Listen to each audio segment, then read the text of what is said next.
Good evening, ladies and gentlemen. We are glad you are watching. Thank you so much for making time to join us on Mtembe TV Open Forum Political Discussion Show, a show that gives you an opportunity to air what you feel and think about the latest development on our political front.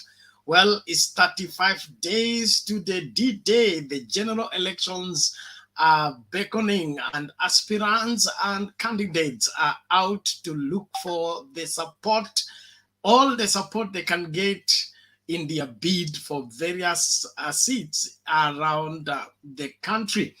Well, the deputy president is defiant about the viral uh, audio that implicates him to have said he almost slapped the president when the 2017 elections were annulled by the Supreme Court, and the president was considering to do the right thing, giving up the presidents to the right winner. Well, Defiant Deputy President says he did it, and he would do it again given an opportunity. And he said there's nothing we can do about the same because he had put up the effort to make President Uhuru Kenyatta president. He couldn't watch that go down the drain. Well, what kind of a person is he? Can he be trusted with the leadership of this great country? That is what we'll be looking at even as we discuss various aspects. Of course, AZIMIO la UMOJA, widespread campaigns around the country are beginning to send Kenya Kwanza into panic mode, since they may not be able to catch up with the kind of machinery being deployed around the country in all multi-faced campaigns that are taking place in different parts of the country, while Kenya Kwanza can only be in one place at a time. Will they make a way to overturn that? Let's wait and see. Of course, also another development is Musalia MUDAVADI and his ANC candidates, ANC aspirants. They have looked and seen there is no way to overturn the tide, and so in his presence, they are campaigning for ODM candidates. Well, as he watches helplessly, I don't know where the son of Mululu will be August 9th, 2022. Well, let's weigh on this. The link to use to get in the studio is right now in the comment section. All you need to do is click on it, allow StreamYard to configure your camera as well as your audio, and you will be in this space for us to get talking. I'm excited about everybody for joining. And please, if you're able to get us, help somebody else to get us. Don't watch alone. Invite as many as you can to join into the discourse. There is a lot coming your way as different Kenyans share on different views as far as our politics are concerned. Tabungole. Thank you so much watching from Tanzania. Karibu sana. Elkana Kemboi, karibu sana. Nani huyu Echi Nyamigori, asante sana, karibu. Achi Nyamigori, karibu sana. Michael Kitui, you're welcome. Onzongo Charles, you're welcome.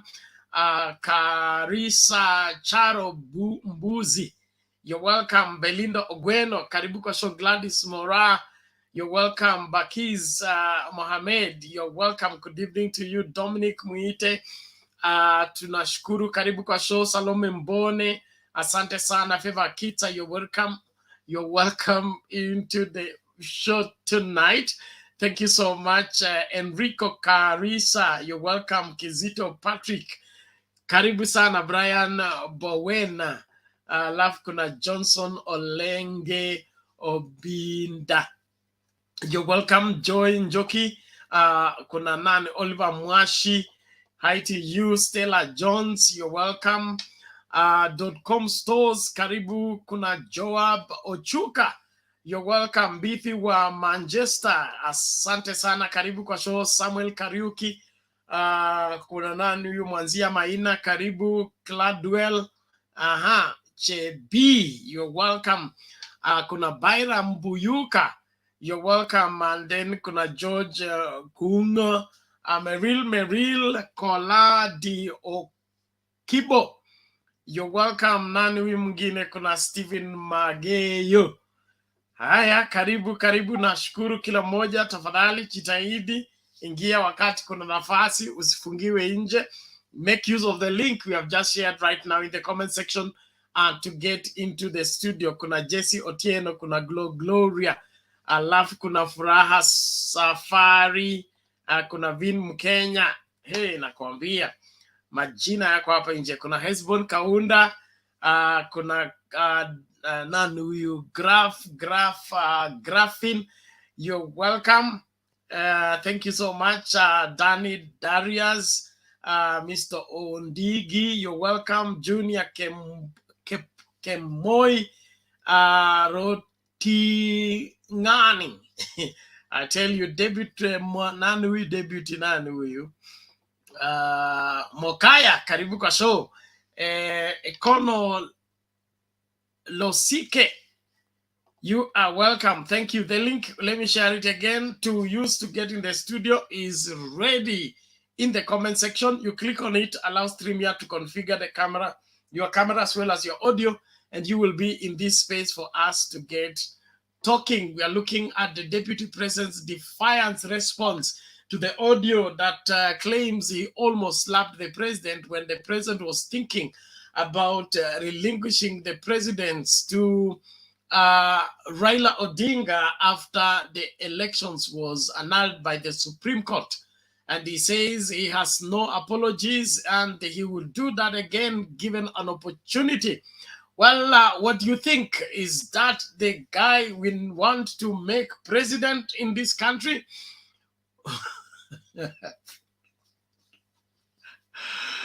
He believes in the judiciary, and then he's defiant against the judiciary. He's a man of many words, many tongues, and we can't describe him in one sentence. Well, let's analyze that keenly, even as we look at AZIMIO widespread campaigns around the country. And of course, MUDAVADI watching his aspirants of ANC endorsing ODM. What does that imply and mean? And of course, it's 35 days to the D-Day. Are you set to vote? Have you decided which candidate deserves your vote? Let's get down to talking. Let us make sure that we do it the right way. Thank you so much on the comment section. Thank you, those of you who are viewing around the country and around the world. Please keep inviting as many as you can so that nobody is left behind in that which is going on as far as our politics are concerned. We are here to see to it that we are part of what shapes the opinion of this country, and we ensure that we assess every statement of every politician to make sure that only what is credible finds its way on the ballot and hopefully on the winning side.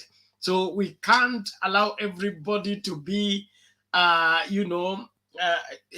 enjoy the entitlement of leadership if they are not proven themselves to be one.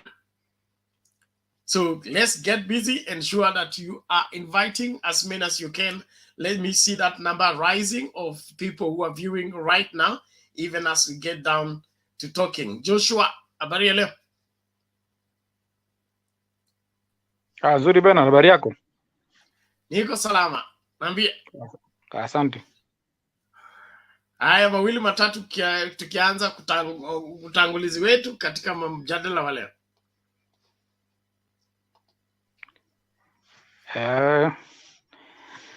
Leo sina mengi ya kusema, ni vile tu kulingana na mada yetu ya leo. Naona deputy our DP Ruto ni kama is not even apologetic of what he said, issue slapping the president. He was not apologetic. Leo anasema kuwa he did that because alikuwa anajaribu, is the one who campaigned for Uhuru, almost he walk almost the whole country. Now you cannot let the president go away like that. So this arrogancy of DP, I don't know. I don't think that this is a good leader in our country. The only thing that you can do to this person is only tarehe 9 mwezi wa 8, kindly let's vote Mr. Ruto out totally, na tukishamvote out aende kabisa kabisa kabisa. Even 2027 it should not even appear. 2032 it should not even appear, and it should go forever and ever and ever. And then I'm still also worried with the issue of IBC. IBC, they're not clear. I don't know. They want this election to be nullified because there's the letter that was written to them by AZIMIO. They haven't responded up to now. So we are worried. I don't know what is the plan that they have, because I saw from a clip Mtula Kilonzo Jr. was saying that if they'll not do according to how court instructed them, then automatically this election is going to be nullified. And I think this is the game that they're playing to favor Ruto, because if the election has been nullified, then this thing will only favor Ruto because they want to buy time. So IBC is not clear unless AZIMIO stand up and put the authority that they need to get a feedback on the manual registration and transmission and the issue that they address, so that we can know the real thing that is happening. Because right at the moment, right now, IBC is not clear. Already they started confusing the voters. So we wish that AZIMIO should stand and ensure that the things that they addressed in the letter has been addressed and has been replied back. And I saw the campaign today. Martha was in Nakuru and Narok. It was well attended. And right now I'm seeing already UDA are in a panic mood, because UDA is a one-man show. Kama Ruto yuko, they're dead. Now they cannot do this thing alone. Mudavadi is depending on Ruto. Wetangula is depending on Ruto. Gachagua is depending on Ruto. Now the way I'm seeing AZIMIO is not now organized, and this is now the best thing that they can do right now. So we are hopeful that as they are doing it right now, we are going to win this election by 80%, not even 65, the way they are always make them. Me, I'm seeing these things going to have a landslide. Ruto is losing the ground, and as time goes, each and every day, he continue mess up, he continue lose the ground, and at the end of it, Ruto will only remain with few counties. The few counties in North Rift, but hizi zingine zitaenda zote. So I'm hopeful that AZIMIO will carry the day at the end of it. Thank you very much. I'll come back later.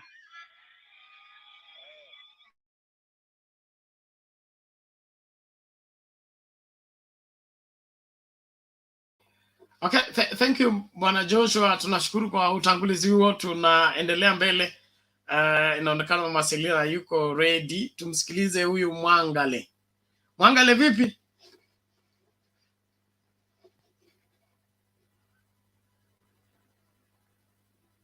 Mwangale, you unmute. The mic is beside your name on the screen.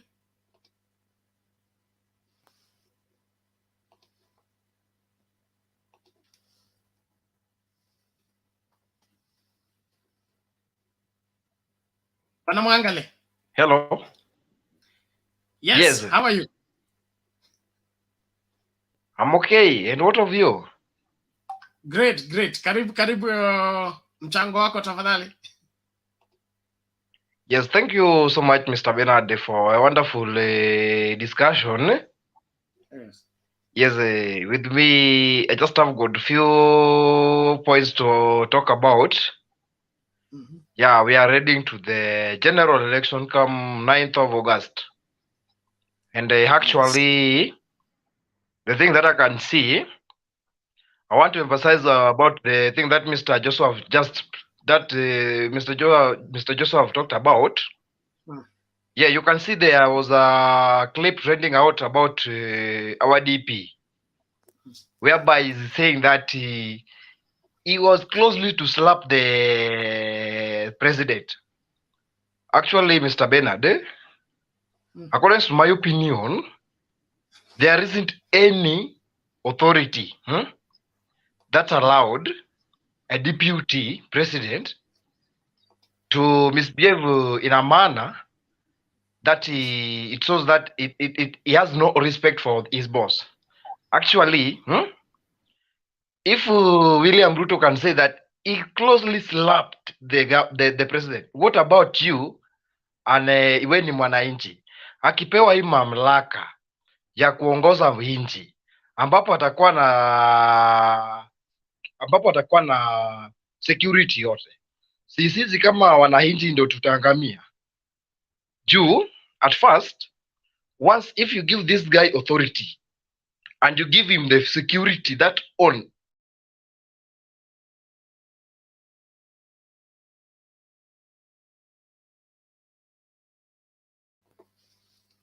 Hey, Bwana Mwangale, we can't hear you. Okay, it's like your network has hung. Sorry. yeah.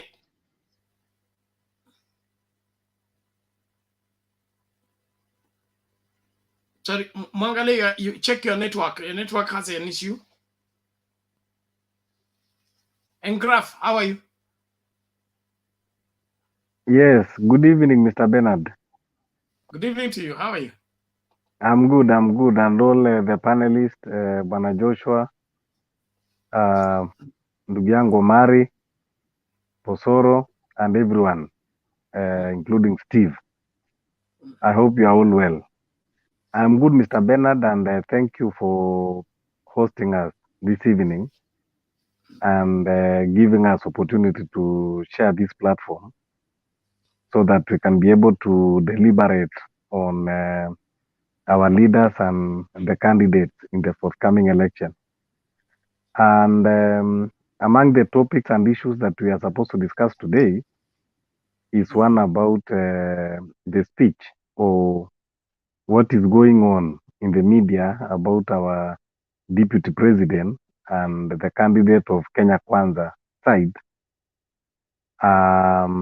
regarding the accounts that he gave when he was addressing the Kikuyu elders on what transpires during the nullification of presidential election of 2017. My opinion is that, it is a trivial issue that even should not take a lot of time that we are discussing, because this is a past tense and it was just sharing a story. And even what the DP himself he said, kama si heshima nilikuwa niko nayo. So he already emphasized kwamba ni sababu heshima alikuwa nayo, meaning alikuwa na heshima because of the head of state and the position is holding, na pia kama rafiki yake. When I heard Junet playing that clip, I think that was the highest mistake that Junet did, sababu that was like telling Ruto in the AZIMIO rally. If you could follow, ulisikia yani, the rally was quiet like 5 minutes. Sasa watu wanasikia sauti, yani technically Ruto was addressing AZIMIO rally. Then there is a point that we should not miss there. The point that we should not miss there is that now it is very clear that when Ruto is saying that it is him that made President Uhuru Kenyatta to be the president, it has now come clear, because unaona kwamba the president was ready to surrender to go to Ichaweri, lakini Ruto, being a friend and a brother's keeper, akamwambia there is no way we are going to let this one, of which I wish also if there was somebody who was a close friend for Baba. Wakati Baba yeye, you see Baba in the runoff, in that runoff, akasema yeye is not going to participate, but because Baba did not have someone like Ruto behind, amwambie sikiliza Baba, we must do this.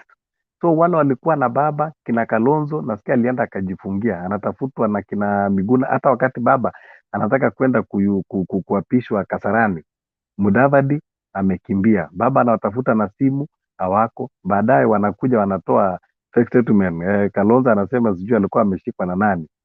You see, so because this is a friend that was ready to stand with you, na kuambia there is no way we are going to let this one. So that is to show that Uhuru had someone that he can rely on. And now it is very clear kwamba Ruto he was a kingmaker. If not for Ruto, Uhuru saizi angekuwa Ichaweri. Baba labda saizi ni hata si Baba, because Baba naye on his side ali give up. Kwa hivyo maybe saizi tungekuwa na very fresh president. As we are speaking now, we could not have Uhuru as president. We could not have definitely Ruto for president. And because the constitution, because they were already declared, and the constitution allows that if the president is not there, the deputy can replace him. So if Ruto was a selfish man, he could have tell president, okay, unataka kwenda Ichaweri, wacha nikusaidie tubebe mzigo, nikupeleke Ichaweri. Arudi aseme kwamba the president is incapacitated. Okay, it is me now that I'm going to the top. And then I want to respond to what my good friend Joshua Mark. Yes. Before you go further, yes. you have stirred up a lot of issues here. Allow me to just clear, then you will please. Bernard, the information you give out need to be substantiated. Is it important to you that the Supreme Court ruling was a landmark that required proper adherence to? Of course. And then as the custodian of the constitution of the country, are you supposed to defy it, or you're supposed to go by the same? To uphold. To uphold? Yes. What do you mean uphold? So according to you, from your sentiments, what you mean is that there was nothing wrong with the elections.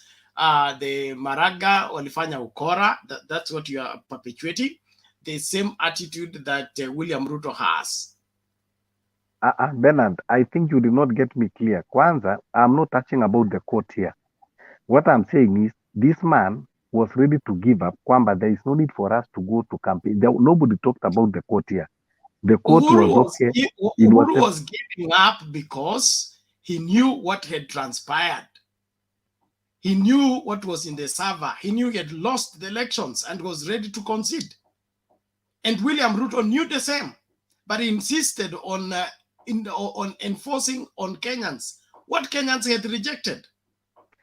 Bernard, I think also you need to substantiate this, because the Supreme Court did not say who lost or who won. Election was nullified because of technicalities, and the court decided that there should be a runoff. So nobody had lost, nobody had won. Court did not declare anyone that is a winner, and court did not declare anybody that is a loser. I don't know whether you get that information or which court. Maybe we had two different Supreme Court. So that the winner can be established. If the server was to be open, the winner can be established. What was the need for court giving 90 days for a re-election? You see that kind of contradiction, because court gave 90 days for another the ruling re-election. Is given. Were you at the Supreme Court? Not necessarily. I had to be a Supreme Court. Yes, everything was broadcast. Everything was broadcast. The Supreme Court was done chronologically. Chronologically meaning one item led to the other. Before the ruling was given, it was demanded that the server be opened. And if the server was opened, the result in the server would have proven who is the winner. And therefore, there will be no need to annul an election. The issue, Benadia, is the election was nullified on technicalities. When we mean technicalities, irrespective of the winner, there were process that was not properly fulfilled by the IBC. There were technicalities. So you cannot say that Because of Sava was open. interference Sava was by open one on which William Ruto. technicalities was followed. Because of the interference by one William Ruto. He said there is The no quality, need of the quality, watermark. There is no need of wherever security details on the paper. Any result written on any foolscap is a result. Hey, now let's do this. I support Uhuru Kenyatta, and I believe that is what he's doing right now. He knew that the country is going in the wrong direction. If leadership are not getting into their leadership position the right way, it is affecting the country negatively, and he became a statesman by ensuring that he does the right thing. And that's what I believe he's doing right now to correct what was wrong. But the people who are hell-bent to twist the truth so that it looks like a lie cannot get enough of it. That is your reservation, and that is the meaning of democracy. That is your reservation. I have my reservation. That is the truth. The reason why Uhuru that is your Kenyatta reservation. That is your reservation. Right now he's still supporting it because he wants to correct the wrongs that have bedeviled this country. I don't see why you should insist on twisting the truth. Okay. On that note, yes. If we are to now go for somebody who is mending the country and who is dividing the country, the AZIMIO candidate have a running mate, Lady Martha Karua. If the truth is something to go by, Martha Karua should be not anywhere near the ballot box. Martha Karua Martha Karua is the architect of what the country went in 2007. Martha Karua was in the forefront when she was the constitutional minister, and she's the one that helped Kibaki to steal the vote, and that is why the country was plunged into war. Nothing like that. Go and check your history books properly. This business of you people coming here to do propaganda, even if you want to do propaganda, after kitu something substantial. Don't come here to play with our minds. Where was Martha Karua? There was Kivuitu. Martha Karua was not working in the Electoral Commission of Kenya. Whatever bungled the election, Martha Karua wasn't there. He was the constitutional minister. Get your fact. She was the constitutional minister, and she's the one that helped big time. Martha Karua was the one that he was in KICC, constitutional minister. And raging. She's the one that helped Kibaki to steal election in 2007. Minister. And that is why the country was plunged into war. If anything goes by, Martha Karua should not be anywhere near ballot box. Why? Ruto bungled the one for 2017. Martha Karua did the one for 2007. So which is which? No, Ruto did not bungle anyone in 2017. Ruto had a boss in 2017. He had a boss. He had what? He had a boss. And the boss is the one now that is competing with him. So I don't know where Ruto is coming. Anyway, let me finish my point. Forget it. Since you don't have value for the truth, just stick it there. Mr. Omar, Karibu, tafadhali. No, let me finish. Twist the truth so that it looks like a lie. Bernard, you have to be fair. This forum you don't have to put for only AZIMIO. At least you have to want you to be fair. You have to be fair, or at least on merit. Don't argue or don't bring propaganda here. No. You are not a good host. You are not a good host. No, you are making this forum to look so cheap. Bernard, you are not a good host. You have changed this forum to be another thing. You should be fair to panelists. Don't only lean on one side. You are a host. You are not even supposed to interfere. You are. Omar, go ahead. Hello, Mr. Bernard Dabari. Niko salama. Huyo jamaa ameongea na ametoroka. Nimemweka quarantine. Naona hakuna kitu ya maana anasema hapo. Namsikia tu propaganda tu.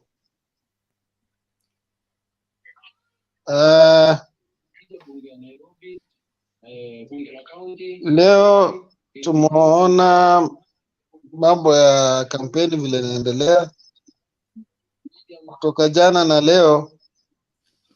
Tunaona urongo ya William Ruto. William Ruto mmemweka kwa kona, amejulikana, Wakenya wamemjua already na mmemweka kwa kona. Hakuna kitu ataambia Wakenya. Ile uovu yote alikuwa akifanya inadhihirika, Bernard, na ikidhihirika leo. Nimetembea town nikasikia wafuasi wa Mount Kenya vile wanazungumza, wanasema Ruto ameharibu hiyo mambo, sijui ya kumshika rais, sijui ya kumpiga kofi. Hizo mavitu amejaribia mwenyewe, anajaribu kujitetea, lakini yuko kona sahi. Na sahi Kenya mzima wanamjua William Ruto ni nani. William Ruto ni mrongo, mnafiki. Hakuna mtu anaweza kumwamini na unafiki wake, na kila kitu katika dini ya Kiislamu tunasema kila kitu ina mwisho yake. Utafanya uovu, lakini hiyo uovu itakuja kudhihirika baadaye. Sasa hii hakuna kitu atajitetea kwa Wakenya. Wakenya wanamjua in and out, urongo wake. Leo anazungumza hivi, kesho anazungumza hivi. Sasa huyo Wakenya ndio watadecide, huyo ndio wanamjua sasa William Ruto ni nani. Huyo si wa kupatiwa pawa, huyo ni wa kuwekwa kwa pawa mbali sana, kwa sababu akipatiwa pawa huyo Bernard atamaliza watu Kenya. Huyo si mtu wa kutrust tena.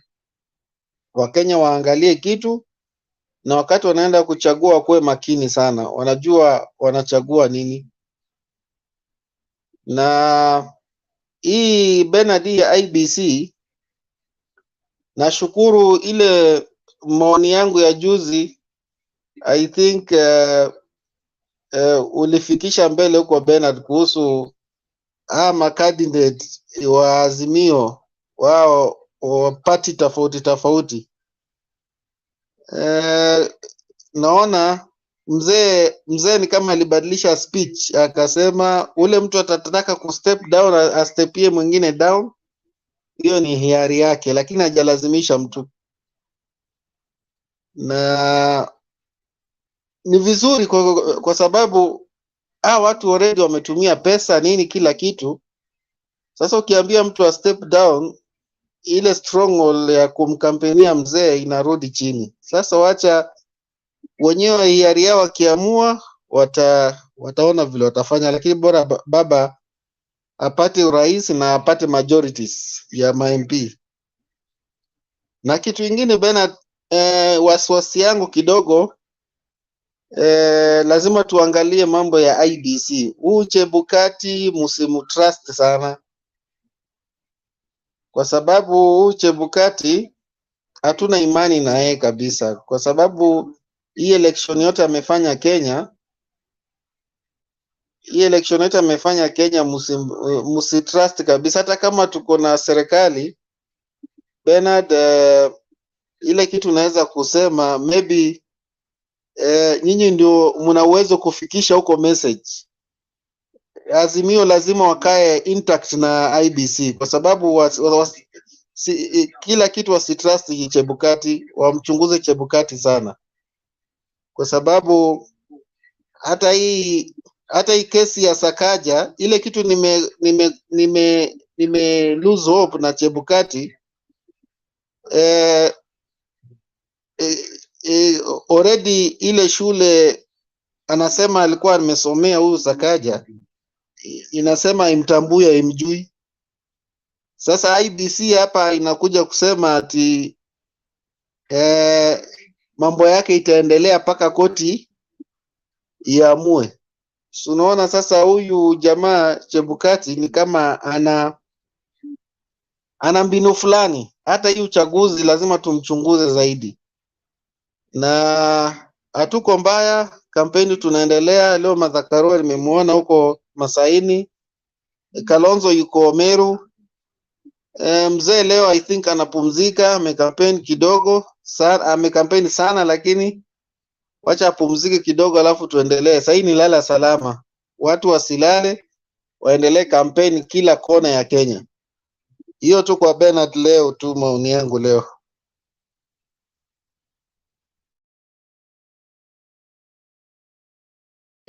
Okay, thank you, Bwana Omar. Let's play this video first before we proceed.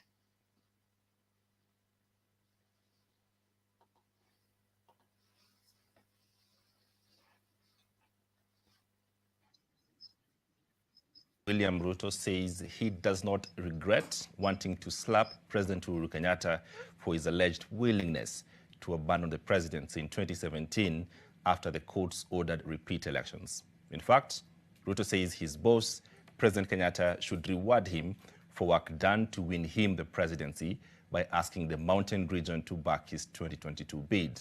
According to DP Ruto, he would do the same faced with similar situation. NTV's senior political affairs reporter, Kennedy Muredi, is on the campaign trail with Kenya Kwanza and has prepared this report for us. Deputy President William Ruto has owned up to a leaked audio where he is heard admitting that he nearly slapped his boss, President Uhuru Kenyatta. He and his allies are now using it to his advantage. Mimi nataka niwaambie watu wa kuzimia, hata hiyo vitu mnazungusha kwa maredio ati William Ruto ati sijui alisukuma Uhuru Kenyatta namna gani, kwani mlikuwa mnataka Uhuru Kenyatta awache kiti ambayo sisi tulikuwa tumeamkia saa 11 kwenda kumpigia awe rais, tuwaachie nyinyi watu ya kuzimia? Sisi ndio tuliamka asubuhi na mapema, komera derako kwenda kuchagua Uhuru Kenyatta. Nyinyi mungetaka mimi ni mruhusu Uhuru Kenyatta awache ile kiti sisi tulikuwa tumemtafutia, ati awaachie mtu ya kitendawili? Hiyo watu wakwende kabisa. The DP expressing no regrets to his push to have President Uhuru Kenyatta sit tight and let him run the show at a time their election victory was in question. Kwanza mimi ndio nilifanya campaign kubwa, nilikuwa naamka mapema, nafanya mkutano 3 kabla rais hajafika, na ni kwa sababu ni rafiki yangu nilimsaidia. Today, both in 2013 and 2017, Uhuru Kenyatta owes his presidency to William Ruto, Kithure Kindiki, Rigathi Gachagua, na hii timu unaona hapa siku ya leo. The period under question is 2017, when the Supreme Court, then led by Chief Justice David Maraga, annulled their presidency and ordered for fresh elections. Hata kama nyinyi mungekuwa mimi, mungekubali ati Uhuru Kenyatta atuwache kwa mataa, na vile tulikuwa tumemsukuma mpaka amepata kiti, ati awaachie mzee akitendawili? Kwani sisi ni wajinga? Nyinyi kwendeni. The leaked audio points to the president resigning to fate and ready to let go of the victory, but Ruto avers that he was not ready to let their efforts go down the drain. Mwaka wa 2017 saa ile Maraga ameleta kisirani, tukapata habari ya kwamba anataka kuondokea. Kama viongozi ya Jubilee tukaungana, tukaenda kwa huyu William Ruto, tukamwambia uende ukalie Uhuru Kenyatta, usukume yeye asiwache kiti yetu. I can confirm to you, Uhuru Kenyatta was the reluctant candidate. Hata kama mimi nilimlazimisha Uhuru Kenyatta awe rais, iko makosa? Iko makosa? Si kwa sababu yeye ni rafiki yangu. Hata kama nilimlazimisha awe rais, iko makosa? Hata Biblia inasema afadhali rafiki yule anakupiga kofi kidogo anakuonyesha njia badala ya yule enemy ambaye anakukiss na huku chini anakulimalima. DP Ruto's allies do not seem perturbed by the developments either, noting President Uhuru Kenyatta has never been a fighter. They say, were it not for a push from his close allies in 2002, in 2013 when he was to hand over power to ANC party leader Musalia MUDAVADI, and this 2017 episode, Uhuru will never have led Kenya. Mwaka wa 2013 saa ile maneno ilikuwa ngumu, akaogopa, akaingiza baridi, akasema awachie Musalia Mudavadi kiti. Tukaenda kwake nyumbani tukiwa na huyu Meveka Lenturi na Justin Muturi, tukamwambia hii kiti ni yetu, huwezi wachia mtu yeyote. I am the one. Mimi ndio nilirarua ile agreement Uhuru Kenyatta alikuwa ameandika chini ya kitanda ya kupeana kiti ya urais kwa mtu mwingine. Tukamsaidia rafiki yangu Uhuru Kenyatta kwa miaka hiyo yote. Hata wakati alikuwa analetwa na mzee Moi, tulikuwa na yeye tukiongozwa bado na huyu William Ruto. For Deputy President William Ruto, it is now a case of turning the lemons that are being thrown at him into lemonade, as he now uses that case of a leaked audio in Mount Kenya to call on the people here to support him in 2022. Kennedy Muredi, NTV in Meru County.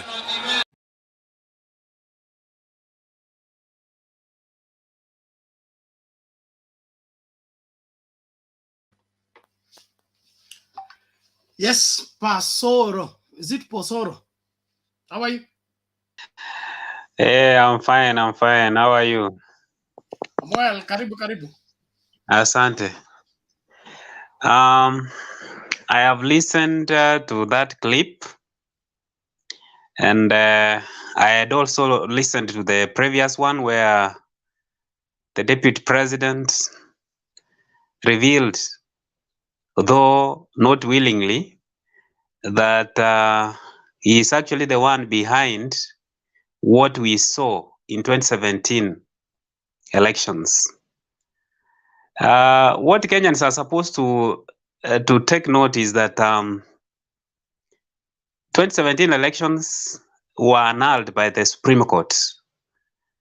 Maraga, after looking at the evidences presented before him,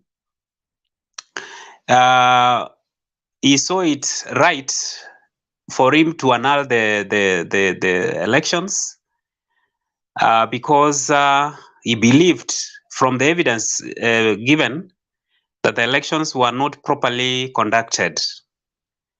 Now, it's very unfortunate for a man of the stature of a deputy president to keep on repeating and saying that ilikuwa ni ukora. Now, this is the man who is previously and just recently tries to talk about giving the judiciary the independence it deserves and funding it. Now, I wonder his stand about the judiciary. Does he even believe in the rule of law? That can he respect the decisions made by the courts? Actually, President Uhuru Kenyatta, I have been blaming him until this clip came out. Actually, that man is a gentleman. That is a very good man. He knew that things were not right, and he's not the one actually was doing those things. The man who was behind all those things that that happened is his deputy. The deputy is the one actually who did all those things that we were blaming Uhuru for. That clip tells us so, and is actually confirming with his chest thumping that is doing all over the place. So Kenyans, especially those ones who voted for Raila Odinga, I wonder where now, when they listen to all these things, especially those ones who are now supporting Ruto, when they listen to him saying these things, how do they feel? You know, that is a question I ask myself. Suppose I was supporting, I had changed my mind to support Ruto now, and I voted for Raila in 2017, and I listened to him, you know, talking with impunity the way he's doing today. How will I feel? In fact, I will change immediately and start supporting my candidate. So it is very unfortunate, especially today, that clip you have just played, where they are making fun of Mudavadi.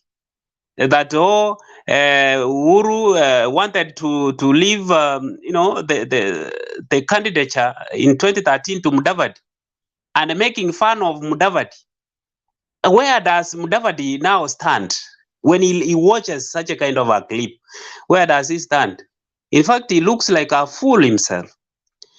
Now, that one aside, I think Ruto will have to be condemned for what he did. He almost plunged this country into chaos, into very serious chaos, like the ones which took him to The Hague in 2007. So we actually know who is this man that has been causing chaos in this country. He is the deputy president sitting in that office today. Now, you look at the tide that is happening around the place. Our AZIMIO team is crisscrossing the country. We are very organized, a group. We don't need to have Raila Odinga, attend to all the campaigns. We have a strong team which is equal to Raila, and they can actually pull the crowds which Raila can pull. Like now, if you look at Western, Oparanya is doing a great job. In fact, today he was reconciling, the worst of enemies, and those are votes to our side. Such a thing is you will expect Raila to do, but Oparanya is able to do that. And if you look at the kind of crowds he's pulling, that man is the kingpin of Western region. You look at the our next deputy president now, Martha Karua, is also doing great things. We are actually doing very well. That's why Ruto is very much annoyed. He's seeing that he's losing, but he's a loser who, I was telling some people sometimes back, and I was telling them, Ruto is like that candidate who is sitting for an exam, and instead of being, composing himself to write the answers properly, he sits there thinking that there is another exam which is going to be easier that has not been delivered. So he's just joking around with the papers he has been given. So Ruto should know that at this particular point, we are very much focused, like a lesser.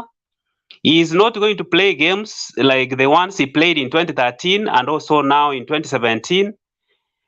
We are very much focused. What I can only ask, just like one of us has said, is to be very careful with this man Chebukati.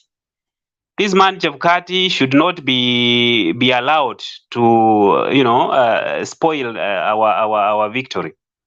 This man is capable of spoiling it, and so we should be just there and watching him closely to ensure that he does things the right way. We cannot afford a situation like what we saw in 2013 and 2017 because Chebukati is capable of doing that. So I just wish my AZIMIO team to continue campaigning. Most Kenyans have already accepted our message, and we just need to consolidate our strong our basis. Otherwise, I wish you all good discussion, good discourse, as we wait for the swearing in of the 5th president of the Republic of Kenya, Raila Amolo Odinga, and Mama Martha Karua to State House. Thank you so much. Thank you, Banapo. So we appreciate it, and I just want to emphasize one thing here. I keep explaining that this is not a debate of a farmer is better than a teacher. This is a platform for sharing what you think is valid.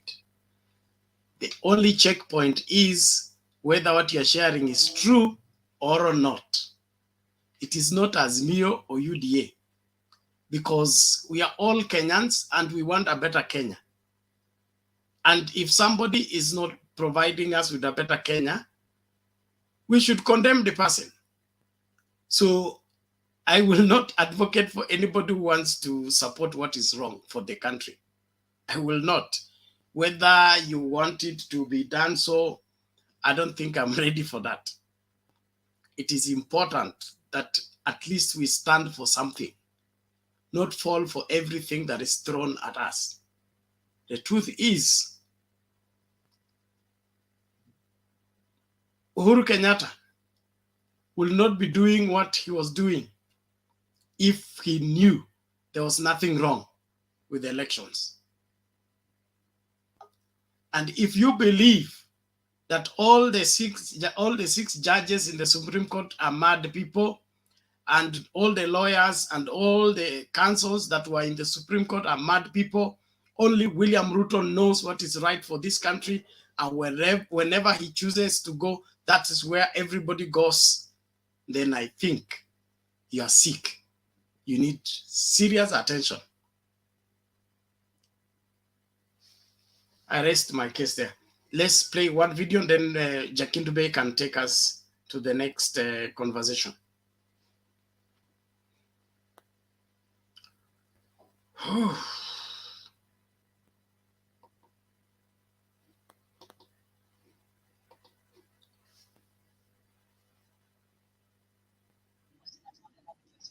ambaye pia anawania kiti cha ugavana kwa tiketi ya chama cha UDA amedai kwamba kesi iliyowasilishwa mahakamani kumtaka azuiwe kuwepo debeni ni njama za kisiasa za kumuondoa katika kinyang'anyiro hicho.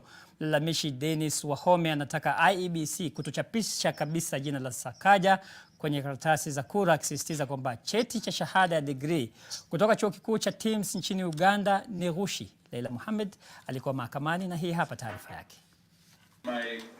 Daniel Wahome anaiomba mahakama kutoa amri za muda kusimamisha kuchapishwa kwa karatasi za kura za ugavana wa Nairobi hadi kesi aliyowasilisha isikizwe na kuamuliwa.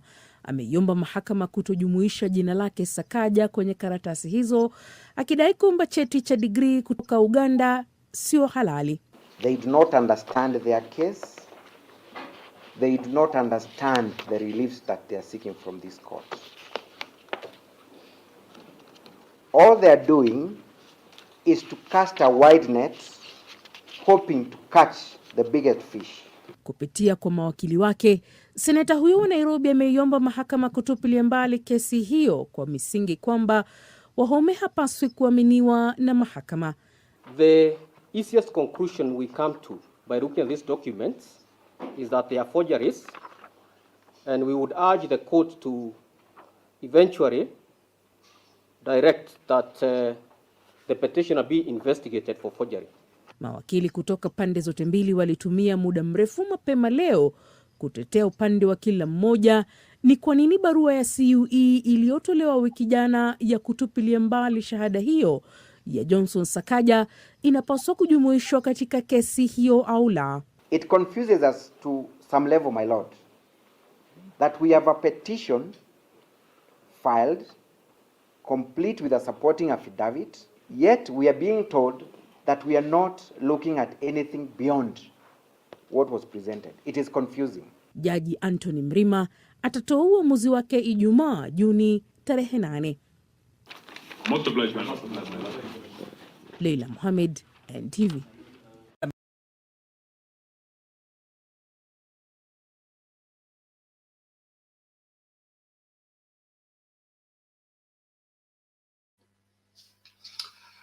Yes, I still insist on the truth is better than all the lies in the world.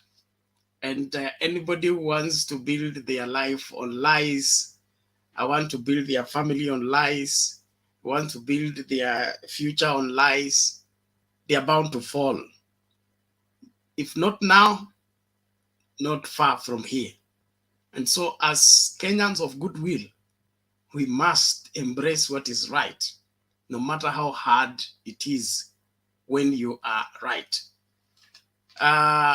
What the courts are looking at right now, it is something significant. But going back to 2017 elections and listening to what the deputy president is talking, In my opinion, the deputy president is not up to any good. He has never been up to any good, and he should be rejected from the word go. The Msando family, the Jacob Juma family, and all these people that have been claimed to have traced their death at the doorstep of one deputy president, alleged. And then you go on the microphone and you brag about all that transpired about the whole thing. In my opinion, kuna mtu hapa is heartless, is twisted, and he wants to get whatever he wants, no matter who he steps on. That doesn't make a leader for me. Makes somebody who is worse than Idi Amin. Jakindube, karibu.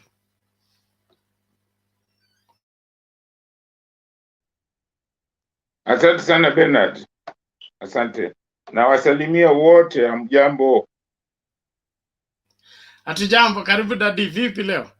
Salama kabisa. Nataka kusema vile umesema kwamba judges they are not mad. Mimi nasema they are mad. Those judges are mad. Because hata wakati walisema wakati waliamua kwamba wakati nullify election, hakuna mtu there was no consequence. Hakuna mtu aliadhibiwa. Hakuna. Makosa inawezaje kutokea bila mtu kufanya hayo makosa? Hawa watu hata saa hii unaona judges wanashughulika na mambo ya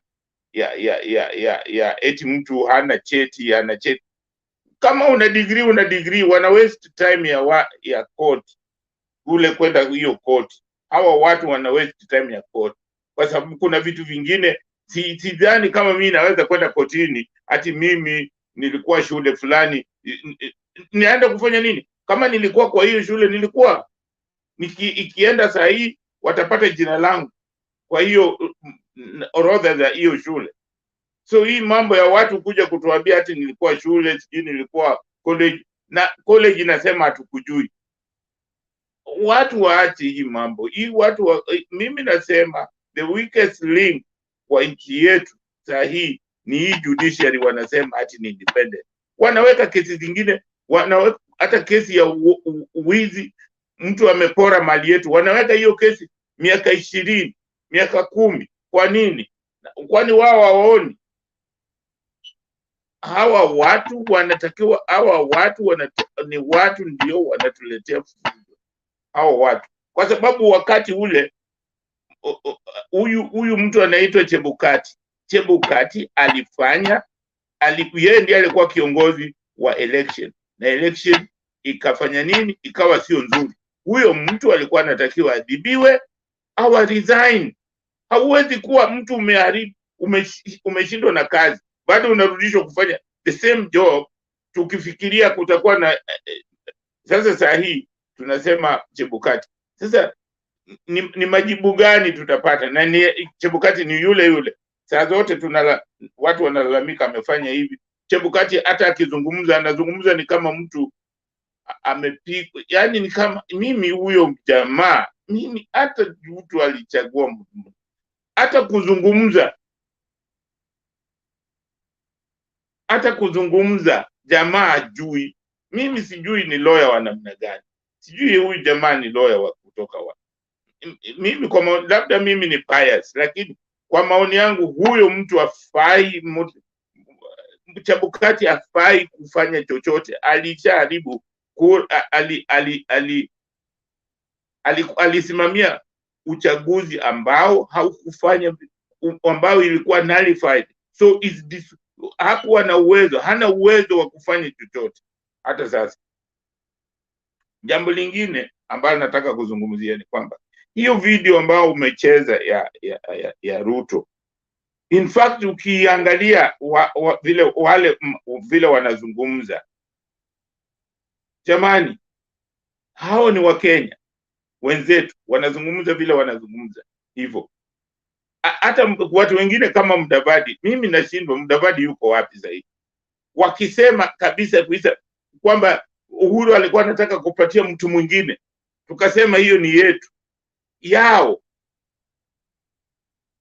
Hawa watu kweli, kuna wakati mwingine Bena nilisema watu ambao unaona, wale watu wote ambao wanaona wako nyuma ya Ruto ni watu, ukiwachunguza, ukizungumza nao hivi, ni watu wa ukabila. Hawa watu wameshikilia ukabila. Hao ndio watu wanaturudisha nyuma. Hao watu ukiwachunguza vizuri, wana ukabila mwingi sana, na hata wanaona tu ukabila. Na hiyo mimi nawaambia ukweli kwamba ndio uongo, kitu inaitwa uongo huwa ina expire, inaisha. Ukisema uongo leo, kesho inafika mahali ina expire. Hiyo uongo haifanyi kazi tena. Lakini kitu nachosema ni kwamba kama Wakenya wakifanya makosa kuweka utawala kwa mikono ya hii grupu ya Ruto, Kenya itasambaratika, kwa sababu hawa watu ni watu ambao hawana hekima, hawa watu hawana utu. Kwa sababu angalia hiyo election ya 2017, watu wangapi walipoteza maisha? Musando aliuawa kwa nini? Kwa sababu gani aliuawa? Why? Watu wanajiuliza kwa nini aliuawa, na mpaka sasa hatujaambiwa ni nani alimuua Musando. Mpaka leo hatujaambiwa. Yeah? Watu wa Kenya mbona hawaoni ajabu? Juma alisema kabisa kwamba ni Ruto anahusika na mauaji yake, na watu wakasema nani alisema kwamba Musando ndiye, huyu jamaa ndiye aliua Juma. Mbona sijaona amemshtaki?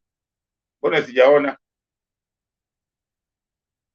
Wakenya wasifanye nchi yetu ikaenda hivi vile ninavyoona, na maneno ambayo nimeona leo. Nimeona jamaa moja, mimi simjui, anajiita eti yeye ni kazi ni ya Uhuru.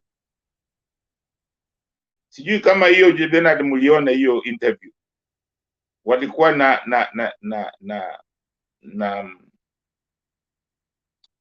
walikuwa na Shifuna kwa NTV, KTN. Shifuna alimuuliza, ni wewe unasema kwamba watu hawawezi kumchagua, watu wa mlima hawawezi kumchagua Raila, kwa nini? Akasema usiende huko, majina ambayo aliitwa na Uhuru, aliitwa na majina. Sasa Uhuru huyo ndiye alimuita majina, na Uhuru ndiye anawaambia pana, kati ya hao watu huyu ndiye namuona ni mzuri. Sasa unasema usiende huko namna gani? Unaona, hao ni watu wale wamejaa na ukabila. Kuna watu wengi tu kati yetu ambao wamejaa na ukabila, na ukabila haitatusaidia. Tumejaribu miaka hiyo 59 au 58, haitusaidii. Imefanya wote sahii tunasema hatuna kazi, hatuna sijui nini. Vitu hazifanyi kazi kwa sababu tumeshindwa kujenga taifa.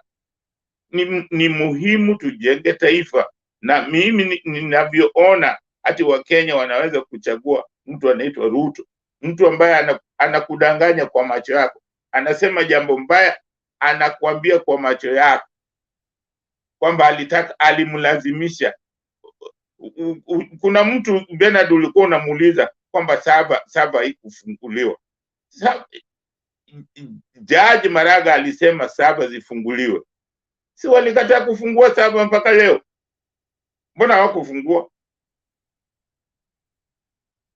So hizo vitu kama hizo na bado ziko hazijafanywa, alafu mtu anakuja hapa kusema kwamba maneno ambayo tunasema ni ya uongo. Mimi nashangaa sana na sisi kama wana Kenya. Kwa hiyo mimi nawasihi wa Kenya, tuchagueni azimio la umoja. Hiyo tu ndio inaweza kusaidia nchi yetu. Hizi maneno zingine ni porojo na itapeleka nchi yetu pabaya sana, ambapo wengi tutasikitishwa na tutajilaumu kwa nini tulifanya hivyo. Kwa nini hao watu ambao wanapiga kelele hao watashangaa vile mambo yatakuwa magumu, kwa sababu hawa ni watu ambao hawana nidhamu yoyote. Ruto hana nidhamu hata kidogo, hata ubinadamu hana, na wale wote umeona wanamfuata hawana hata kidogo. Asante sana Bernard. Thank you, Jakinto Bay. We appreciate that. And the people in the comment section, please, let's keep it clean. Let's keep it clean. Don't insult anybody. The truth is, digging in for William Ruto or digging in for Raila Odinga will not help us much. What we need is a better Kenya. We're in a bad position as a country, and we need better leadership. And so if you think lies will help us go further than where we are and become a better country, so be it. But don't ask me to support that, because I will not. Siku njema huonekana asubuhi. What has William Ruto demonstrated through what he's talking right now and what he has been speaking for 4 years? What kind of leader is he? What is driving? What drives him? What is his passion? Where is the Kenyan country, or rather the Kenyan people, in his passion and in his pursuit for leadership? I can't see it. Help me see it. Where William Ruto is worried about Kenya, is worried about the Kenyans, is worried about the Kenyans to a level whereby he can forego his comfort and his ego for the sake of Kenyans. When you show me that, then I'll believe you. But as at now, William Ruto is driven by one thing. He wants to live his dream. He wants to meet his goal. I'm sure he promised himself by 2022 he will be president. So he wants to fulfill that, add it to his accolades. Then he'll go around bragging that I said it, I became it, and I can become anything I want. That's all he's after. He doesn't care whether the country breaks down or not. He doesn't care. Come to think about it. He said, hao ndio waliamka 5 kwenda kupiga kura. Kwani hao watu wanasa hao kuamka 5? Ama kura inakuwa tu hiyo area peke yake, ile kura ya Jubilee ndio ina count na ya NASA si muhimu? And where is it written that only a leadership should come from Mount Kenya or Rift Valley? That it's something evil if leadership comes from elsewhere. If it comes from Western, it should not be. If it comes from Nyanza, it should not be. It has to be from Mount Kenya or from Rift Valley. Where is that written in our constitution? What is wrong with us getting a president from Nyanza? What is wrong with us getting a president from the coast? What is wrong with us getting the president from Northeastern?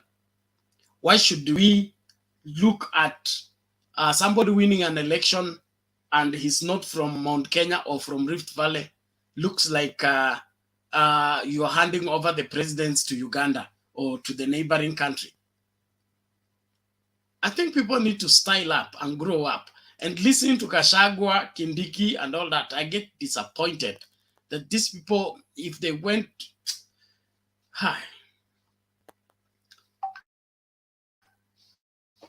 let me just, okay, Apostle, one moment. This is sickening. People have brains, yet they don't want to use it.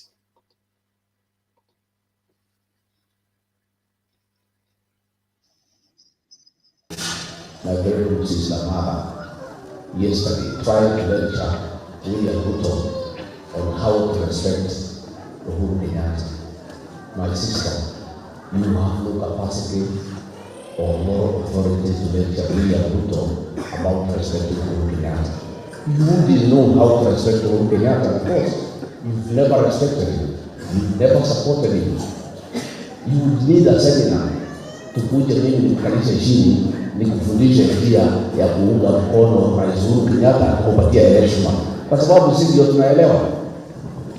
And you know, I have avoided myself talking about my sister, but it is good that we put it on record that we in the mountain, when we supported President Mwai Kibaki, na Mwai Kibaki akakuwa na shida mingi kwa serikali yake, akiumizwa na hii mzee wa kitendawili, despite the fact that President Mwai Kibaki had honored Martha Karua and appointed her to the cabinet, when Mwai Kibaki got in trouble with Raila Odinga kumsumbua, Martha Karua walked out on President Mwai Kibaki.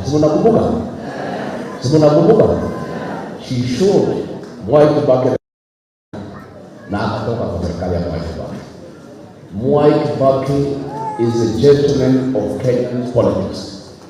Everybody who could not cope with Mwai Kibaki has no business in leadership in this country.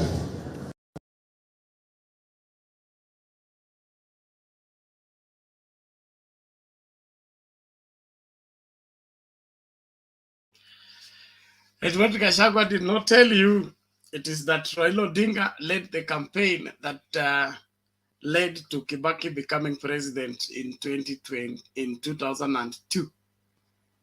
By that time, Kibaki was bedridden and on a wheelchair.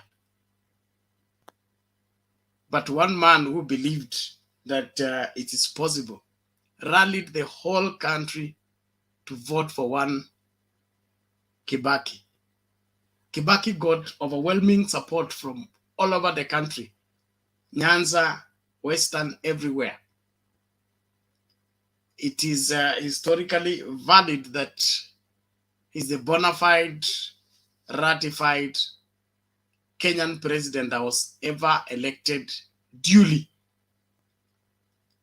and sworn in for that matter. But Gachagua cannot tell you that, because if he tells you that, it will mess up his campaign, since his campaign has to have a phrase called mtu wa kitendawili na mtu wa kusumbua. Kila anachosumbua ndio mimi sielewi. Kuuliza haki ni makosa na kuinsist ukweli ni makosa. I still insist. The only Kenya I want is the Kenya built on the truth, not the one built on lies. And all the people riding on lies should end with these elections. Apostle Karibu.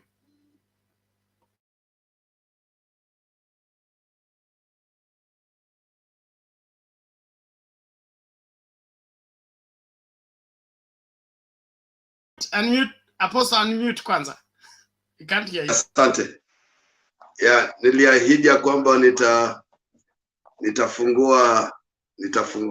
nitatafuta some kind of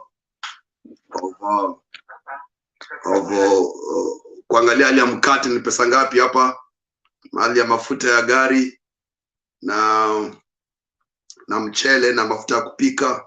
Basi nimefanya hiyo leo. Kwanza na wasalimu nyote, na nimeshangaa sana na hii mambo ya Deputy President amekubali ya kwamba message ilikuwa ni yake, ni yeye mwenyewe aliongea. Hata nimeona pale kwa TV in the morning wakati kulikuwa na Gungu Muigai akisema kwamba alikuwa kwa hiyo mkutano, na inawezekana kwamba Deputy aliongea vile aliongea, lakini huyu jamaa amesema ilikuwa ni matani, lakini Deputy amekuja kusema kwamba haikuwa matani, ilikuwa ni ukweli, na ametuambia kwamba Rais Kenyatta ni mtu wa kulala, kwa sababu aliamka asubuhi sana akafanya kampeni kama baada amelala. Manaka alikuwa anatuambia ni yeye ameleta presidency, kwa hivyo ni yeye. Lakini vile umesema hapo, Deputy President akona kitu kimoja, sijui ni roho ya aina gani, lakini ni mtu ya kwamba ni mimi na ni mimi na ni mimi, kwa sababu hakuna mahali ameweka nafasi ya mtu mwingine. Yeye ndio president, yeye ndio kila kitu na yeye ndio kila kitu. Kwa hivyo we thank God, Mungu ameshatusaidia. Hii president ishabadilisha, but I tell you the truth, ndugu, yeye anatafuta ufalme wake, hatafuta ufalme wa Kenya, anatafuta ufalme wake, na lazima tuiangalie hivyo. Sasa hapa ugali ama unga ya ugali hapa ni South Africa, unga ya ugali kilo 2, hawana kilo 2 pekee, iko na kilo 2.5, ni shilingi 35 ya rand, 35 rand. Sasa ukibadilisha hiyo kwa Kenya shilling, sijui ni pesa ngapi, lakini nimejaribu kugoogle nikapata ni 252 Kenya shillings, 252 Kenya shillings. Hiyo ni ugali kilo 2.5, na hii imekuwa tu ni price ya think something like 2 months ago, 35 rands. If you convert in Kenyan shilling, I think it should be 252.47 rand. Ile ya kilo 5 ni 67 rand, kilo 5 ya ugali. Kwa hivyo tulikuwa tunaongelea jana kuhusu the prices of commodities zile za kawaida, sio Kenya peke yake, ni nje dunia mzima, na ni 483 Kenya shillings. Rands ni 67 rand, 5 kilos, 5 kg ya ugali. Alafu mkate ni shilingi 16 ya rand, and 16 rand mkate. I think Kenya it should be somewhere 115 Kenya shillings mkate ile ya kawaida buffalo. Alafu maziwa lita moja ni rand 15. Maziwa lita moja ni rand 15. Hii ni price ya juzi, si price ya mwaka mzima ulioisha ama miezi 6, hapana. Hii ni price ya kitu kama miezi 2 imepita sasa hivi, imefanyika sasa hivi. Sasa hivi South Africa kuna mpaka load shedding. Leo tumekuwa hakuna stima masaa 8, 8 hours, no electricity. Watu wana strike. Why? Because mshahara haipandi, cost of living inapanda. Ni hali ngumu sana kila mahali. Kwa hivyo hii lazima wanaazimio na Wakenya waelewe ya kwamba uongo ambao unatolewa kwa campaign trail ni uongo mtupu. Hamna vile za tuambia kwamba ni handshake, ni Raila, ni kitendawili, ni nani, hapana. Ni kitu ambacho global, lakini kwa sababu wanacheza na emotions za watu, wanaweza sema hivyo. Cooking oil now, maziwa lita moja ni 15 rand, which is about 168 ya Kenya, 168. Mafuta lita mbili ya mafuta a month ago ilikuwa 84 rand. A month ago mafuta ya kupika lita mbili a month ago ilikuwa 84 rand. Saizi ni 110 rand. 110 rand in just within a month. Hiyo sijui ni, I think it's about 110 rand. That's about 794 Kenya shillings. 794 Kenya shillings. Hiyo ni mafuta ya kupika. Na mchele kilo moja ni Kenya shillings, ni shilingi 259. Kwa hivyo ni price.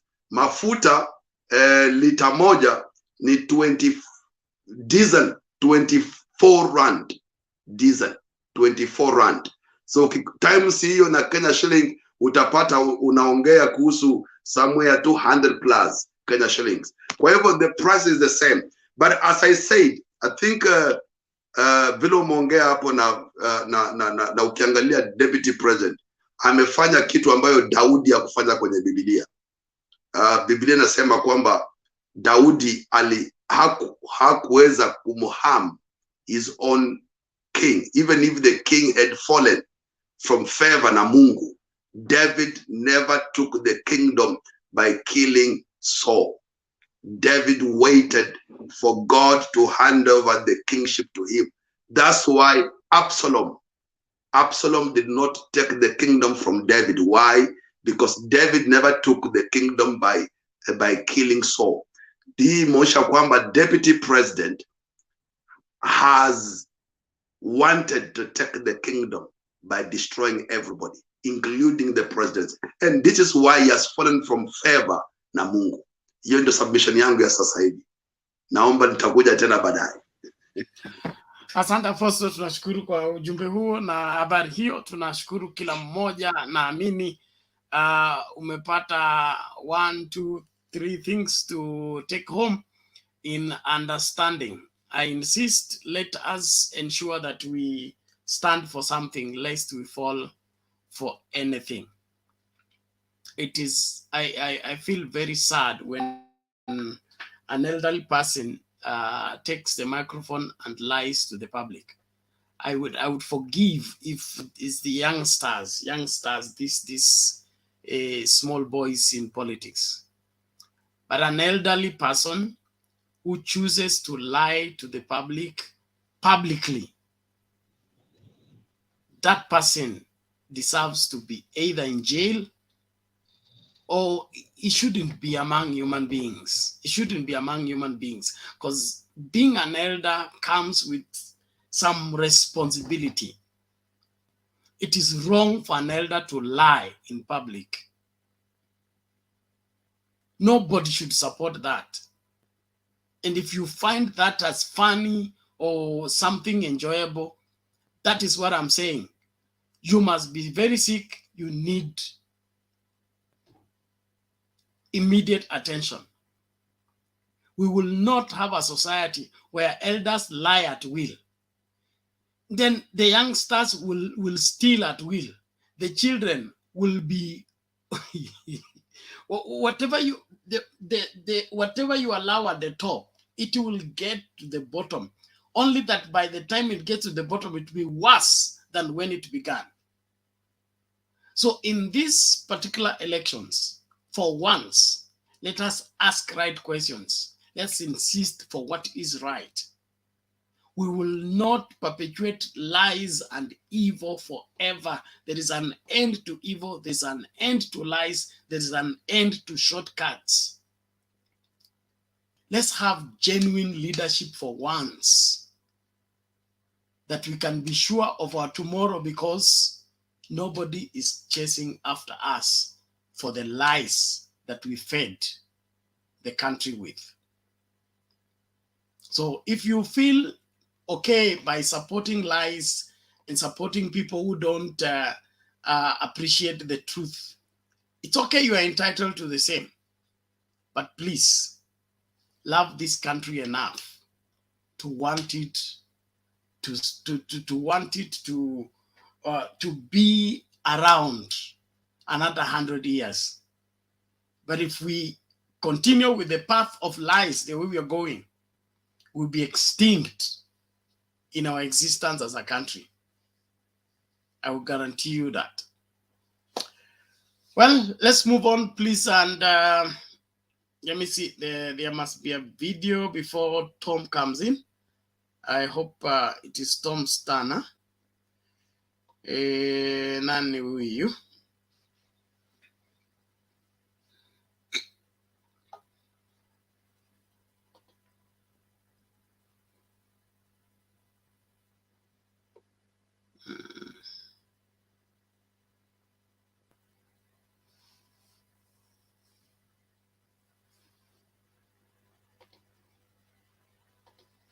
Let me see. I hope that's the right one. Kati ya sisi wote hakuna mtu ya kuweza kutuongoza, ati wameenda kukodesha mtu ya kitendawili ati akuja aongoze sisi. Sio ni madharau? Sio ni madharau? Sio ni madharau? Sasa mimi nataka niulize nyinyi, kuna mahali kitendawili amejenga barabara hapa Meru, amejenga shule, amejenga TTI, ameunganisha stima, hata sadaka peke yake ameleta hapa kanisani kwenu? Kuna kazi kitendawili amefanya hapa? Sasa mimi nauliza nyinyi, hata kama tumeishiwa kiasi gani, tunaweza kwenda kutafuta mtu ambaye hata kazi kidogo hajafanya hapa Meru ati aongoze sisi? Sio ni ukora? Sasa mimi nataka niwaulize wale wanajaribu kutupanga na kitendawili huko Nairobi, wao ndio wataamua ama nyinyi ndio mtaamua? Wale ndio kusema ama nyinyi ndio kusema? Si nyinyi ndio mtaamua? Si nyinyi ndio kusema? Tarehe 9 mwezi wa 8 na mwaka huu nawaambia watajua hawajui. Ati watajua? Ati watajua? Ati watajua? Watajua hawajui hawa jamaa. Tumeelewana watu watutwa? Tunakubaliana? Na ndio mimi nakuja hapa kuwauliza. Ati huyu mtu akitendawili anataka kuja hapa ati abadilishe katiba kwanza. Ati aongeze mamlaka ya rais. Ati aongeze vyeo ya viongozi. Nyinyi mnataka tubadilishe katiba ama tungebadilisha uchumi kwanza? Mnasema tubadilishe katiba ama uchumi kwanza? Katiba ama uchumi? Katiba ama uchumi? Katiba ama uchumi? Wale wanasema uchumi nione kwa mkono, wala wanasema kwa uchumi. Si ndio bana? Tubadilishe uchumi kwanza. Na ndio mlisikia juzi tumezindua manifesto yetu, mpango ya serikali ya kwenda mbele, na tumesema tunaanza kubadilisha uchumi kwa kupunguza gharama ya maisha, kwa kuhakikisha kwamba tunampatia mkulima mbegu, tunampatia mbolea, na tunahakikisha mkulima ako na soko ya ile mazao yake, ndio tutumie kilimo kuweka pesa kwa mfuko ya mwananchi wa kawaida mkulima. Tunaelewana jameni? Hapa kwenu mnahitaji maji, ni kweli ama si kweli? Hapa Totwa mkipata maji, si mtazalisha chakula ya kutosha? Si mtakuwa na mifugo ya kutosha? Hapo ndio tumesema tunajenga damu 57 mpya, na tumepata mbinu mpya ya kujenga damu ndio tuweze kuleta maji hapa kwenu. Ni kweli ama si kweli jameni? Tunaelewana? Ndio tunasema kubadilisha Kenya. Mimi nataka niwaulize, si siku ile mimi nilikuwa nashirikiana na Uhuru, si bei ya mbolea ilikuwa 2500? Saa hii bei ya mbolea si imefika shilingi 6500? Siku ile nilikuwa nafanya kazi na Uhuru Kenyatta mpaka 2018, si bei ya unga ilikuwa shilingi 90? Bei ya unga saa hii imefika shilingi ngapi? Si imefika shilingi 200 karibu na 50? Niliambiwa huko Kidhirone kule Imenti, nikaambiwa bei ya unga imezidi bei ya sufuria. Nyinyi mnaelewa hii dunia vile mambo imeharibika? Tunaelewana ama hatuelewani? Watu watoto tunaelewana jameni? Ndio tumesema lazima tupunguze gharama ya maisha. Tupunguze gharama ya maisha ndio kila Mkenya aweze kulisha familia yake, na tuondoe aibu ya njaa katika taifa letu la Kenya. Ama namna gani jameni? Jambo la pili, tumesema wera ni wera. Tunasema kazi ni nini? Si kazi ni kazi. Unajua hii Kenya iko na watu wako na madharau mingi. Tumesikia mtu akitendawili anasema ati watu bodaboda ni wakora. Ati anasema mama mboga ni takataka. Ati anasema wale wanafanya biashara ya mtumba ati wanauza nguo ya maiti. Si ni madharau makubwa sana? Bwana kitendawili, please utuheshimu kidogo. Hata kama nyinyi mlizaliwa kwenu mnavaa suit, sisi wengine tumevaa mitumba, lakini hata sisi ni Wakenya pia. Wacha madharau. Ama niaje watu watotwa? Tunakubaliana? Sasa niwaulize, mimi nilivaa mitumba miaka karibu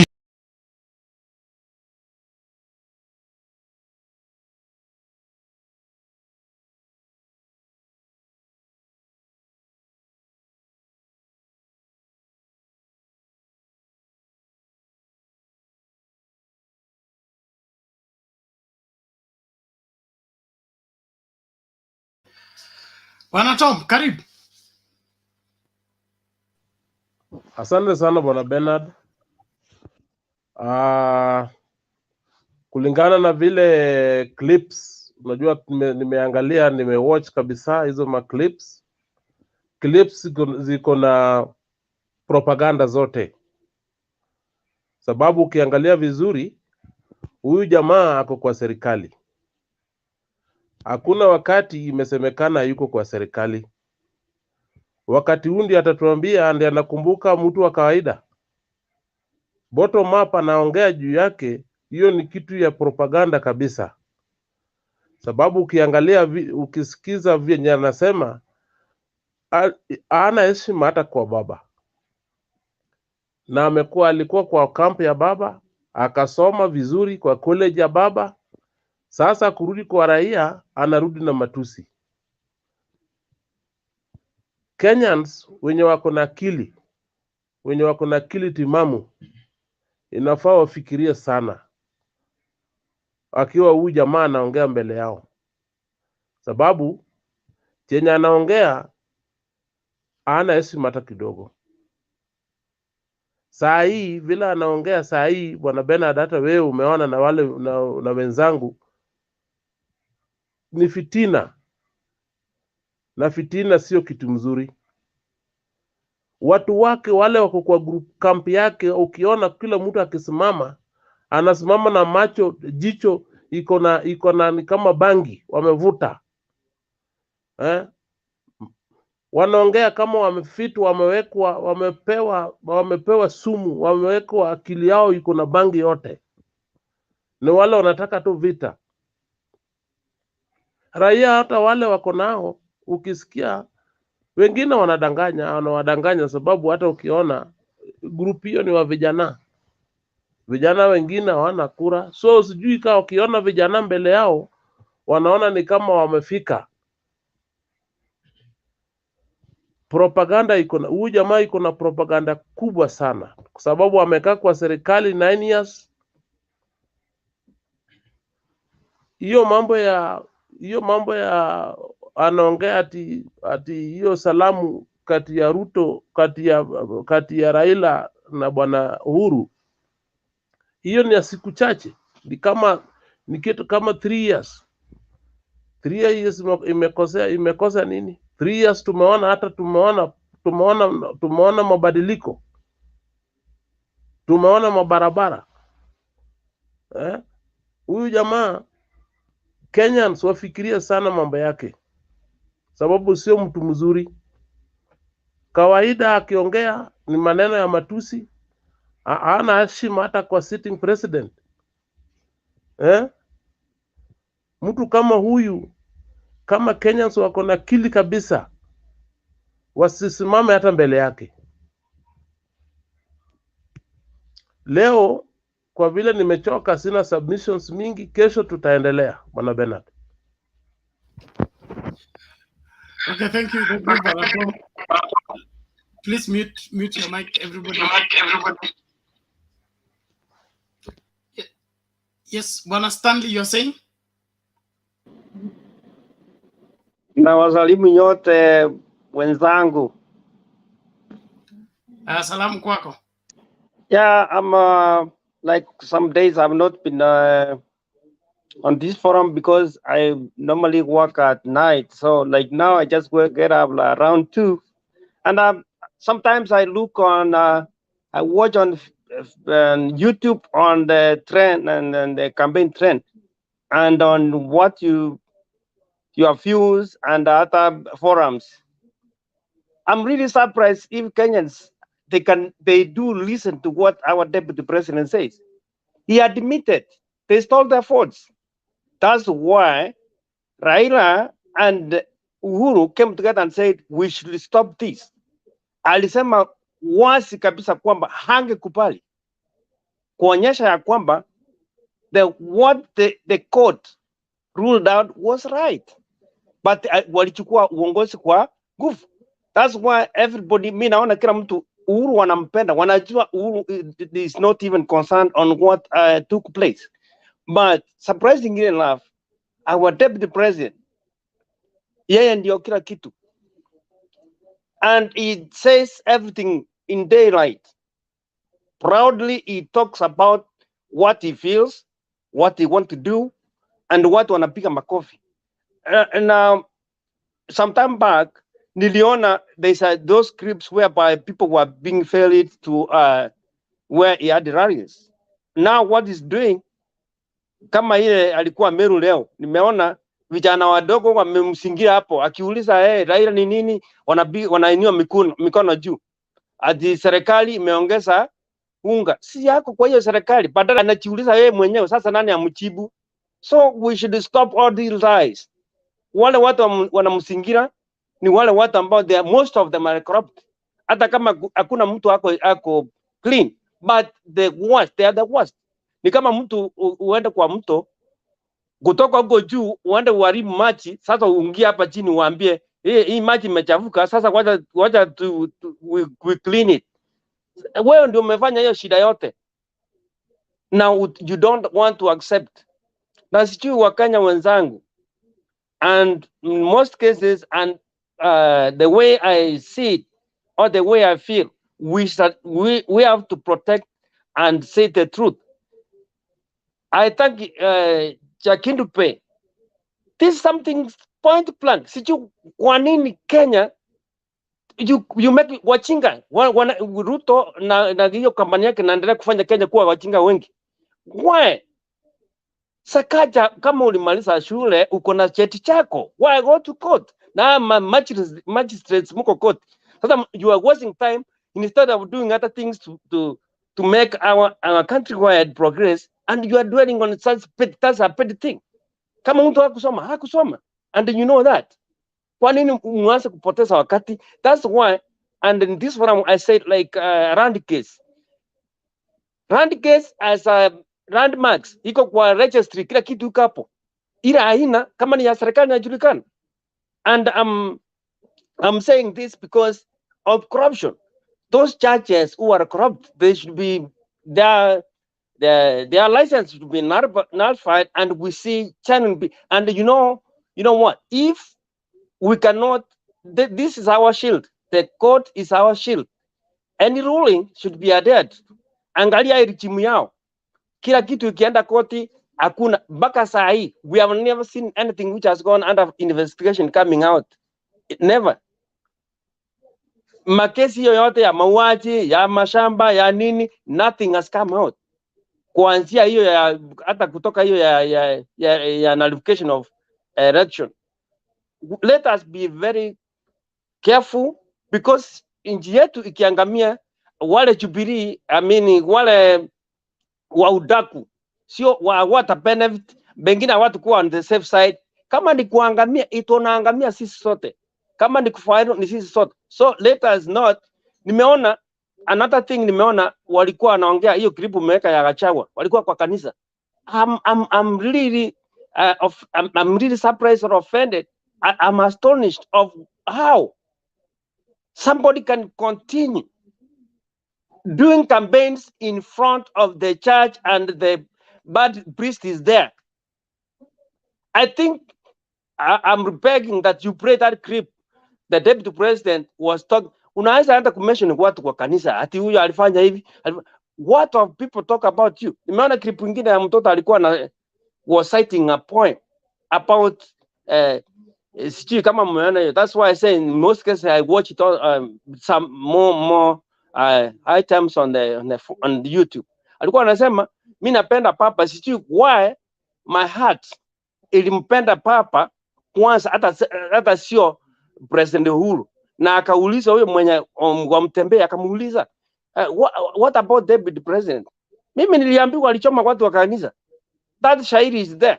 So let us not take things literally. And kama kuchezea inchi ni kama kuchezea. So if hiyo narrative ilikuwa kura mtu anapatiwa genuinely, hata watu wanajua kura ile ilipiwa ni ya Kibaki, ndio ilikuwa genuine. Uhuru alisema, deputy alisema vizuri sana. Uhuru alisema kama tumeshindwa wacha tumwachie. Akasema no, we cannot leave this one. Ako na bad intentions kwa nchi yetu, anataka kuiangamiza. Sasa kiangamiza, hatuko na Kenya nyingine. Wazazi wetu wako, watoto wetu wako, na kizazi chetu tunataka kiendelee. But if this is the kind of leadership is fighting for, then is fighting for it in our own country. It should do it in another country, not in Kenya. And this one, it should be told point blank. because we don't want to play with our lives and our children's lives. We want to improve. There's so much money in Kenya, so much money. Sasa hapa amesema nitajenga damu 57. Aanzie ya Aaron na Kimware kwanza kabla chaingia hizo za Meru. Asianze kutudanganya vitu mingi na watu wanapiga makofi hapo sababu wamepatiwa 50 na kafia. Leo wamepatiwa makofi hapo na bengine 50 ama 100. Those who are getting that, kukura ni vizuri, but muonyeshe fumbi wakati mnaenda kupiga kura. Thank you very much. Mimi naona mimi nachelewa. Bernard, nashukuru. Asante. Thank you Henry. Asante sana. Uko na wakati mzuri job. Jenga taifa. We will make this one better as we push for what is valid in all levels of leadership. Watu waangalie sera, wasiangalie sera peke yake. Waanze na kuangalia tabia. Sera hazibadilishi mtu, lakini tabia mtu inaweza badilisha sera. Kwa hivyo usivotie mtu tu kwa sababu ana sera mzuri na ana mdomo mzuri, anasema maneno matamu. Lazima uhakikishe kwamba unafuata kile ambacho kinafaa, na kile kinachofaa ni kwamba kila kiongozi aweke kwa mizani, akipita aende mbele, akianguka azuiliwe kabisa kwa vyote vile, azipate nafasi ya kuingia katika kiti cha uongozi. Thank you very much. I want us to go and listen to Julia first, and then we will come back to follow our Mkururo. Samahani, lakini lazima tuende hivyo. Julia, vipi leo? Mzuri Bernard, how are you? I'm fine. Thank you. Good to see you. Good to see Jackie Dube, Apostle Henry, Jason, the Cleans, Fred, and MC. Bernard, nimeingia tu kwa hii debate, napenda kuingia jioni, lakini I just thought maybe ninaweza kafikia wale wenzetu wa pale Mlima Kenya ama wa Kenya wenye wajalala, kwa sababu the statements by DP are alarming. Jana nilikasirika sana when nisikia hiyo audio, lakini leo nikajiombea sana Bernard, nikasema nisikubali shetani ya haribu siku yangu.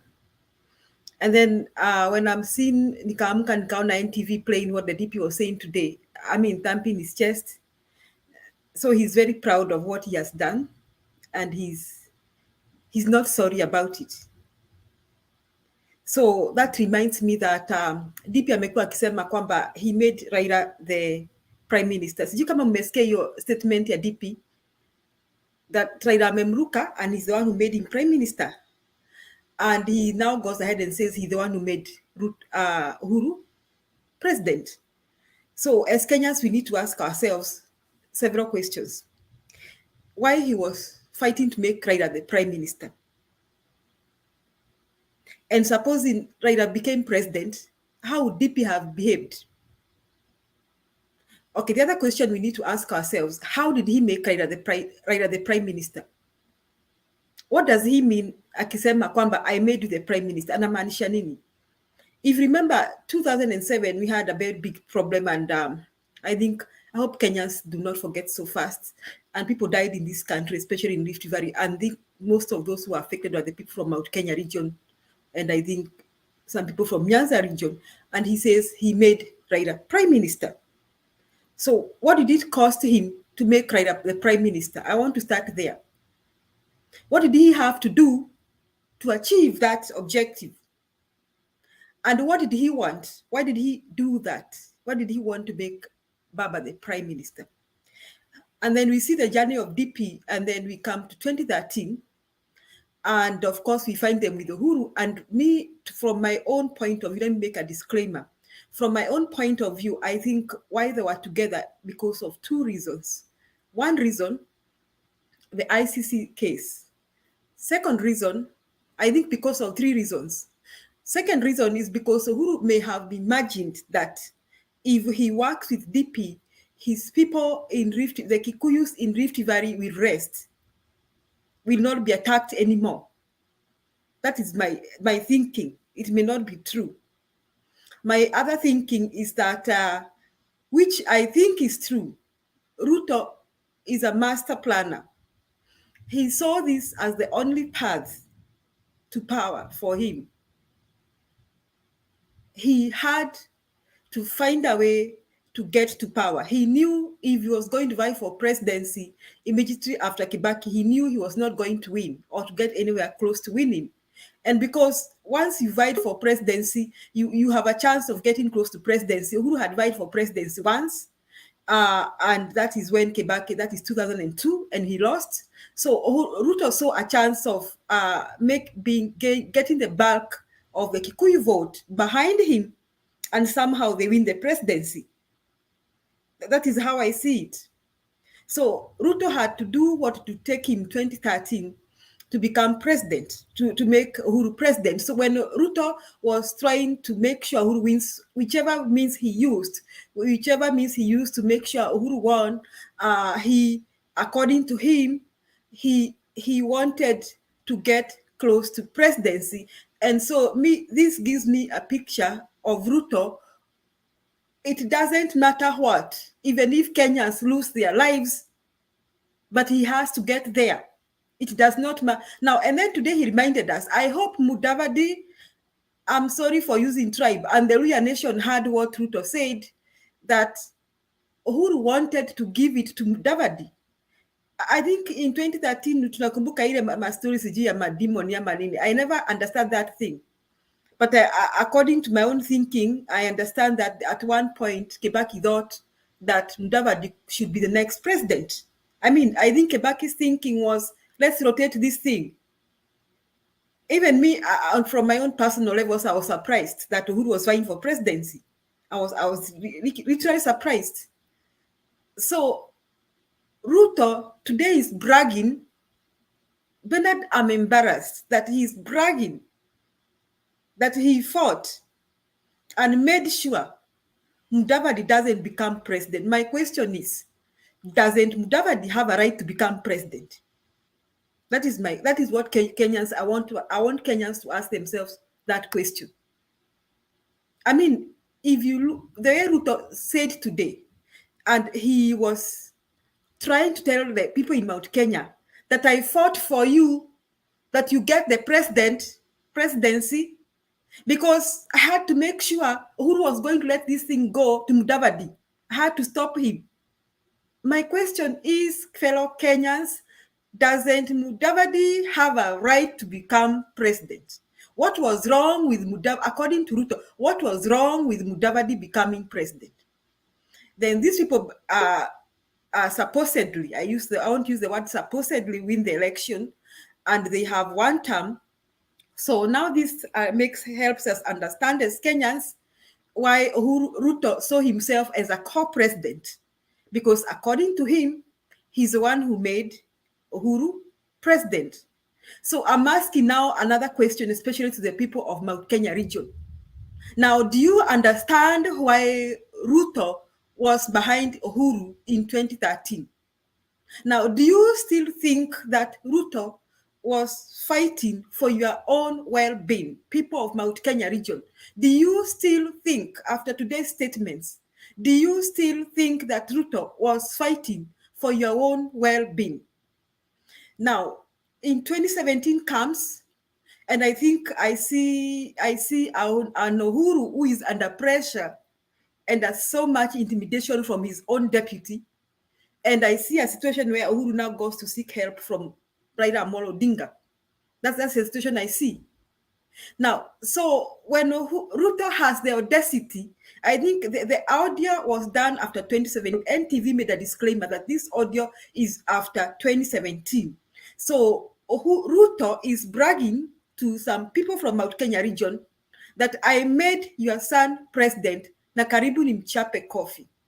Now I want to ask fellow Kenyans, if Ruto has the audacity to brag, to even think and contemplate of slapping a sitting president and brag about it, what can he do to you, a small Kenyan? So for him to ascend to power, because he was saying karibu nimchape coffee, Kwa sababu gani? The elections were contested. And according to Ruto, Uhuru was like, kama hatukushinda, let us let this thing go.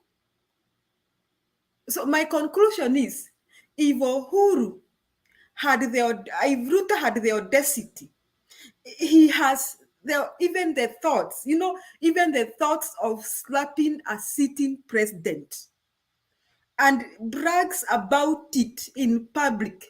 And today he continued to justify why he should have done that. Nyinyi mnafikiria nini? That is like treason or an attempt. If you slap a sitting president, it's like you attempted to assassinate him. It's like you people, this is not a joke, this thing, hiki tu si mchezo. Na waomba mujaribu kufikiria, mumeona Uhuru amekaa mahali na mtu ametokea amempatia slap. But by Uhuru security. Try doing that one of these fine days. Because that is like an attempted assassination. So if Ruto has the audacity to even have in his mind and talk about it in public and brag and laugh, sijui kama mlisikia hicho kicheko kwa hiyo audio, mlisikia hicho kicheko. So he thought about it, he talked about it, he spoke about it, he repeated it, and he bragged about it today, and he justified it today. He's telling you he has no respect for the sitting president. That is the highest authority in the country, the commander-in-chief of the armed all the disciplined forces, the symbol of unity in Kenya, the only person who make us not kill each other. If we don't have a sitting president, we will kill each other, like Somali. Why do you think Somali, Libya, and the others kill each other? It's because they have never had a stable symbol of unity. So this man even contemplated of slapping a sitting president and brags about it, thinking he's impressing Mount Kenya region.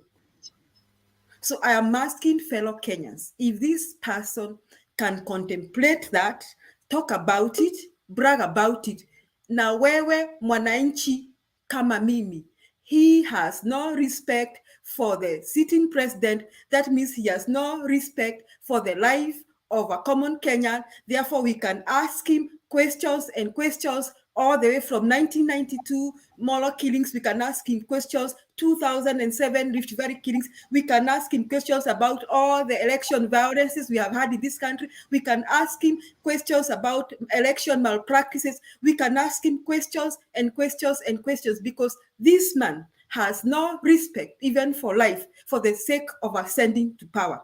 So I am asking fellow Kenyans that even if ulikuwa na small thought that you can vote for Ruto, you will be selling this country to the devil. Hata kama umetoka Mount Kenya, if you had a small little thought that Ruto could become president, you will be sending this country to the dogs. Don't do that for your sake, for the sake of generations to come. A person who can contemplate slapping a sitting president and brag about it can do anything to you and your children and your grandchildren, and even your great-grandchildren will be so miserable for one foolish decision you are going to make on 9th by supporting or voting for William Samoei Ruto. Asante Bernard, nimemaliza. Okay, thank you, Julia. Let's move with speed, and please let's now redeem time. I want to clear the lineup so that we can now get into the exchange part. Jason, nakupatia wewe dakika 2.5. Mbio ndio Clint akuja, na Clint amekuwa hapa. Thank you so much. Thank you, Bernard. Thank you so much, everybody. And Bernard, I will try to get it. I said last time that I don't understand why hii mtu ako na hasira sana namna hii. And if you read the Bible, kuna wakati wale Wafilisti walianza kujipigana wenyewe kwa wenyewe. Kulikuwa na hali ya mchanganyiko, walichanganyikiwa. And I believe that that is what is going on now. And in the next, I think in the next 5 weeks that we have, or less, we will see many things. Vitu mtu akiongea tu utapika ovyo ovyo. And this guy is, I think, is doomed. And as I will get the words of my sister that I just spoken, that Kenyans will need to be very careful, lest we sell this county to the dogs. Sasa mimi hiyo hasira yake ndio inanishangaza sana. Kuna hasira sana. Just watch him when they talk. Saizi hakuna mambo ya bottom ups, blah blah blah blah blah. Ni matusi. I think he knows himself what they did in 2017, and now these things now are coming out. They knew how they rigged the elections, how they messed up the elections. So anafikiria anajua atafanyiwa hivyo. Sasa amekasirika, kuna hasira sana. So let's continue watching and praying for our nation. Thank you. Okay, asante sana Jason, we appreciate that. Na wale wote wanatazama tunashukuru kwa kuendelea kujumuika nasi katika Mtembei TV. Tafadhali endelea kukaribisha wawili watatu ili wote tukamakinike pamoja katika siasa zetu na kuzielewa, na tukienda kuchagua viongozi tuchague viongozi wanaofaa. Wanasema si bora kiongozi lakini kiongozi bora. Asante. Bwana Clint, vipi? Oh, poa bana. Long time no see. Yeah, Nanyua kamera sura ionekane vizuri. Kuna kampeni hapa, watu wanataka kuona sura yako ndio wasikilize sera zako. Mimi nimepotea sana Ben. Yes. Ni kama corona inanishika kila wiki mpaka siku hizi nimezoea. So Ben, nimemiss sana siasa lakini nimerejea. Kwanza ningependa kuanza na vitu huniuma. Mimi kama mfuasi sugu wa naibu wa rais, ama ukipenda rais anayeingia. Ben, Wakikuyu hupenda sana kuongelea 207 violence, kwamba waliathirika Rift Valley. Lakini ni ukweli waliathirika. Lakini si wao peke yao waliathirika, kwa sababu hata sisi Wajaluo tulikipitia. So wache kutukumbusha tulikotoka. Hata rais mwenyewe alisema yaliyopita si ndwele tugange yajaye. Wameongelea sana mambo na Eldoret 207 sijui nini. Na wakati wanaongelea hizi zote hawezi wakataja Mungiki. Ama wakitaja Mungiki utafikiria Mungiki walitoka Kisumu ama Turkana. Kama ni kusahau 207, naomba tuisahau hivyo tu na iende.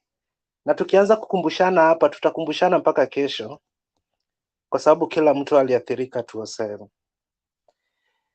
Nimesikia mtu ameongelea Uhuru alienda katafuta baba wakati sasa Ruto was ungovernable.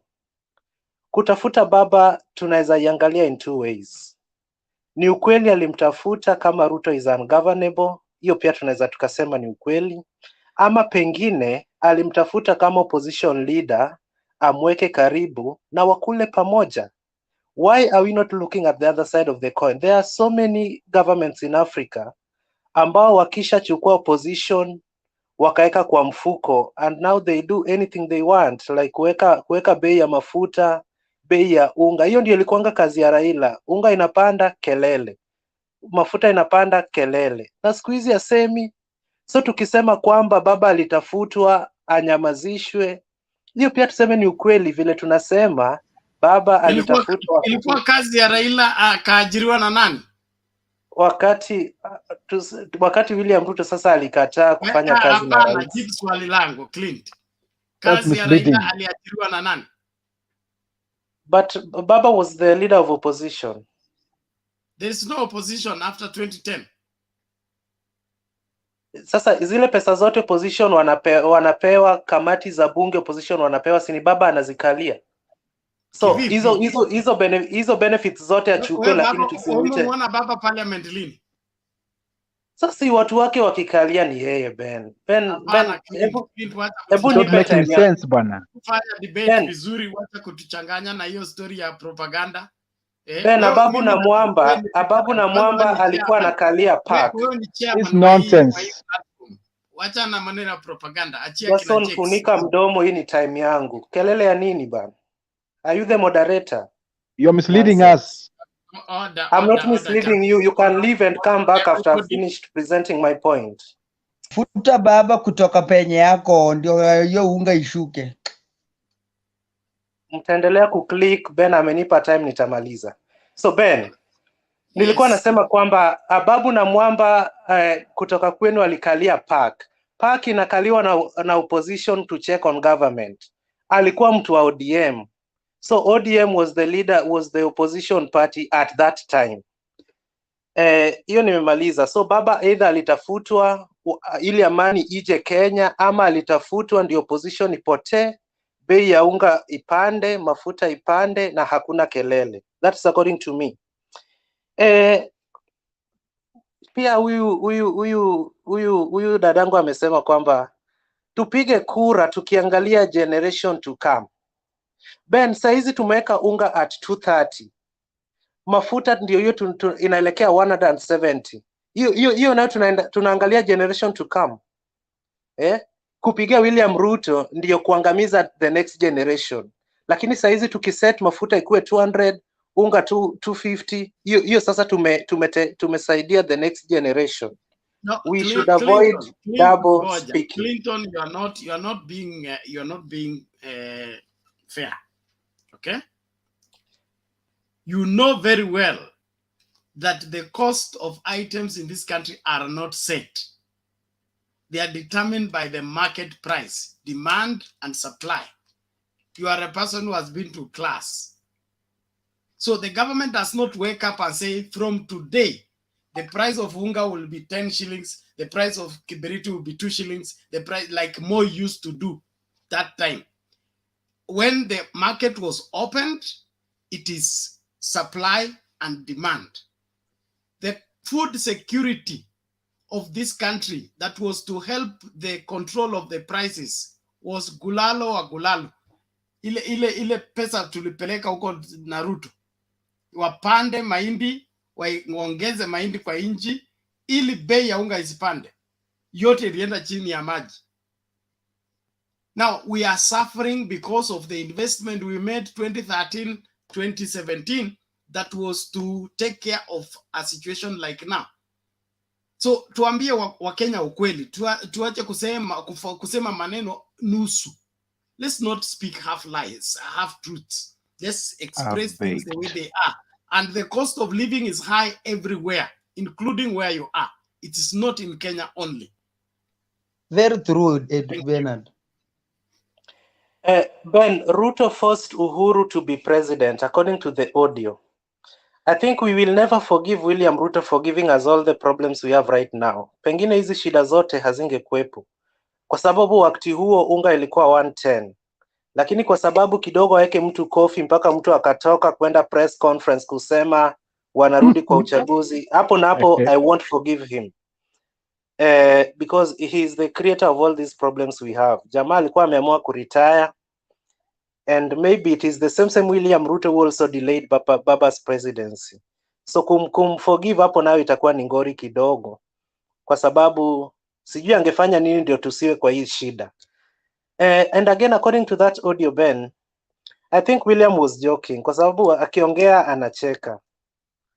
Amesema kama haingekuwa eti ni mkubwa wangu, I felt like kumwekelea kofi.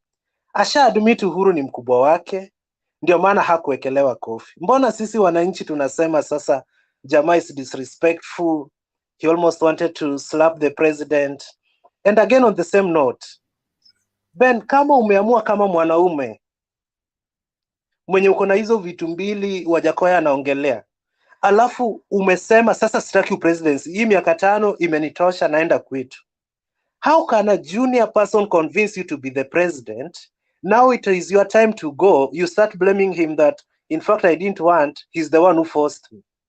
So do we blame the person who forced him, or we blame the person who took the responsibility he was not ready to undertake? I think on this, we have to give William Ruto a break. Yes, William Ruto forced him to be. Now that he is now the president, what has he done with the power that William Ruto forced him to take? The first thing he did with the power was to strip William Ruto of all the responsibilities. Ndio hiyo sasa tunasemanga asante ya punda ni mateke. I force you to take something positive, and then you use the same thing I've given you to kill me. Ben, right now Rais ametoka Portugal. Clint, unajua you are a very good debater. I don't know what's wrong with you today. Umepitia wapi? Umeonana na Gachagua leo? Ben, si repeat hizi. Ebu peana point vizuri tuelewane vizuri. Nimefanya nini hapo vibaya? Ruto doesn't have power to give anybody. That's why he's even looking for it. Ruto doesn't have power to give anybody. That's why he's on the top of a car begging everywhere if we can donate it. He doesn't have it. He cannot give it to anybody. So why are you making him bigger than life? But we are all over blaming him for almost slapping the president to be the president. That was bad manners, and we should condemn it. And in fact, it. the president is the president. We don't know whether he was slapped or not. He did not want to be. And now he became after being threatened to be slapped. That information is for elders. It's not for the public. Yeah. And in fact, tunangojea video niko sure iko itatoka tarehe 7 a day to election. So Ben, unajua tunajaribu kufukuza Wakikuyu kutoka kwetu. Wacha kuzungusha inji. Thank you. So video pia maybe inakuja. Ben, another thing I would like to talk about. Mheshimiwa Rais ametoka hivi Portugal na maasira tupu. Na huko niliona alikaribishwa hadi na wanajeshi. Na I think kitu kimemuuma zaidi ni manifesto yetu Ben. Ile manifesto tulitoa hata mwanafunzi wa kidato cha pili ni form 2. Class 2 inaitwa darasa la pili. Akiketi chini anaifuatilia naelewa. We have a problem, a solution and how to solve it. Ben. So hiyo manifesto yetu pia nimeona imemkasirisha sana. Na huyu ni rais anayeondoka mamlakani. Sijui mbona anapinga manifesto yetu. Kama ako na manifesto ya kuondoka serikalini pia alete to compare na yetu ya kuingia kwa government. And then we've seen many presidents leave power Ben, na wali support watu ambao wanataka kama Moi, Kibaki na kadhalika. Lakini hii ya sasa hivi bana, hii ni hasira, sijui hasira imetokea wapi. You can support someone silently. You can support someone the way you want, lakini hii ya kelele hii is like tuseme kwa mfano Ruto ashinde Ben tarehe 10. And then the chairman of the AZIMIO coalition ndiye aite press conference aseme tumeibiwa. You know the chairman mwenye atakuwa anasoma hiyo press statement. So it's like anasema tumeibiwa, siondoki mpaka tusuluhishe hii kitu, which is also very dangerous to us as a country. So Ruto pia amesema is like nashindana na boss wangu kushinda ninavyoshindana na Raila. That one is also a very dangerous statement to our country as people who love peace. Imefika time yake ya kwenda nyumbani. In fact, in good democracies, Ben, afai hata kwenda nje transact any business on behalf of Kenyans. Hakuna barabara inaweza umbwa loan sahi ijengwe kwa siku 37 iishe. Which transaction anafanya ikibaki siku 20 na aondoke kwenda nyumbani? This a time he should be very Clint. Nikimaliza hii naenda wapi? Ninyi mnataka Uhuru asihusike katika siasa, asihusike katika kampeni, lakini mkipanda kwa gari mpewe microphone, kilio chenu ni Uhuru Kenyatta.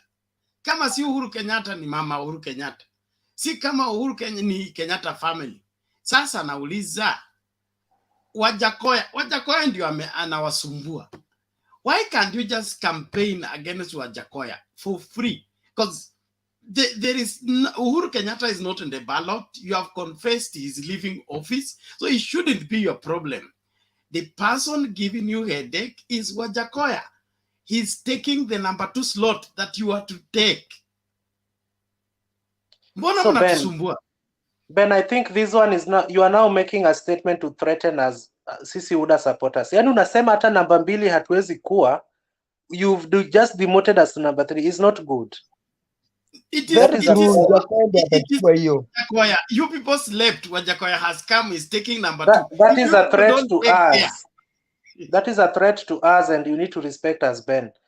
It's either we be number 1 or number 2, but putting somebody ahead of us, someone who has just campaigned for sorry, hii corona inamaliza. Someone who has just campaigned for less than a month, alafu unasema ni number 2. Hiyo tutachunguza ama election ipostpondiwe. We Clint, unajua mimi niko Nairobi. Nikimalizia, mimi niko Nairobi na nimeongea na vijana wote wa base. Okay? Wanasema saa hii wameelewa bottom up. Profesa amekuja na amewaelezea vizuri vile bottom up inafanya. Na huyo profesa ni Wajakoya. Ambia hii ingine haieleweki, lakini ya Wajakoya inaeleweka mara moja. Kwa hivyo ni mtu wao, anaelewa lugha yao. Wewe ni pastor. Wewe ni pastor, tunakuheshimu. Na sitashangaa sana kukuona pale swearing in ya William Kasarani. Wewe ndio utakuwa unatoa maombi ya Kiluya. Tutakuwa na maombi 47 ama tuko na counties 47. Maombi ya Kiluya pengine itakuwa ni wewe. Na ukijifanya tu hivi mistake useme Kenya kuisha sijui nini, you will know. Hiyo siku tunakula Biblia no mistakes, kama hapa pastors wengine wamekuwa wakifanya. Ben, Ruto abusing Raila. I think this is very unfortunate. But I also see abuses from both sides of the political divide. So it's either they stop abusing themselves or they continue, because ikifika tarehe 8 mwezi wa 9, tarehe 9 mwezi wa 8, we're gonna separate them. Mwenye amelitusi mwenzake sana, kama ni matusi italeta marks, mnajua mwenye atashinda. Kama ni sera vile vile. Presidential debate, Ben, I support. But kuna mtu amekuja na nia mbaya, Ben, mimi naongelea UDA. Nia ya kutaka kuinterview deputy presidents. Ilikuanga. Who interviewed Ruto and Kalonzo? We are demanding debate between Mother and Gachagua. We are going to vote for president, not deputy presidents. If you want our deputy president to be sick on that day, try it. They must debate. If you want our deputy to be operated in Dubai on that day, try us. We only want one debate. Nairobi governor na Raila na Ruto. Hiyo ingine tutapeleka Gachagua hospitali, aenda tibiwe tumbo ndio arudi. We don't want jokes, Ben. Ruto na Raila ndio wanaenda kwa debe. Kina Gachagua hata picha itakuwa na unataka tu watch kwa TV. Hai. Hapo nayo tuheshimiane. No. Hata nani amehepa debate, mtu wenu wa Kilifi. Mama. Aisha ni mama, ako na shughuli mingi. Ben, respect us, Ben. What is wrong with you? Then, so anataka kuwa gavana na shughuli nyingi kwa nini? Ben, wacha nimalize point yangu. Mbona UDA bamba mnatupimia tu hivi bana Ben? Wewe malizia, muda wako umeisha. Thank you. Yes. So Ben, nikimalizia ningependa kuwarai wa Kenya. Let us not judge William Ruto because he's tough, he talks tough. Magufuli was like William Ruto. Tumeona vitu amefanya Tanzania. Hata leo nimeona video hapa kwa internet, wametengeza electrical train, lakini na speed yake ni kama ile ya diesel. Hiyo nayo ichunguzwe, though huyo rais sasa hivi hayuko. But tunaweza kuta huyu jamaa tunamdharau William. Can take us a step forward. Wale ambao mnajaribu kucompare to William Ruto has been in government for 8 years. How many years has Baba been in government? So kama tuna compare William amekuwa miaka 8, to compare na Baba amekuwa miaka mingapi? Alafu kuna hii tabia mbaya rais amekuja nayo ya kusema kwa microphone watu wakisikia eti wengine mlipewa majukumu ya uongozi, mumefanya nini? Kwani Ruto alikuwa rais? Munya hajakuwa rais na amefanya kazi kwa agriculture. Munya ndio hiyo amefanya kazi. Tunaona bei ya unga, ni ukweli ilipunguzwa na 2 bob. Zile zilikuanga 36, siku hizi ni 3. Tangu So Ben, kwa wale wa Kenya ambao bado wana shauri yangu kwa Wakenya ambao bado wanampenda William kama mimi, tusife moyo. Kuna vikwazo kadha wa kadha, tunawekewa vikwazo tusimfikie William, lakini tuendelee kuzing'oa. Wakenya wenzangu, imebaki siku chini ya 40 kwa Kiswahili imebaki siku chini ya 40 tuweze kumkabidhi Mheshimiwa William urais aweze kutuongoza vizuri. Kuna mtu pia nimemsikia makosa kulinganisha William Ruto na Magufuli. Ben, acha tu nimalize tafadhali. You'll just finish me after I've finished. Magufuli aliangamiza ufisadi. William Ruto anatetea ufisadi. Haizi kuwa kama Magufuli. Ben, si William Ruto ameongelea port hapa juzi mkaanza kutetemeka. Which port? Hizi ports zetu sijui Kisumu, Mombasa na Lamu. In fact, vitu zetu kama Wajaluo zijawahi ibiwa zikauzwa since independence. Hivi hayo maswali yote tutauliza baba, imekuwaje mpaka leo hii miaka mitatu hii port yetu inaweza ikaingiliwa? Wewe leta Gachagua kwa debate ajibu hiyo maswali. Okay, finally, as William Ruto supporters we stand firm. Tunajua umeunganika kama watu wakubwa, lakini William pia anatupromise si mchache. Niko sure hatudanganyi na tuna imani kwamba tutafika ng'ambo ile. Tukiwa na ndugu zetu kutoka Central. Nimesikia mtu akiambia Mudavadi eti Waluya walolala waamke. Tafadhali tuheshimiane mwenye amesema hivyo, kwa sababu hao Waluya tunawahitaji kwa hii boti yetu ndio tuweze kuvuka nao kwenda Canaan. Otherwise, Ben, my final remark is this: we should pick a leader who will keep jobs in our country by offering companies incentives to hire only with their borders or with the people within, not one who allows corporations to outsource jobs for cheaper labor when there is national employment crisis. Choose a leader who will invest in building bridges, not walls, books, not weapons, morality, not corruption, intellectualism and wisdom, not ignorance, stability, not fear and terror, peace, not chaos, love, not hate, convergence, not segregation, tolerance, not discrimination, fairness, not hypocrisy, substance, not superficiality, character, not immaturity, transparency, not secrecy, justice, not lawlessness, environmental improvement and preservation, not destruction, truth, not lies. Unajua watu wa UDA hamtaki tuzungumzie corruption, ndio maana nimesema sasa hizo nyinyi ndio mko nazo yote. Ben, si huyu Jason angetolewa nimalize point yangu. Ben, hizo pointless clean. Sisi watu wa UDA haturuhusiwi kuzungumzia corruption, ndio maana nimeiita polepole. Lakini mbinu yetu ya kufight corruption ni siri, itawashangaza. Hizo ni zenyu zote, hizo nimetaja, hizo ni yako yote. Order everybody. Thank you. Clint, Ben, it's good to protect me, Ben. Goja, Clint. It's not that we don't want you to talk about corruption. It's only that anytime you say it, the word corruption reject you. Ben, I want to promise the panelists, mbinu yetu ya kufight corruption itawashangaza mwaka ujao. Mwaka hii. Hiyo budget mlitusomeanga hapa ati mtaongeza pesa. What makes William Ruto think that every problem in Kenya can be solved by a fund? fund for police, fund for judiciary, fund for children, Fund for police hajasema bana, fund for police ilikuwa ya huyu running mate. Not the solution to the problems. Now, muda wako umeisha officer. Naomba siwache ni explain hiyo point yangu ya mwisho Ben. Watu kwa comments wamenimaliza leo. So Ben, William Ruto has all those qualities nimekusomea hapo. He cannot destroy, he will build bridges, not walls. He will do everything.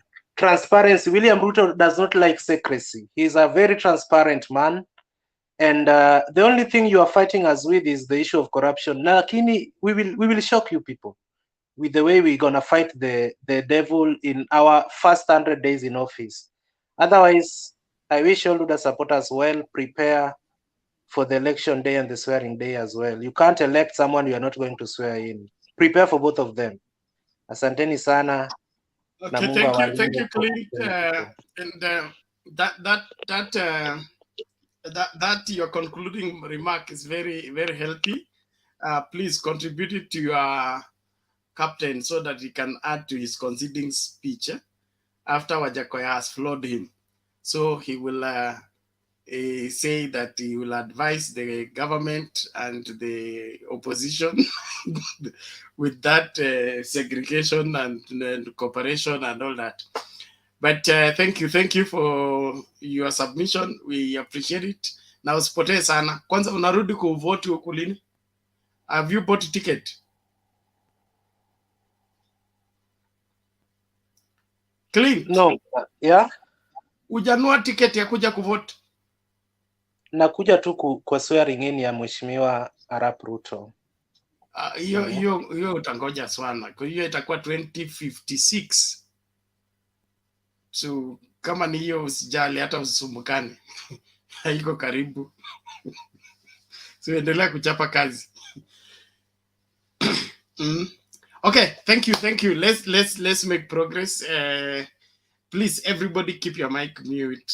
Until your time to submit, you don't put on your mic because it provides feedback that irritates, especially wale watu wanatumia headphones.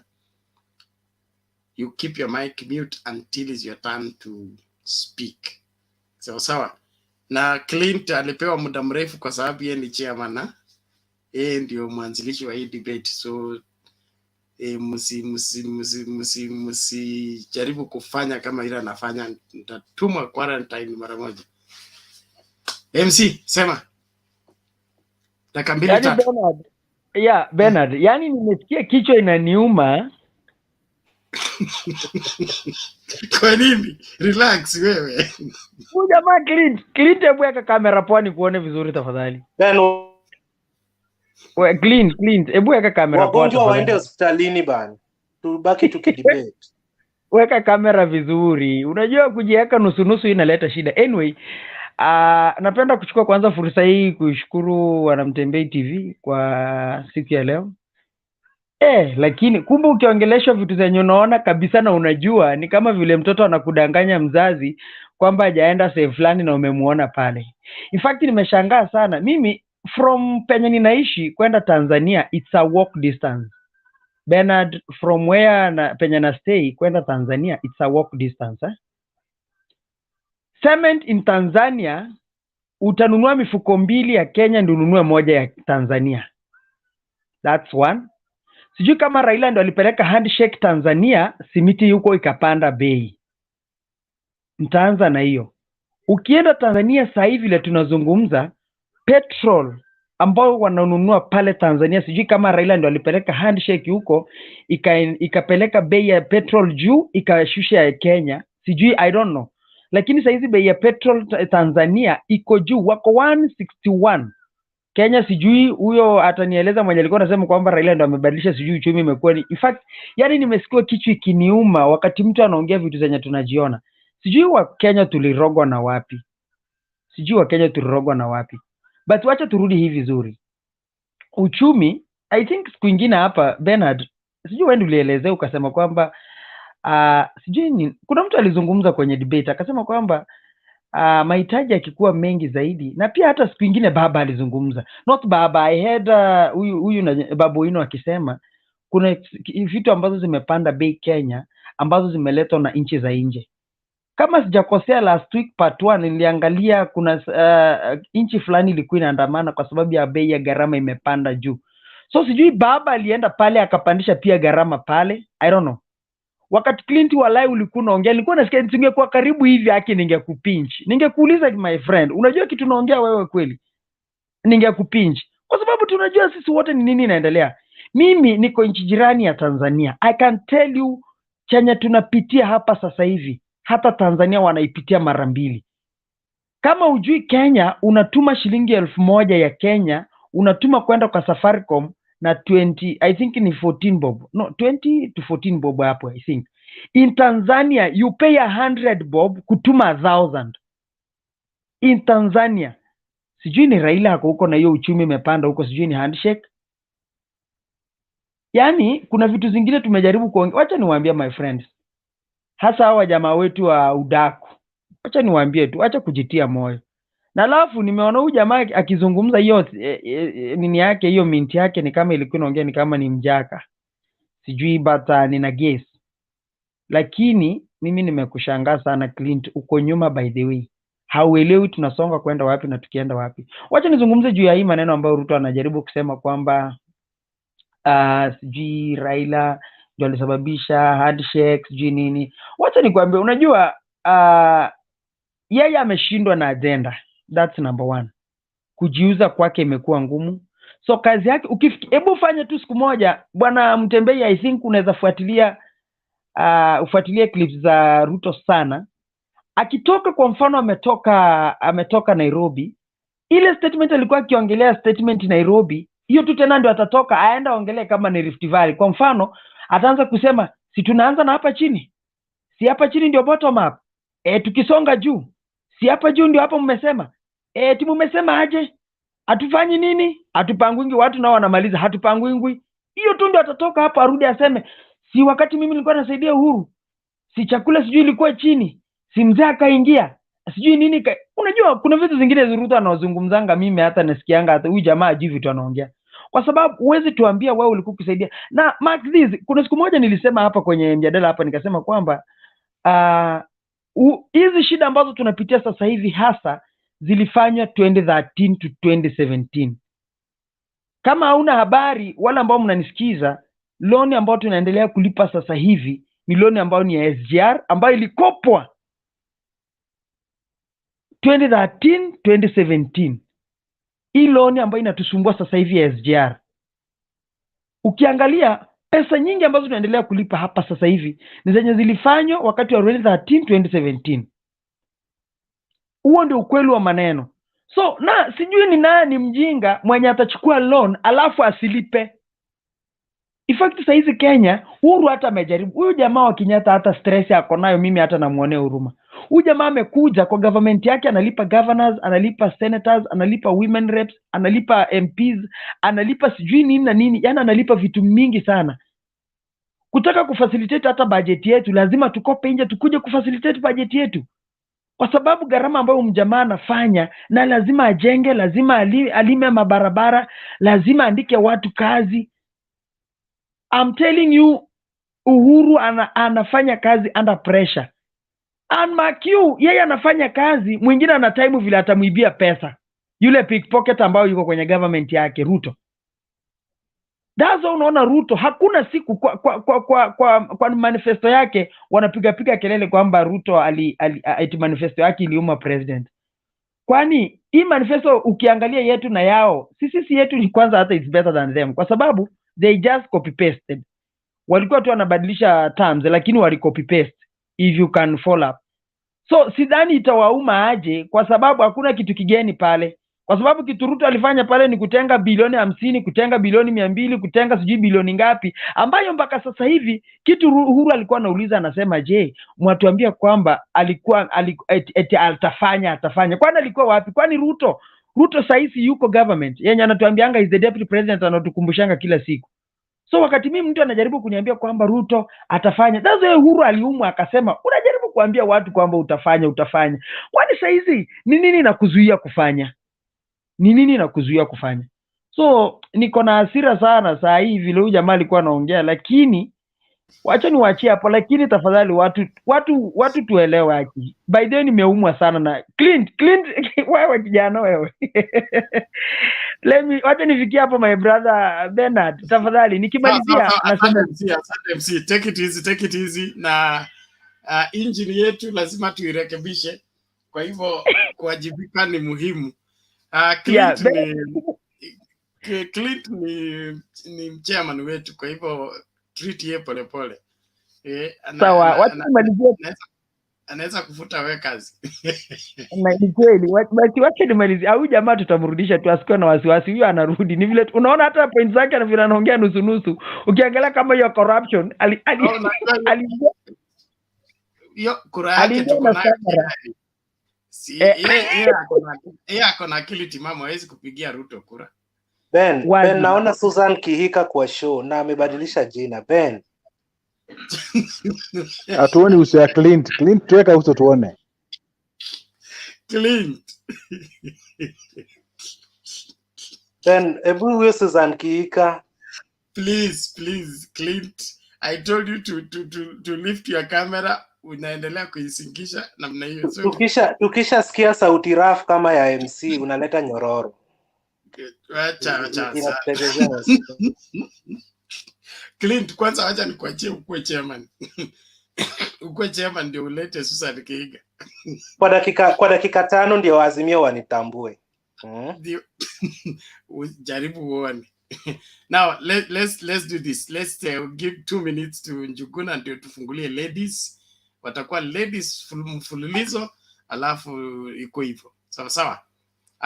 Bwana Njuguna, karibu.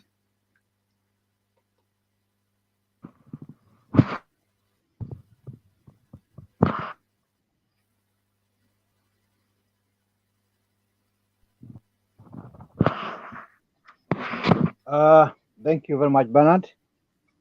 And thank you to my fellow panelists. I hope everybody can hear me. Yes, you are clear. Go ahead. Thank you very much. I think when we come here, we need to be very, very, very genuine. And we should be genuine in all spheres. Because I think we are talking about our country. And when we talk our country, we need to be very serious. And we should not speak like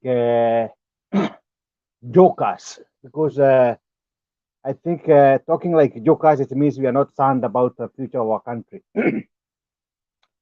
First of all, say the economic hardship that is being experienced in Kenya, it is also experienced in so many countries of the world. And I'm saying this one with very, very concrete evidence, because I'm outside Kenya. Right now where I am, I'm suffering because things has skyrocketed. The petrol has gone up. Almost everything has gone up. And we should not be ignorant that there is war in Europe, which started in February. And it's important for us to know that the world, the countries of the world are interconnected. There is no country which is an island today. We are connected like that. It's a web of countries. So if there is a problem in America, it's going to be felt in Kenya. Right now there is a war between Russia and Ukraine. Everybody knows, who bothers to know, that Ukraine is the biggest world producer of grain, wheat, and Kenya is one of the exporters. Africa is the biggest exporter of the grain from Europe, from Ukraine. So when we say, when people say that, blame the Kenyan government, it is very, very, very, very wrong. Very wrong, and that shows how people can be ignorant. Anyway, that is one thing. I just want to discuss some of the event which you took yesterday and today. It's, some of the politicians, senior politicians, to be very, very boastful and showing some kind of a don't care attitude. We need to be very, very, very careful with the people that we are going to elect, because if somebody who is campaigning to be president and tell Kenyans that he was just about to slap the president, a unifying figure of the country, somebody who is taking the security of the country, and you have the guts, to say, I almost. It shows the hate of arrogance and the dictatorship in you. And people should be very, very, very careful about one person, William Samuel Ruto. And we should condemn him with all the terms that is possible.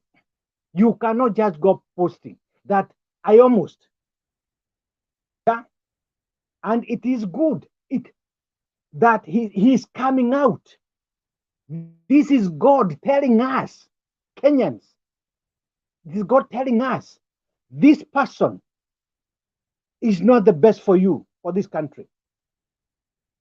Because if he can be able to slap the president, or even try to slap the president, imagine what he's going to do to you when he has got that sword, when he gets that sword and the constitution, when he's the commander-in-chief of the armed forces, when he has got the instruments of power. What can he do to you, to me, and that person, that Kenyans out there? We need to be very, very, very careful. We need, and I beseech my fellow Kenyans, we need to be very, very careful, because this is our defining moment. We must cross the Rubicon. We must cross the Rubicon together. And Kenyans of goodwill must take into them to make sure we place this country in good hands. We must place this country in good hands. But we must not joke with our lives, because siasa mbaya, maisha mbaya. That's what Moi told us. Siasa mbaya, maisha mbaya. And we have seen one selfish, some way, Mr. Ruto. He's very selfish. He's a very selfish guy.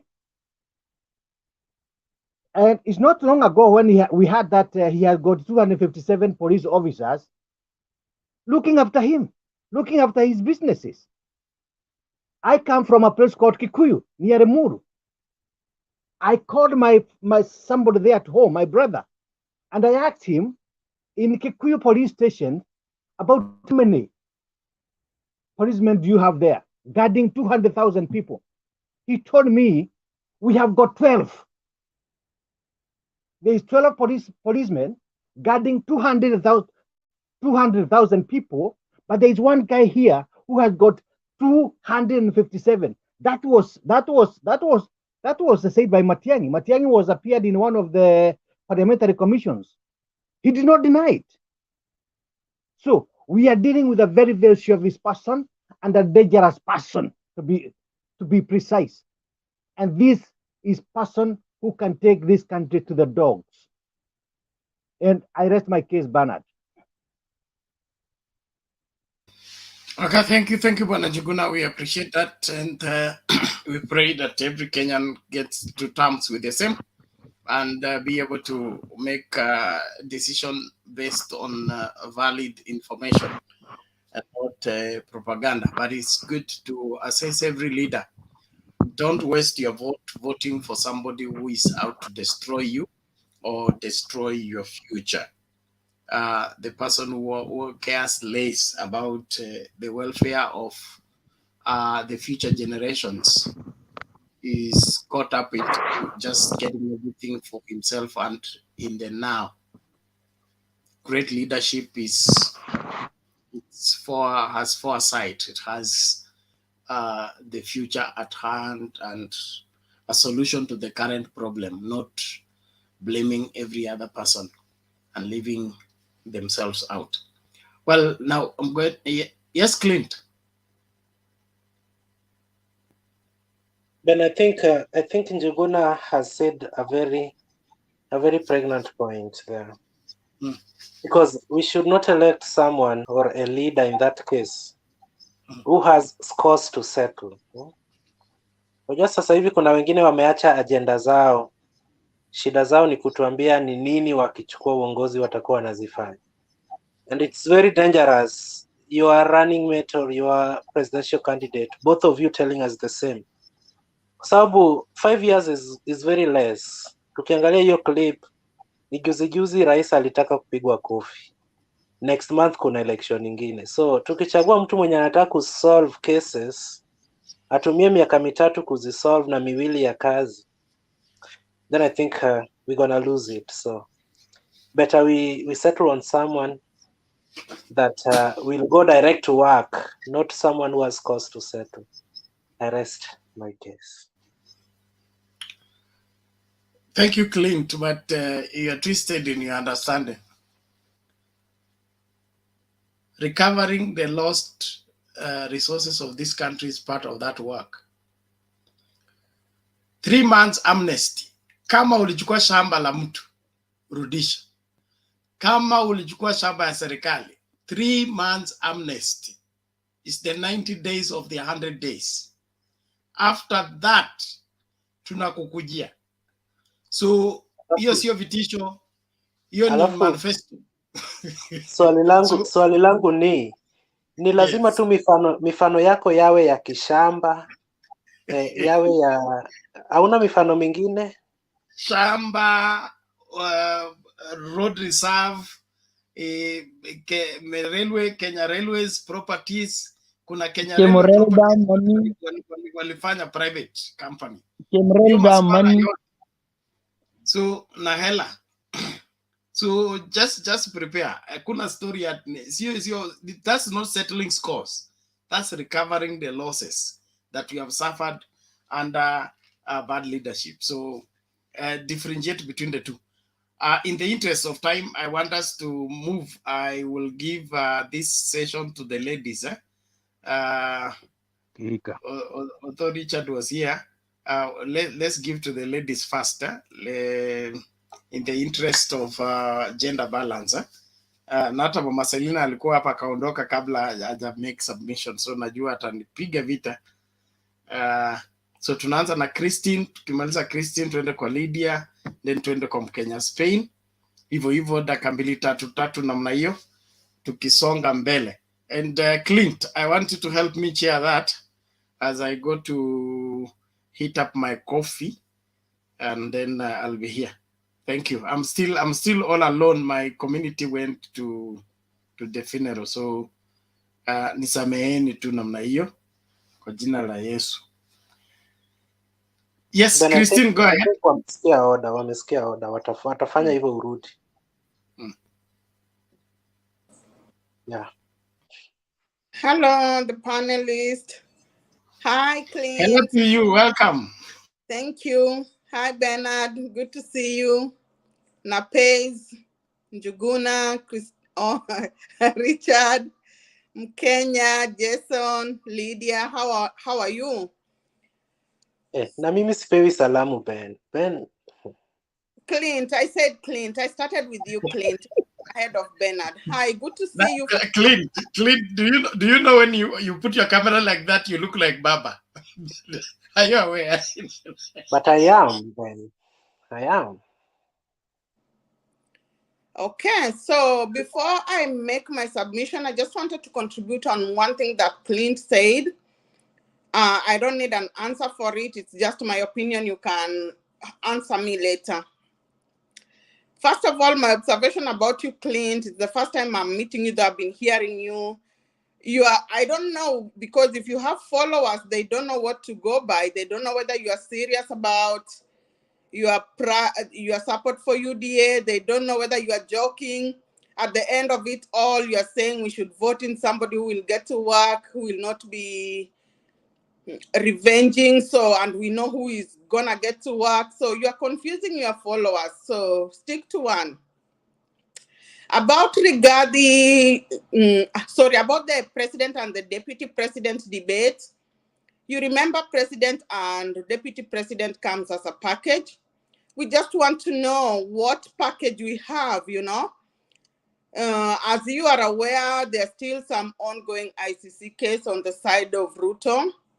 We want to be sure that in case of anything, if duty calls or the law requirement requires him to be out of the country, if Gachagua will run the country, because at the end of the day, we want to put people that we are sure of, whether the other one is present or not, the country is gonna run smooth. It will not stagnate at any point. That's why I'm highly in support of both president and deputy president debates. I don't think there's anything to be fearful or afraid about it, because Gachagua is equally learned. You know, nobody's talking negative about his schooling. Okay, if I start with making my submission about Ruto saying that he wanted to slap the president, what are we gonna do?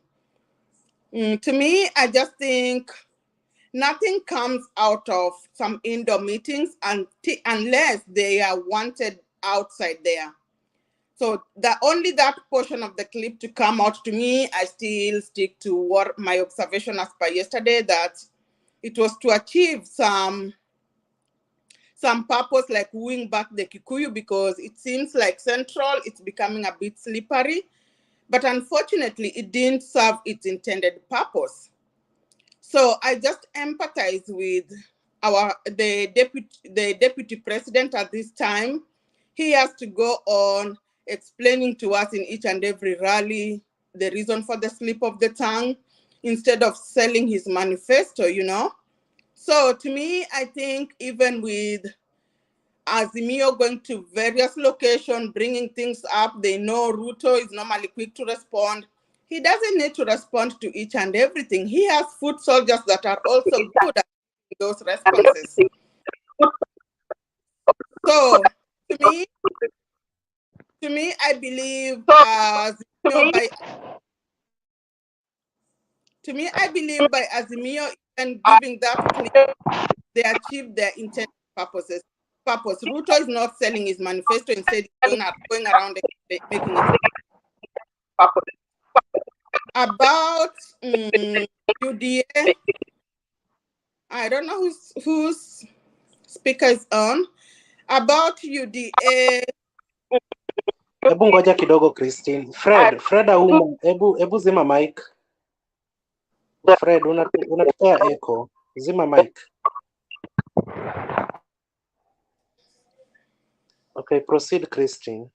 Okay, about UDA contestants starting campaigning for AZIMIO or ODM. Of course, in each and every house, we all need a leader, somebody to guide us in each and every house, community, everywhere. We all need somebody to look up to, somebody dependable, somebody with a stand. Unfortunately, MUDAVADI does not have that, which is really leaving his Western community at a bad place, you know. And as we know now, Raila has always had some organic support from the Western. And sometimes we all tend to alienate where power is, we all tend to move where power is going to. And as it stands now, it appears AZIMIO, it's like taking over Western. And I don't blame the UDA contestants for supporting their ODM counterparts, because that is the way to go. MUDAVADI is not saying anything. MUDAVADI is quiet. MUDAVADI is not defending his people. At some point, he saw some sense that he was shortchanged. Even in his hometown, there's no UDA contestant. He spoke about it when he was high, and that was the end of it. I don't know what happened. He couldn't insist with that debate the next day. So unfortunately, the Western people join the team. We are here. We will work together. You are our in-laws. It's not a law supporting ODM. And finally, from my observation, Clint, you appear to me to be somebody from Luo Nyanza. I might be wrong. I stand to be corrected. And I didn't want to be tribal, but at this point, most of us have seen the way Ruto has really handled us. He has really spoke bad things about us. And he doesn't even have the desire to come and campaign in Luo Nyanza. So that means in case, God forbid, he takes over, where are we gonna be? Because if you look even at his kitchen cabinet, we don't feature anywhere. So I would just advise you, because I know there are some brothers who really like you, brothers and sisters like you and following you. Give them a straight answer. I almost got confused, you know. So this thing, it's ours to grab. Let's not joke with it. It's so near, you know.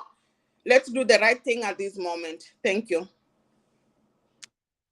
Okay, asante sana Christine Adika kwa maoni yako mazuri. I will only support a leader who accepts that the first responsibility of a leader is to define reality. And the last responsibility of a leader is to say thank you. And in between, the leader I'm gonna support must be a servant. So kama umepewa jukumu la kuongoza hata kama ni kidogo, utuambie asante kwanza, ndipo utuombe ingine. That's the person I'm going to support. Asante. Adika natoka Luo Nyanza na I know where I stand, worry less.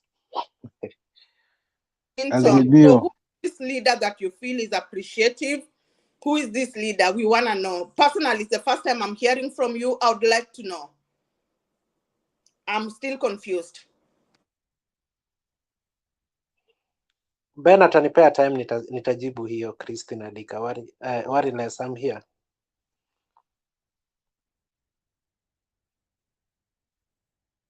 Okay, thank you. I'm done, Bernard, with my submission. Thank you.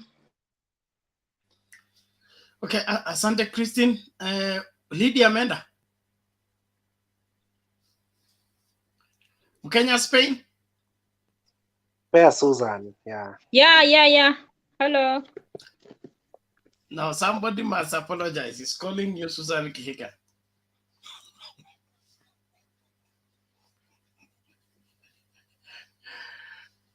Kenya, Spain, go ahead, please. Yeah, good evening. Yeah, here is good night, because we are almost at night. Hope you are good, you are well, hope you are doing well. Yeah, great. In fact, I'm with my friends here from Kenya. We are several Kenyans here. I think many of them are supporting our Raila Mbaba. And as we were watching, we heard what the deputy said, that, and also I think it's the topic today which was being discussed about him almost slapping our president. I think what I can say is sometimes I read that book of 48 laws of power. That is, you can't overshine your master, and that's how things are. I think maybe we are chanting wrongly, or we might be maybe chanting badly or criticizing badly. But what's there if someone who is our second deputy can talk some words like this one to us Kenyans? That is like trying to show how violent this person is. And I can support one of my colleagues here who has said that if someone who is deputy can do something like this to the president, what about us when this person gets power? When he becomes the first of the mandate, that is being the chief of our national this one, that is the that we know the if the person is the president, is the first mandate that we have in a country. So if he can do that to the president when he's the deputy, what can he do to us when he becomes president of our nation? Maybe we might be criticizing badly, but for me, I think the character of person is seen from the one go. We can't say this person will change when we give him presidency. We have been seeing how he is. We have been hearing how he talks. We have been hearing the way he puts his ideologies, and the way when he's campaigning, the way he sees other people. So I can't say we are waiting something different from him. And I can say it's bad. It's bad if people who are our leaders, who are on the mandate, can bring this kind of things to us when we are towards election. I think what they could have avoided is to avoid something which can make Kenyans start being violent to one another, because this is like supporting. It's like calling, showing that even violence is being violent is nothing. What I can say is that we Kenyans, we need to know that after politics there's life, and after election we'll continue being Kenyans, and we'll continue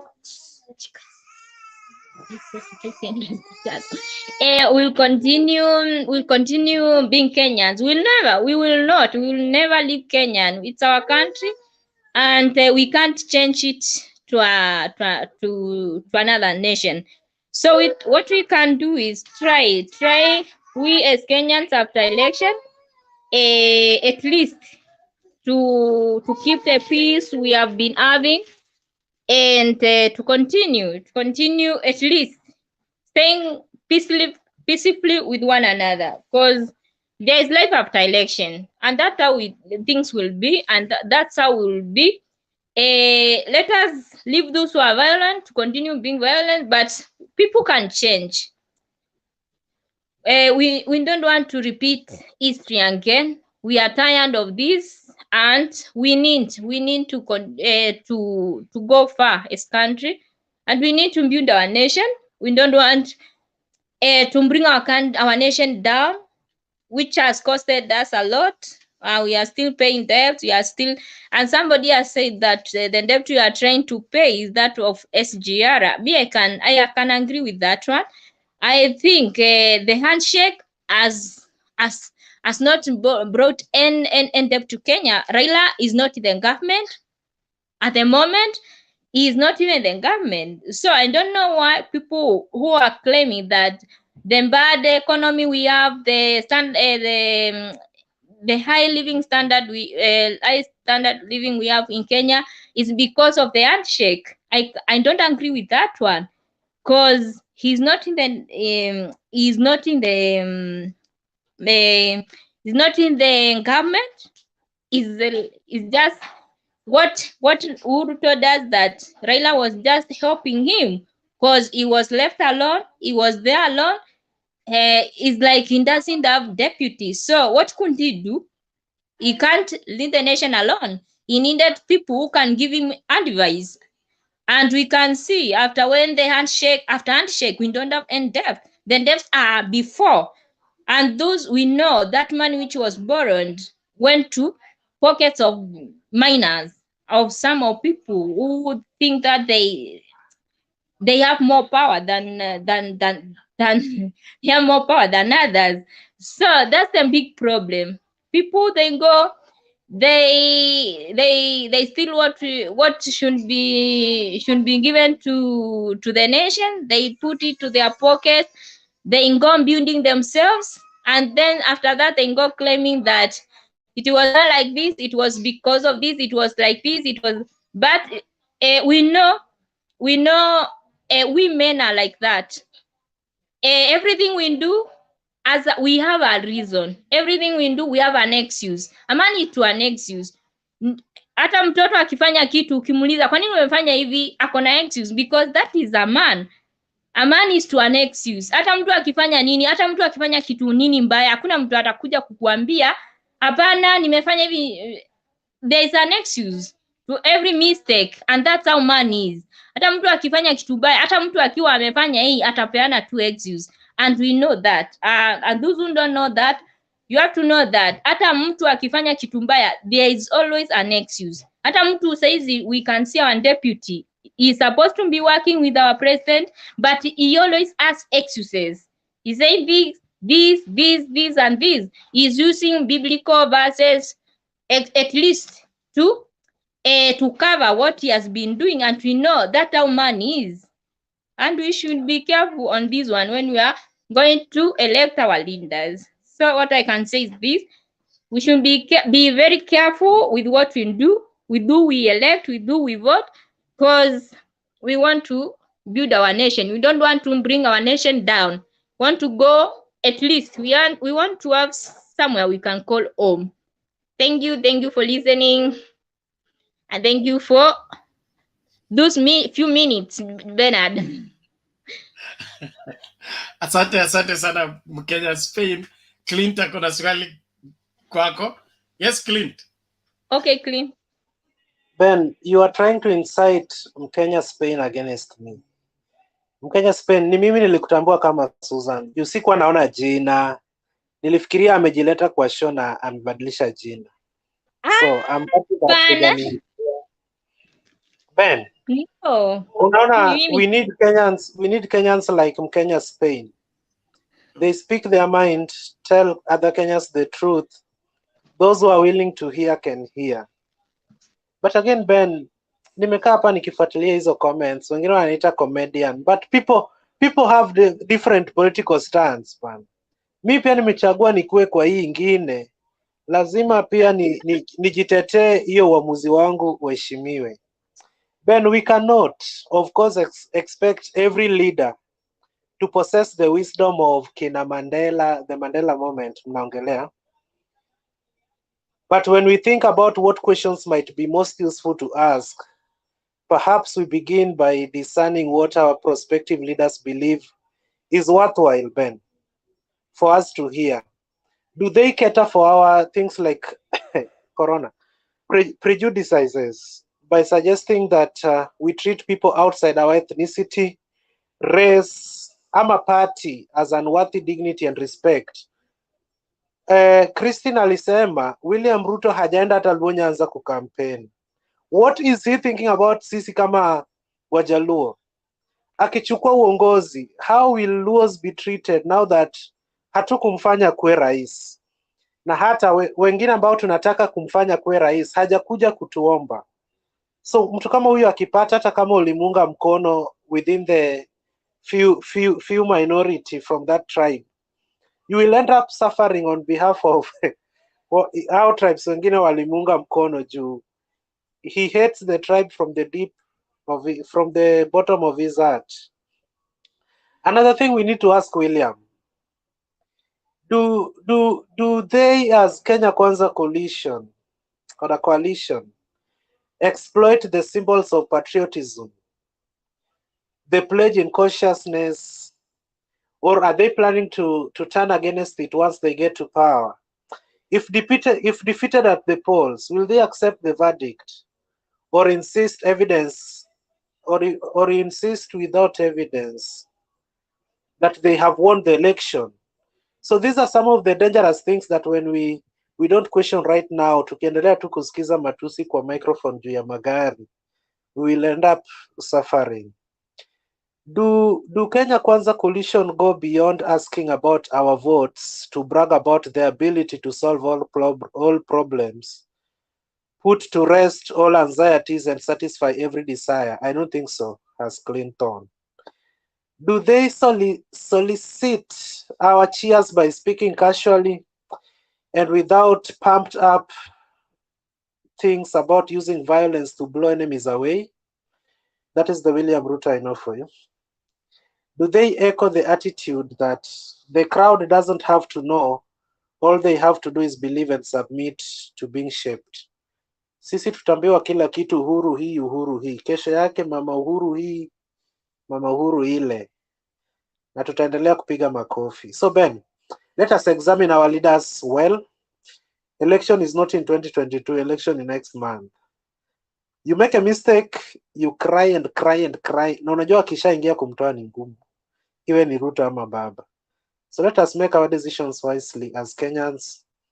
Let us avoid crying again for the next 5 years. Let us try something else, something new, something better that can better the lives of Kenyans. Yeah, asante man. Ben, tuonane kesho. Asanteni sana kwa Asante kunisikia. Clint. Something new, something better is baba na mama. Kwani nakuja alafu anasema tuonane kesho wewe Clint. Bana, We, nyumba wewe ukianza kupiga ile siasa yako ya nyumba bana. Utanimaliza. Na kusikiza hapa nyuma ya tenta nyumba. I'm here. Clint, mbona unajitetea sana? Ben, corona imenilemea walai. 2 weeks now bana. Pole. And you need to take good care of yourself, huh? That corona revisiting you more often is not good. Yeah, I know. So tukutumie ginger. Sorry, Clint, nilipitia hiyo, pole sana. I passed through it last year, pole. I know what it involves. Pole sana. Yeah, it's very stressing. I know. So you take good care of yourself, make sure that you stay alive, alafu nakuja kuvote. Hata kama ukuji kuvote, kuja utakuwa reporter. Tunataka reporter wa Muhoroni polling station.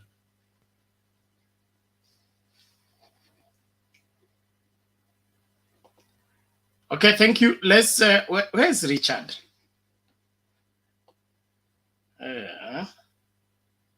He has dropped off. Okay. Tusikilize Mr. Kamau kwanza, alafu ndio tusikilize mundu wa nyumba. Mr. Kamau drives the bus every day. Umenikwepa siku hizi. Uko wapi? Niko mahali kidogo nje, lakini leo lazima ningeongea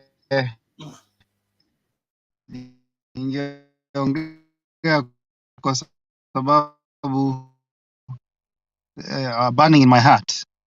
One of them is that the intention of when you intend to do something, that means you want to do it to Kenyans.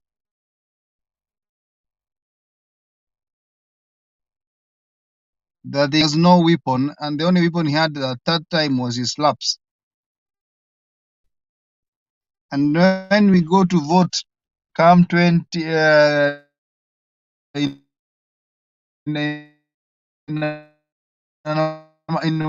1 month's time,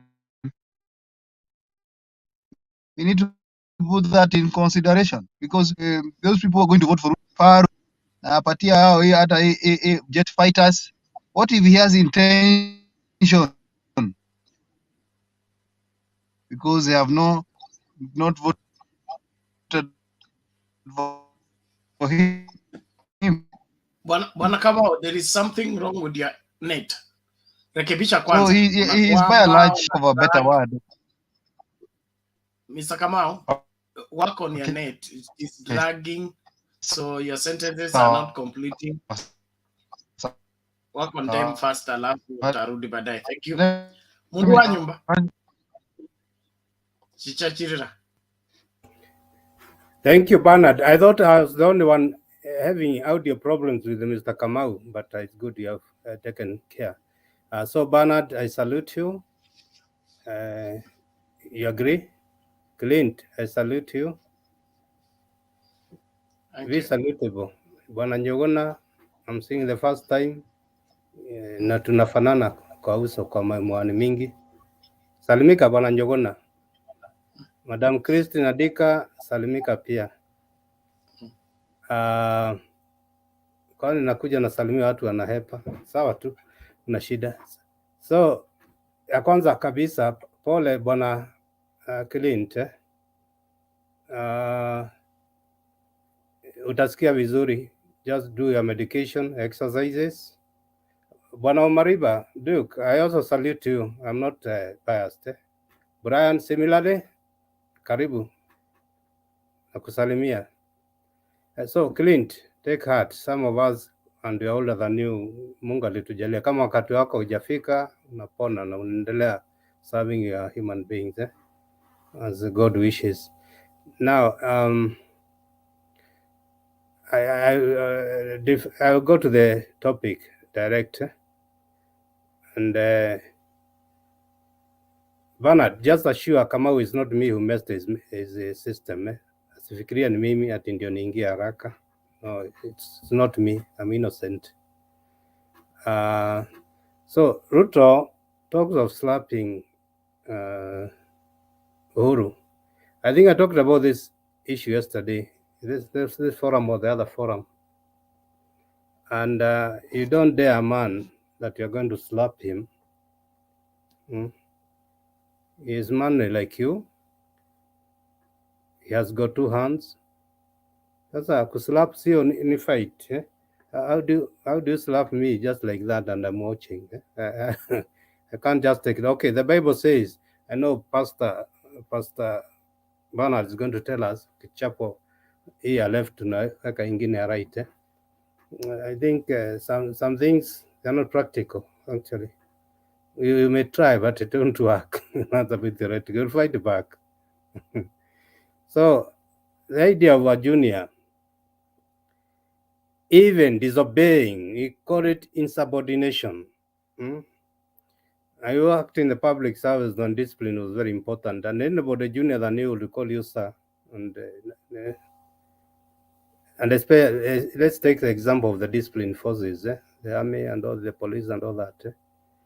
Rank is observed very seriously, because if that one is not observed, indiscipline comes in, everything go chaotic. Nothing, that system will not run. It will just collapse. So you can see that the deputy now is advocating, or he was advocating, for lack of discipline, insubordination to his boss. It will trickle down, and the whole system, the whole government will fall. It will just collapse, actually, seriously. So there's a man who doesn't actually. Sorry, some of us. Let me go back. His failure is that he never worked he has never worked anywhere as an employee of anybody. Just came out of university, went to YK 92. So he has never been answerable to anybody at all. And that's why the insubordination comes in. That training, even if it's by practice, when you're employed somewhere, you respect your seniors. And I'm saying in the public service, okay, things have changed a bit because the young generation may not understand these things. But from colonial times, that respect is there. And that's why that thing is, when you go into the army, it is actually planned and drilled very seriously so that you don't start coup every other day. So it's a pity that our deputy can go to that extent, not only abusing, but even thinking how to slap his boss. I find it very funny. Of course, the boss cannot sack him. We passed the 2010 Constitution, which protects that office. So knowing that he can't be hurt or sacked by the boss, that's why he could go to that extreme. But it's bad. I think this thing is even teaching the young generation very bad manners, actually. It may trickle down, and then Kenya is going to be a banana country. There's no discipline at all. Okay, let me leave that alone, because others may have talked about it, but it's a very sad affair, saying that senior, and you're not talking of young people. Young people, boys and girls, very young adults may misbehave because they are not exposed to life in totality. No, these are not the man who wanted to slap another one. Let me leave that on that. Tutadu tu, hakuna shida. Tutadu. We have agreed. Tutadu. Azimio la Umoja widespread campaign sends KK in panic mode. Yes. The Azimio is teamwork, whereas the Kenya Kwanza is individual driven. There's only one engine. Many have seen trains. Sometimes there are two heads. It's in a fruta bogies. Train mbili. manyingi. Azimio is ni teamwork. Ingine ni individual. I know Nani is going to jump on me, but Omariba is listening very carefully. I'll answer you. The other team actually is one man show. When he's not there, the show is not there. And that's why you can see at the beginning it was possible because when Azimio held a meeting or a rally somewhere, the following day Kenya Kwanza would be there, and it was working. Every other time they Meru, the next day Kenya Kwanza is there. Azimio is in Nairobi, the following day Kenya Kwanza is there. Azimio is in Central, the following day. Yeah, but now that it has spread out, many wings, spread out like this animal with many legs, Kenya Kwanza is defeated. And that's why actually they are losing their tempers and saying mutadu and all these things. Unajua mtu akiona sasa amewezwa ni mambo yote anatoa ukali. You don't reason out. And that's why you see people fighting physically because you are able to reason out, argue a case, agree to disagree. And that's why I commended Bwana Duke Omariba one time. He is with us here and we discuss, agree, disagree, we don't fight. But others come here in a warlike. Bernard, I'm sorry, one was very warlike yesterday, even harassing you. I pitied you. But good, you don't resign. You're also made of hard skin, thick skin. Yeah. So there are those people actually when they lose logic. Once now they have no point, they are defeated, and they not agree to they are defeated. Now they become violent, physical violence. Okay, this is the situation that is now in Kenya Kwanza. Yeah, that's why they're almost violent. Let me leave that on that point. The last one. Yeah, but I will let them keep on in panic. Mudavadi watches. Mudavadi was in the same department, I said, because ahead of him, a department called Architecture, Design and Development, ADD, in University of Nairobi, in the same years, but I had joined earlier than him. And this is somebody where leadership came to him on a, you call it a what? Which is late? Bernard, kizungu inaisha. Plata, inaitwa nini hii plate na plate tu namna hii? Unapewa. Baba yake, it's called what? I want that name is lost. I know it.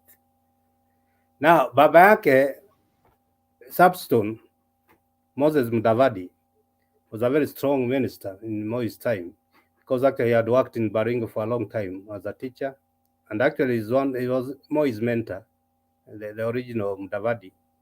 And so when he went to heaven, assumably, Moi had to give back to the son. He was immediately, I think at 28 years, akachukuliwa akakuwa assistant minister. This man is not a politician. In fact, he has no qualities at all. And he has messed himself so many times. Remember, when everybody was running away from the burning house in the year 2002, Moi cheated him. In his final 3 months, he made him a vice president, and he agreed, and everybody was running away. This guy has made very many mistakes. And that's why Nani, thereafter, Raila came and brought him back online. He was politically dead then. Again, which one is this? 2013. He has made many mistakes. So this is not a politician and not qualified. I remember in today's paper I was reading, there's a former Law Society of Kenya chairman, Nelson Harvey, saying how Mudavadi is indecisive. And that's why Nelson Harvey had to move from party Mudavadi, NCA, or whatever, akaenda kwa UDA, because of Mudavadi's behavior. Very indecisive person, not a politician. Okay, he's big in size, but I think making decisions is very difficult for him. So Mudavadi actually now he has, this is we call it Waterloo or whatever it is. This is the end of him politically. It's finished. Unless Duke convinces me that they are going to win, which is that to be very theoretical. There's no you're going to win. We have won this thing. Don't talk, Duke. You'll talk when your chance comes. I'm just provoking you. Namaliza, nasema hivi. Sasa hii kitu ikuje haraka, tuondokee, tuchukue hii uongozi, turekebisha hii Kenya. Hii Kenya yetu imeenda kombo sana. Na imeenda nyameongoza iende kombo sana ni Ruto. I remember Raila used to call him high priest of corruption. Wale priest yule anakaa kule. Nimemaliza bwana Ade. Acha wengine waongee. Thank you. Asante mndu wa nyumba, tunashukuru sana kwa mchango wako na maoni yako. The high priest of corruption. Yani huwezi fanya corruption mpaka umalizane na yeye kwanza. Yeye ndo anapeana license.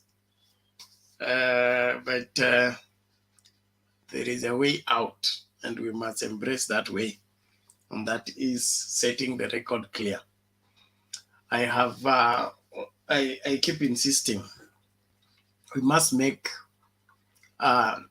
leadership, especially political leadership, a service you offer to humanity, not a business venture, not an opportunity to go and loot the country. So all the people who are aspiring to be part of the political system of this country understand our politics have changed. They are not going to change. They have changed. They will no longer be an avenue for eating. They will no longer be an avenue for enriching oneself. It will be a platform for your service to humanity, and mostly it will be at your own cost, at your own risk. If you are not ready to do that, then stay out of politics. Enda ufanye biashara kama mtu mwingine yeyote. Ukinunua, ukiuzia watu, tengeneza pesa yako, utakula peke yako. Lakini usitumie siasa na maisha ya watu kujinufaisha wewe mwenyewe, alafu usahau kwamba kuna expectation ya Mungu juu ya maisha yako, kwamba ulitumia maisha yako kuhudumia nani? Who did you serve when you had the opportunity to do so?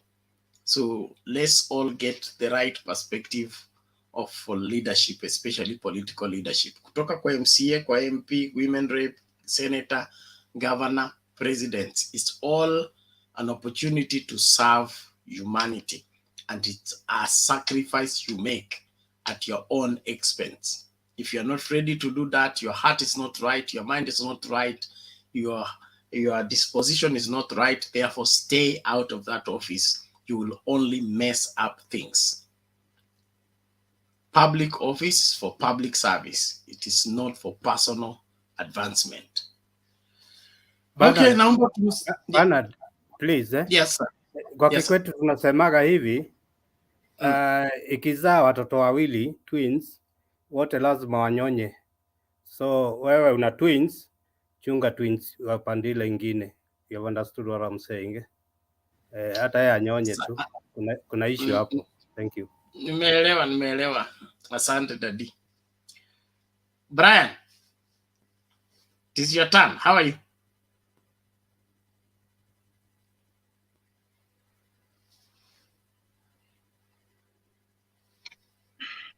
I'm good. Okay, you're welcome. Go ahead. Okay, hello everyone. Hello to you. Are you getting me? Okay, mine is just Loud a simple and clear. question. Okay, there's some simple question I just wanted to ask the panelists. As per the video that was going on concerning the deputy president, the one, it contains a lot of information that he was trying to convey, starting from when he started that people thought that when you go for a re-election, we might not be together on the ballot. What did that mean? Does it mean that they were not in good terms before? Maybe between 2013 and 2017, they were not in good terms. And he wasn't even sure that they'll be on ballot together. That's one. Number two, there is one person he mentioned, but it was like somebody called Guy. People call Guy. that was to supervise. I don't know what he was doing in the process of election. There's a person he mentioned about Guy. I don't know. Somebody can answer me about that. Then he went ahead about Uhuru left. The door was left open. The back door was left open, and some people came in and wakaharibu maneno. So I don't know what was trying to imply by that. Then watu kidogo wakakoroga. You know, there's a lot of things that come out from that clip. And when you go through that clip, are we safe? And what are the steps that Baba is taking pertaining that clip? Because it has a lot of issues. When you go through it one by one, before even we go to where he wanted to slap him, there is a lot he tried to convey within a very short time. Can somebody answer me about that before we proceed? Thank you, Brian. A good time to ask questions. And I'm happy that Duke is here, will help us. He has a good understanding of the Deputy President and what the Deputy President means in what he says. I guess better than most of us. So, Bwana Duke, take the floor, respond to the questions, and make your submission. I hope I want to start with the submission. We are a nation battled with a lot of issues. The economy is at a mess.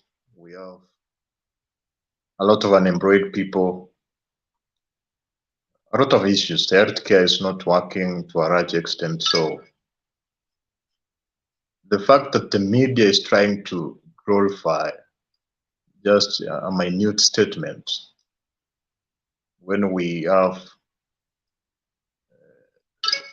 real issues which are facing us. It's actually like the media to large extent is trying to crowd chase to some extent, to just pick some piece of information or a topic which can actually maybe try to evoke the emotions of people. Because if you look at that statement, it's just a simple statement. It doesn't contain much, you see. Even the president one time said that huyu kijana wa kutangatanga hapa. So, you know, those are small. Yeah, in politics, some statement we should ignore them because I don't think that he meant that he can do that. You can actually do that to the president. Sometimes you can just try to signify that you try to compel the president to control the nation. I feel that the President Kenyatta is not the one who's controlling the nation to some extent. There are a group of cabals and cartels who control him to a large extent, because when you are the president and you say, what do you want me to do? You see, it means that you are not the one who has even control of that. And the deputy president has not specified what did he compel the president to do. Now assume, you know, we have institutions. You should not choose when to obey the institutions and when to disobey them. If Raila Odinga obeyed the institutions by nullifying the 2017 election, the same institution says it must be repeated within 60 days. So you should also obey that. Maybe the president was actually maybe succumbing to that, not to obey IPC. He was trying to not to compete in a way. Maybe compare him, we won and we have also to campaign again and we have to won. Maybe the president was not having confidence to that extent. So those are small issues which we should not focus. I thought the topic here was to be about the you know, you saw the issues which the AZIMIO was raising, which IPC has not addressed. And I'm surprised that that's not part of the topic of discussion today. So it's like a media trying to make amount an outcry. There is nothing in that statement. However, what I want to say is this. When we are going into an election, we are not trying to award individuals who have done something in the past. It's about the future. It's about individuals who can be able to do something which can transform our future. So it's about the competence, the present competence and the future. We should, of course, history can guide us, but all what we want, somebody who's capable of bringing change and implementing reasonable improvements in the lives of Kenyans in the years ahead. So to that extent, I don't think that is something we can talk about unless I have some questions. So that's my brief submission today. Thank you, thank you, Brother Duke. I was tempted to ask you questions, but I will not. Brian, ask a question. No, Duke is not answering anything, just going round. For that clip, it was not leaked. This clip is Ruto did it intentionally, and his intention was to woo the Mount Kenya vote. It's not that it is something that it is intentional, because what he is trying to imply is that Uhuru had already given up, and he's the one who pushed Uhuru to the wall for him to give him the presidency. That's what he wanted to imply. Though in the process, he ended up giving up all the stages, all they did, the petty things they did before that was nullified. In the process of trying to explain, it is giving out a lot of things happened behind the scene. Now he was also trying to reveal them as he was explaining to those the elders. You get, it's not that the medias are doing that. He's the one, he did it intentional to woo the Mount Kenya vote, which is a little bit slippery. Then I think he was also trying to explain why they disagreed with Uhuru. And it is like, according to his explanation, they didn't disagree in 2017 as we go to 2022. This disagreement started way back. Because he said, people thought will not be on the ballot paper together, my friend. You get, meaning they disagreed way back. When you try to go one by one as per the clip. So I don't know why they are complaining about handshake. And handshake came in 2018, almost March. That's when now things were tough. That's when handshake came in. And he had already taken almost all MPs from Mount Kenya. They were supporting him. According even when you go back to Gachagua, the way he's saying, tulimsukuma, tulienda kwa Ruto, tukachukua Ruto, tukampeleka paka State House, tukamsukuma akakubali. He was almost given hata alikuwa amesaini makaratasi. You get it. Means these things started way back. And Raila was only there as a savior. They had very bad intention about this Uhuru guy. Just try to analyze that clip one by one. Okay, thank you. Okay. Brian, that is elaborate. I would want Nani to weigh in before I say something. Let Mike say something. Bernard, you are not saying Christine. Christine has raised her hand. Oh. Today you are not very gender sensitive. Mundu wa nyumba, relax, okay? Christine anakuja. Sawa. Najua kuna swala la Mike had his hand up far before we even went to Brian. So, thank you. Pole too. Thank you, Bernard. I greet you all panelists, and I've just come in late, but I'm happy with the discourse that's going on. We get educated on this platform very, very much. Just to pick up from where my brother Duke has tried to comment, Bernard, trying to defend Ruto and UDA has been one of the biggest attacks in this world. And I I want to congratulate Duke for making that effort, because it's a very difficult exercise. When you say that when the elections were nullified, and by law you are supposed to obey the court order by going for a rerun, I think that is being very economical.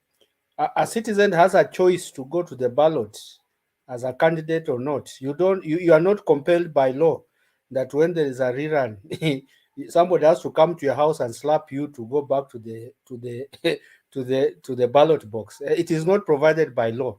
Those are some of the rights Kenyans have, and we enjoy them very well. Number two, what is coming out, Bernard, and this one goes back to 2013. Uhuru has never been power hungry. That gentleman means very well for the country. He was pushed in 2013. The discussion is documented when Uhuru and Ruto went to Mudavadi's house. They actually drove themselves to the house. And Uhuru was more than willing to negotiate and have Mudavadi take over the mantle. And it is now common knowledge that Ruto quickly ran to the likes of Kabogo. It is well documented, Kabogo and Sonko, and told him, your man wants to surrender power to this person who doesn't know anything about power, and we are the ones who have fought for it. It is the following day, actually just 24 hours later, Uhuru was forced again. I don't know whether he was slapped that time or he was just forced to renegade on that decision. That is 2013. That is 2013. Fast forward, 2017 again, the same scenario is coming back. That again, Uhuru didn't want to stand for the second time. He's a very tired man, and his refusal was for the second time was what he had seen take place in 2013. You know what we see. A president sees more. The intelligence he had about corruption, about people using their state offices to do very bad things, actually offended him. And he thought it is not wise for me to continue.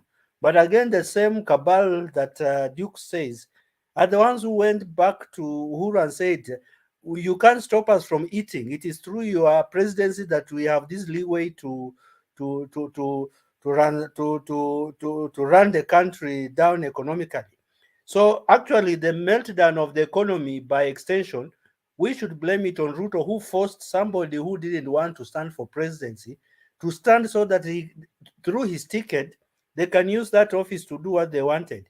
He has been on record, Ruto has been on record saying that I ran the country between 2013 and 2017. That one, him and his people have never hid from the public. They have said, and that's why the country ran very well, not knowing that they are letting the cat out by telling us they're the ones who are fleecing the country through NYS, through a roll dam, through the exaggeration of the SGR, through giving tenders to families to run the police service. Are you aware that these people had built houses on stolen money, and they forced our police officers to live in the houses? You go to Makadara Road, there is a house called Eastern Apartment. It belongs to Ruto. He forced people to go and live there. He was collecting rent. He forced the police officers to take insurance in his company. That is during 2013, and that's the period we are being told the country was run very well. Actually, I agree. 2013, it is Ruto who ran the country, and those are the things he was doing. So we have come to the acknowledgement that Uhuru never wanted to be president in 2013 and 2017. And it is true that Ruto is the one who helped Uhuru to become president. But it is also true that he forced Uhuru to be president so that he can do what he did. He couldn't stand president because in 2013 nobody in Mount Kenya would vote for him. So he used the face of Uhuru to penetrate Mount Kenya. And by doing so, he really systematically started making inroads there, saying, my brother, my brother. This language of my brother changed in 2017. Have you heard him say my brother again? Because he had accomplished whatever he wanted. So Bernard, I just wanted to make a comment on that, but I will allow you to go around and I'll make my other submissions. Thank you. Thank you, Mike. Thank you, Mike, for that. Christine, you could weigh on that before Duke responds, then mimi nitafungia hiyo chapter and tufungie huyu papa Azimio nje. Thank you, Duke.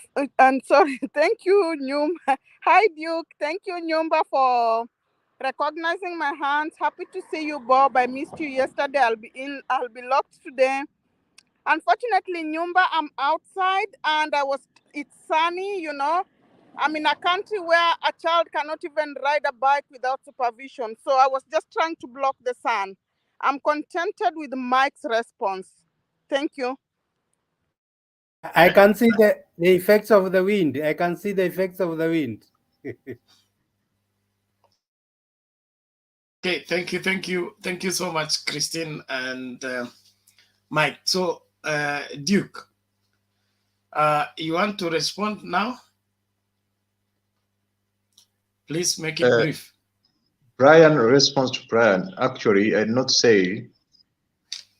I was not talking about who rigged the creep. I was talking about the contents of the creep are necessary. They are comical to a large extent. We have essential issues to discuss: how to fix the economy, how to fix healthcare. So it doesn't matter who brought the creep out. Mike, you are talking about that you cannot force somebody to do a rerun in reference to Raila Odinga when the result was annulled and then there was to be a fresh election. Then if you decide not to contest, why should you protest for the outcome? You see, that's it. Maybe you have decided to stay away, but you don't participate. You decide to obey one side of the institution when the results were annulled, and now when the institution has indicated that they must be repeated within 60 days, and then you decide not to contest. Then if you have decided it should be free, you should decide and then not cause chaos. Then you are saying that Uhuru has never been power-hungry president. That's false. It's actually exactly the opposite. To the extent is not actually he does not want to move out. He's trying to even determine who is coming next. If that's not being angry for power, I don't think what's that. I was talking about the reason why I brought Uhuru Kenyatta in. I said that is controlled by. Bernard, can that statement go before I? You see, Duke, it is Ruto himself who, in the days, wanted to refuse.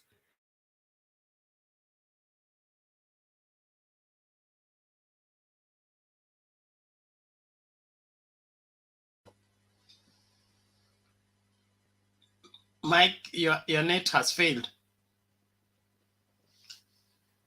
Okay, yes, I think you're back now. Duke, just 3 minutes ago, we have been told Uhuru had refused and had signed papers to surrender power. How can you say that person who was surrendering power is power hungry? You know, it took Ruto to almost slap him to come back to power. You know, surrendering power, you can surrender power because you don't know how to protect it, or you don't know how to use it. It means you are incapable of retaining it. Not that you are just giving it away for the sake or by deciding. It's because you are incapable of seeing the specific actions which you can take to retain that power. And I'm saying that is true because Ruto said that Raila was alikuwa anataka kukoroga the election. And I agree to a large extent, because if we were fighting, you know, I was a member of NAS and I was very disappointed. If we are fighting for specific reforms It doesn't matter whether people die.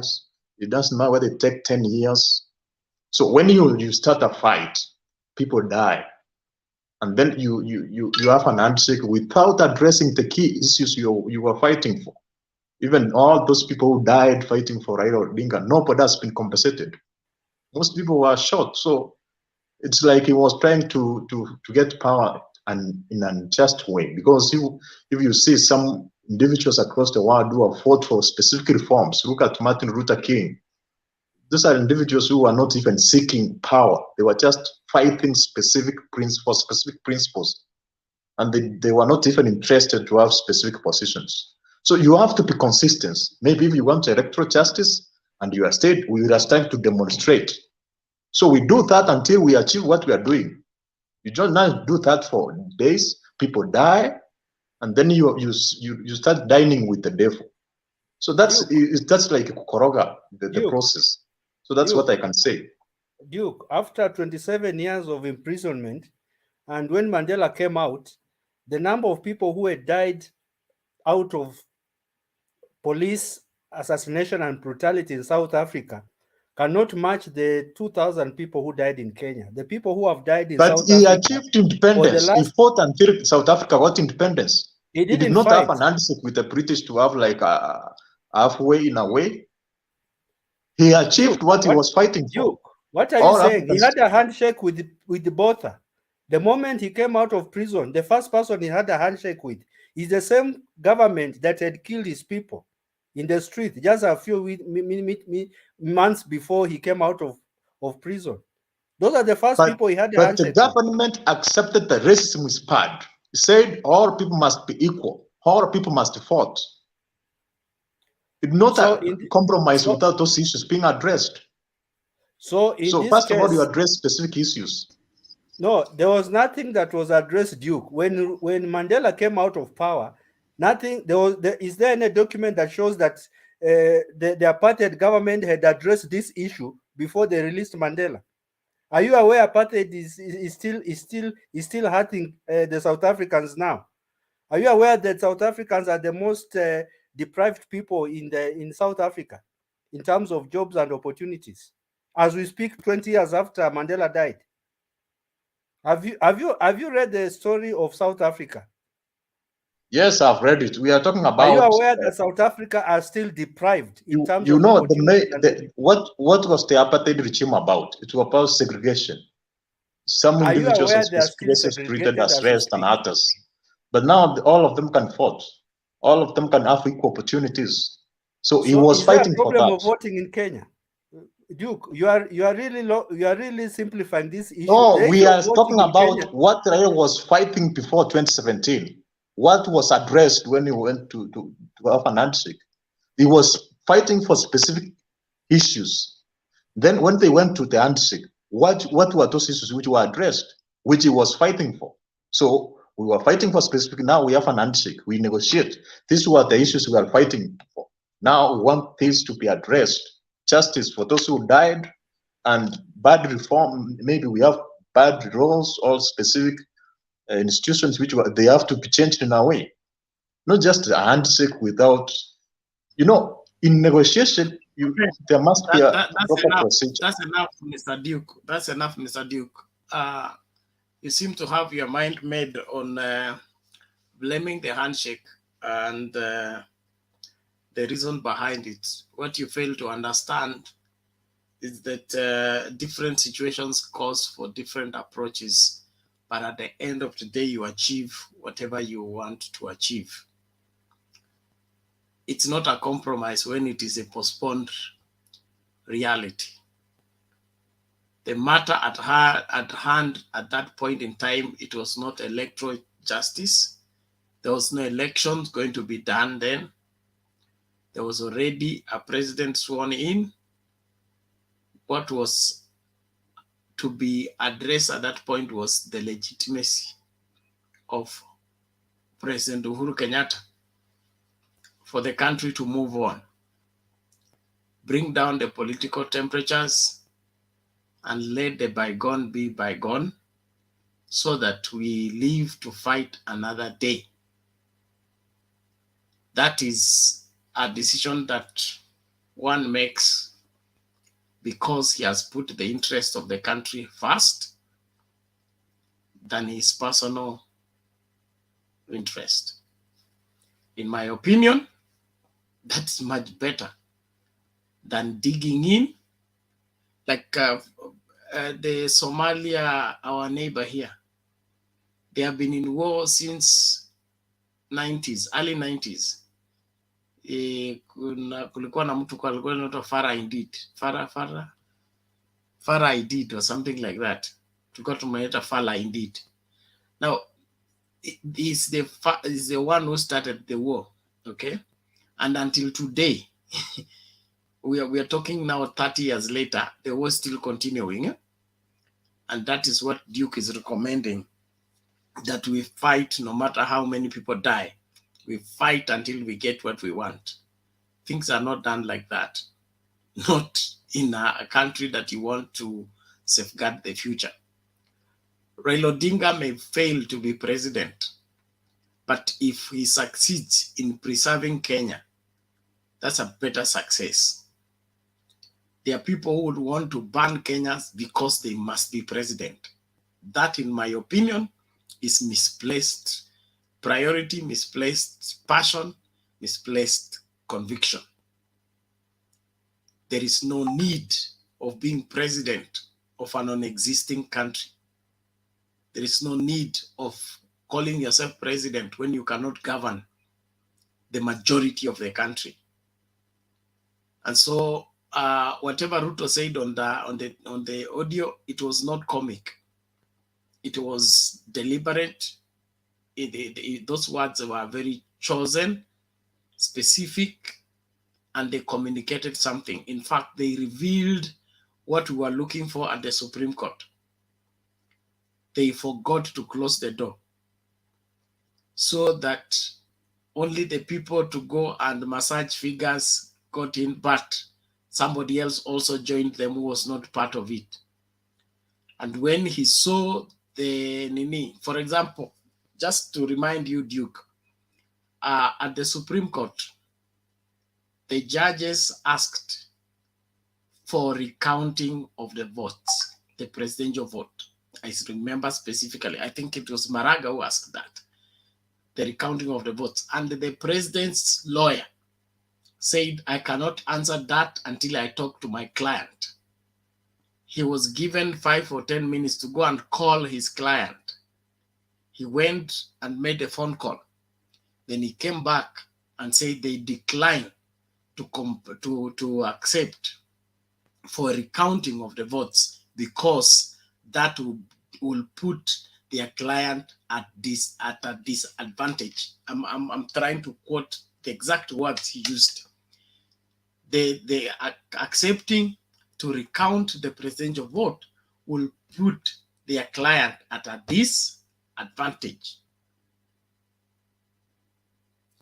So whatever Ruto said on that tape is tallying exactly with what happened with the elections.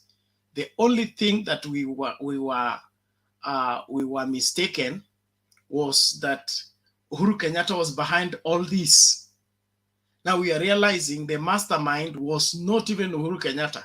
Uhuru Kenyatta was just being used like a sacrificial lamb.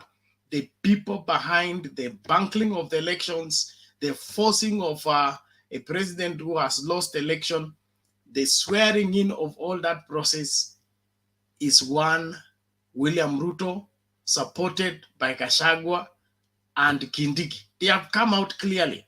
Kindiki has said is the one who told the agreement that Uhuru had signed with MUDAVADI. It is on the microphone, and that microphone is doing very well. So I want you to see something here that you need to appreciate as a young person and as Duke, that when people enforce what is false, it does not go away. It may work for 5 years, but it will still come up. It may work for 10 years, it will still come up. So the only way to fix this country is accept this is wrong. Let's do it the right way. And that's why I support Uhuru Kenyatta. He says, no, we cannot be stealing presidency forever. We cannot be twisting this seat forever. let it go to the rightful person, whoever wins the elections. So if you people still think that we will massage figures to make somebody who loses election become the winner and the one who wins become the loser, and you go around and say he never accepts results, that's madness. And anybody who is in their right senses should not support anything twisted, because whatever wrong, I used my uncle is a mason. He used to build classes in our primary school, and then we'll go to, as small boys will go and help him into the setting the stones in the foundation. And we'll take anything and pour inside because we want to go and play. But my uncle will come and remove every fake stone, okay, the matofali. He will remove all of it and make sure that only the right stones are the ones placed in the foundation. Then we did not understand why he was doing that. But as we grew up, we understood if we put bricks and mix it with stones, when the foundation is, when the wall now begins to be built, the foundation begin to sink because it is not put on a right foundation. We will not fix this country if we are not willing to confront what bedevils this country. The truth is, we have had faulty elections time without number. We must put it to a stop. And the only way to put it to a stop is get rid of the twisted people who think they can twist lies until they become truths. And Deputy President seems to be the high priest of that. He has confessed on that particular audio. And that audio needs to be kept in the souvenirs, and it needs to be used. In fact, after these elections, we need to revisit 2017. We need to revisit 2017. I want Chepkati to wind up in committee if we participated in that, or Chiloba or whoever, because the lives that were lost from Sando's life and the rest of the people need to be, their justice need to be served. And for the justice to be served, the participants need to be called to book. And so we should not brush it off. The handshake has worked, yes. Has it helped the situation? Yes. It helped cool the fire. It has helped Uhuru navigate through his term. He has finished. But now let's get the culprits. Now they are proudly speaking on the microphone on what they have been doing, what they did behind the scenes in depriving people of what was rightfully theirs. They claim they are the ones who woke up at 5. I woke up at 4. And I don't vote very far from where I live. But I was determined to be the first one to vote. We all voted. The queue was so long that it went several kilometers. But we endured under the cold until the sun came up, under the sun, until we voted. Only for somebody to go and overturn all that, and then comes and brags around and says he's the bona fide deputy president of a stolen election. Some of these things are very sickening. Oga Bob, are you still there, Momenda? So, Bwana Duke, you need to reconcile between navigating and probably you may be. I don't want to underrate you, but when you become responsible to the family, you begin to understand some of these things we are talking about. There are decisions you will make, not because you want to. Left for you, you would want it to be highway, okay? But because now you're carrying 5 people, you're carrying 7 people, you're carrying 10 people, it can't be like you want all through. Yes, Mike. Bernard, yes. There is. I like the way Duke is passionate about the injustices meted on people who are supporting Raila that have not been addressed. I don't know what he has documented, how many people died. so that I can also remind him that I don't know whether he's aware that in 2007, 2008, over 3,000 Kenyans died, over a quarter million Kenyans were displaced. I don't know if he's aware that as we speak today, Ruto and Uhuru have been president and they have never addressed the injustices of displaced people. I don't know whether he's aware there are people who are still on people's farms in Rift Valley. I don't know whether he's aware that there are Kenyans in Uganda who have not been compensated. And yet, we are raising the issue of certain things have to be addressed before people come to power. Are you equally concerned that Uhuru and Ruto have run the country legitimately because they never addressed the displaced people in Rift Valley? Are you equally concerned about that, Duke? That as we speak today, there are Kenyans who have never been resettled back to their land. Kiamba Church has never been compensated, and the people who died there have never been compensated. And yet these people came together on the ticket of coming together and healing the country. How can you heal a country and my land is being occupied by a stranger? My people were killed and have never been compensated. I don't know how you also able to reconcile that, Duke.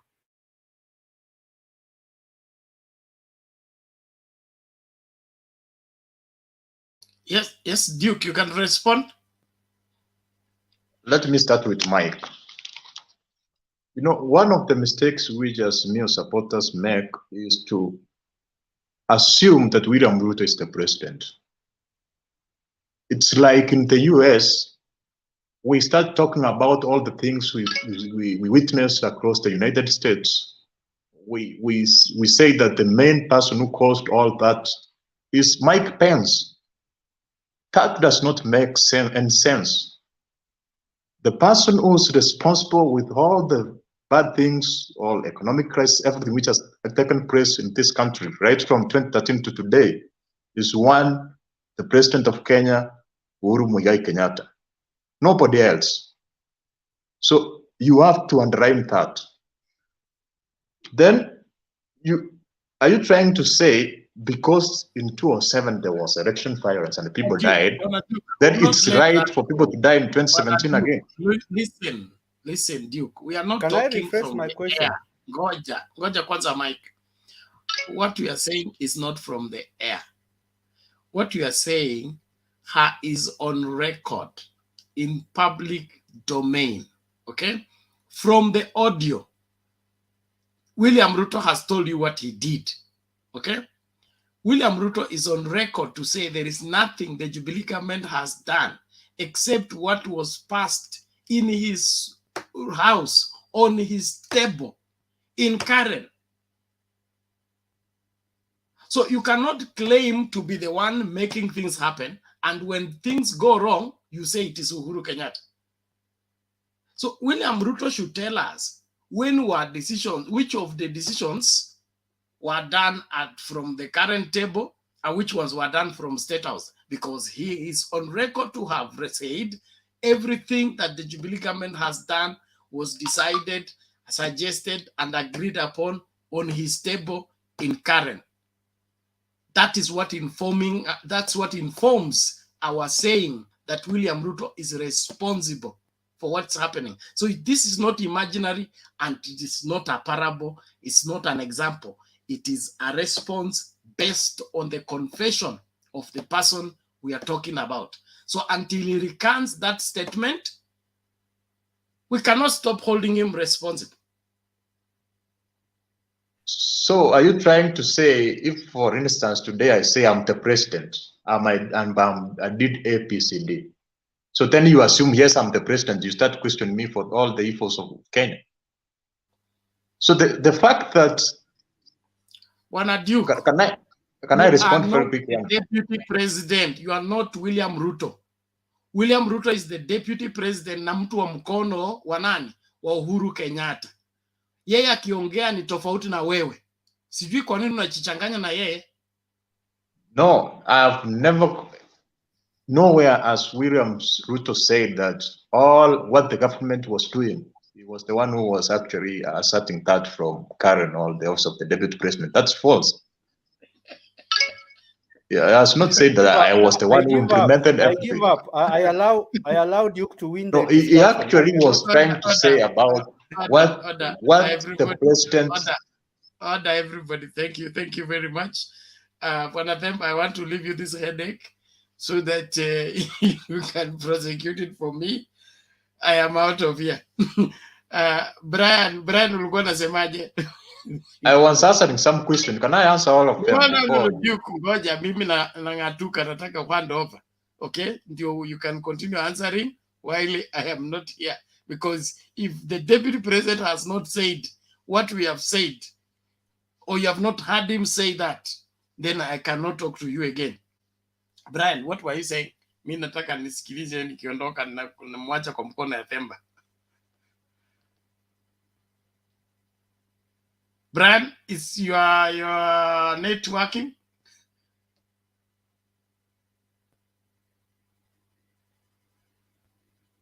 Okay, I think Brian has a challenge with the audio, with his net.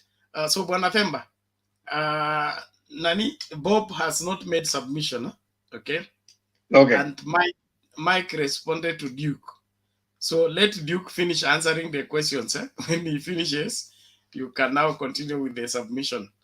Otherwise, thank you everybody, and those who are watching, please keep inviting guys and subscribe to Mtembei TV. Usitazame tu nini, unaweza kuja utajua show gani inaendelea wapi. Kwa hivyo please subscribe kwa YouTube, follow kwa Facebook profile, wherever page, official page, and profile wherever page, so that you don't miss out on anything.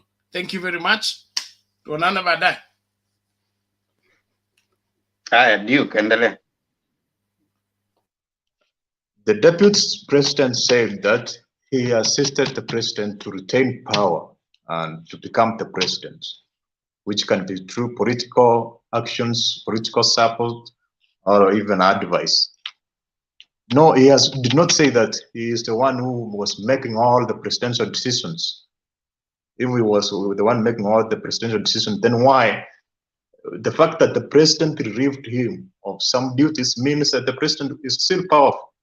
So you cannot say that it's the president who has been implementing all government policies throughout the term of Ruto.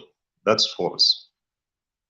Mike, you cannot say that because in 2007 people died, and so it's equally right for people to die in 2017. Yeah, it's actually despicable. First of all, what causes chaos we see people to die across Kenya? It's because people don't follow constitutional instruments or the constitutional channels to solve chaos or to solve disagreements. And that's what the new constitution was intended to address. So the narrative that to calm political temperatures so that for economy to grow, that people must agree politically, that's very wrong. Actually, in a democracy which functions well is where we have political opponents, strong political opponents who can check the government and to ensure that they are doing the government's doing the right thing. It's like saying in the US that you combine the Republican and the Democrats to be like in one party. That's false. So economic growth does not mean that we have all of us to agree politically. We can be opposed politically, but the opposition must be within the provisions of the Constitution and the mandated institutions. If there is a disagreement, for instance, if individuals have specific bills they want to pass in Parliament, and there is strong opposition or competition, so those who are divided must accept that, as per the Constitution, that the majority have gotten their way.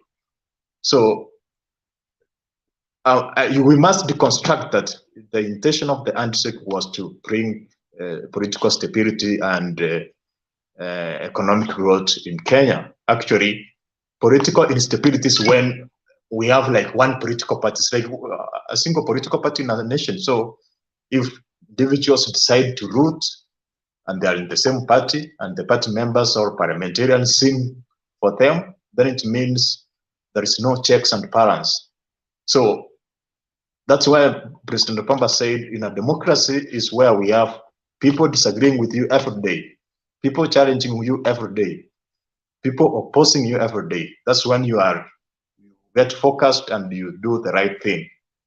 So that's actually what I can respond. Temba, allow me to make my last submission. On that, Okay. With your permission, please. No, that's fine. That's fine. You want to respond to me? Thank you.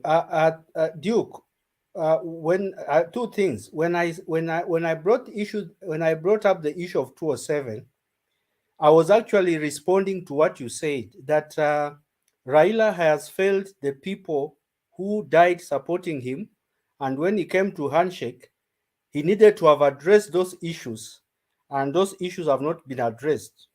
So I took you back to 207, 208. By saying so, you are telling us that Uhuru and Ruto should not have come into power before settling the people that were killed fighting for them. There are a lot of people who died in 207, and that's what I was referring to. And those people have not been resettled back on their farms in Rift Valley. And 10 years on, Ruto and Uhuru have been in power and have never settled those people. So I was responding to that. To come out to the second issue you have raised, I think you are going around the topic of who is in charge and who is not in charge when it matters. Ruto has said he takes credit for the development and all the smooth running of 2013-2017. It is not you who is speaking on his behalf. It is him who is saying. So when you come here and try to cancel what he himself has said, I don't think you have an authority to speak against what somebody has said himself. You know, you cannot remove words from a sitting deputy president who has gone on record saying that I take credit for everything that has happened in 2013 to 2017. It is until 2018 when Raila came in and he dismantled our good program where I was in charge, and that work was given to somebody else. So what I'm trying to tell you is that you cannot speak on behalf of Ruto when he himself has said categorically, I was running government. You don't have that power to talk on behalf of Ruto, who has gone on record nationally saying I ran government, and these people have said so, and they take credit for everything that happened in 2013 to 2017. For you now to say that the buck stops now with the president when things go bad, is choosing what to take credit and choosing what not to take credit for, and you don't have that luxury. You either take responsibility for everything or you don't. Thank you. Thank you. Duke, you have a response? You know, Mike, we don't have alternative facts. For instance, does it mean, for instance, if you have been voted in and you have been rigged out, then it means that you fear that people will die and then you stop like that? What I'm talking is this: you have to use the provisions of the Constitution. What the Constitution says, all the guidelines, what are you supposed to do in case you have a conflict? And if, for instance, you say that Uhuru Kenyatta did not win, he rigged, it's an illegitimate president, you should mean that. You should not say that within a week, and then after a week, now he is the president, he won. You see, that's doublespeak. We cannot take you seriously. So I mean, there is no alternative facts. So if you decide that this is the right thing to do, we are using the right channels, use the right channels until the end. That's what I mean.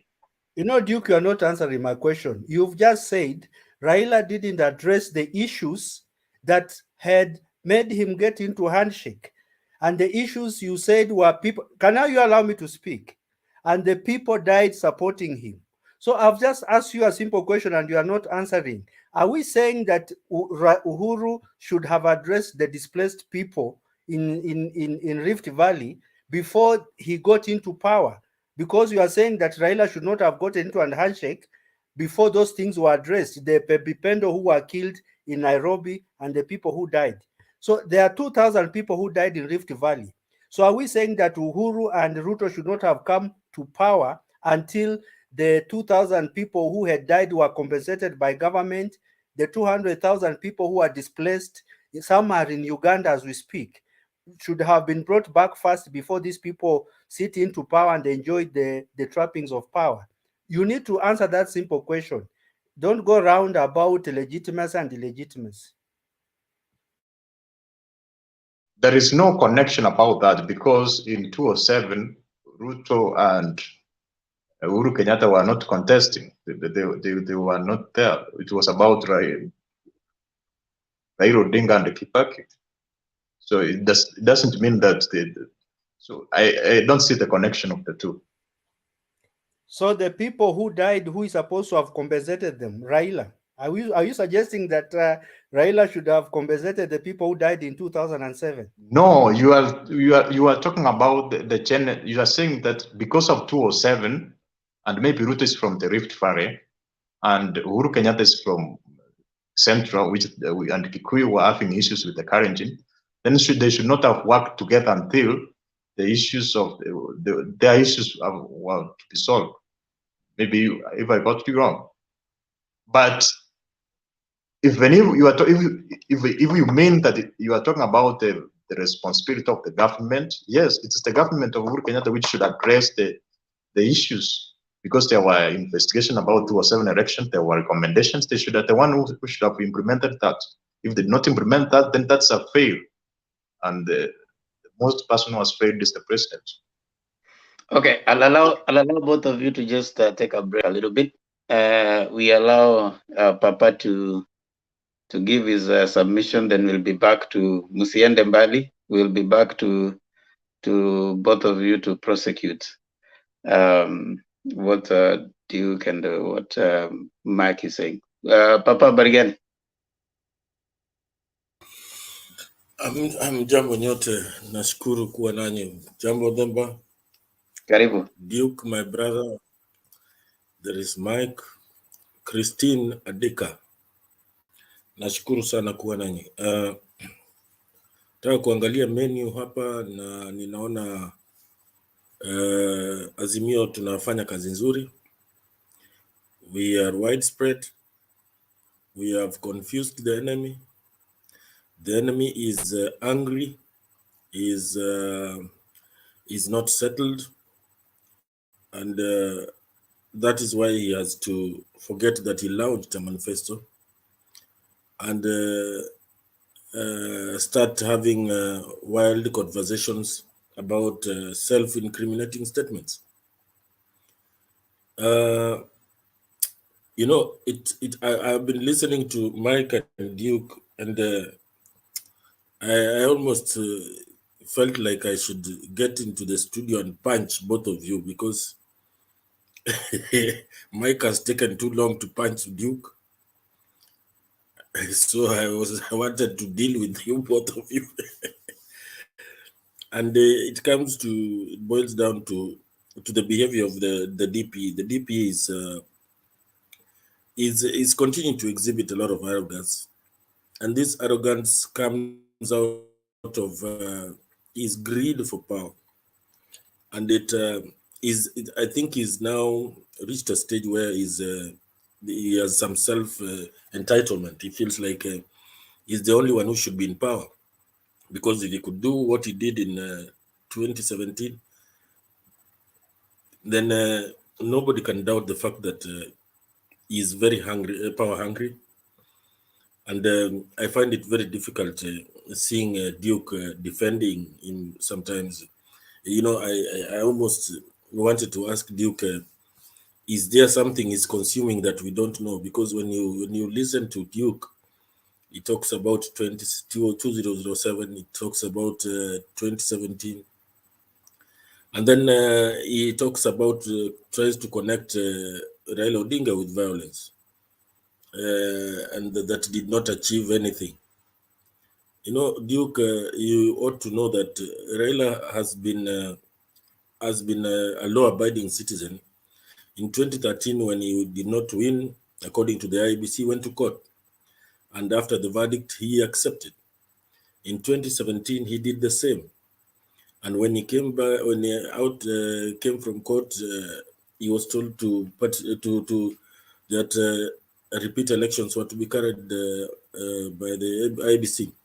But the same problems had not and been solved. So he decided to abstain.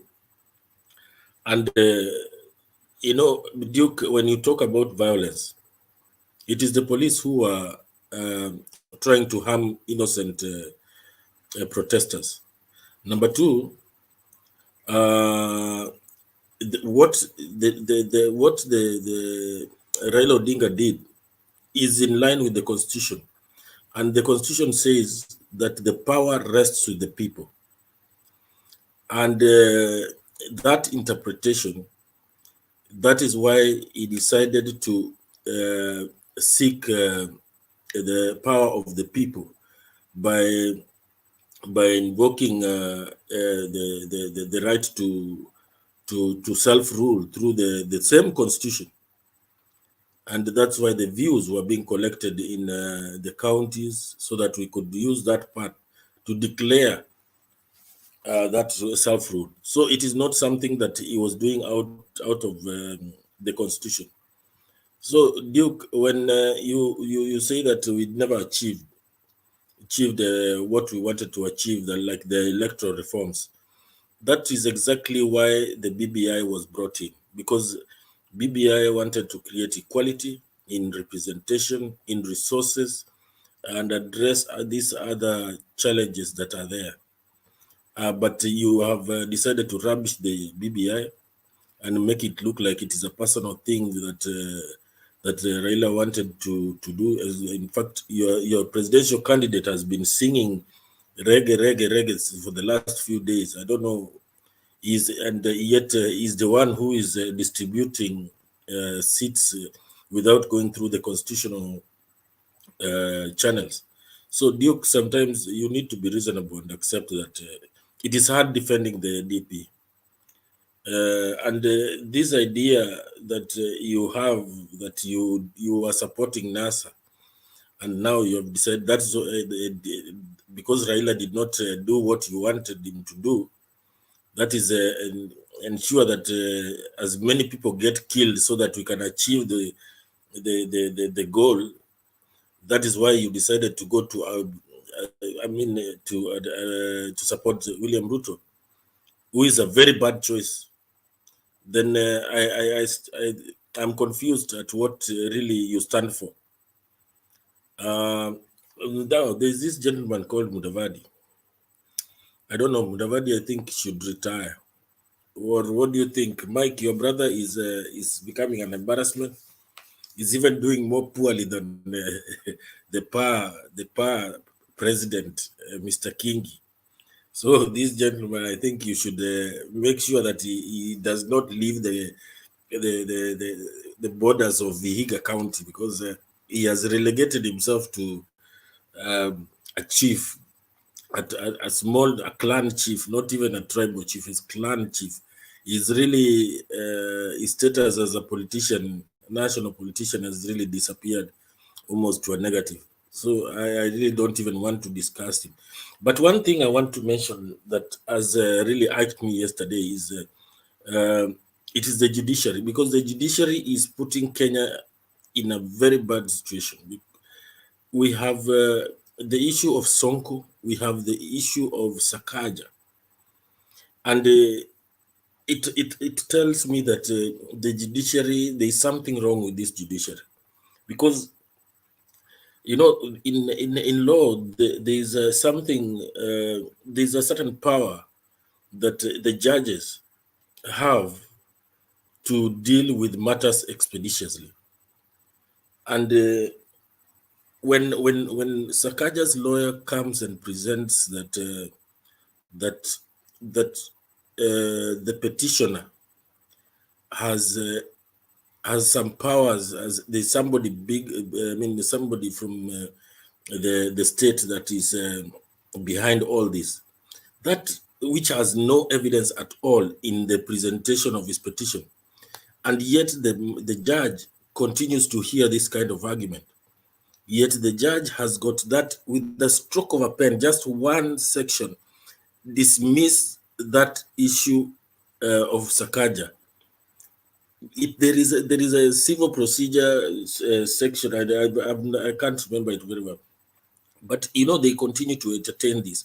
And then there is the issue of Sonko. Sonko, we know very well he was impeached. He has exhausted all the avenues that are available to him, and still the courts continue to entertain this kind of rubbish. That tells you that there is something very wrong with this country. Because if a judge who is experienced can continue to entertain such mediocrity, then we really need some more reforms in the judiciary. Because that, for me, even you can't, there's no law or no logic that you can explain to any ordinary Kenyan that what is happening in court is the right thing. Yes, we do have the right to be heard, but there are things that are obvious. You don't need rocket science. You don't need to study law for 4 years or 5 years to understand the basics. They are there written in plain, simple language, and the judiciary needs to give us something better than that. Thank you.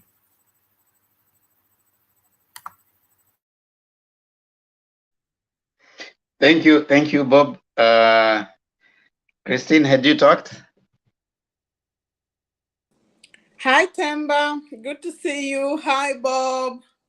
I'd seen the rest. I talked, but I just want to support Bob on what he has said about the courts. To me, Bob, I agree with you, and I feel if there are two institutions that are failing us so far, it's IEBC and the courts. I believe we create institutions to help us in each and every matter that we are going through. About Sakaja issue, the CUE issued a statement. Yes, they might have been wrong approving it the first time without thinking to go into details. That was wrong. But then after people came out, they decided to do their work thoroughly, and they made a statement that those certificates are not genuine. So when the court cannot make a decision on the way forward, keeps adjourning until Friday, you tend to wonder, where do they want to get more information from? We already have the information, which I believe they too have the information.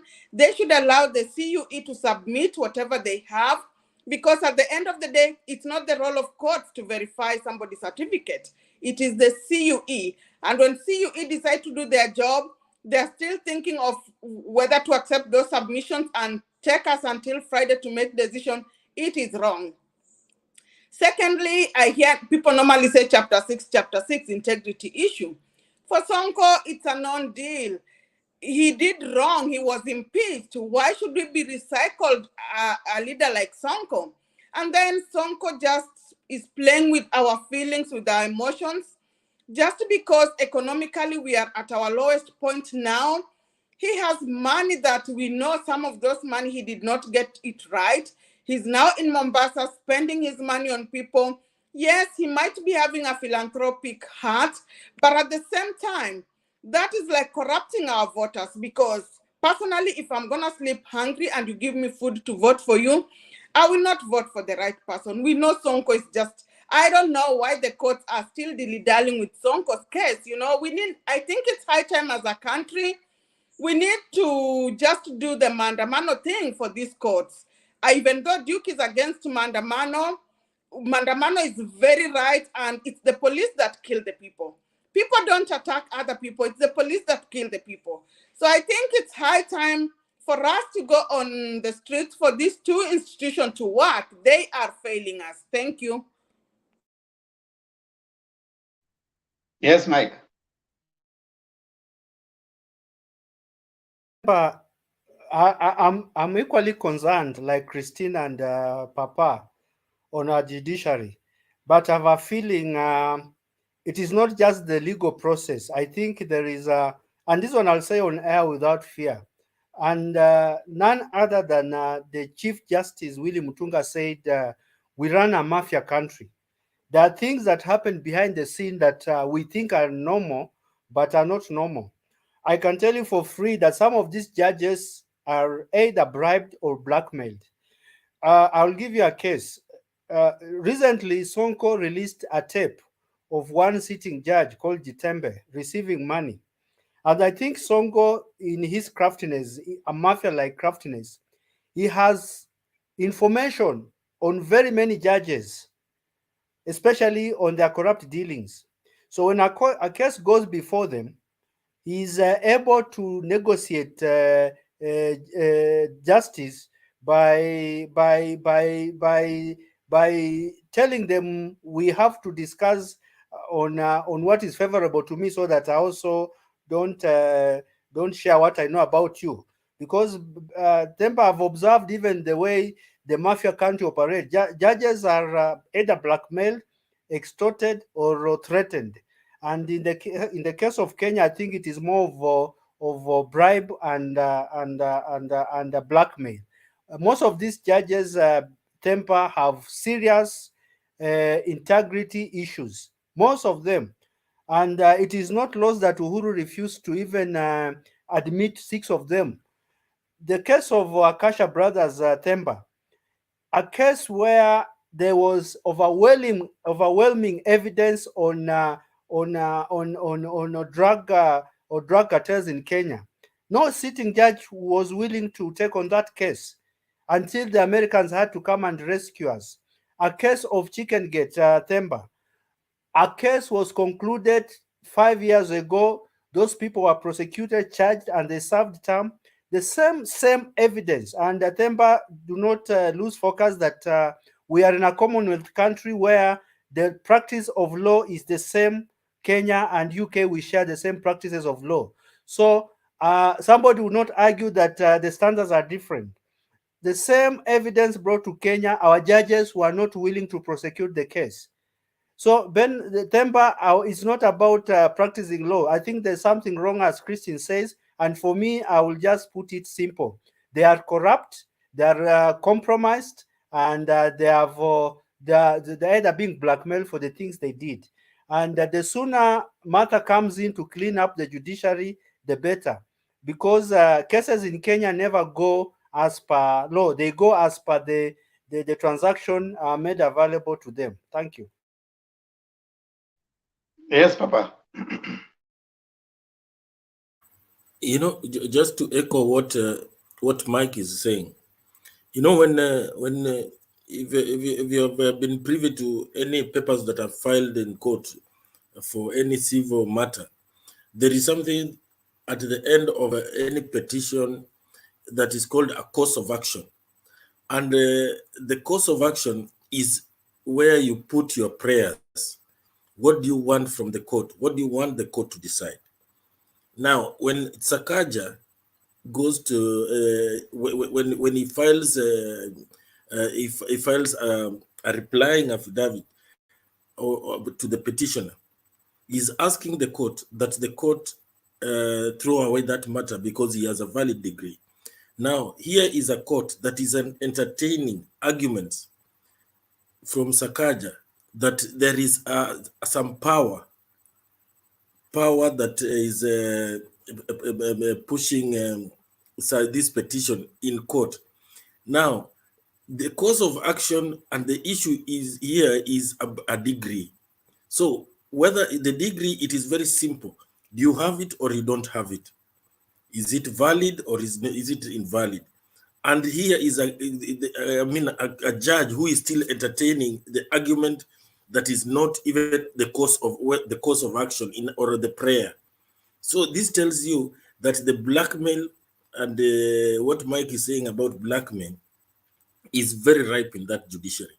There must be something very wrong, because it cannot be that a country is treated to this kind of theoretics for this long, on matters that can be decided with the stroke of a pen there and then. It does not take it is just out of this world. And the more they continue doing this kind of things, the more the public will lose confidence in these courts. And the common man would never want to go to court on very simple issues that they can even become victorious. So it is a very dangerous trend. We should be able to push these people to produce or to do their jobs. Thank you. So what in your view, Bob, you know, the judge had on I think Friday last week said that he will not stop the idea of the Nairobi gubernatorial candidates, whatever, being printed, but he was going to expedite the case to be had yesterday. That is Kenyan time. So what was wrong with him hearing? You know, it was a hearing. So hearing means that you hear everybody. Is there anything wrong with that? You know, when any council brings matters that tries to bring in an argument or a replying affidavit with a replying affidavit that is not concerned with the issue at hand, the issue which is in the prayer, you know, that straight away the judge should have thrown away that line of argument there and then. He should not reserve it for a further date. He should have thrown it out for being frivolous.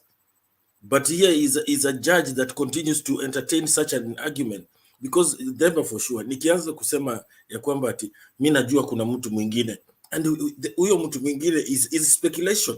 Surely is that a line of argument should even continue to entertain in as much as the judge would want to hear?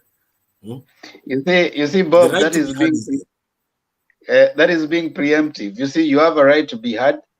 I mean, the judge might not. You remember the case in Raila 2, when Maraga threw out the court case that now we are talking about. There was an explanation that could not be given about spoiled ballot and stray ballot. There was that explanation that could not be given, and the lawyer could not explain the difference between a stray ballot and a spoiled ballot. But they still allowed him to proceed on. Then there was, as much as they asked him the question, so in fact Smoking asked him that this is a ballot that is it spoiled or is it stray?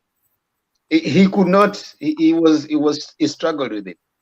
Then you also remember the case of Paul Mwite being asked a question about opening the server, and he said, "I need to consult my client," and he said it is at night that side, so they could not, access the server. So as a judge, it is the lawyer's prerogative to, as much as possible, give submissions that they think can help their case. And what do they say? They say that there's a famous, Harvard scholar who said that if the facts are not on your side, you pound the table. So if the facts are on your side, you pound the facts. So you see, the lawyer has to look for a way to at least prop up their case. And now the judge, when they retire, they're going to look at what was the substance of the case and what was just other issues. You see, that's not a determination they can make at the point of submissions. I don't know if we are getting what I'm trying to say. I get you. But do you agree with me that a matter that has been been exhausted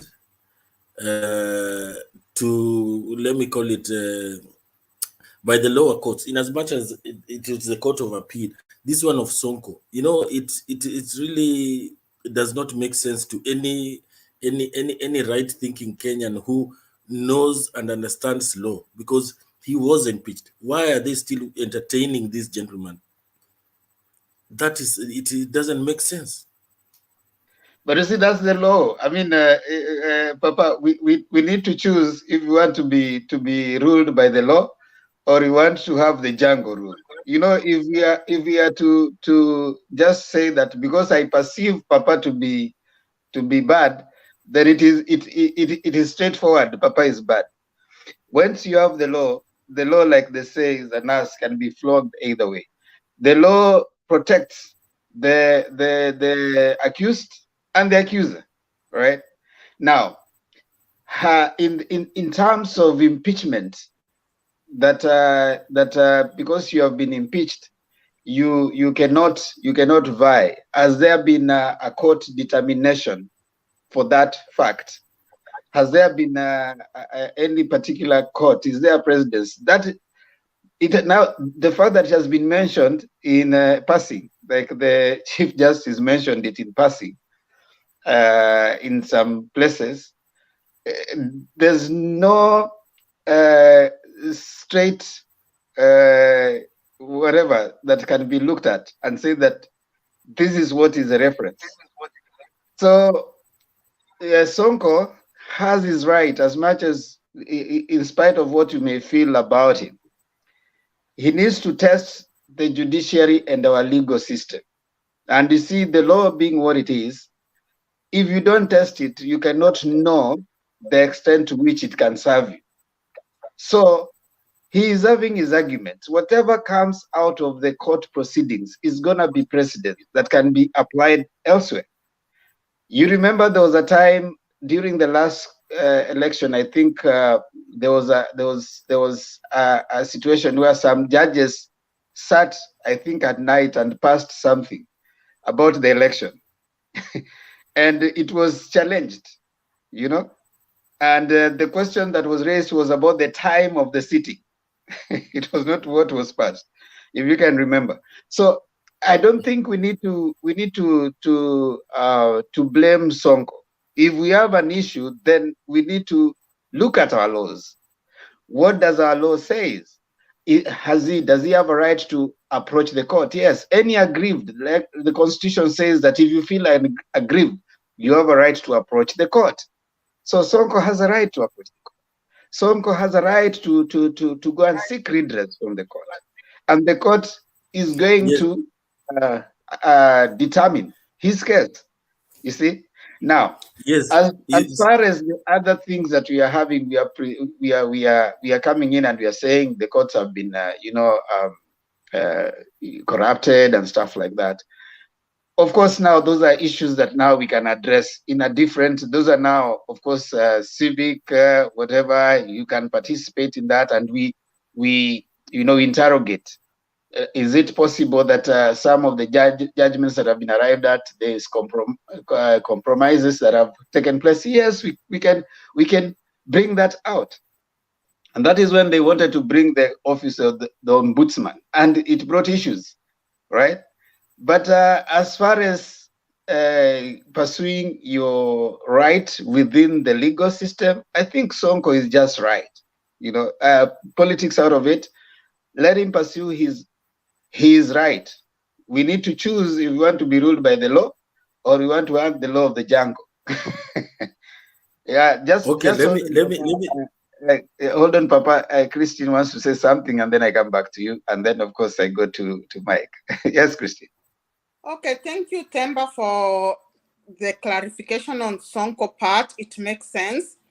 But now, I'm not a good student of law, but I think I'll differ with you when it comes to Sakaja issue. Fine, the Constitution says that a governor must have a degree. Sakaja went to court because he was not happy with CUE determination of his certificates. Now, today you are saying it's just a hearing, they'll go sit later and make a determination, most probably on Friday. But even in the course of hearing, we have an institution that is there, has verified Sakaja's degree. It's either he has it or not. Why does it have to take that long, Temba?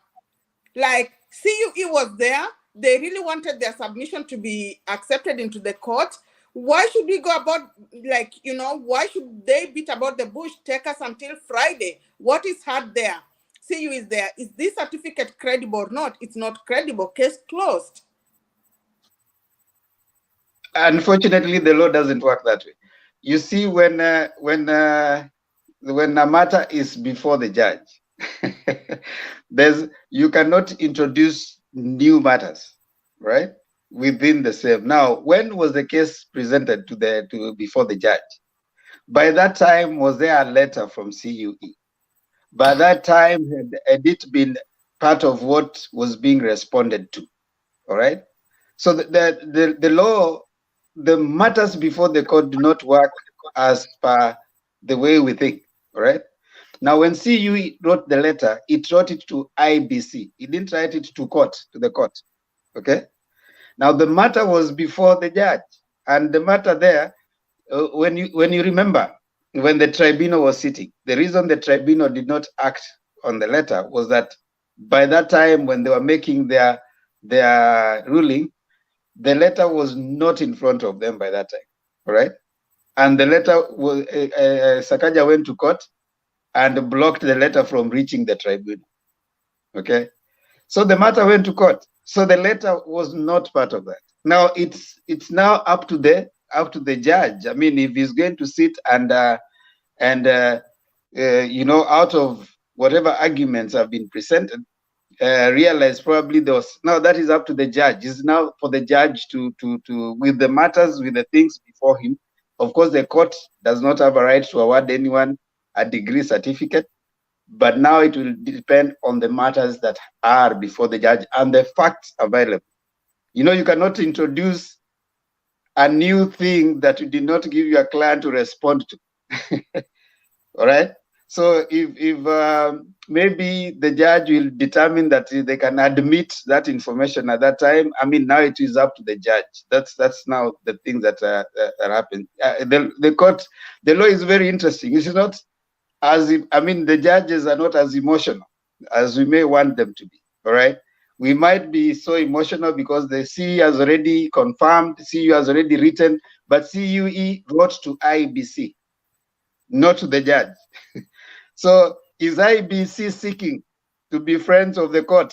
Did IBC apply to be amicus curiae? It can be an amicus to help the court arrive at a decision. So if it did and it submitted that letter, we don't know. Yes, Mike, before I come back to Bob.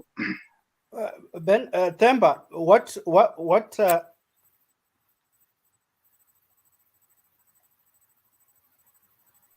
You muted yourself, Mike. What you are saying, Themba, is true to the extent that the court process, the way it is going, is legally in order. But what we are also saying is that the judge has a lot of leeway to make certain determinations that would favor a court process or a court determination to be done within a certain time frame. If a judge wants a case to be prolonged for 10 or so years, he has that leeway. Themba have been to a court where a person representing somebody just comes in and say he has a cold, and the judge allows him to go and get a Panadol, and that case is adjourned for 6 months. And that by law is provided for. You a lawyer representing you, if he says he's sick, even if it is sore throat, the judge has that leeway to allow out by law that person to go and seek treatment, and that can be extended indefinitely. And in this particular case, I'm quoting Themba, the case was adjourned for another 1.5 years because of a cold. And that is the position in which we are in as a country, that we have a judiciary which is not sensitive to time factors. You remember in Machakos, Themba, a mother went and threw, a grandmother went and threw her kids in a court because the case had taken 35 years. What did the judge do? The judge said he will listen to that case and determine it within a week. You can see it was within the powers of a judge to make a decision. And a case that has taken 35 years because of the public outcry and the embarrassment the judge had been put in, the case was heard within that very short time. So by law, Temba, they are within their right and they are within their procedure. But they have at the same time the leeway to do what we are asking for. That this matter could have been decided if the judge was willing to just ask CUE, can you produce this? And then he tells them, I'll make a decision tomorrow. And he has that leeway. And I'm not saying he should not have a right to listen. That is still within his right to listen within a certain time and give guidance on how the court procedure will run, because he's the owner of the court. He will say, I want to hear this within 1 hour and give you this hour. Even in the petitions, Temba, presidential petitions, you saw William Mutunga make a determination of a nullification of a determination of the case of Raila by reading one sentence.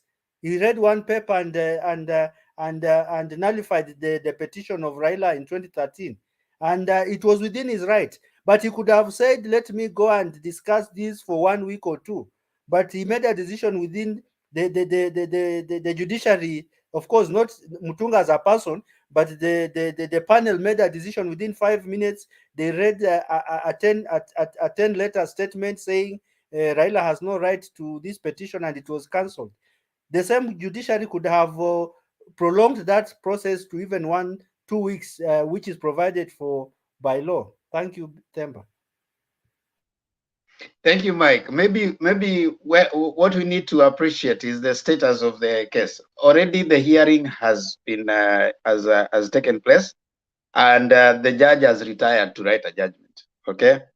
Now, what we need to appreciate is before a case is had, I want to take you back to the petition Raila and Raila 1, Raila 2. Before a case starts, there's usually a pre-trial, something like where you are called, and at that point they call all the interested parties.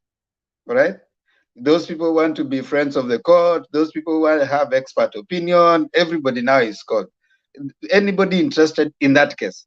Okay, and they set the rule of engagement. So they say, okay, fine, assuming the case is a certificate, then we say, Duke is coming. Are you interested? Duke comes and say, yeah, I'm interested, and as an expert. You remember Raila 1, where someone came and gave the views about the 54%, something like that.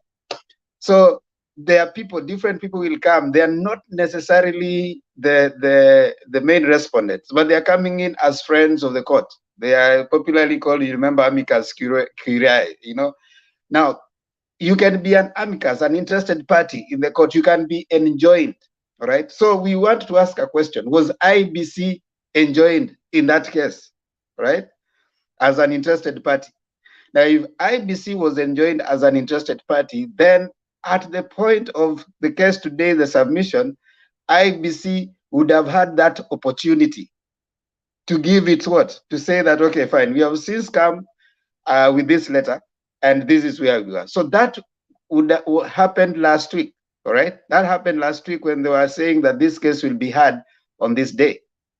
But by then, IBC had not gotten a letter from CUE. And we don't know whether they had applied as interested party in that case, okay? So fast forward, Monday, the case is going on. You cannot apply to be an amicus at that time.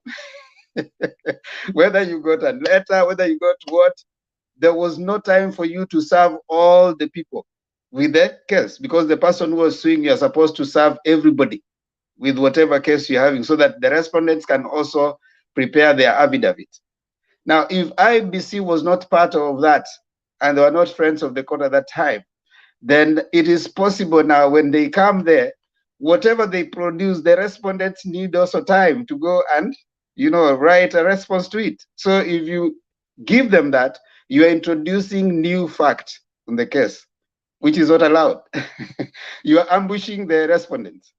So you are disadvantaging the respondent at that point. Now, unfortunately, that's how things work. So if IBC had not applied to be as an interested party in that case, when the hearing was going on, they cannot come that, hey, we have come now, we have this.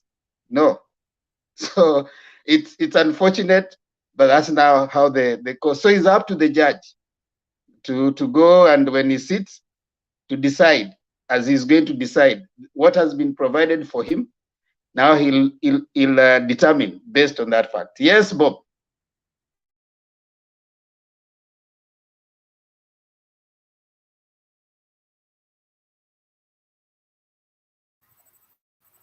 You know, the reason why I brought up that argument, Bonademba, Mike and Christine and Sally and Duke, is that in the Kenyan, not even Kenyan alone, it's the Commonwealth.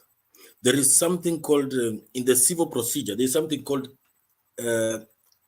summary judgment, and this summary judgment, the reason for that summary judgment to be included in the civil procedure code is because there are some people who would come to court to waste the time of the court, and it is used to determine cases of open and shut, where it is clear that the evidence ab initio is or the evidence let me call it the evidence is clear that you are coming to court to waste our time. So the judge has those powers that Mike was talking about of open and shut. The judge knows very well that the Sonko was impeached. He still gives him time to waste the time of the court. In fact, if you Google a civil procedure code summary judgment, how the reasons for entering a summary judgment, you will see that the judge has got that before even wasting the time of the court. If he knows clearly, if he can access the proceedings of impeachment, and he feels that this man now wants to waste our time, he can strike that case out and enter, give a summary judgment, and that story will be finished. Giving him time to waste, giving him an opportunity to go to trial, that is where we differ. Then I agree with what you're saying, but that is where we differ, because if you have that weapon, because that also gives and maintains the integrity of the court and the confidence that the people will have on the court.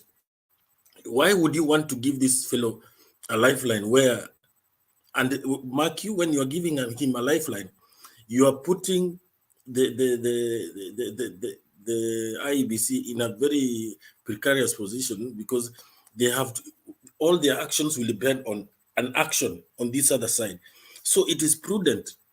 You have to look at what is more important. Is it Sonko to stop a process, or the IEBC that is more important? Thanks. Anyway, Deva, we'll continue another day of that. Thanks. Bob, there's something you're saying there that is misleading. A judge does not assume you have been impeached unless it is a matter in court. All right? A judge cannot say that now we know, Sonko, you have been impeached. Why are you approaching me? That's not the matter before the court. A judge will address himself to the matter before the court. A judge, when you're approaching the court, is not saying that now we know you have been impeached. Why are you coming here? That is first of all prejudicial in the mind of a judge. Like, for example, I agree with you, but you see, when the interested parties, hold on, have already, hold on. When you say a judge knows very well that this person has been impeached, a case does not start from there. What is the prayer? What is it that has been presented before them? That is exactly what the judge should be responding to. Now, if the judge responds to the fact of the case at that point, is there a reference? Is there something? Is there a precedence? Do they want to set a precedence? There's a judge that set a precedence. You remember Judge Ngugi? when she ruled on whose case was that? There's a case that she ruled that made it decided that a governor that has been impeached should not access their office. I think it was Waititu's case, I think, one of those. So it set a precedence. You know, before then, you could be going through whatever is the impeachment, your cases, but you are still in court. I mean, in the office. So it could be that a judge can set a precedence that can be used also, all right? But they don't start from that. They don't start from, we know, Sonko, you have been impeached, you are wasting cost time. No, it is the right of every Kenyan, if they feel aggrieved, to approach the court. And they say, according to our Kenyan constitution, is that you are innocent until proven guilty. Okay, so by the time you're approaching a court, you're approaching as any Kenyan. I know there are our emotional and political views about maybe Sonko and what he does, but the court does not. They say the court is blind. That is what they say. It's blind to every other thing. It is only focused on the facts before it. So unfortunately, Bob, it's not that Sonko is wasting the court's time. Sonko is testing our constitution, right? He's testing our legal processes. He's testing our constitutionalism. So if there's that room for us to do that, I think people should be able to approach the court, seek interpretation, set a precedence for it to be applied elsewhere. I think that's a good thing. Personally, for the jurisprudence and development of our, because it was hazy. You are saying that you can't run if you're impeached. But is there a case where someone has not, can you run in Nairobi? You are not able to run in Nairobi, you are going to run in Mombasa. I mean, we need a court interpretation so that at the end of the day, it is clear moving forward if you have been impeached, because the same law says that if you are still pursuing appeal processes, you are still free to run. So you need to have a court, a clear interpretation that can be applied across board. That for me is what I'm saying. Whatever thing we feel about Sonko, whether he's going to run or not, we need to look at it from our jurisprudence. Is it testing is there anywhere where someone who was impeached has run? We have never had such a case. We have never had a case where someone chooses that I've run in Nairobi, now I'm going to run in this other place and I was impeached. We've never had such. So this is a precedent. And whatever happens, it's going to help us appreciate our legal system. Let me bring Duke for a minute and then I allow Selina and Sarilis to also give their thoughts to what is happening. Yes, Duke. For me, when I ranked institutions, the arms of the government and the independent institutions in Kenya, actually the judiciary has performed the best. The judiciary does not come to you to arrest you or to start a case. Individuals have to report. And most cases have not been successfully prosecuted because there is inadequate evidence. So other institutions are failing, like the DCI, the anti-corruption. They're failing. So the narrative by Mike and Bob that the judiciary is failing us is false. Regarding the case of Sakaja, actually it is the commission which failed. Because that is what you call obstruction of justice. A tribunal is like a court in the Kenyan constitution. So when individuals took a case or submitted and they were trying to challenge the academic qualification of Sakaja, it's like Sakaja was taken to a court. And when an individual is in court, you should not come up with, you try to change the evidence with all the documents surrounding a case. Actually, the Commission for University Education it can be prosecuted for obstruction of justice because it tried to change the documents before the tribunal decided on the same case. On the case of Sonko is right, actually. To me, impeachment alone does not mean that you are a criminal. You know, the impeachment should end at the Supreme Court. Take this scenario. For instance, you know, impeachment is a political process. Maybe the MC, there is provisions in the Constitution on how impeachment should be done. Now, assume those provisions were not followed by the MCS and the Senate. Then it means the impeachment does not hold. And the institution which will interpret whether the specific provisions were followed is the judiciary. For instance, if you talk about the case of PPI, it was done by the parliament, the executive, but did not follow specific provisions. So if Songo has not exhausted the judicial process up to the Supreme Court, it should be actually allowed to contest. So that's my take. Okay, thank you. Selina, are you there? Hey, panelist, niko na mgeni, tunasherehekea 4th of July. Nataka awasalamie, anatoka Kisii, anaona Duke, anaona Papa. Wacha aongee kidogo. Pole, tukiwa na sauti mtusamee kwa sababu tuko kwa sherehe ya 4th of July. Ongea. Habari yenu, fanya mkono namna hii. Tuko siasa.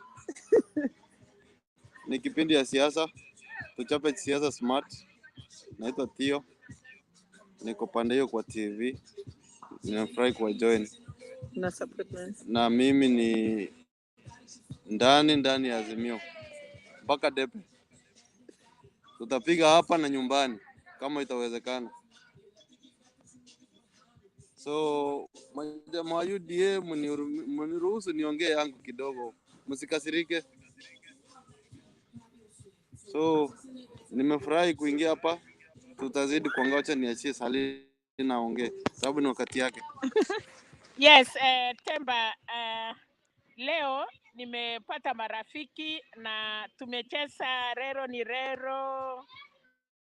Alafu nimewaambia, wamekuwa wakitusikia kwa Facebook.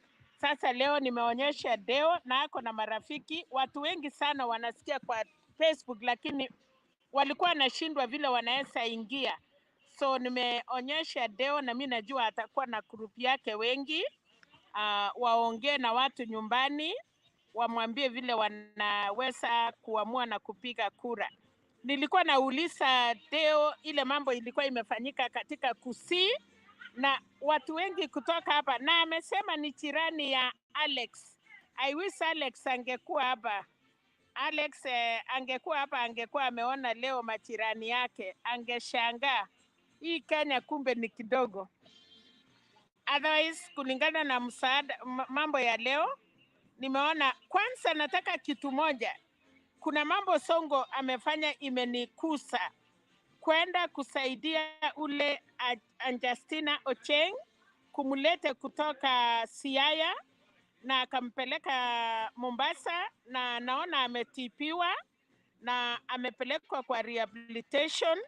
Hiyo ni kitu moja individual akifanya tunasema asante, kwa sababu mara mingi sana Songo amekuwa akisaidia watu. Na furaha yangu leo ni kwamba Songo amesema hata akitoka hata muacha tena arudi Siaya. Hiyo ni individual kurutishia Songo asante kwa kuweza kuokoa msichana kama huyo.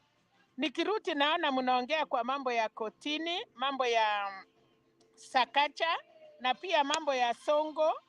Imesemekana wasichapishe makaratasi alafu wangoje. But hii mambo ya Sakacha, we don't want to dwell with it because with 35 days, Temba, wacha tuachie kotini kazi yao. Na kulingana na vile nimeona machurches, wanasema wasitake certificate lakini bora listi ya China. Kama mimi nimepeana China na mimi sija graduate na China yangu peke yake ionekane kwa listi ya wale watu wana graduate. Hatutaki watu kuchezea elimu yetu Kenya. If you are not qualified, you are not qualified. Najua niko mahali inakuwa na kelele na sitaki kuwasumbua kwa sababu our children are enjoying. We are also enjoying 4th of July. Ni ile tu Mtembei TV inaweka watu wa simu. Unajaribu kutulia, you cannot. Niliingia mchana kidogo kina Penat wakiwa, nikaona kelele ilikuwa mingi sana. Saa hii nimeenda site, nikamwambia Deo nimuonyeshe vile watakuwa wanaingia. At least hii 35 days, tuseme 34 days, unaweza change hata watu 10 ama watu 20. Otherwise tumefurahia. Niliona baba na nikaona Martha Karua Narok na baadaye akakuja Nakuru. I'm telling you, ile maneno tumeona Likia, Njoro, people have really changed. That is the good change we wanted to see. Ukiona Likia vile wametoka na Martha Karua amewaashua ya kwamba wasipatiwe uoga. Serikali itachunga kila mtu wapike kura mahali walipo. Nashukuru pia nikiona vile Wakalenjin wameamua pia wawezi wachwa chini, watu wanaenda kuungana na Azimio.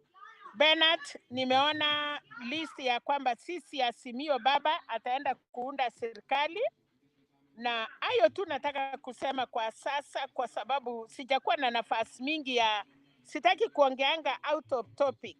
Nataka sana nijaribu niongee. Naona hiyo Ruto anasema alikubali, alisema angepiga Uhuru kofi.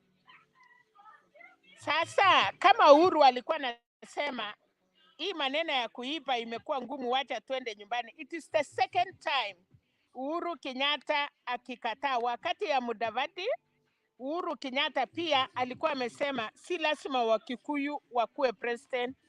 Wakati Uhuru Kenyatta aliwachia Musalia Mudavadi, the same Ruto and some group walilazimisha Uhuru. Leo ametuonyesha ya kwamba on 2017 Uhuru alisema wacha tuachane naye.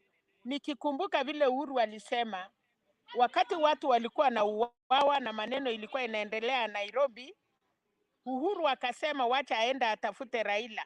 Akaambiwa kasana, wachana na wenye wanakufa wakufe, kaa ngumu. So kumaanisha roho ya rais wetu Uhuru Kenyatta anahurumia wa Kenya.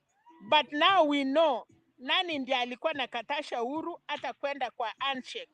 Lakini thank God Uhuru Muigai Kenyatta hakusikia maneno yao na akaenda kufanya handshake. So hii mambo ya kusema kama wewe unaweza piga makofi rais na raia yenye hawana kitu, na hiyo mapolisi kama sasa Usuri Matiang'i yako na mwili, sidhani hiyo makofi ya Ruto ikifika kwa Matiang'i inamtingisa. Najua mtu amenona na mtu ako na stamina, hata hiyo kofi yako iwezi sikia. So tunataka kuambia Wakenya hatuhitaji, leo nimesikia Martha Karua amesema hatuhitaji viongozi wanataka viti kwa lazima. Hatutaki viongozi wanakasirika. Temba, unajua hata poma kwako ukikasirika nini inafanyika. So tunataka kuchakua watu wako humble.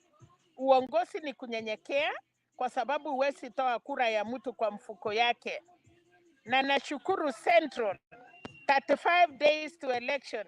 Tunaona matunda ya kwamba everybody is joining Jubilee na wako kwa Azimio. Nataka kusema ongera kwa Sabina Cheke. Naona leo walikuwa na Martha, kina Kanini Keka, Peter Kenneth. Nataka kusema asante kwa wazee wa Nairobi. Watu wamefanya kazi Temba. Kuna watu pia Central walisacrifice maisha yao kabla wengi wataungana na baba. But for today tunasema asante. Wacha niwachie hapo. Wacha Patu nionyeshe wageni wengine waweze kuona maana ya Mtembei TV. Wanawasikia na wamefurahia, na tumejaribu kupatilisha watu wawili watatu walikuwa ya UDA. So at least we are happy. Tunasherekea na tunajua baba anaenda kushinda. Asante sana. na Teo atakuwa anaingia wakati wowote kwa wakati wake, au akiweza kusikiliza Mtembei TV. Teo, unaweza sema kitu moja tukimaliza? Hey, pole kwa kuinterrupt, lakini hiyo maneno ya coffee kidogo nirudi nyuma. Kuna wakati Chinese walikuja kwetu wakakuweka kwa ofisi, ukichelewa unawekwa viboko. Tuko Mtembei ukichelewa unachapwa viboko. Naona hii kitu ndo Ruto anataka kuleta Kenya.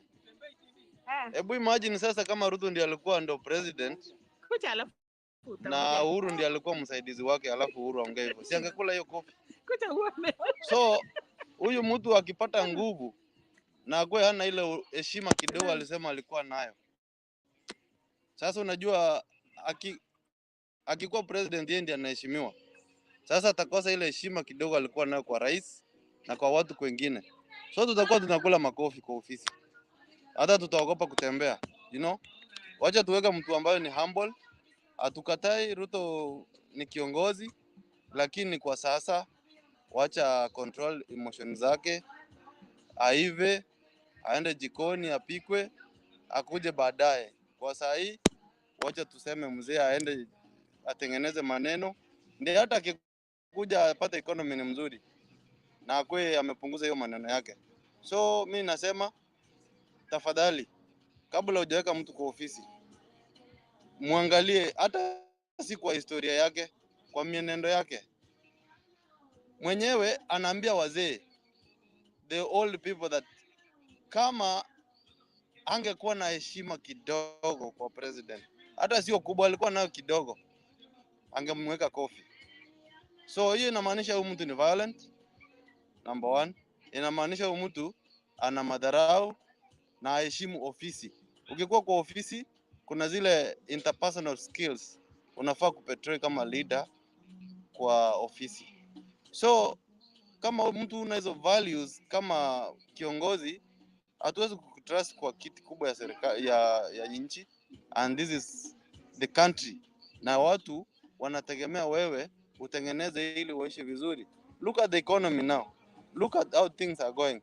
Angalia Ukraine and Russia. Hatutaki mtu mwenye anakuja kutuletea kwa vita. Ataanza kuwataki our neighbors. Akienda kwa Museveni kidogo wakosane, atatoa kofi. Akienda kwa huyu mama wa Tanzania wakipitana kidogo sababu hata kuwa na nini, atatoa kofi. Tutakuwa na uhusiano gani na majirani yetu? Tutakuwa tunaonekana namna gani kama nchi? So tufikirie sana kabla hatujapiga kura. Asanteni sana, Mungu awabariki. Okay, asante sana Theo. Sarilist, karibu. Asante, nimemiss sana, but nimesema at least lazima niingie hata kama ni kidogo, but tunafurahia na ninafurahi kupata watu wana mawazo kama yetu. So otherwise nashukuru, nawasikia, tuko pamoja. Okay. Habari yenu. I've been an active follower here for some times. I think Temba anajua. Mnanisikiza kweli?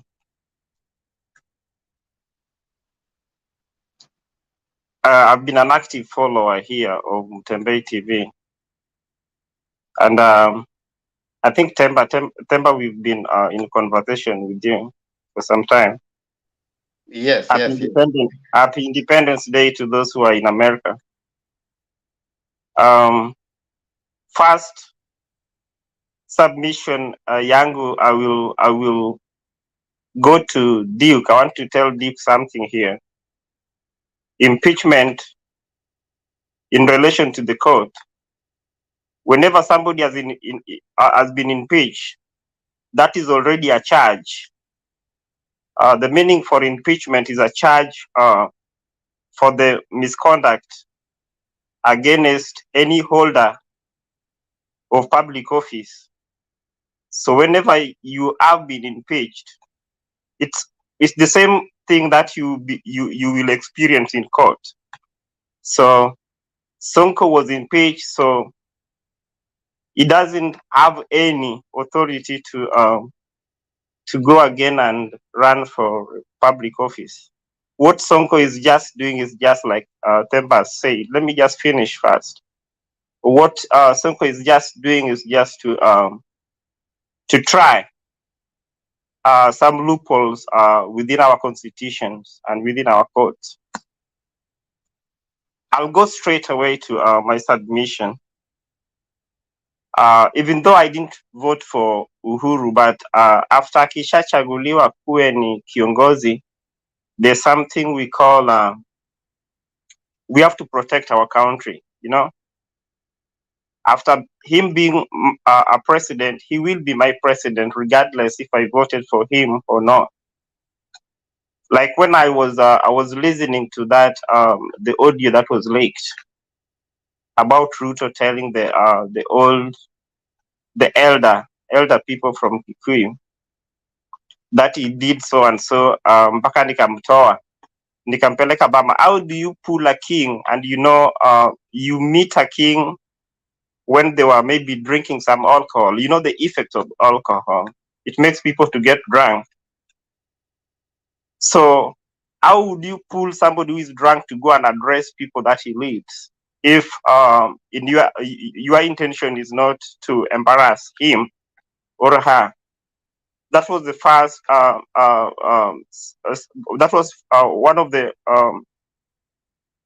something that portrays Ruto as somebody who was out to destroy his Uhuru reputation. You know, you cannot pull a president when he's drunk. He's totally drunk. He was sipping some wine. You know, alafu nasema unampeleka Bama kukula nyama, then you allow him to go and address people. You know, it's senseless. You know, it's embarrassing. So I think as many of you have submitted, Ruto is just an enemy of Ruto is Ruto himself, and an enemy of Gachagua is Gachagua himself. As much as he was trying to use that to buy some sympathy from the elder persons, but he never knew complexly was using that he was using that to kill his own self.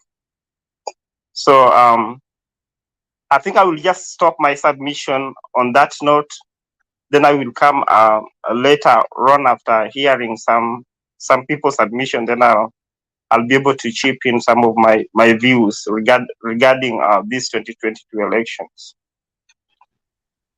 Thank you. Yes, Duke. What is it? A question? I have a question. He has said that an impeachment is like a court proceeding or a court process. So they are the same. So I want to ask him, for instance, in the Constitution, we have provisions or procedures which have to be followed for an impeachment to be done. There are provisions, whether it's in the counties or the national assemblies or the Senate. Assume those procedures are not followed. Does the court has a mandate to interpret whether they were followed or not? Number two, assume maybe the grounds were fabricated. Maybe somebody comes with false allegations, because it's, you know, impeachment's about numbers to some extent. Maybe he buys all the MCs and they impeach you. So what are you trying to see? So that injustice ends like that.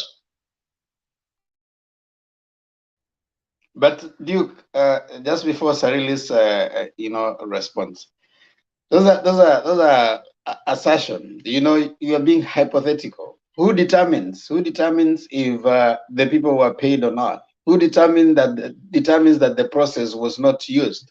Whose determination is that? The determination for all that is the courts. So when he was impeached, if you can remember, then he was taken to court, and the courts, after going to, that's why you don't have only one tier for you to be impeached, and that's it. You are impeached, then you go to the Senate, then the Senate can overturn or the Senate can confirm. If you still fail at the Senate, you still approach the High Court. If you fail at the High Court, you can still approach the Appeals Court. If you fail at the Appeals Court, you can still approach the the Supreme Court. So it is not up to you and I to say that, you see, they looked like the people were biased, the people were, no, it's the court to determine, not you and I saying that this is, and that's why we are saying Sonko is within his right to pursue the appeals. If you feel aggrieved, that's what the Constitution says. It's not up to you and I to say that, those people were bribed, the process was wrong. It's a determination that is found at the courts. Yes, a realist. Before I bring in Kuseo to give his submission. I think you've just stated what I wanted to give as my reply to Duke. Duke, the process when Sonko was being impeached, it followed some process. First, it was through the MCAs, the counties. Then it went to the parliament, the MPs. Then it went to the senatorial. Then now, if Sonko feel like he's aggrieved, like the process of him being impeached was not as appealing to him, he could go to the court like he is doing now. He's trying to get justice on his case. But here is a case. What IBC was using to stop him from buying is the fact that he was impeached by all the houses. So it's upon him to pursue his case. If he will, the courts will maybe interpret his impeachment as not have been done in a right way, then they can uplift it. But he is free. He's a Kenyan. He's free to follow his case up to. Nobody will complain if court will maybe comprehend him. Will say, hey, your impeachment was not done in the correct way, and IBC will also accept that because he is trying to pursue it lawfully. So I think what I wanted to answer, I don't want to repeat a lot of things that Themba has told you, and that is the answer that we should give you. And the fact remains that Sonko was impeached. So it's upon him to pursue, to get the interpretation from all the High Court. If High Court will not give him the answer that he requires, he can move to the another level of court, and that is it. That is the law. Even Trump also did the same. If he could have been impeached, he could have just followed the same, just like Sonko is doing. It is his own right, his human rights of doing that. So that is my submission. Thank you. Let me bring in Kuseo. Kuseo, kindly give your submission.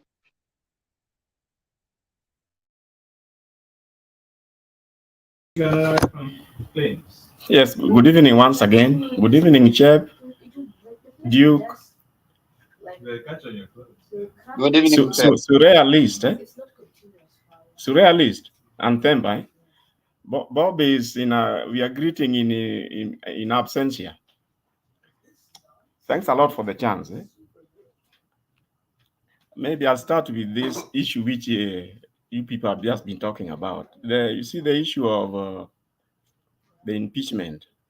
The reason why Sonko thinks that he has a chance, I think he's purely trying to base it on precedents. But what I know is that in the past, before you remember the Justice Ngugi case that locked out the governor for Kiambu from office, and I think it also locked Sonko and the other one from Tharaka Nithi, is it? Yes. Basically, if you follow that judgment, it was purely based on strict observance of why was Sonko being impeached, or why, given that Waititu was impeached, what were they hoping, or what did they want to achieve? The governor was accused of having misusing that office to steal from the public. And for that, until that issue of impeachment you are either cleared or put aside, Surely, what will we be doing to allow the same person back to the office? It doesn't make sense at all. Forget about what the law says. Allow me to say that. It doesn't matter what the law says. We are keeping you away from here because we have found out that you are in the kitchen and you are stealing in that kitchen. Now you then appeal for that to be put aside, and you want to be allowed back into the same office through another door. It doesn't make even common sense. I'm just wondering what the judges are still doing in this case. It is straightforward. And I think impeachment is a very, very unique thing for that matter. As much as I don't even agree that people who are having other cases in court, if they appeal, they should be allowed to contest. But this one, surely speaking, there is very good precedent which has been set by the same courts. Now, Sonko is just praying that the Supreme Court is going to overturn Justice Gugu's sentiments when he said they should not wasikaribie ofisi because of that. Now, when he gets elected, what are you going to do about Justice Ngugi's case, assuming the Supreme Court has not delivered a judgment, which barred him from accessing office? You remember when he was accused, and the same with Waitito and all of them. We will be doing back and forth with the cases which are a good precedent has been set. And for me, the fact that he wants to get to the same office where he's being accused, surely, I keep saying here sometimes that it is wrong for some of Kenyans to use the same legal procedure to defeat the same evil that we are trying to cure. Now, the same thing, okay, you are also aware of the Sakaja case, but today I listened to some of the argument in court, and I remember one of the judges saying that the whole idea about Sakaja getting clearance as degree certificate, which is acceptable in Kenya, lies with the commission. It's as simple as that. If the commission says it is okay, it is okay. You cannot take IEBC to court for following what the law says. The law says if you want to prove anything, authenticity of my degree certificate, you go to the commission. If the commission says no, it is no. So if he has a case with the commission, let him take the commission to court. But he cannot take IEBC to court and insist that he must be in the ballot. Well, let's wait and see. They say in 4 days there will be a ruling to that effect. Now, I'll go to the first item here. Now, sometime back I did say that you see, the DP has been in politics for a long time, and I'm quite sure he has seen and learned from various scenarios of issues that take place in this country. Now, we all kept saying that, how come he started campaigning more than 6 or 5 years back? The reason for this, he realized that Kenya is a very, very poor country. You see, for example, the way they say that the unemployment rate is over 60%. And then this thing he calls umaskini. Umaskini is very hard. Now, if you are dealing with people who are struggling to be alive, you literally, if you are smart, like I think he is, he can see where their weaknesses. They are very, very, very vulnerable. And that is why yesterday, I think it was yesterday, when we had an issue here with Njiru, and we were talking about some of the propaganda that he sells, some of the flowery things in their manifesto that he sells to those people. Now, for me, I have no problem. In fact, the moment I hear it, I know whether it is propaganda and where he's going and where he's not. And that is why whenever he goes up country to campaign, he keeps saying, watu wa Nairobi. He knows that is where the middle class is. It is the middle class who can see through his lies and the propaganda that they do. You must admit that the people, the masses he targets, do not have very little about some of those things. Like today, in his campaigns, you hear him saying that is going to give the same story we have been talking about in the last few days. He's going to give the border borders 100 billion fund where they will be getting assistance. Why? Because the other people sitting in Nairobi wanadharau kazi yako. Hii kazi yako ya bodaboda wengine wanaona nyinyi ni mkora tu. That is how he addresses like the people at the villages or at the grassroots or in the up country. He cannot come to Nairobi and address people of the middle class, the people who are at least from 4 and above, like that. He cannot. He cannot. But then he goes there and starts trying to provoke emotions by telling them that hii kazi yako ya boda boda, if you don't do it, you can't eat. Now somebody says it is useless, that you don't need. Wanataka kuweka pesa huko juu badala ya kuleta pesa hapa chini. Now, if you have been participating in the 4 years through his token giving out, between you and your next meal, chances are that in a week you get the 200. Maybe that's the day you'll be eating meat. Now, most of us in this panel, that you don't have the same kind of trouble like that. Now, when it starts now coming down to tell, like today he was telling them that the AZIMIO side, even church, our Toy Sadaka, they don't give Sadaka. If he gives people 2 million, like he gave, remember in the Kondele, the Kisumu Kondele case, and a number of times in Kiambu, he says if I give 2 million, wanalalamika. Na hapa nyinyi mnaenda hakuna chakula. Sasa mnaona because of the handshake hakuna chakula, bei imeenda juu. If I give 2 million, now he's saying that instead of the 2 million you have been giving, now this time around I'm going to do what? I'm going to give government money 100 billion. You can see how propaganda will sell, and it all depends on who is targeted with this propaganda. Well, I hope we are all seeing, and I've noticed that the AZIMIO side have woken up. So the AZIMIO side have woken up. At least day in, day out, they are actually answering him. And personally, I would not like that Baba answers to those things at all. Let the AZIMIO brigade, the people who are fitting well in that, do it.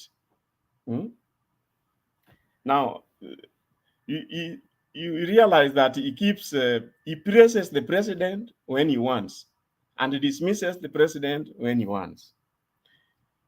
Now, you really see this clip now that we have all seen. He says that the president wanted to let go after the Supreme Court. Now, remember the elections were nullified and certain mistakes, errors, irregularities, and illegalities were quoted. Now, none of us have gone to say why was the president like, let's go, let's not proceed. Now, when he says that no, tumefanya kazi mingi, we cannot agree. Now, if you listen to the clip, you can just join the dots. Why did the President Uhuru want to let it be? I could just guess. Could it be that he saw that there was sense, or there are good reasons why it was nullified? Was it justified? If it was justified, then it can inform why the president was of the opinion that let's not proceed that way, because the amount of chaos which was coming on board, and eventually, remember, this so-called server was not opened. So the errors and the so-called Vifaranga computers, which were part of the reasons why these things were nullified. I'm well aware that the DP was well aware of those reasons. The reasons why the elections were found to have been null and void. I think I want to leave it that for another person. I'll come back shortly. There's a question from Cyrilist, I think. Yeah, I think I've been listening to this conversation for quite a long time.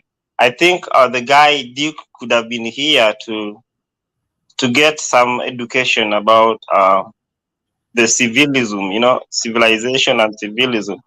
What Kuseo is saying, before the handshake, for the real reconciliation to happen, I believe Uhuru shared all these nitty-gritties with Raila, and that's why handshake has survived up to date. They opened up and everybody shared what happened and blah, blah, blah, blah, blah. So I think this conversation, if Duke is really listening to it, she is a very young guy who should be smarter than most of us.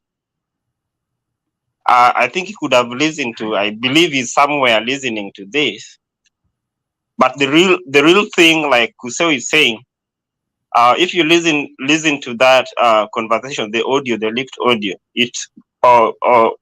it publicly shows you that elections were not free and fair, and you get to hear our DP who want to be the president of Kenya still confirming to people that ati tulipata senators wengi, tulipata MPs wengi. Then in the long run, the votes that the MP got was more than what the president got. So najiuliza, how can that happen? Because watu wanapewanga five votes, moja ya MCA, MP, senator, women rep, and the president and the governor. I think there are 5 or 6. Yes, yeah.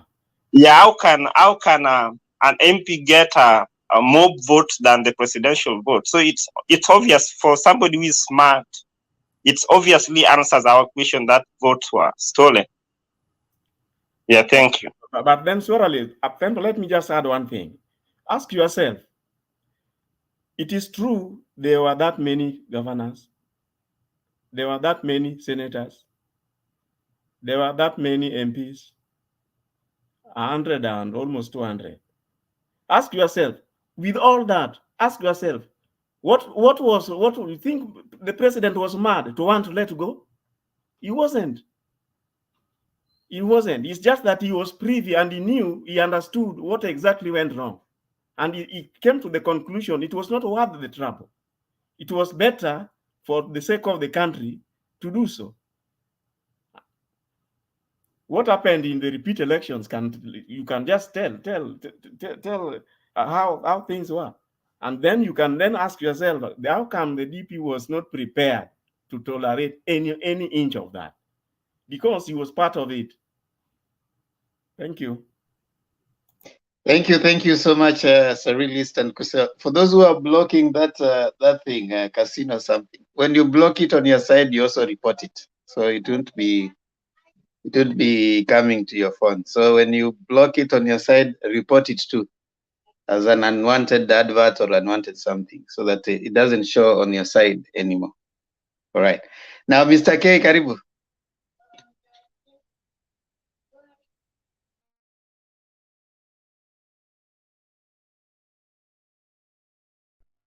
What? I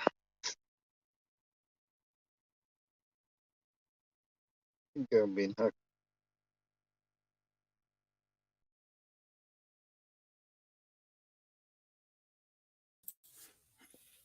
Mr. K ameanguka Ndemba. Okay, then karibu Makiadi, nafasi yako sasa. Alafu kama utaweza kucheza video kadhaa hapo tukiendelea. Sijui kama utaweza. Video ni mingi sana, na unajua ni vizuri nikikuja kwa studio kwanza wacha niwasalimie ose habari ya 4th of July. Hope you had a nice day in Ndemba. Good to see you. Bob Papa Azimio. Take a nap. Independence Day. What exact independent? They were colonized by, is it the British? Remember, mimi, I think I've been hacked, eh? Siku hizi siwezi kuingia bana. You are coming in and falling off. Yeah, I've been trying the whole day, night, and morning, and it's becoming an issue. Change your name. I should, because I don't know why I keep on, like I was with Bernard today, ikakata. But anyway, how is everybody, bana? Tuko salama, Mr. K. Karibu. I'm happy. I'll just make a very brief submission because I'm on I'm traveling naenda mahali alafu tutaongea baadaye, but I'm happy that everything is going on well.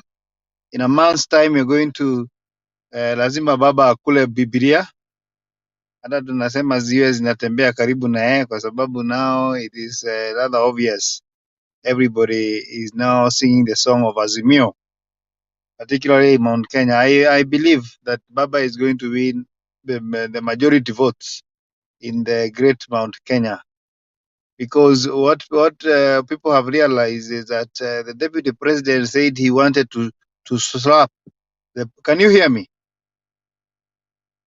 He wanted to slap the president. That is an intention, and that means if he had another weapon, hata angepata rungu hapo angemgonga nayo. But now the only weapon he had was his hand, and we know he has at one time even Jirongo told us he alinyonga mtu personally mwenyewe akiona rusasa. How do we give him AK-47 and jets and fighter jets? What if he is so akikasirishwa na wale watu watampigia kura, particularly from Nyanza, si ataangusha bomu huko because of anger? You know, politics should not be like that. If somebody wanted to fight, Uhuru realized that there was a problem with the elections, and that is why he wanted to as says, he wanted to because there is a problem when nobody half of the country is not satisfied, or the elections are not clear and simple and verifiable, and that is why we are saying ABC should be very, very careful to make sure that we do not get to that position again, where we have again to have to, and I think even Raila lawyer was talking about it today. Still, there are some answers that IBC has not answered. But the bottom line is, Kenyans should be careful with this person. He's not suitable to be the president of Kenya. Sometimes I ask myself, how did we get here?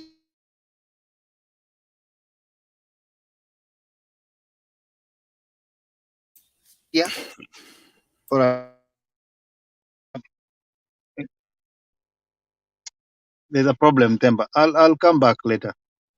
Inakataa No hii problem. kitu. Okay, Mr. K. Karibu Wangira. Haya, Makiadi. Haya, sawa. Wacha nitafute video nikipata nicheze kwanza ndio niweze kuongea yale ambayo nilikuwa nataka kusema. Na kwanza ni moja ambayo nimesikia Mr. Kamau akiongea juu yake. I hope I will be able to share that. Okay. Mgombea urais wa chama cha Azimio la Umoja Raila Odinga amemtaka mwenyekiti wa IEBC Wafula Chebukati kufanikisha safari ya wataalamu wa kampeni yake kuzuru kampuni iliyopewa zabuni ya kuchapisha karatasi za kupigia kura ili kubaini iwapo zoezi hilo litaendeshwa kwa uwazi. Hilo ni miongoni mwa masuala kadhaa ambayo Raila anataka yaangaziwe kabla ya uchaguzi mkuu. Odinga analalamika kuwa Chebukati hajajibu barua hata moja aliyomwandikia. Siku 35 kabla ya kipenga cha mchuano wa Ikulu kupulizwa, mmoja wa wachezaji wakuu kwenye kinyang'anyiro cha urais anaibua maswali kuhusu utayari wa refarii na taratibu za kipute cha tarehe 9 mwezi Agosti. Mgombea urais wa Azimio la Umoja One Kenya Raila Odinga kupitia kwa mshauri wake wa masuala ya kisheria Paul Mwangi anadai mwenyekiti wa IEBC Wafula Chebukati hajajibu msururu wa barua alizomwandikia akisaka majibu kuhusu utayari wa tume hiyo kuandaa uchaguzi huru na haki. Swala kuu likiwa majibu ya swali la kuwepo kwa mfumo mbadala wa kuwatambua wapiga kura iwapo mitambo ya kielektroniki itafeli siku ya uchaguzi. Odinga akimtaka Chebukati kutoa hakikisho kuwa maamuzi ya mahakama kuu yaliyotolewa tarehe 24 mwezi jana yatafuatwa kikamilifu na kuwepo kwa chapisho la sajili ya wapiga kura katika kila kituo cha kupigia kura. Odinga pia amemkumbusha Chebukati kuhusu barua aliyomwandikia tarehe 27 mwezi jana, akiwataka wahusika wakuu katika mchuano wa Agosti kukabidhiwa nakala ya sajili ya kielektroniki ya wapiga kura ili kuhakikisha kuna uwazi. Kulingana na kikosi cha Azimio, ukosefu wa majibu ya barua ambazo Odinga amemwandikia Chebukati unaibua wasiwasi huku uchaguzi mkuu unapojongea. Result forms for all the agents of presidential candidates. Licha ya IEBC kuandaa kikao na wagombea urais 4 na kuhakikisha mipango ya uchaguzi mkuu wa mwezi Agosti iko imara, Odinga ameelezea kutoridhika kwake na baadhi ya majibu yaliyotolewa na tume na kuomba kikao kipya kuandaliwa katika muda wa siku 7 ili masuala yaibuka yapigwe msasa. Aidha, Odinga amewasilisha maombi mawili kwa Chebukati kuhusu uchapishaji wa karatasi za kupigia kura na upekuzi wa mitambo ya teknolojia ya uchaguzi. Kwanza, Odinga anamtaka Chebukati kuwafanikisha wataalam kutoka timu yake wazuru kiwanda cha kampuni ya Lycos Hellas nchini Ugiriki kukagua zoezi la uchapishaji wa karatasi za kupigia kura. Pia anataka wataalamu wake wa masuala ya teknolojia wajumuike na wenzao kutoka IEBC ili kupiga darubini mitambo na teknolojia ya uchaguzi na kupata majibu mwafaka kutoka kampuni ya Smartmatic iliyopewa zabuni ya usimamizi wa teknolojia ya kuwatambua wapiga kura na upeperushaji wa matokeo kielektroniki. We have not reached the stage where we are loading the data, but the kits have been prepared. And any time now, we can agree on a date when we can tour, maybe with then we can be able to be on the same page.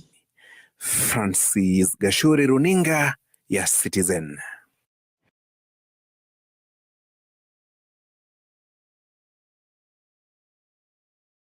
Naona Hosea akisikia mambo ya IBC anataka kukaribia screen, but let me I don't want to make my submission first because this thing, and I'm sorry to use this word, this thing pisses me off. This IBC thing back and forth with Raila Odinga and Azimio and William Ruto, this thing pisses me off.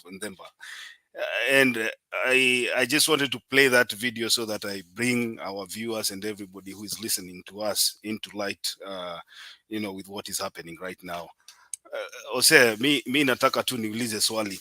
What is this special thing that prevents IBC from sourcing a local printer? Kwa nini tumie over tuseme 40 billion shillings kuprepare for an election, tunapeleka contract, tunapatia mtu wa Kombali, sijui ni Greece ama ni Italy ama ni wapi, kutuprintia makaratasi. At the end of the day, we have a situation like we had in 2017 where they bungled the election and then they had to, do a rerun. What is so special about printing these papers, ballot papers, outside the country? Just to give a quick response to that, there is nothing really special, but the biggest danger is because of how the various political parties compete in Kenya. And you may be, I'm sure by now you are aware. You can imagine if money in the electoral process, be it from wherever it is up to the Supreme Court level everywhere, from the returning officers to the presiding officers, from the agents. Remember, sometime earlier here, I did say that one of the strategies for KK is to go there. You are busy looking for votes in the up country or wherever you are going, among the masses. Then they are busy looking for who is supporting Richie. That is where they start. Who is supporting Richie? Once they have found that, they start engineering how to make sure that when the right time comes, and most of this can be done even without you knowing, the agent does not even need to resign from your side, because in the proper way, it would be better if I decide I'm not supporting Richie, so I go support his opponent, then you resign and go the other side. The way he double speaks is the way he expects these agents to double deal. Hold on, kuze. Solomon Ochieng, nimeona unatumia chupa, sijui ni chupa aina gani, sijui kama ni ile mbaya tukubali kwa TV ama ni nini. tafadhali kama ni kinywaji ile ya holiday weka kando kidogo, kwa sababu unaonekana kwa screen. Haya, ose. So I was saying, hata ana shati bwana, nenda vaa shati. So I was saying that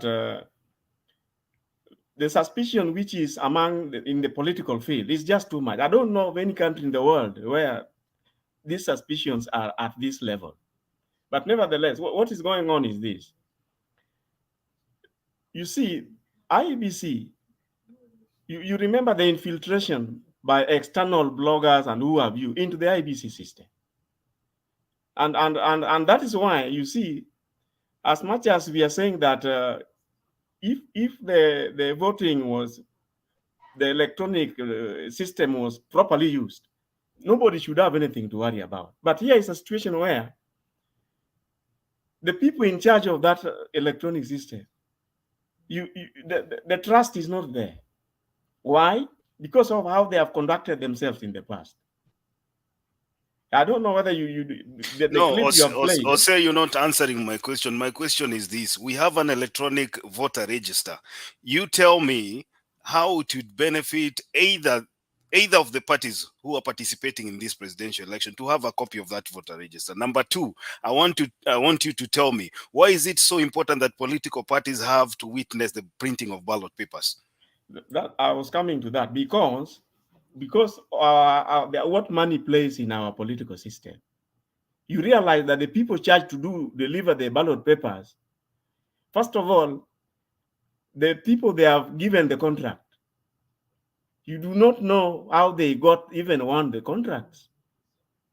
I don't know whether you know that our tendering system is normally influenced in Kenya.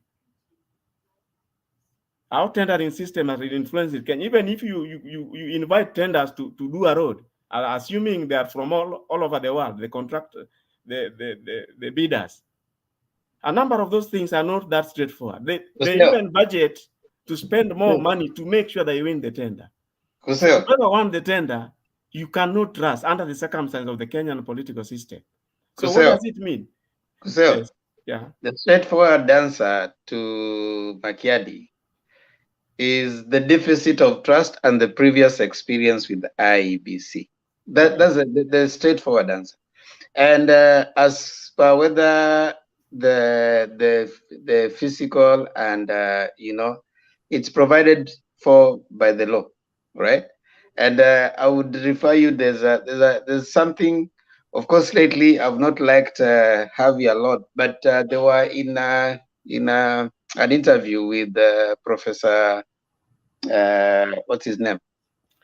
Herman Manyora, and Harvey was clear. He said that we are where we are because of the discourse has been occasioned by IEBC.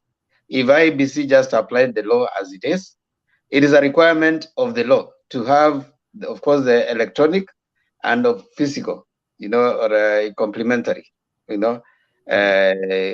register.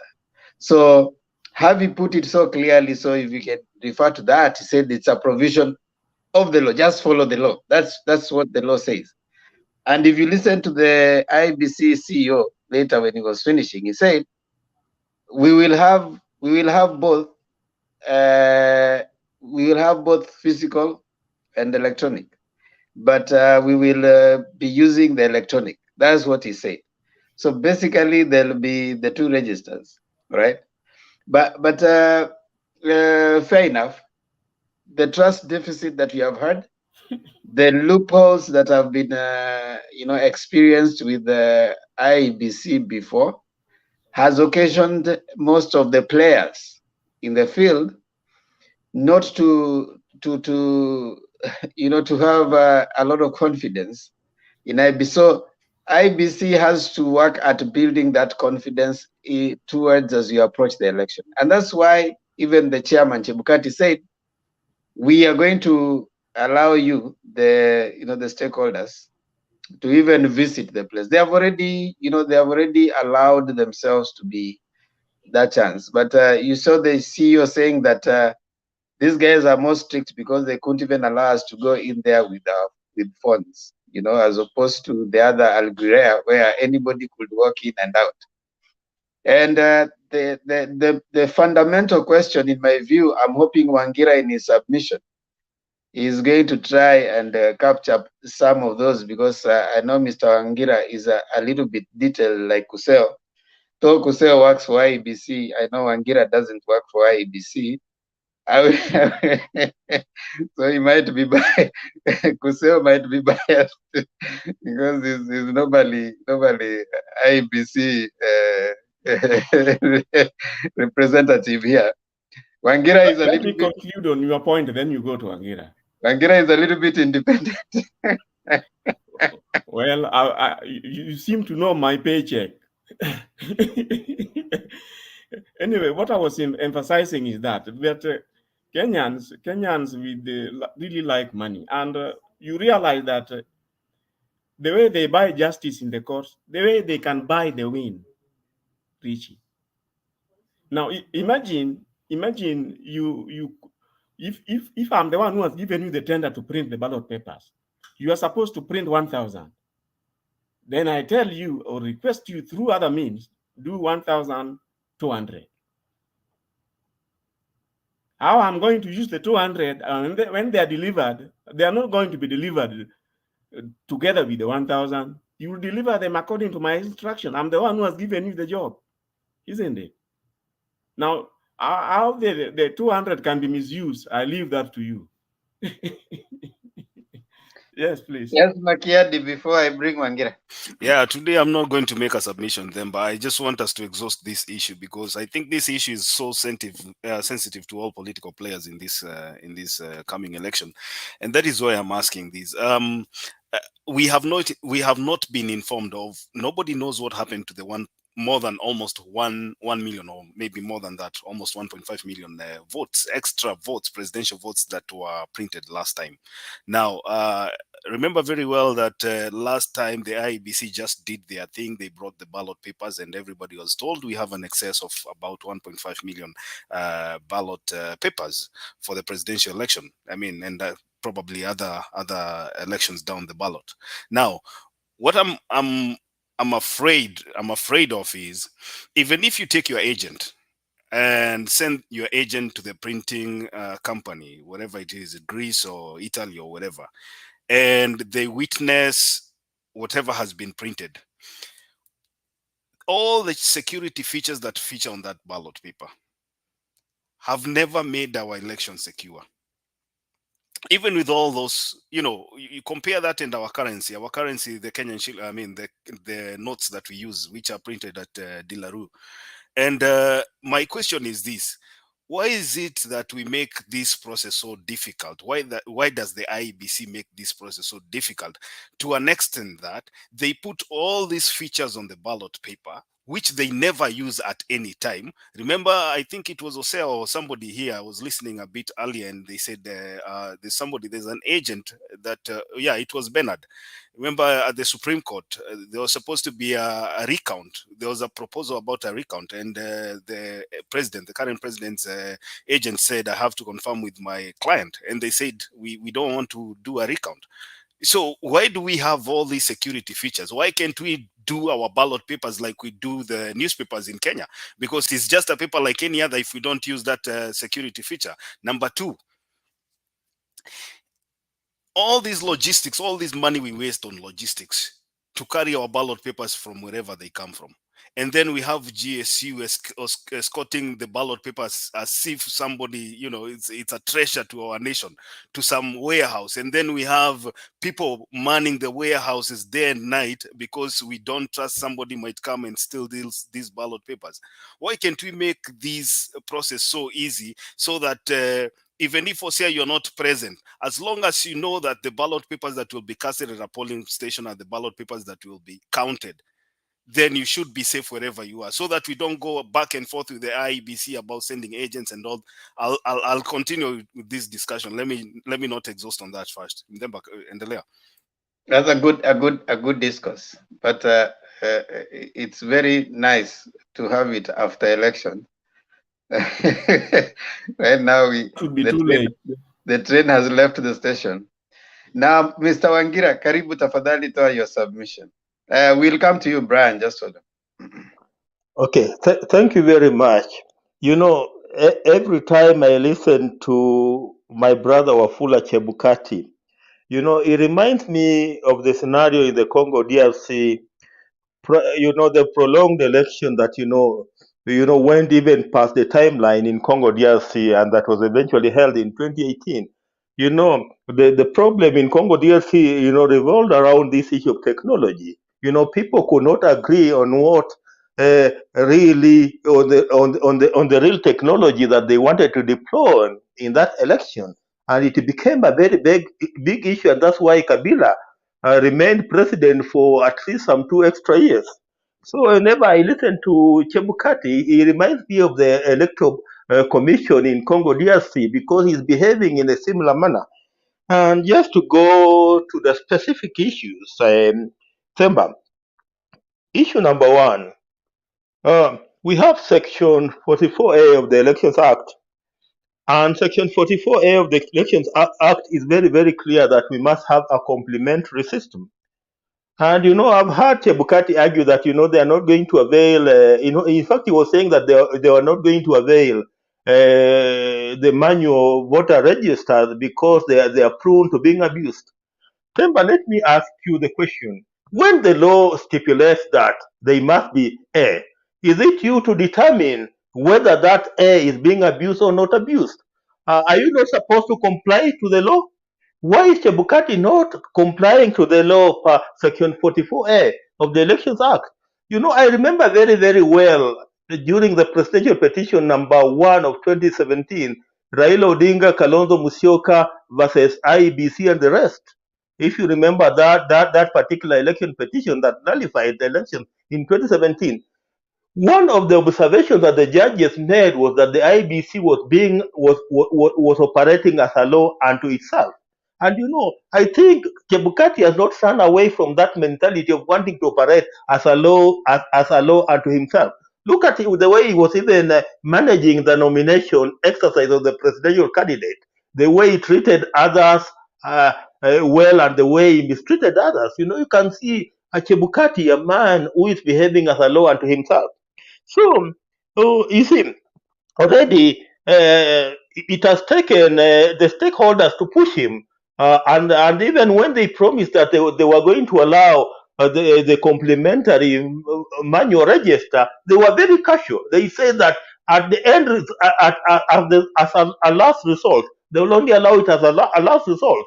And under the Elections Act, it's very, very clear that the register must be pinned at every polling station at least 48 hours to the general election. It must be pinned, physically pinned. So when he's telling us that we are not going to have this particular manual register, what is he telling us within the meaning of the law? Because me, I'm only interested with the meaning of the law. Because if the law is very clear that we must have that register pinned, and you're telling us that we will not have it, what you will have is something uploaded in a kit called KIMS-KIT. Then are you living within the law?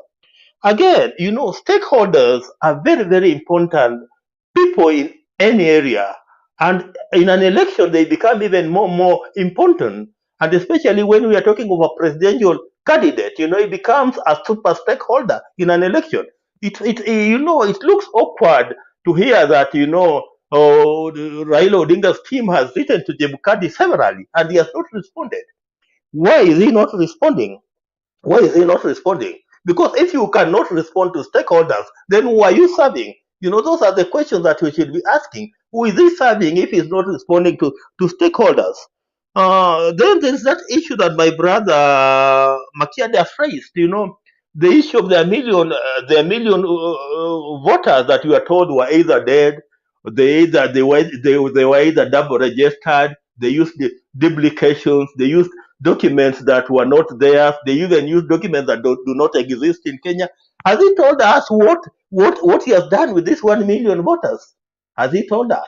And again, unless unless you send a soft copy of the voter register to every stakeholder, to every stakeholder who are majorly the presidential candidates, then what is this voter register that you are talking about? Because majority of the stakeholders seem to be in the dark. Because let me tell you, the importance of the voter register starts at the polling station. For example, my polling station is called Mwangaza Secondary School. That is my polling station. So the stakeholders should know in Mwangaza Secondary School what does the voter register hold? Because if you don't know what the voter register holds in Mwangaza Secondary School, then you are in the dark. You are in the dark. And that is the essence of you being availed that physical register, whether by soft copy or manually, but you need to have that physical register so that you can inspect. As we speak today, 34 days to the general election, we are not very sure whether the stakeholders have really inspected this particular register, whether they know what it holds at Mwangaza Secondary School where I'm a voter. So there are many questions, Chebukati is not telling us. And even this issue of, of printing of the ballot papers. I've never understood why we go to countries like Greece. The history of countries like Greece, Greece is an avenue for even crooks who are running multinational companies. What is the profile of this particular company that was awarded this tender to print the ballot papers? Do we know it clearly? Remember, we are not yet through with the chicken gate scandal. You remember the chicken gate scandal of 2013? Oswago is still in court up to today, on the issues of the chicken gate scandal that became big issue in 2013. And here we are dealing with another foreign company in a country called Greece, a company that we are not very sure about, where stakeholders have been promised that will take you around. Let me ask you, if you take me to Dubai today, and you take me into a warehouse and you tell me that these are the ballot papers, what will I tell? What can I know? You can take me to a warehouse and you show me the ballot papers. So what? Because because the issue of ballot printing, people must be part and parcel to it from the initial stage, where even before you start rolling the printing, stakeholders must be part and parcel to that particular exercise. We are not sure whether Chebukati will allow them to be part and parcel to that particular exercise. So where we are in the dark. We are in serious darkness here, and we don't know who this darkness will advantage. There's a likelihood that the darkness could advantage somebody and disadvantage somebody else. And that's why I've told you that looking at where we are where Congo DRC was in 2017, my brother Themba. Let me just leave it at that, Asante. Yes, Makiadi, I see Makiadi, I see Brian, I see Kusel. Let me start with Makiadi, then Brian, then Kusel. Mr. Wangira, thank you very much for your submission. I really agree with what you're saying here, and that is what I've been saying here earlier. I mean, if you take your agent, or say, for example, you're representing Mr. Wangira in observing how the ballot papers are being printed in Greece, it is the same thing that Mr. Wangira is saying. When you're taken to a warehouse and as an agent, you've never been to a printing facility before. You don't know how the process is rolled out. You don't know how many ballot papers will be printed. What does it help a political party? And then another thing I want to ask you, Mr. Wangira, is this. You talked about the IEBC availing a copy of the register, whether electronic or physical, the manual one. My question to you is this. What capacities do our political parties have to inspect a voter register given by the IEBC to them, and against what? What are they comparing it with in the first place? Thank you, Themba. Okay, Brian.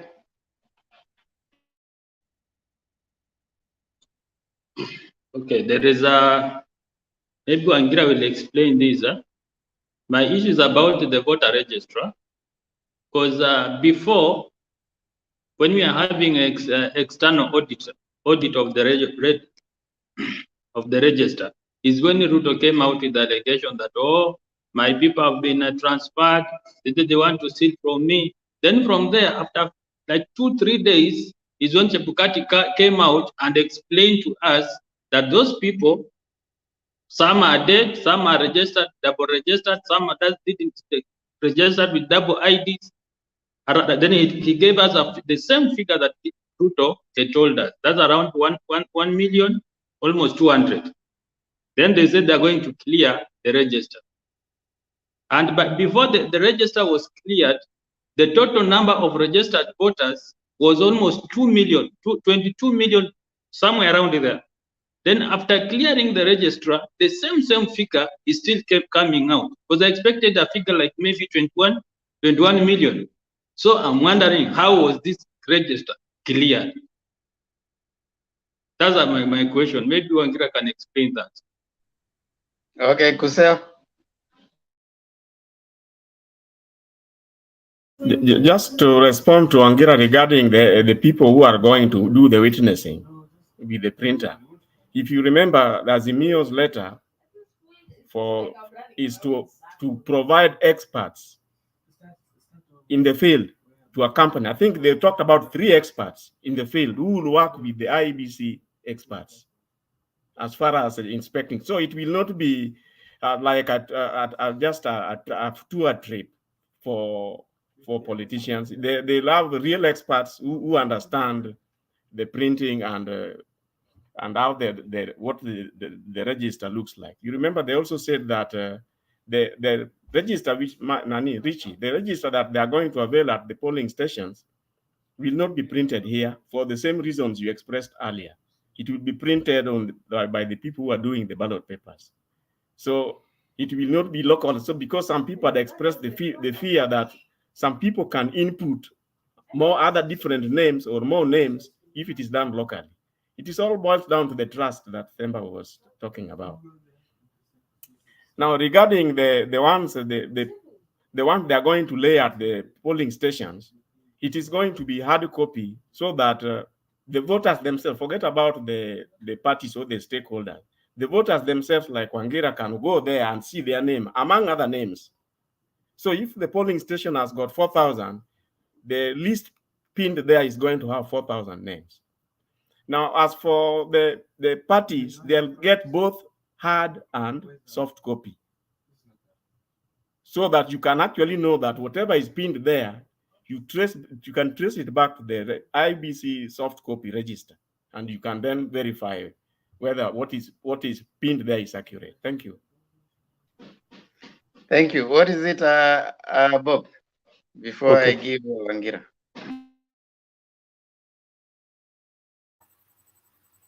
Yeah, I just wanted to mention that the issue of when it reaches a stage where the arbiter, who is IEBC, must invite people to witness, yet it is not a requirement of the law.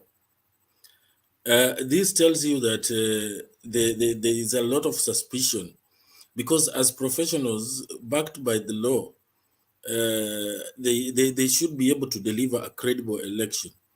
And inviting people to come and witness, for me, it creates even a bigger avenue for people to play games. Because in 2017, if you recall, there was a firm that was printing, which does the printing of Airtel scratch cards, that was printing the Form 34As, similar to what the IEBC had printed, and some of these Form 34As that were presented to the IEBC at Bomas were not the same. There was a vehicle that was hijacked that was transporting Form 34As, and later on the same vehicle was delivered some Form 34As to Bomas. And mysteriously, some unmarked vehicles went to the warehouse at Mombasa Road. First thing they did was to disable the cameras. In fact, shot at them, and then got into the warehouse, and the place was ring fenced. After a few minutes, there's a vehicle that came out of that place and disappeared to a known destination. This vehicle was being followed by NASA agents, but they managed to escape. Now you can see even inviting people to go and witness in itself exposes the IEBC to manipulation by outside agents. It should never arise. There should be enough trust by them carrying out their work as per the law and delivering their mandate. Thank you. That's what I wanted to add. Bob, it is not IBC who invited them. That scenario. They are not invited by, it is the AZIMIO who has proposed to have their people. It is not IBC who invited them, Bob. No. Because it is, hold on, I want to bring in Wangira. It is the IBC that said at the meeting that after everything is done, they will invite the stakeholders to go and visit the printing press. So it's something that they if you go to that video, I think Richie can play that again and listen towards the end where the chairman is saying that then we can invite you, the stakeholders, to come. Wangira, kindly respond, and then we allow this. Okay. Let me just respond quickly. My brother Makiade has asked, what capacity does the political parties, the stakeholders, have to inspect the voter register? For example, my political party ODM has been doing this all along. They have been, even in 2013, we got the register up to the polling station, and it became the basis of a presidential petition. And the same thing in 2017. So I believe that they have that capacity, and that's the reason why they are insisting that they be availed that particular register. And remember that presently, most of these political parties have what we call they have committees up to what we call the polling station. Up to especially ODM, we have committees up to the polling station, especially like Mwangaza polling station where I vote. There is a committee there specifically in charge of that particular polling station. So they are in a position to in some way to inspect and verify whether it is the correct register or not. And don't forget that majority of the people who vote are locals. Majority of the people who vote in a political or in a particular polling station are locals. So it's even easier for you to distinguish names of people who are not locals in that particular voter register in case they tend to appear. And that's why it is important that register is broken down up to that polling station level, and immediately broken up to that polling station level, it's availed to the polling station committee so that the polling station committee can assess on whether it is a true reflection of the register of the people in that particular area. On the second question on my other brother who was asking on the coincidence of William Ruto and Chebukati, knowing that there was around 1 million voters in the voter register who had an issue. That's the question that every Kenyan is asking. Even before KPMG, unveiled its report, William Ruto had known that there was a problem with around 1 million voters. And, the same was confirmed by Chebukati. So we are asking, how come? And it's not only that. We have discovered that of late, William Samoei Ruto and Kenya Kwanza Alliance have become the biggest defender for Chebukati. You remember when Chebukati said that they were going to rely on the electronic register only? It is the Kenya Kwanza who say that they support that. They support that despite the fact that it is against the law. They were saying that they support that, and they even Kenya Kwanza even purported to say that a system can complement itself. For example, a system can complement itself. For example, an electronic system can complement itself. And that's what people are saying. No, a system is not supposed to complement itself. A system is supposed to have a complementary system to complement it. You see, so of late, we have seen that, Kenya Kwanza Alliance are the defenders of Chebukati, so they could be something that Chebukati and Kenya Kwanza know that we don't know. given the 1 million issue and the way they have even behaved when the issue of the complementary system came up. On the issue of experts, my brother, let me tell you, even if you are an expert and you are taken to Greece, let me tell you, if you are an expert doctor and you are taken to the field to treat, and perhaps you don't have you don't have all that you need to carry out that particular mission, you'll end up doing zero. So it does not matter whether these people are experts or not experts. If they end up in Dubai and that they are not availed that environment they deserve to inspect the ballot paper printing, they'll come up with a zero report here. And that's all that perhaps. And finally, just to agree with my brother, Papa, why should you bother? You know, if you are doing something correctly, then you'll insist and say that I'm doing correctly, and because it's not within the law, then I don't need to make you part and parcel to this particular process. But you know, immediately you want to make me part and parcel of that particular process. You know, you are trying to shield yourself that when there will be a problem, you'll claim that I was there and I also witnessed. And you know, that's what Chebukati is trying to do. That you know, if there will be any problem with the ballot papers, you'll say that you remember we even invited the stakeholders. They visited Greece. They witnessed. So you cannot blame us because they were also part and parcel to this process. And that's the one area that also stakeholders need to be very, very careful. They should not rush into it also. Okay, thank you, Angira. Makiadi, I want to allow you to moderate for a few minutes. I take tea. Brian and Ken have it submitted. Okay. So I don't know if you can allow them to submit, then now you can have the open. Is it time to take tea? Yes, it's now that Makiadi is here. Wewe ulishakunywa chai ndio ukakuja kutetea. Temba. Yes, sir. I didn't talk about Ruto wanting to slap Uhuru Kenyatta.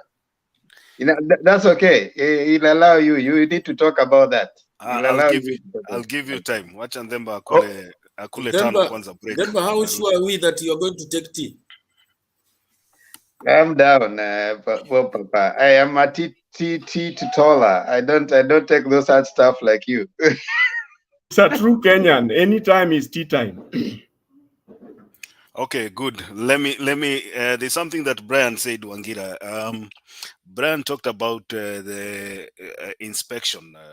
The audit that was carried out by KPMG on the voter register, and I would have expected you also to touch on that, Wangira, when you did answer the few questions that we raised, because we do not know who the names of these people that were being ejected from the voter register are. We do not know where their polling stations are. We do not know which constituency. We have no information whatsoever about these people that the IBC claimed to have cleaned them from the voter register. And there's another issue that I also asked you now. You said it's good that a political party, like you confirmed, from 2013, it's 2017. It's good that a political party, like you've affirmed here, has the capacity to inspect a voter register. But as we approach the elections up to date, there is no voter register that the IEBC has provided. If the voter register would have been provided a week ago and the political parties jump into the process of trying to verify that this register is correct, then we could say, okay, now we have a voter register and we are going to try and inspect this register against what we have. But right now, there's no register. There exists no register at all. Hold on, I'll give you time, Jose. So there's no register, number one. We are claiming we want to inspect the register, which does not exist in the first place. And then finally, Wangira, you said we talk about names. You can identify the voters from even the names of a polling station. Now, let's go to Kariobangi North, polling station, primary school, let's say Oze Primary School. That's a cosmopolitan area. How do you even identify the names of the voters in that region? Is it even possible? Is it possible? Is this something we can do? Can I answer you? Yeah, I'll give you 2 minutes, and then we go to Brian to do his submission, and then we move forward. On question number one about the audit, you know, this issue was raised during the stakeholders meeting that was held, I think, last week. And, you know, that's when Chebukati was promising to avail the audit report to the stakeholders. So I'm not very sure up to now whether he has availed he has availed that particular audit, you know, knowing the way he operates, perhaps. I'm not very sure. Secondly, you are talking about the voter register being provided. And you know, this is the question that we have asked, and it's the same question that I've asked, you know, where is this voter register? Because we need, where is the voter register? Because the last time I heard Chebukati talk, you know, he was talking of a voter register that will be uploaded into something called a KIMS kit. So as we speak today, where is the voter register? Because for comparison and for purposes of comparison, to make it clear, Makiade, I think the stakeholders who are political parties normally also compare the present voter register with the previous voter register. For example, ODM could be comparing the register of 20 at for example, let me say Mwangaza Primary School.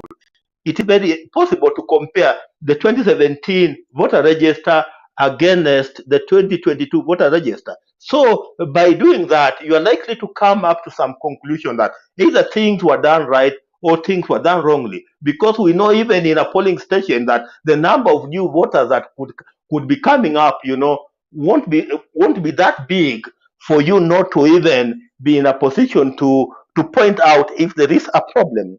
Finally, you were asking that in a polling station like Kariobangi Primary School, people not being in that is cosmopolitan, it is not possible for you to even pinpoint whether one particular person who is perhaps wrongly on a voter register is wrongly on a voter register. Let me tell you, I live in a cosmopolitan place. I live in Nairobi. I've voted in Nairobi since 1997, and in the polling station where I vote, Mwangaza Primary School, let me tell you, the locals know one another. Even when they are queuing on the voting day, they know one another, let me tell you, Makiade. So it's very, very possible to know if there are games, it's very, very possible to know that the games have been played in a particular voter register. Let me just leave it at that, and we perhaps allow somebody else to come in. Wacha niende kwa Brian. Bob Papa nitakuja kwako. Wacha tu niende kwa Brian.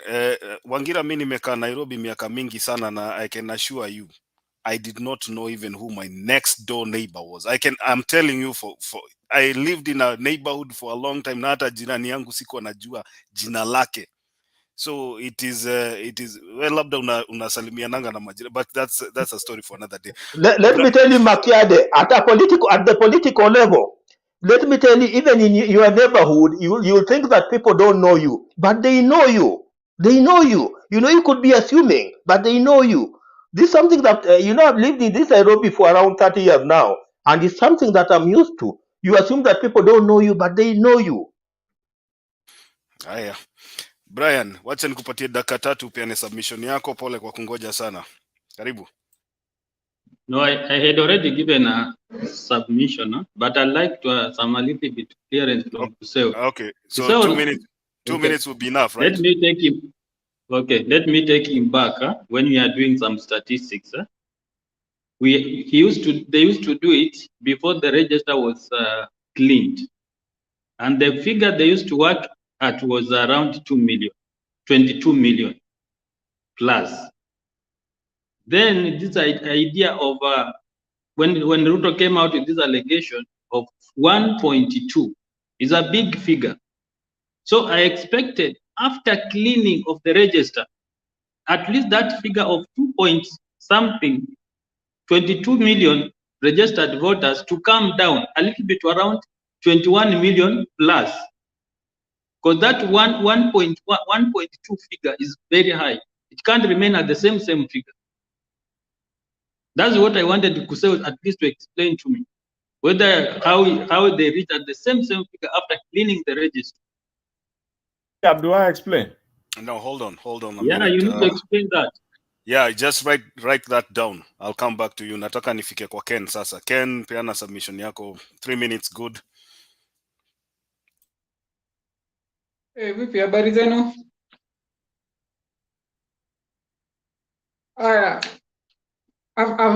I've been listening to you guys. You are doing a good job. The last time I got a chance to participate, mine was simpler then. The fact that we can talk to each other without fighting, that for me is a plus. However, today, Makiadi, I want to maybe agree with you. My concern starts from what happened in 2007.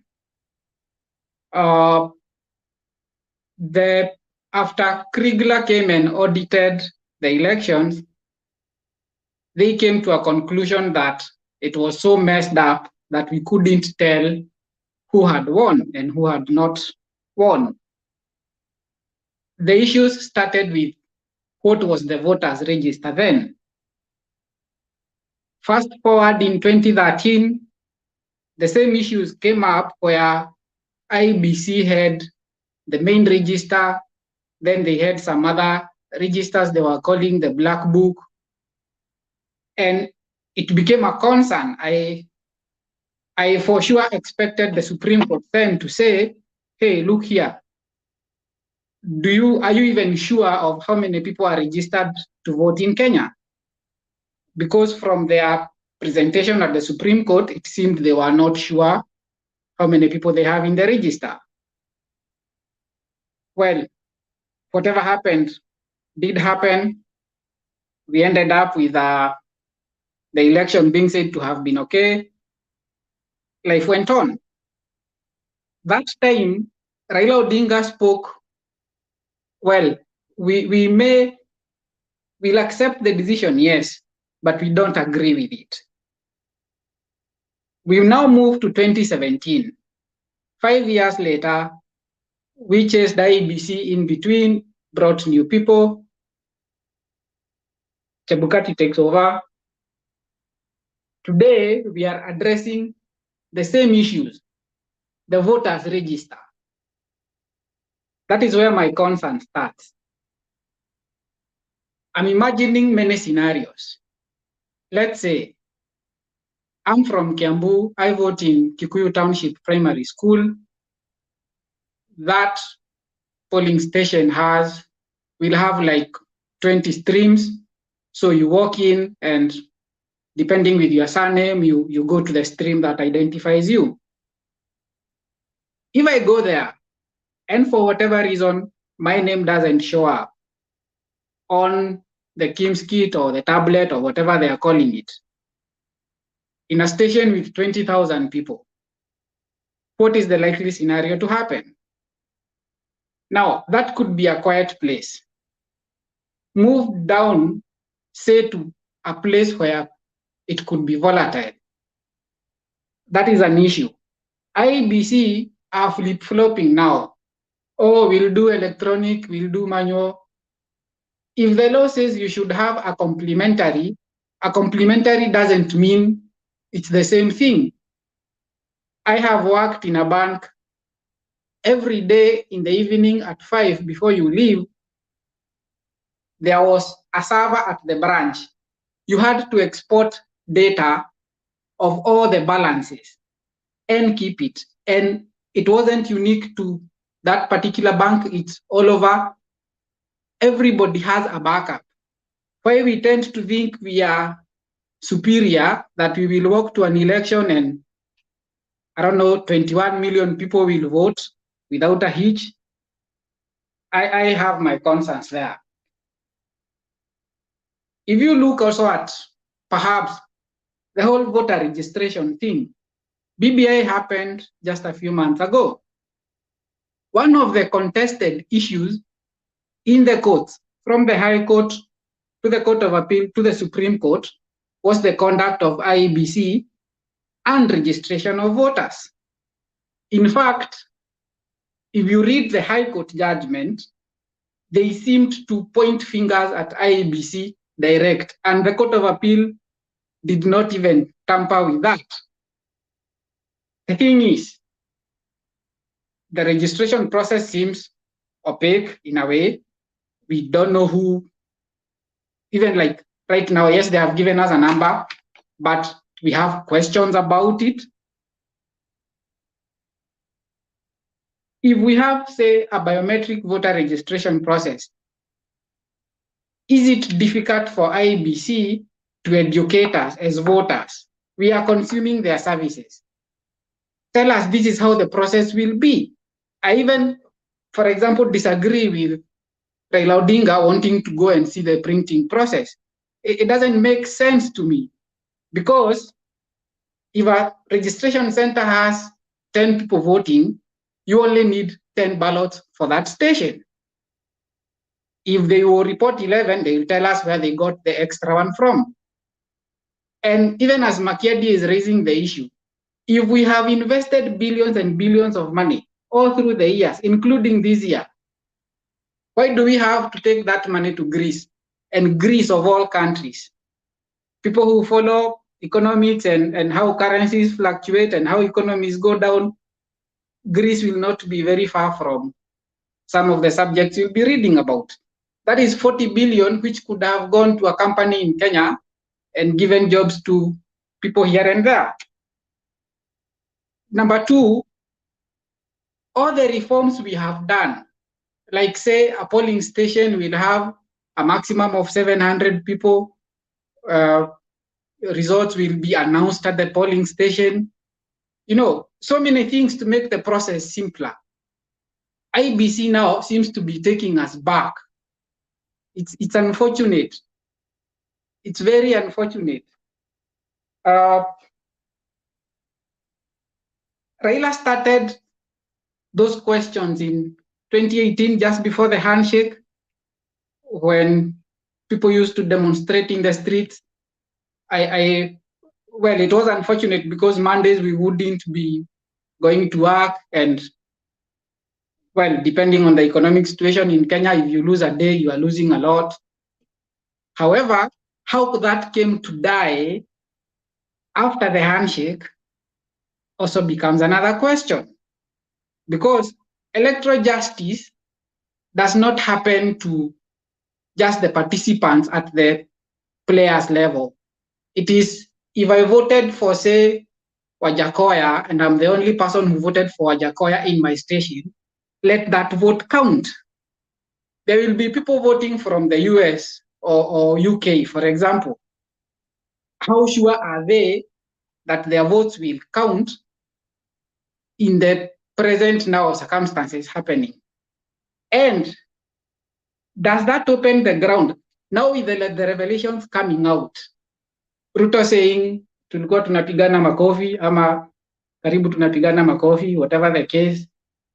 Sabina Chege at some point said that, well, tuliiba kura. You know, really, where are we? Those are my issues. Where are we? I'll rest that for now at this point. The other issues we'll discuss later. I'm following them around. Thank you. Okay. I know Bob Papa will give you a minute, and then we go to Jose, and then we'll go to Wangira. But like I promised our viewers here, I think it is fair for me to do this. The accusations against the Deputy President William Ruto for allegedly being too temperamental to lead the country come from a leaked audio file where Ruto is heard allegedly disclosing to others that he was on the verge of slapping President Uhuru Kenyatta after the nullification of the presidential election results in 2017, because Uhuru was claimed to have almost given up on a rerun. Here is a section of that clip recorded at a meeting between Ruto and the Agikuyu Council of Elders in 2017. Let's listen in. Baada ya 2017 mimi nataka niwaambie, najua tulienda kufanya uchaguzi tukashinda. Huyu mtu akaenda pale akakoroga, ikasemekana turudie uchaguzi. si ndio? Watu wengi, sijui ni kwa sababu gani, watu wengi walikuwa nafikiri sasa ikisemekana turudie uchaguzi ati tutawachana na Uhuru. Sijui kwa sababu gani watu walikuwa naamini hivyo. Lakini mimi nilitoka hapa kwa ofisi na nilikuwa nimemwambia Uhuru, hii chunga hapo iko Kiingereza. Akaniambia hapana, nimechunga kabisa, kila kitu iko sawa. Kulikuwa na mtu mwingine anaitwa Nje, sijui nani.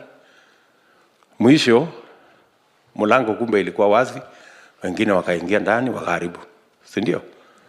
Mimi nikatoka hapa nikafika State House. Kufika State House nikakuta rafiki yangu ako hapo. Sitaki kusema alikuwa anafanya nini, kwa sababu sisi ni wazee.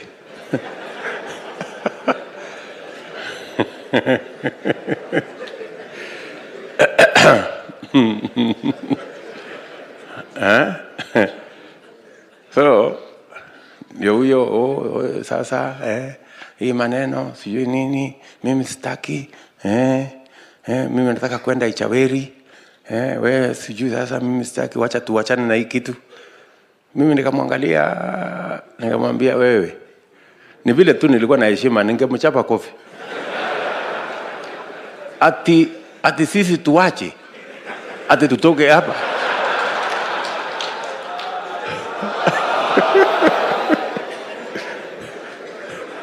Hapana.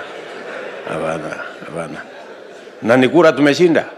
Kwani alikuwa ametushinda wapi? Tumeshinda wabunge, tumeshinda magavana, tumeshinda senators wengi, tumefanya hiyo kazi yote. Ukora tu ameenda kufanya hapo kidogo. So nikamwambia awache mchezo. Hapo hapo nikampeleka hapo Bama, tukaenda kula nyama. Akapona kidogo namna hii.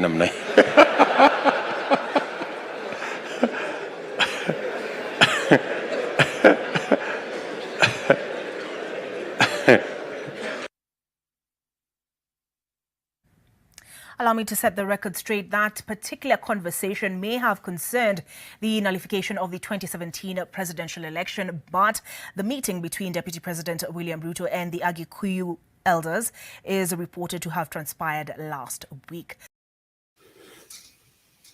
Ni wa Kiambu. Mkiona rais wetu hapa muambie yeye akuwe mungwana kidogo. Huyu William Ruto alimpigia kura 2002. Akampigia 2013. Akampigia 2017. Tena akampigia tena. Hata yeye arudishe mkono. Hata yeye akuja ampigie kura kwa sababu hiyo ni kuwa mungwana. Na labda kama yeye anaona shida kupigia William Ruto kwa sababu ni mtoto ambaye baba yake hajulikani, labda hatoki kwa jamii yake, anipigie kura mimi kwa sababu mimi nilikuwa mtu yake ya mkono. Nimebeba mfuko yake miaka nenda miaka rudi. Nimepigia yeye kura 2002, nimempigia 2013, nimempigia 2017 mara mbili. Hata kama hataki kupigia Ruto kwa sababu labda kwao ni mbali, mimi ni mtu hapa kwao nyumbani, anipigie kura kwa sababu nilipigia yeye. Negwadwa itu jaba neno nitokorogama nayo nimugokira tene.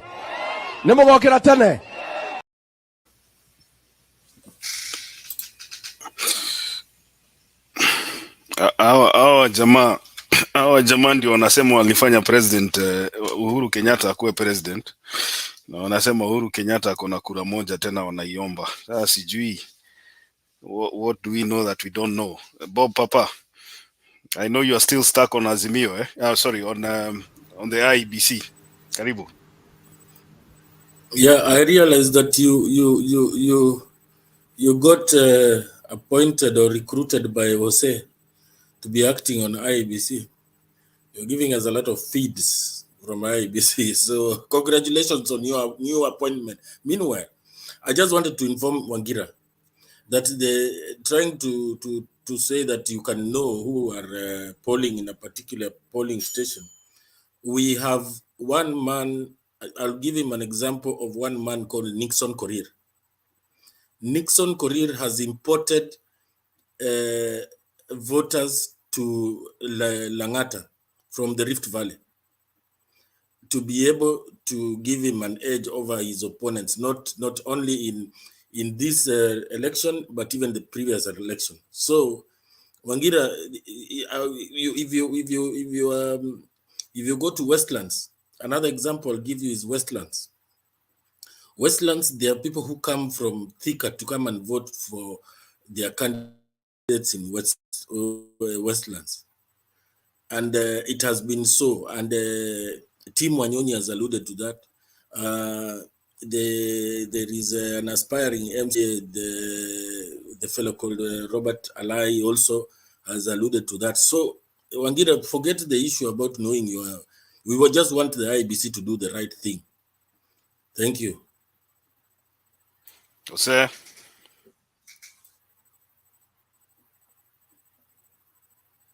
Well, just to add on that, what Wangira was talking, up country, what Wangira is saying may hold water, but here in the urban areas, and given that one of the issues we want to answer here is to do with that, the movement of the, you remember when the DP was saying that is 800 or so, 800 to 1 million voters have been moved. Now, Wangira, if the movement had taken place to your voting station, you realize so many of the people you will not know. But otherwise, the majority you would know the way you are saying. But except for the rural upcountry polling stations. For townships, I think the story might be a bit different. Now, to answer, there was the issue of when is the, I think, Wangira, you are the one who had asked, when will the list be there? Now, if you check the IBC portal, you'll find out that they have something like a timetable there. And those timetables is like periodical. They say between this date and this date, we'll be doing this. Between this date and that date, we'll be doing this. Like now, the voter register, I think you are asking for, I think it should be there around 24th. Latest 21st, thereabout. So if you check the IBC portal, you'll find something like a timetable for the expected events and activities this coming voting in August.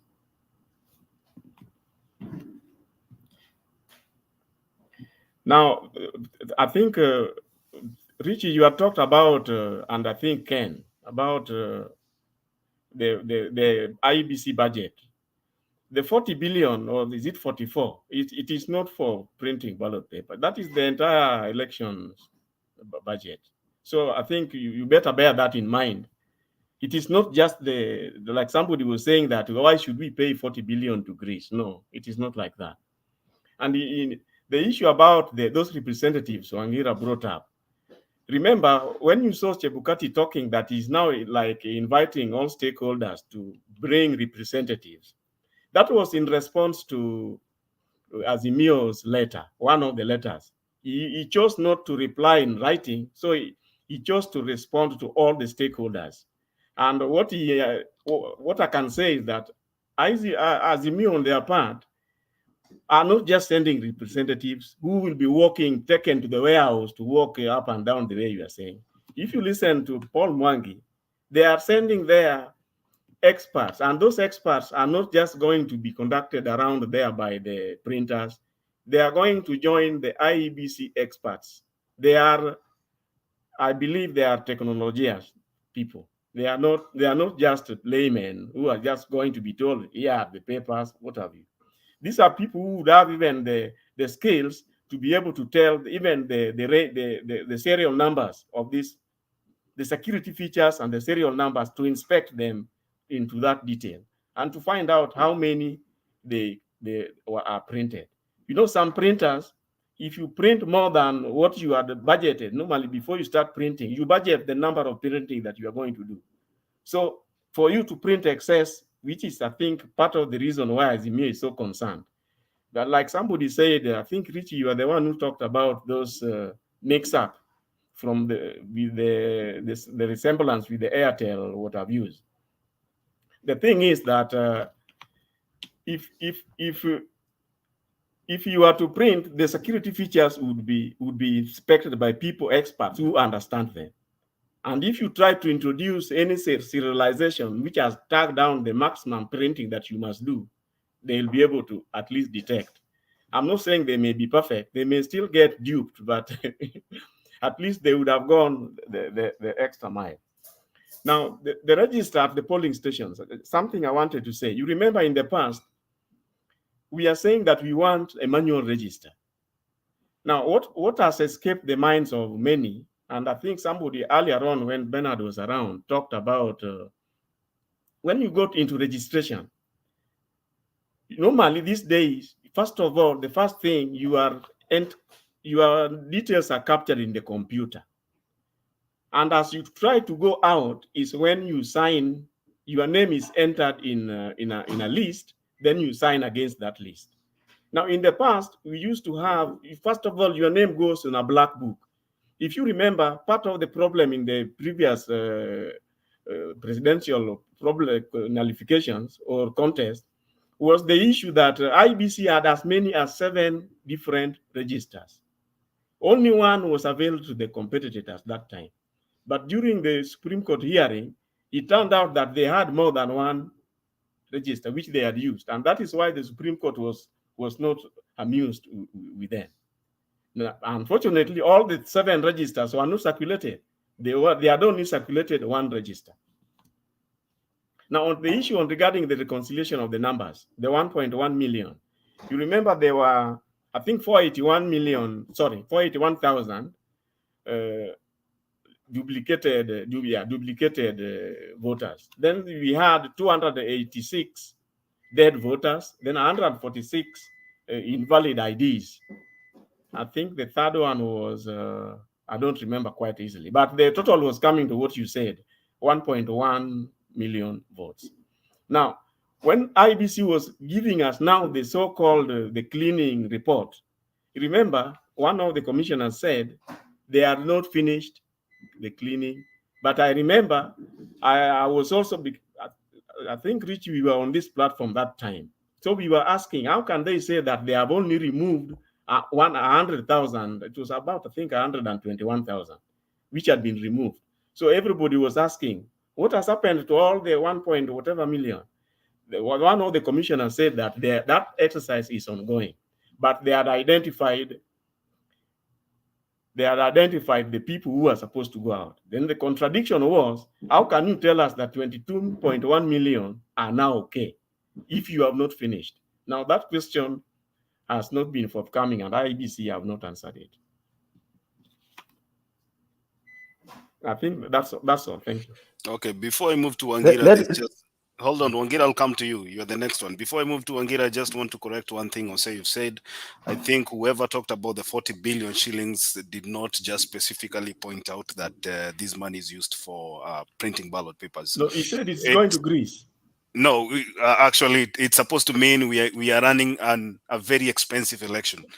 Yeah, it's not just, don't take it from what he said, like we are printing ballot papers, what 40 billion. And then the other thing that I just want to say here, I think even if we take experts, you talked about taking experts to whatever the printing facilities. You know, no, that is on the AZIMIO part. Hold on. Let me finish, Jose. I think even if you take your experts to the printing facility, and that's just my opinion, and they witness the printing of ballot papers, and then they leave, you would want also to have your own men, your agents, witnessing the transportation of the ballot papers from Greece to Kenya. And then you would want also to have your agents witnessing where the ballot papers will be stored. And then you would want also to have your agents witnessing the distribution of the ballot papers from the warehouse to the polling station. And then you would want also to have your agents witnessing the voting in that particular polling station. That is how you would tell me, you'd want to assure me that it is important for you to have a person witnessing the printing of ballot papers in Greece. Otherwise, if you don't do that, then after you leave the facility, what happens to the ballot papers? The printer can print extra copies after you've gone, and you'll not know. And then there's another thing. I've been in a printing facility. I know that there are dry runs. Before you start doing the actual printing, there are dry runs. And these dry runs might still have serial numbers. And then let's say we print 5,000 for each category, president, blah, blah, blah, down the ballot. And these ballot papers have serial numbers, but we agree that we will actually delete these serial numbers from the printer roll. So there is another possibility whereby even serial numbers that you had already agreed that are going to be purged from the number might still come back because they are still ballot papers. And then what happened last time is we had even fake, and you said it yourself, fake form 34. Where did these forms get printed at if they were not printed at the facility where IEBC gave a contract? Just think about that. Let me go to Wangira first. I'll come back to you. Wangira.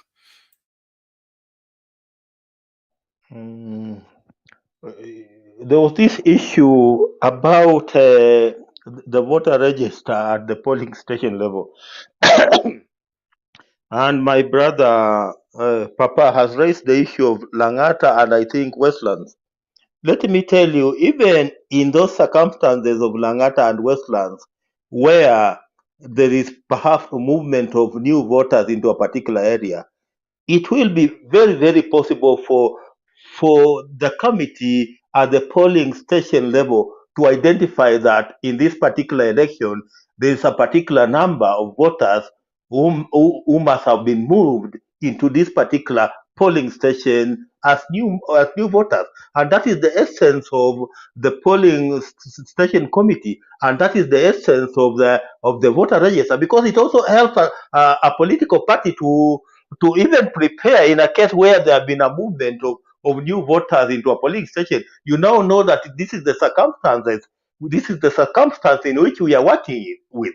We are working in, and that is the importance of this particular voter register being printed and being broken down to the polling station level, so that the polling station committee can have access to it, assess it, and come up with a conclusion, whatever conclusion it might be. My brother also, you have just told us that the IBC guys, when they were asked about the 1 million voters who had issues on the voters register, they said that the exercise was still going on. That's what you have just said? That is what I said. That was a response from one of the commissioners. But then the question was, how then can you say categorically that you, as things stand, you have 22.1? That they have not answered. So, then what are we dealing with here? Because we already have 1 million voters that have question marks on them, and they have already released a voter register of 22 million people, and they have told us that that is the voter register. So what are we dealing in? Kuse, perhaps you seem to be the representative of IBC. Tell us, what are we dealing in? Wangira, I'm agreeing with you. I'm agreeing with you that that question has gone unanswered.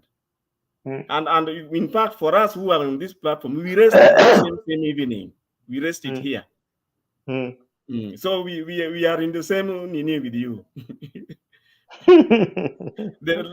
As Temper said, the level of deficit of trust is so high. That is why almost every step you want to supervise IBC. And remember, they are an independent institution. Before just Papa comes in, in an election, there are 3 stages. There is what we call the pre-polling phase that we are in today. Then there will be that election day. Then there will be the post-election day where we count we count the votes. Then perhaps we declare the winners. And looking at the way elections in Kenya have been since 2007 at least, the problem in this election always seems to be in what we call the pre-polling phase.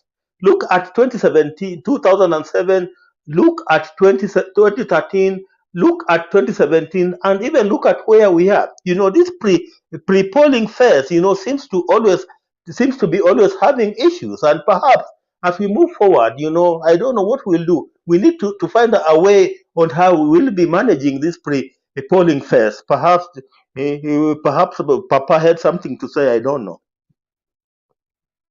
Papa.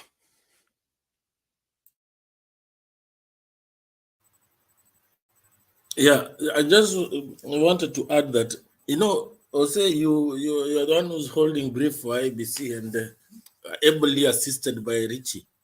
If you look at the previous election, for instance, the main concern was the Form 34As. And one of the things that NASA used to overturn that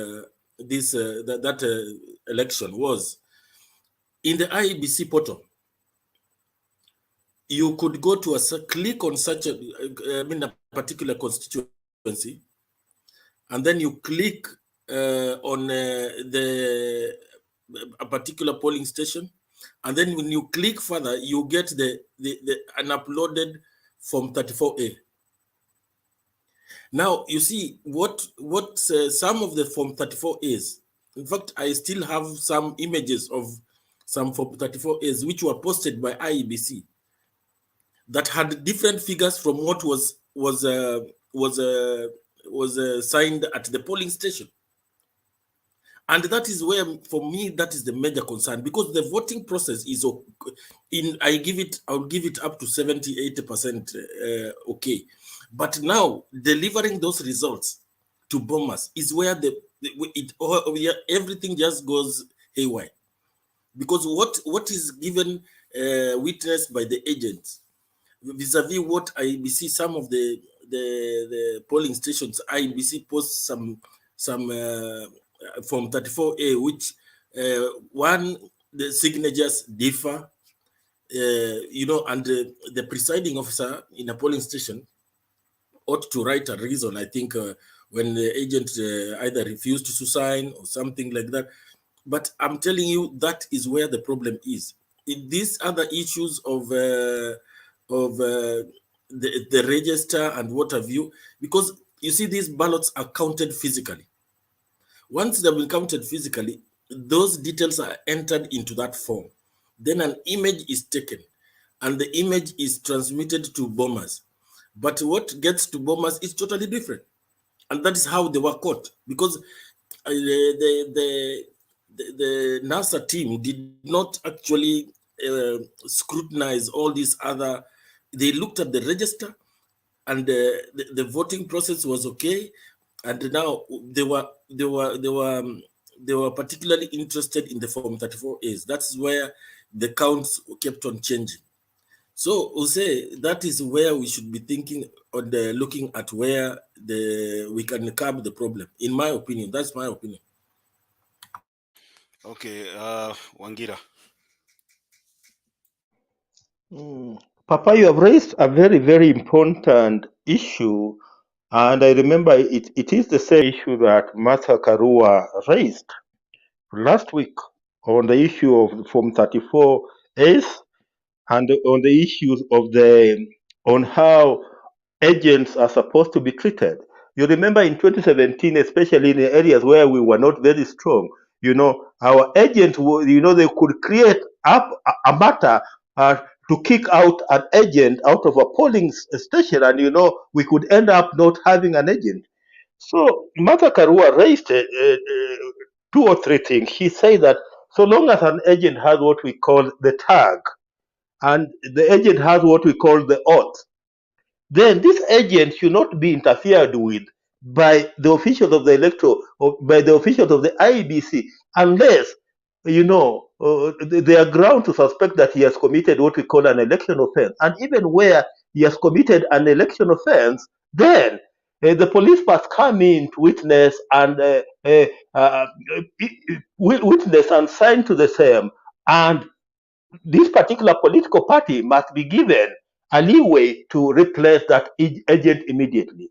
Then the second thing that he came up with, which is very, very important, and which could perhaps cure what you have raised up, Papa, was on this issue where we used to have Form 34S that are unsigned by agents. You remember, and people would claim that the agents refused to sign, and blah, blah, blah. So Martha Karua came up with a very good proposal. She said, under oath, agents must be compelled to sign. But we must have a column on that form where an agent will sign that I agree or disagree with the numbers that are being tabulated on this particular form. So, I'm very, very sure if Chebukati will borrow from what Martha Karua was proposing, and we have a form 34A that will have a place where you can sign that you're agreeing or disagreeing with what has been tabulated as the result for your candidate, and where the IBC will not have a leeway to interfere with your operations as an agent in that particular polling station, then perhaps we'll have made some milestone in as far as managing this election is concerned. That's all that I just wanted to say. Okay, I want to bring Ken and Brian into the conversation also. Brian, your remarks.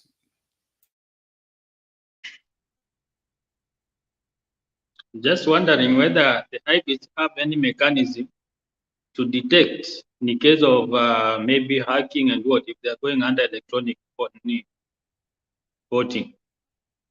So that's my question. I don't know if somebody can answer that. Because at the last election, there's possibility the system was hacked.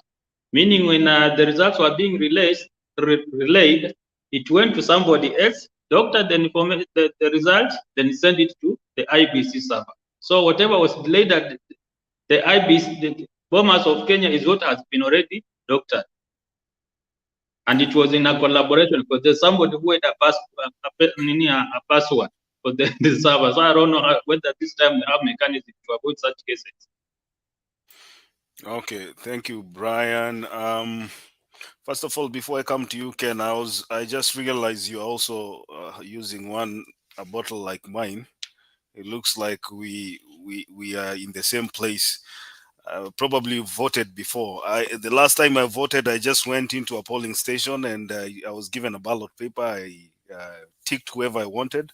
I dropped the ballot paper and walked out. Never looked back. And the results were announced probably 20-30 minutes after the polling station was closed.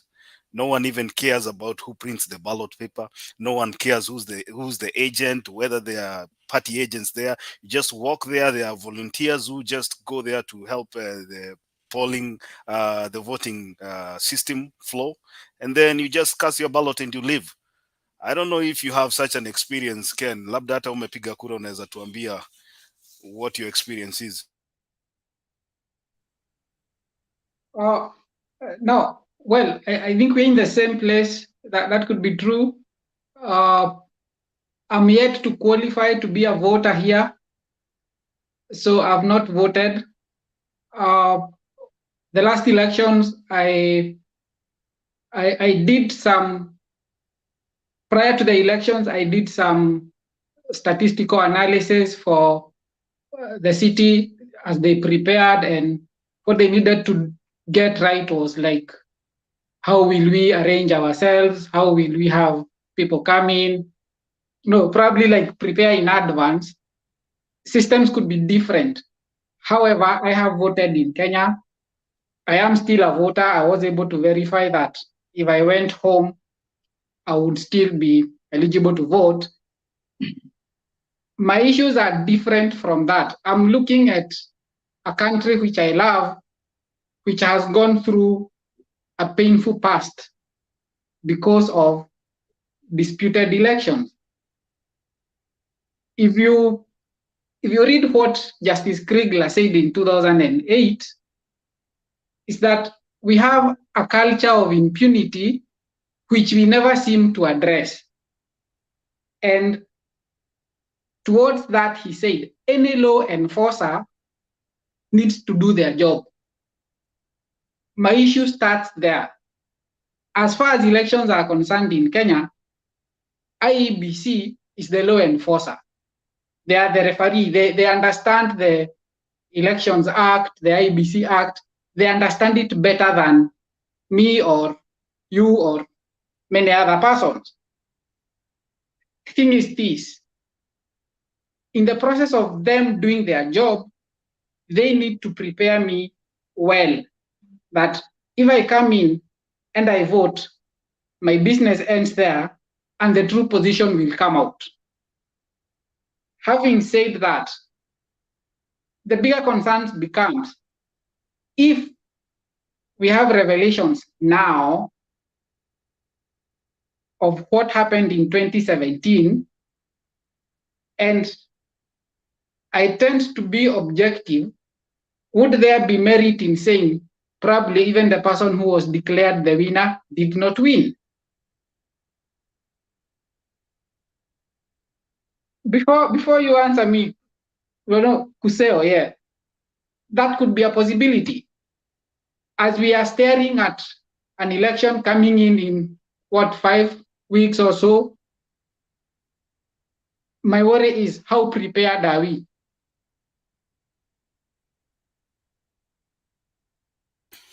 Thank you.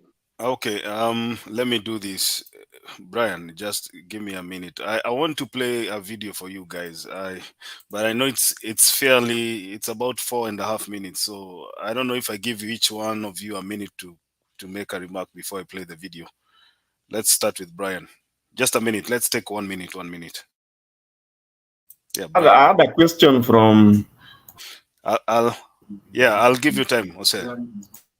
Brian, 1 minute. Okay, my worry is because there is a lot of speculation going on that Chebukati and Wetangula are something like to do with their cousins. And Chebukati is also a very close friend to the deputy president. And the current deputy president is acting as one leg in government, another leg outside the government. So, and the way how crafty the deputy president is. So that's why I'm a little bit worried about all this. Plus what he said on a clip before he said that he was about to slap who? The president. There's some words before that he said that he's the one who was behind all the whatever happened behind. Because when you follow that clip clearly, there's a lot that is revealed. Before that, there's somebody who came in. There's a lot. Okay. So a lot of questions. Richie, unmute. Yeah, go ahead, Bob. 1 minute.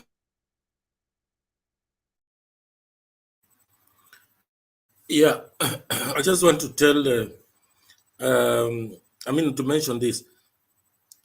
You know, in any matter in court, there's something called incriminating evidence, and already Chebukati has given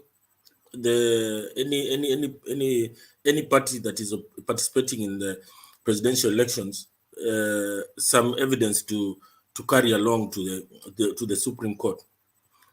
Why I'm saying this is because Chebukati has told us that there are a few individuals. He said about 3 whom investigation is ongoing, and they shall be brought. They shall be prosecuted for impropriety or something of the sort, but some offense in the process of which they tampered with the register by moving, maybe transferring people irregularly or something like that.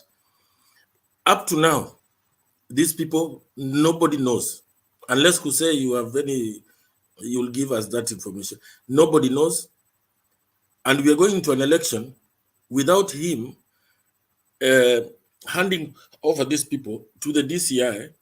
Nobody has been arrested. Nobody has been interrogated. Yet he told us that 3 of his staff were under investigation. Now, this is more than 2 weeks. In fact, I think almost 3 weeks, because he talked about it in around the 8th of June. And nothing has been done.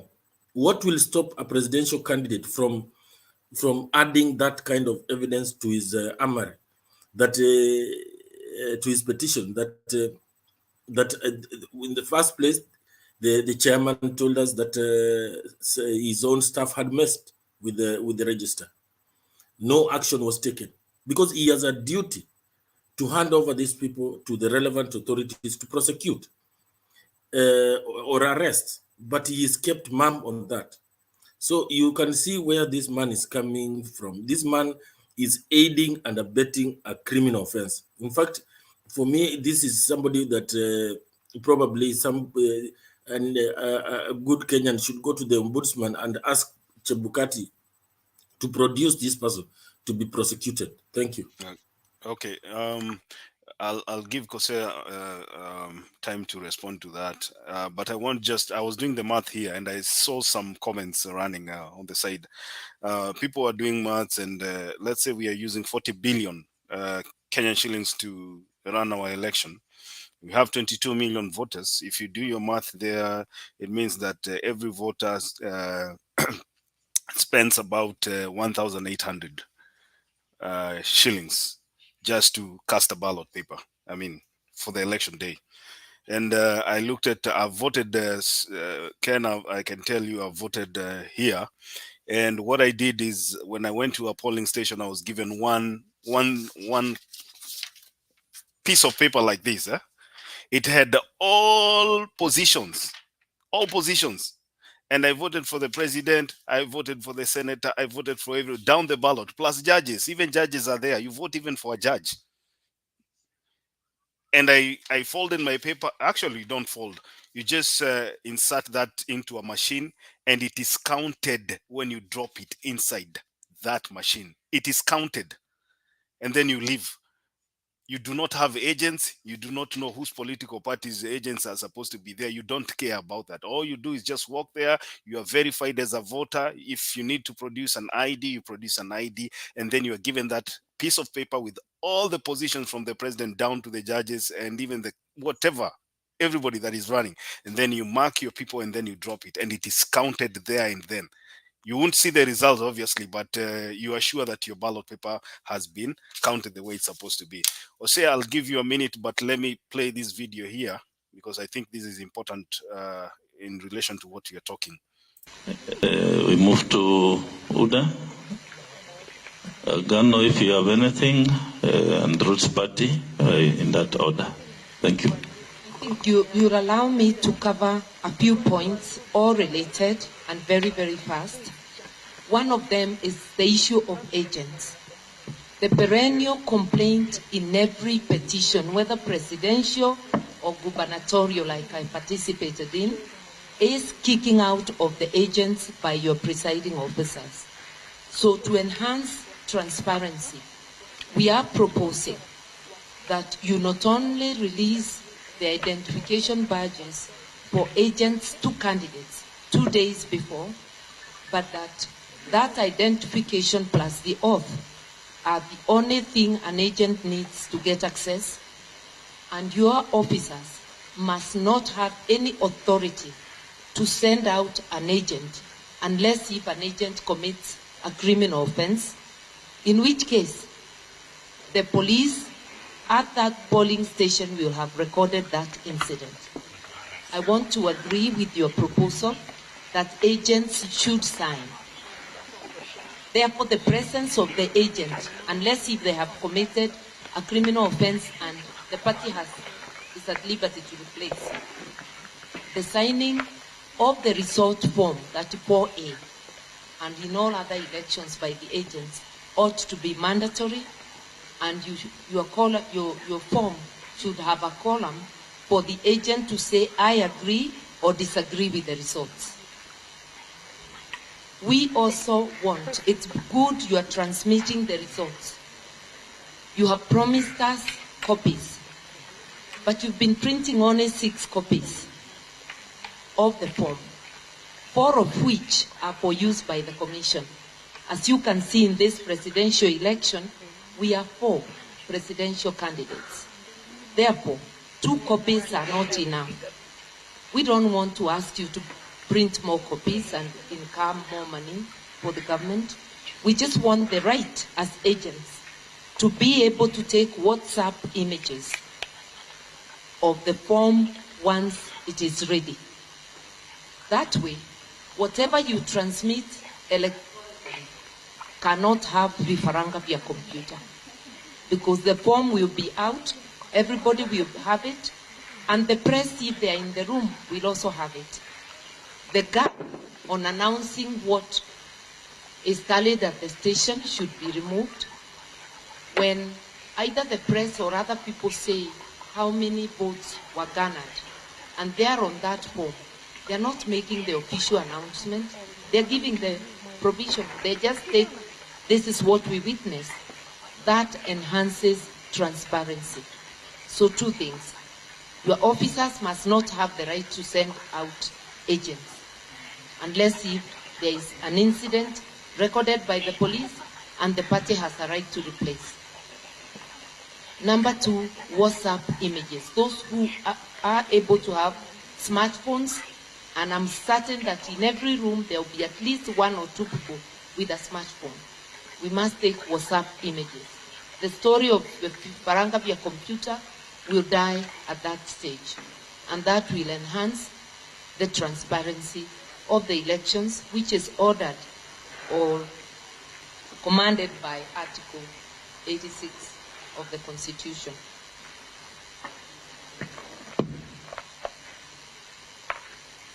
On the door. Oh, sorry, only one point. I'm being reminded by my principal that the order of counting in every polling station, it should be clear that they start with the presidential ballot. They don't always do so. I've been at polling stations where it is not done that way. So let the commission be clear. And finally, people commit deliberate electoral offenses. That is employees of the commission, and they hide behind the word commission.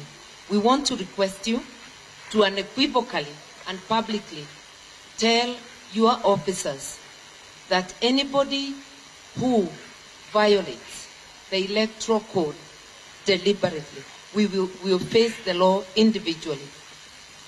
Last year I tried to privately prosecute 3 of your officers. Now that we are busy in elections, I may drop the appeal, but we need them to know that it is personal responsibility.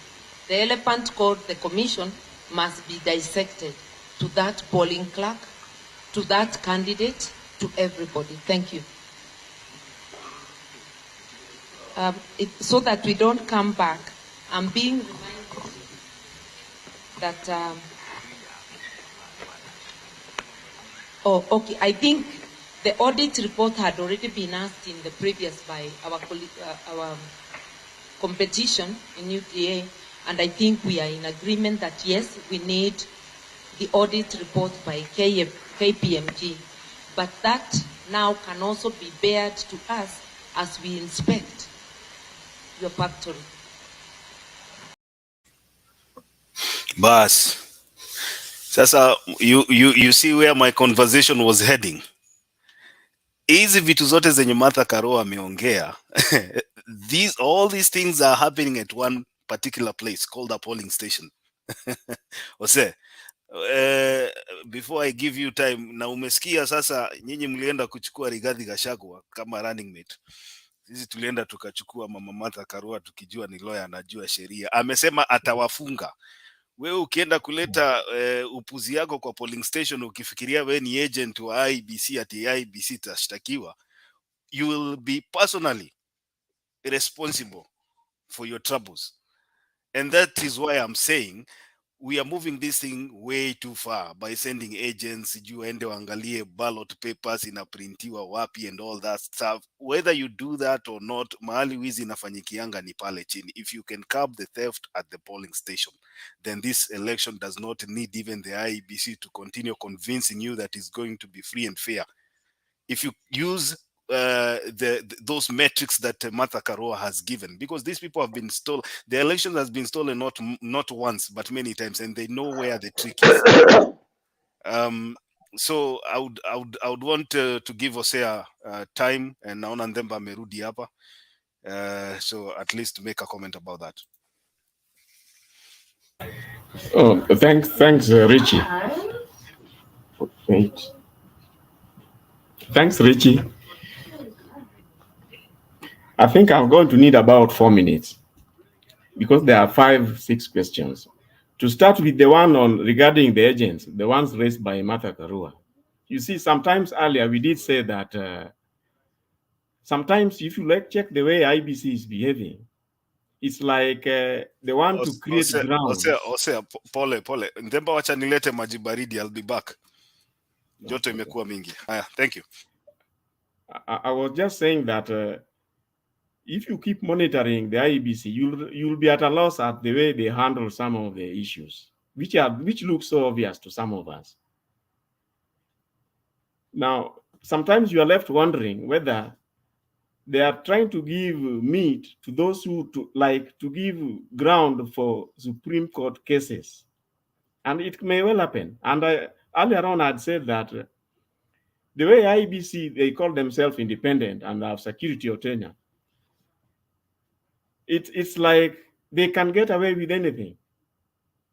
Imagine you can have the elections nullified because of IBC did not do this or did that, or they didn't observe certain time frames. So in the end of it, the Supreme Court will be left with no option. But nevertheless, it will give grounds for anybody who wants to petition these cases in the Supreme Court. And I can understand why AZIMIO is not giving them any breathing space. Now, remember the issue of which Martha has just brought in regarding the handling of the agents. I'm not so sure about 2017. There were serious cases at IEBC. I don't know whether you are aware that NASA agents were ordered out and the place was surrounded by armed forces. It was that bad. They were literally ordered out when they did not agree with, I think, some preliminary findings there. Now, the rest of the issues which Martha have raised, I think, are just repetition of what we have discussed. Now, there is something Richie had talked about, a dry run, which the printers normally do before they print the ballot papers. Normally, just like Rich, even personally, I've been to where security printing is done. Normally, they do the dry runs, and those dry runs are done on non-serialized or numbered stationery. Because if you are printing, let's say a booklet at 700 or call it 710, because each polling stream should not more than 700 voters. So what they would do is that they can do up to 720 or thereabout, or even call it 800. Now, once the systems are set, the dry runs are done offline. But once you go into the real printing, the system is preset with the serial numbers and the numbering, so that you do not print excess, and by the time it does the last number, it stops.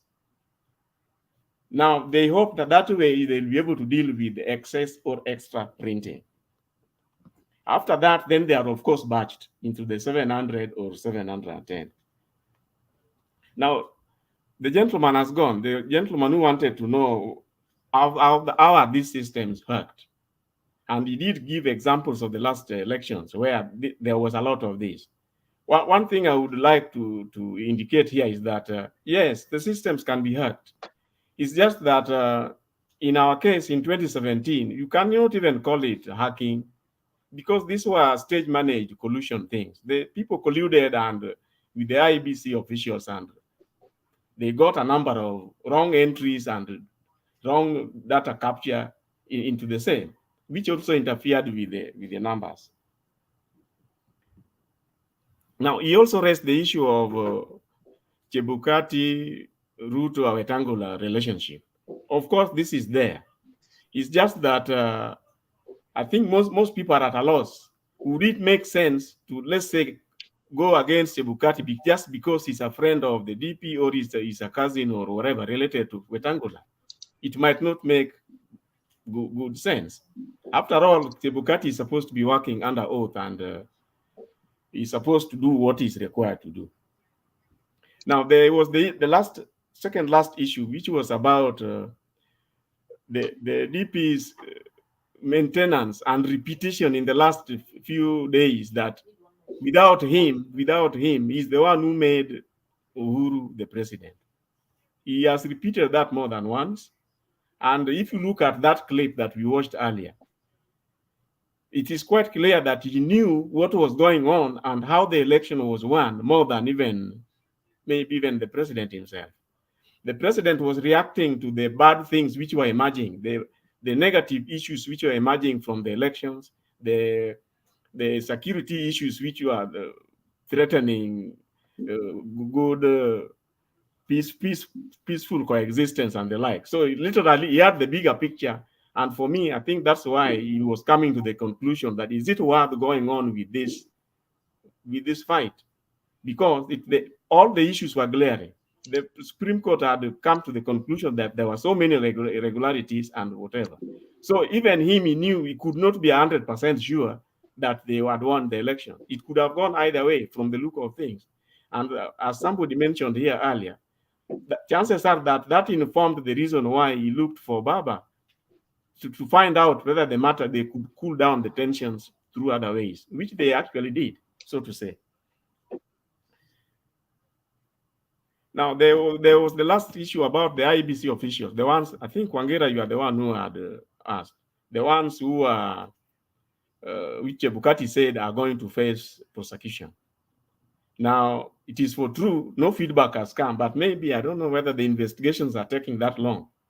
Although, according to me, the auditors, consultants finished their job long time ago. IEBC have gone ahead to release the status of the register as we speak.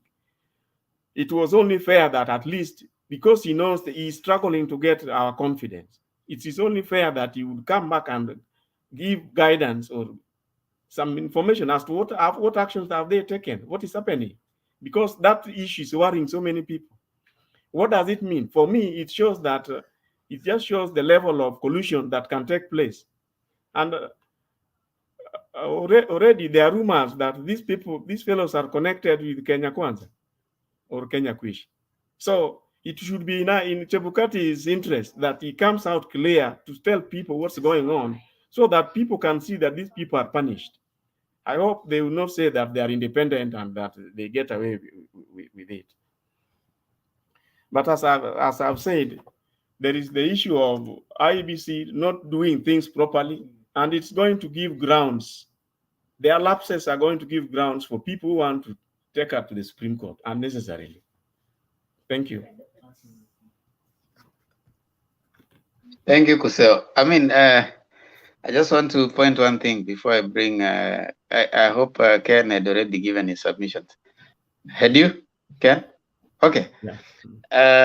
I just want to say one point. You see, everybody is related with everyone in Kenya. These are Kenyans and they have relations. So we shouldn't dig too deep. We will find even some of you here could be related to Uhuru by marriage, and someone is related to another person, I have relatives in Muranga, and I have so I could be having some Kikuyu, relatives that are related to maybe the senator who has to be Irungu Kangata. Who knows?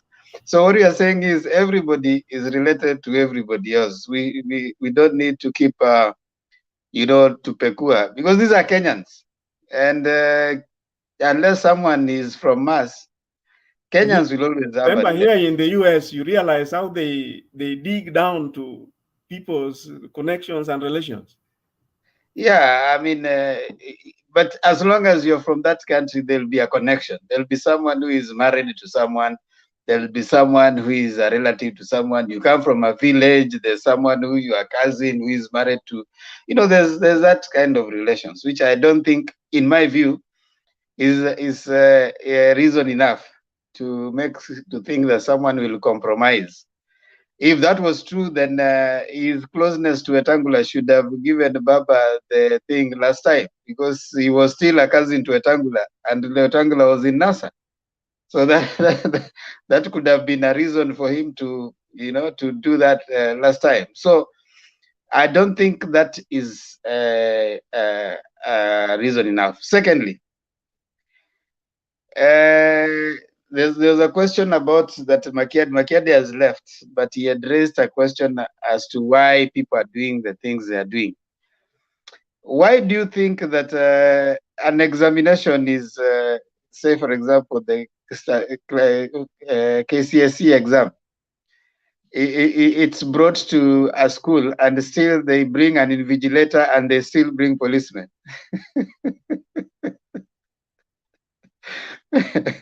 Yeah. So you are told that you cannot come with anything, enter with anything in the room, and then they still bring someone who is going to invigilate you, and they still bring a policeman who is going to kind of protect the exam. Keep peace. Yeah.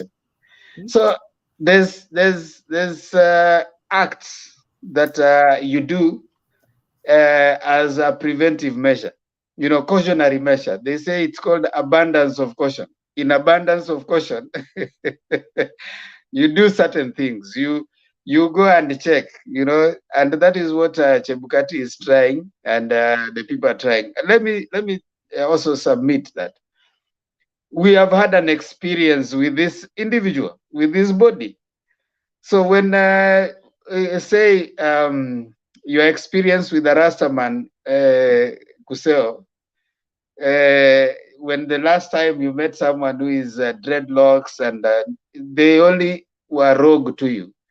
Next time you see someone who is having dreadlocks, first impression of them is, let me, your guards will be up because the last person you met was rogue, and maybe this person is meaning well, right? So it shows the perception. The first impression of IEBC is that the previous two elections have indicted them on how they acted, and that has created the background of what we are seeing right now, where whatever it is that they do, it is not red. They might be doing their best, but again, the players don't think that they are doing well enough. So anything that is demanded of them, they want them to, as much as possible, follow through. And also coupled with their behavior, like what you are highlighting, that there was Ruto talks about a vote, they unearthed it even before was it KPMG released the report, So those are some of the examples that make people lose trust. And I'm sure it's going to be an interesting engagement. So when Makiadi says that, why do you have to do this? Those are called abundance of caution, Why do you tell people they have gone to a church where church people have come to pray, but you still have someone announcing that kindly take care of your bags?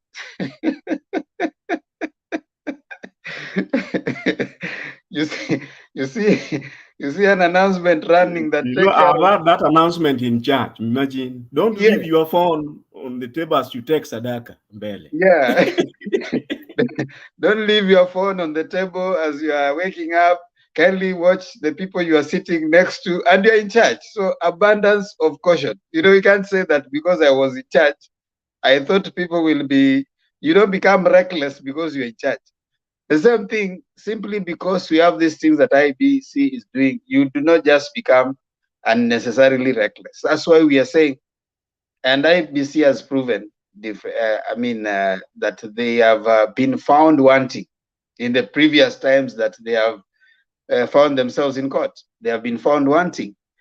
And so many things have happened that have led us to arrive at that conclusion. One, even they haven't tested. The time they tried to test their kits, there was a hiccup. So you see, they are running behind schedule, and that is also not a very good sign. But the hope is that this engagement is going, if possible, is going to deter even the person who thinks they would have wanted to interfere. This kind of engagement is going to deter them. We have deterrent factors. you can have good lighting in a street that is dangerous, where people are usually mugged. So when you have good lighting, it is a deterrent factor, because you are saying that I'm likely to be seen. So you are not, even if you are planning to go and mug someone in that street, you are likely to think twice because the lightings, and that's why you are having those lightings in estates. So there are some deterrent factors like this engagement. So even if you are someone who is in the IBC and you have been paid and you have been told that, hey, try and do this, you'll probably be feeling like, hey, these guys are extra, vigilant. So whatever it is that I'm thinking of doing, I don't think will succeed. So those are some of the things for me, I think is good to have those deterrent factors. Talk about it, ask IBC, as we have only about 5 weeks away to our election. Now, as these people are having these meetings and engaging, even the person who is going to prepare to steal is becoming a little jittery, So you see, for example, Kuse, if you come home and every time you are asking, where is my wallet? Whether you want to see it or not, but at least you have asked for it. So if there's someone who was thinking of taking it, they'll be hoping that tomorrow when you come, you don't ask for it. But if you come again and you ask, where is my wallet? But you don't, you're like, oh, okay, it's there. Whether you check it or not, but the act of just asking it is a deterrent factor. But I don't want to pick it because tomorrow he might ask for it and he finds that I've actually taken it, So the thing is, keep the IBC on its toes, so that even if you have some IT guy who is thinking of something, this kind of engagement is making him wonder, at what point will I actually fix my thing? It's so hard for me to fix it. Even if you're saying, okay, there's some people who have been paid, there are different people. There's someone who is dealing with IT, there's someone who is dealing with the register. So by the time you bring all these people together, the engagement has kept them too busy to even coordinate anything. So that engagement is very important. That is what I can say. Let me bring on Wangira. Oh, thank you, Themba. I have 3 issues that I think I will interrogate in 1 or 2 minutes. Issue number 1 is on this fear of Chebukati being related to Wetangula. To me, I don't find it to be a big worry because, IBC is a commission that has 7 commissioners. And, unless the 7 commissioners are planning to collude with Chebukati, then I just don't see any big worry there. My issue number 2. Are you aware of the password he holds? Where? Wangera, there is a password which only the Chebukati and the other commission. Okay, let me go to my second point. My second point, you remember during the elections of 2013 and 2017, there used to be Form 34A, which is the primary form at the polling station. Then, eventually, this form, what was on Form 34A, was supposed to be transferred to, I think it was Form 34B, which was the constituency form at the constituency tallying center.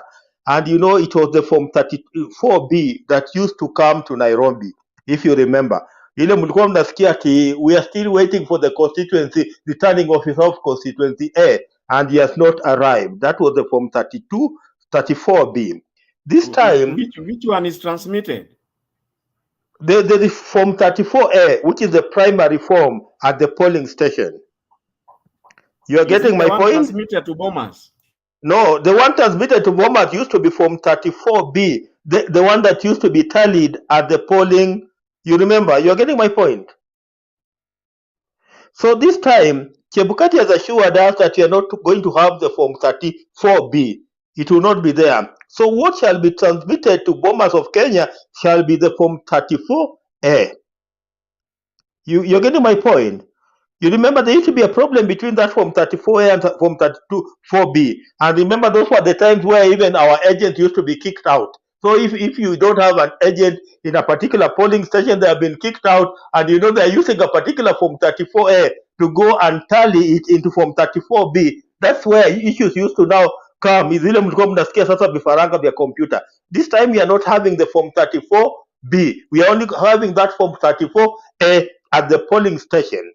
And that is why you heard Martha Karua saying that, you know, because you people are fond of only producing 6 copies, and here we are like 4 presidential candidates. We don't need to incur extra expenses. What we will need to do is that immediately after we have agreed and every agent has signed, we just take the image of that particular form, and immediately that image is taken and transmitted to, let us say, AZIMIO la UMOJA tallying center. Then we will be assured that, you know, in polling station number A, in Mwangaza Primary School polling center, you know, we have received this particular form, and you know that will help. That will now ensure that, you know, we don't now create this confusion. We now avoid this confusion whereby we'll be forced to be waiting for this particular one form that used to be called Form 32B from a constituency returning officer,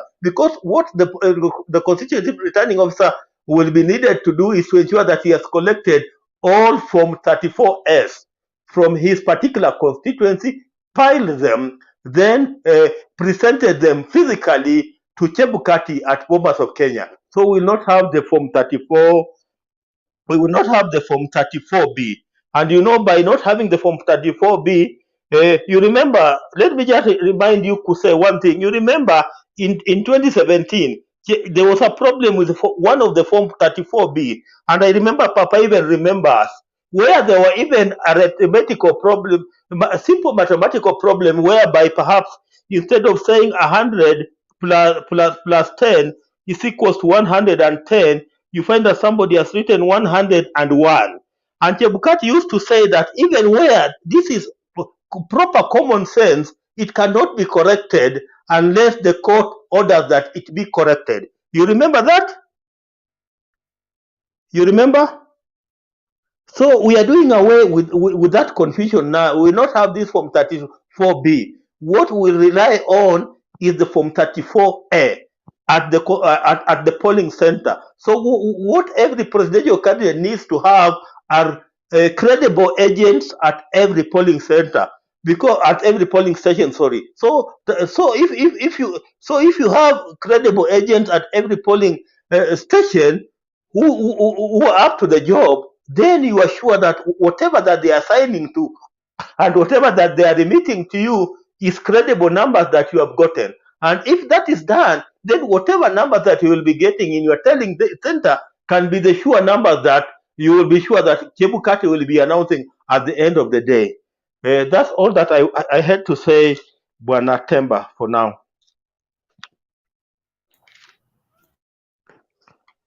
Yes, Ken.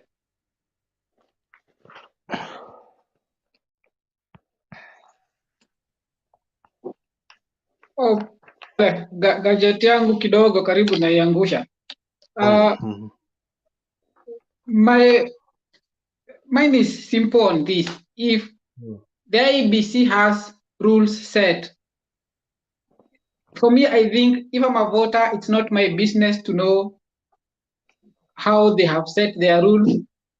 My business as a citizen is to go vote, and my vote should count. For the parties, they have an obligation now to track their vote, whatever the parties call, to talinda kura zetu. Maybe have their own tallying center. The media stations I had the other day, they'll be allowed to have their tallying centers, only that the official one will be the IEBC. That is the law. The thing is, I don't care who is even the chairman of IEBC. I'm disappointed that Chebukati is, for now, even after 2017, considering all the stakes that are there in the elections and the mess he did. In my opinion, we would have revisited that. We didn't. we will live with it, yes. But as we go to the election, my concern is every person should have the opportunity to vote without technicalities. IBC should go to the greatest extent they can to ensure that I am safe as a voter, that should their KIMS kit or their digital register not identify me, they have a complementary to identify me, that at the end of the day, we cannot be talking reforms every year and we don't implement them. If a polling stream has 700 voters, after we are done with the 700, send the result. If it's for president, send it to Bomas. If it's for governor, send it to the county tallying center. That way, even as we are seeing the results, say from where I am, I will be seeing, yes, candidate A has this number, but I cannot put a claim that it is a region fulani. No, then we will have the final total. The only concern would be, let there not be anyone who will miss the opportunity, and that opportunity will either be lost if ABC makes mistakes, or if they allow strangers to infiltrate into their system, which is likely. I cannot rule out that now. With the conduct they are beginning to display, they are not giving me the confidence that Kenyans will be safe when they are going to vote. Ken, Yep. Ken, there's something you have said, Yeah. and perhaps you have said that yours is to cast your vote, and after casting your vote, it is the business of whoever is participating in the election to ensure that the vote is protected.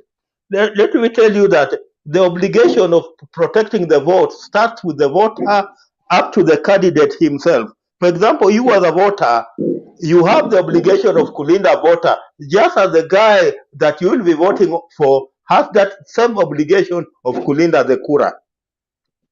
Okay, let me counter that. I'm taking the view. I'm in the US right now. The polling station where I am registered to vote in Kikuyu has 20,000 voters. It's a primary school with so many streams in the middle of a very big estate. It's right in the center of Kikuyu town, if you know Kikuyu town. Now, that kulinda vote, honestly, as a voter, my issue is show up, vote.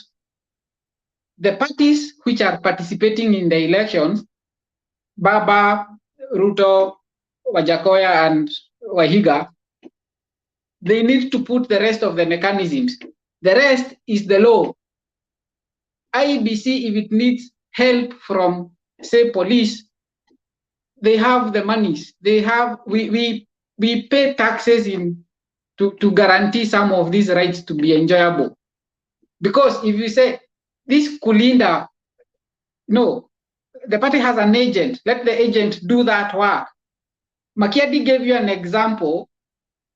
He walked into a polling station, got a ballot paper, a very long one, voted for president, voted even for the chief of police in that city, voted for, I don't know, recorder of deeds. When you buy a house, the person who records those titles, then went home. He didn't care how the rest will be done. We cannot have an argument that tutalinda kura. That's recipe for chaos. I don't know if you get me. Can I get you? But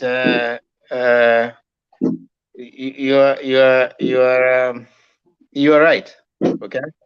Mm-hmm. You're right as far as the American election is concerned. All right. You have made a case for the American democracy, which has gone through gone through a lot refining to be where it is, and it might not be the best, but it is still where it is. Okay. Trump doesn't believe he lost, and it is still the same election that we saw George Bush Junior having been having the protracted, and you guys know about that. So there's none of this that is perfect, but we must admit that the American one is far much ahead of where the Kenyan one is. All right, our electoral process is still going through a lot of refining as we move forward, and that is why Wangira talks about the responsibility. And right now, we hear most of those the leading candidates telling them that you need to chunga kura. All right. Now, this is what happens when the agents are the only one allowed inside the polling station, inside the polling area, inside the room, right? Only the agent. But nothing in law prevents the supporters from waiting out there. Okay. How far out? Yeah. I'm asking how far outside. Outside the, as long as they're not interrupting the voting process. Temba, let me just tell him something.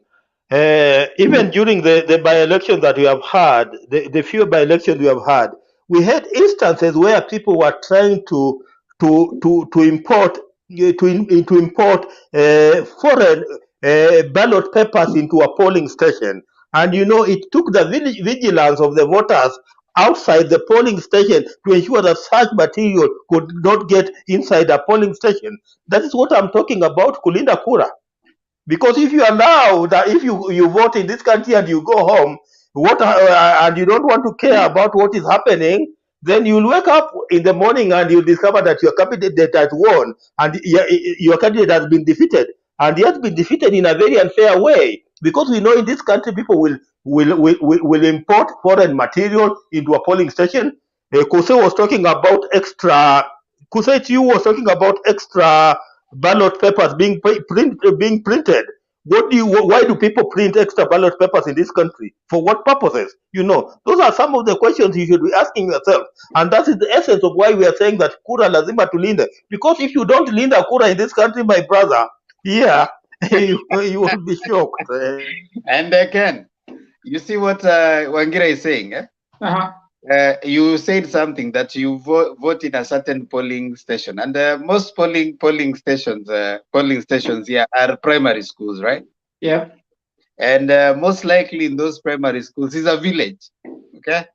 Yeah. Now in that village, most likely you know each other, you know everybody. You know this is Ken, this is Makiadi, this is Kuseo. So I'm the one who is voting in this particular station. Now, what agents and most parties have done, they have identified all the people that stay there. Now, you can vote and go home, like it happened in Langata. In Langata, there were people who were ferried and they voted in a certain polling station. And by that time, of course, the agents had been chased, So, and the idea that you're saying that, oh, you vote and go home. People came and voted in a polling station because nobody knew anybody. But you see right now kulinda kura ni tumesha vote. Tunaenda pale nje, tunakaa pale nje kuangalia, wewe Ken, wewe hatujawahi kuona hapa. How come today you have just appeared and you are coming to vote in this place? And even Temba, if you can remember, I think even Papa can remember this.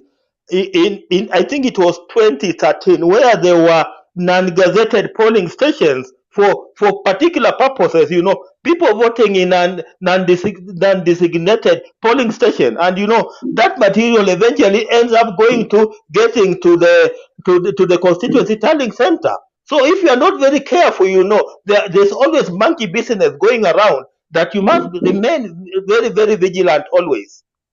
So, Ken, we agree with you that that what you're talking about is the ideal, and it's we would want someday to get there, and we know that that if the Kenyan, where I go and I vote, then I go and sit at home and I wait. We'll want to get there someday, but before we get there, let us scroll pole pole. Yes, Ken, and then I bring Kuseo before I allow Stone Piquet to also make his submission. Okay, Demba, quick question. Let's say there's a school in Nairobi, CBD, Moi Avenue Primary. The one after Central Police, then there's a primary school there. Yes. And it has, when I was in Nairobi, I would see so many kids alighting from buses and going to that school. Yes. It's a polling station. Yes. The people who maybe are registered there could be fellas who do business in Nairobi on a day-to-day basis, or people who live around that area. Maybe the families in Central Police, the families who live in that lower part of Ngara, and a few others. Mm-hmm. Now, in the scenario you've given me, and I appreciate, well, we have come from far. We hear during Moi's days, they would stuff ballots kwa Masanduku. That can happen. And these is a, I don't know, it's a defining moment for these candidates. They will do everything they can to make sure they win. But then I'm looking at a scenario like the Moi Avenue primary case, where you could be living, yes, within even 100 meters of that station, but what are the chances that you know people there? Because I lived in Nairobi, I lived in Kikuyu. I can tell you, I was in a block of apartment with probably 50 other different houses. I didn't know everyone, but we are within a radius of what, 50 meters from each other. I didn't know the rest. I knew a few I could spot. If we were to go to vote, I don't know where they are registered. There are people who register up country and they work in town. When they go home, they have the advantage, yes, they are known. But what of a case where somebody saw this election is in August, I will not be going home in August, and I have to vote. So he went to the primary school just close to where he lives. But every day this person wakes up, goes to wherever he works, nobody knows you. Then you show up, you are registered. And the thing would be this, as long as you are registered rightly in that station, go ahead and vote. The concern I would have is 20,000 people in a primary school, which has been divided into so many streams. Well, let's say they're even voting for a particular candidate and they want now to kulinda kura. Is that situation ideal? Yes, it has happened before. I mean, we have gone and voted and linda kura bana. So it's not something that is, that is new. And secondly, what you are saying right now, people at the polling station, up to the polling station. For any serious candidate, we have MCS, we have the lowest voting. There's MCA. We are voting for an MCA. We are voting for an MP. We are voting for a women rep. We are voting for a governor. We are voting for a president and a senator. 6. The lowest of those is the MCA. Each MCA is concerned of the polling station where they are and who is voting there. They know all of them. So any serious candidate has already known how many people are voting in every, and that's why you are seeing this register thing bringing a lot of issue. You see, how many people are in this? Because I need to make calculations about how many of my people are coming to vote here. So that's an easy thing. So the agents, what is the work of your agents? The agents have already started working, getting to know how many people are registered to vote in this place. And even the committees at the polling station, there are committees at every polling station. Every polling station, they have already known, and that's why if you wake up and you go show up somewhere with some 5 people, and we're like, now, who is this? Because this person never registered to come and even vote here. So, iyo kulinda kura, that is one of the things that it does. I mean, it's not something that we would want to. We shouldn't help IBC kulinda kura, right? IBC should be, like you said, we should be going voting and waiting for the announcement, like it happens in other, where you are. But unfortunately, we are not there yet. Previously, when people have slept on the job, the thing that Form 36A has changed from 360 to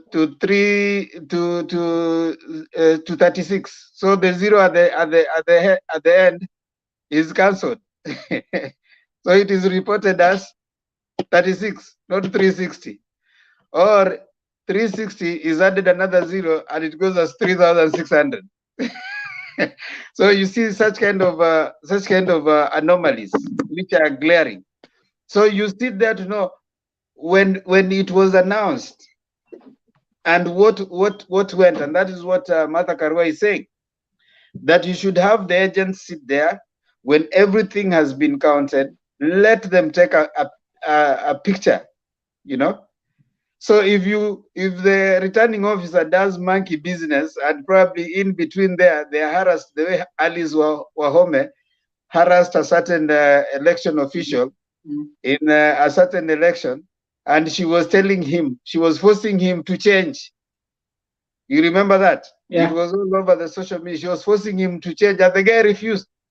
He said, I cannot change. You see, there are situations where Alice Wahome could be sent back to Moranga to go and force the returning officer there to change.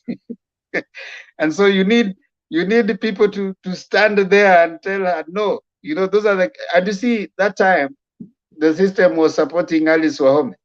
She ran roughshod on that guy. The guy ran and she was busy catching him. No, change.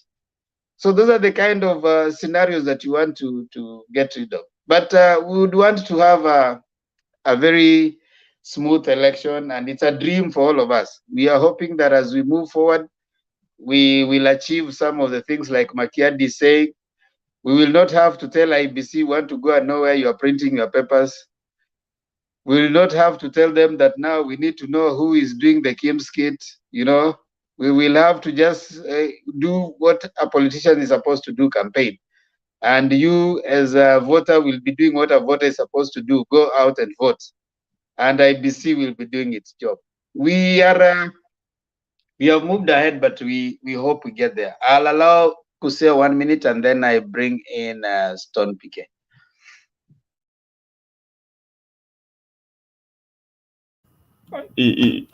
Thank you, Bernard. Stone PK or Julia? It's Stone PK. Yeah, Stone PK. But Julia is even not there. Julia is there. Amejificha kwa ameficha sura yake hapo sijui. What I wanted to say is this. You see, if this relationship we are talking about was not in doubt, AZIMIO would be quite happy. Right now, you cannot tell. You have to be suspicious. You can't help being suspicious with Chebukati. And that is why, if you look at even the sort of things that AZIMIO is demanding, it is the way Themba you are saying, it is an abundance of caution. What they are doing, they want to leave nothing to chance. No guesswork this time. Because IBC, you can't help. Infiltration, you can't help. As I said earlier, money seems to do anything around. If you check most of the DP's events, money plays a big role. A big role. And you know what? He concentrates in anatafuta nani ana support Makiadi. Akijua ni huyu. They keep sending errands. And it's all about what's your price. During these hard times, some people will bow in. Some people will bow. So AZIMIO is not going to leave anything to chance. Now, I wanted to respond to something Richie had brought up, but he left. There's the issue of delivery of ballot papers. And this idea of checking at each stage, have things changed? How are they going to be stored? Who is going to be in charge? Who is supposed to sign? Now, I think according to the arrangement of IBC, they take delivery in Kenya. And that is why, if you remember, they would send officials to the airport to verify what they are taking over. Then they'll record them as in before they ferry them to where they are being stored. And as you'll be rest assured, they'll be escorted by policemen, both sides. I wonder how much it will be worse than escorting examination papers. And you can imagine how expensively we were concerned about the preparation, how expensively they are transported with the complete security escort to the different parts of the country. Then the other thing I wanted to comment about is the black books. You see, in the past, when we were doing registration, people would go there and the voters would be recorded in a jota, a black book jota. Now, those black books is what now they will use to go and do that data capture into the computer system. Now, with the electronic, with the change of things, these days they start with the computer first. Then they just put your name, then you sign a book there as you exit. The book, I said they were relying on to issue with what they used to call a voter's card. Now, those black books, you know, they are kept at that house is called what? IBC. That tower. That is where the black books are taken. Now, this manual register, which is supposed to be sent, is actually a computer printout. So you can realize that if the worst comes to the worst, some of the books which at one point the Supreme Court wanted to inspect was to see the numbers recorded in these so-called black books. They are manual registers which are stored at, it's called as which tower? AZIMIO. Anniversary Yeah, University Towers. Yeah. Anniversary. Yeah, anniversary towers. That is where those books are eventually kept. And they should be the very, very basic in terms of each, because remember, each polling station used to, at anniversary towers, they have those books. So once they are delivered at JKIA, then they will now become Chebukatis and security Kenyan issues. So the printer will actually deliver in Kenya. Thank you. Let me allow Stone PK to submit. Karibu Stone PK. Asante Bwana Thember, Kuichi, Julia, Kuseo. Naona pia kuna ndugu yetu hapa anaitwa Ken, Bob, Papa. Nice to meet you guys, and thank you for the opportunity, Thember, to say one or two things. I'll begin by, let me begin from the last. The AZIMIO wings of terror in KK perspective. KK wanashtuka because the strategy is just, it's too much. And this was unleashed right in their face when Baba launched the 16 very strong and iconic teams. Of course, this is what you expect. Wametamba, and they are doing these things simultaneously. And of course, because it's a team of intellectuals, the messaging is also very good. The people have, people are turning. It was shocking to even find people in Kipchumba's area telling him off. That was after, I think there was a meeting that had been there previously, because AZIMIO has adopted this kind of focus group campaign, you know, where you focus various groups. Kabla muende, you meet the opinion leaders there, you talk to them, and you use Mother Karua's words. Voti yako hatuwezi kutoa kwa mfuko, but we are telling you this, you go think about it. That is the most seductive way of doing it. It's the seductive power of goodness. You know, I tell you this, you know, I'm humble, I'm seducing you, and I let you go. And even those of, I believe here everyone has a whatever.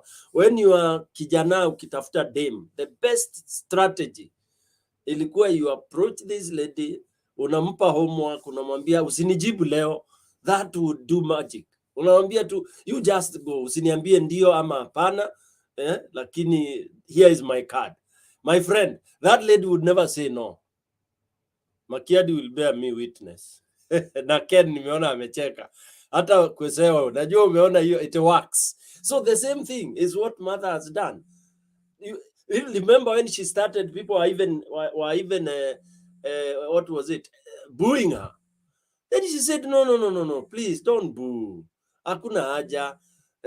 Wewe tu nisikize. I'm sure Julia will have a question for you. That will be good. So basically, she and they were like, ala, huyu mama kwani ni aje?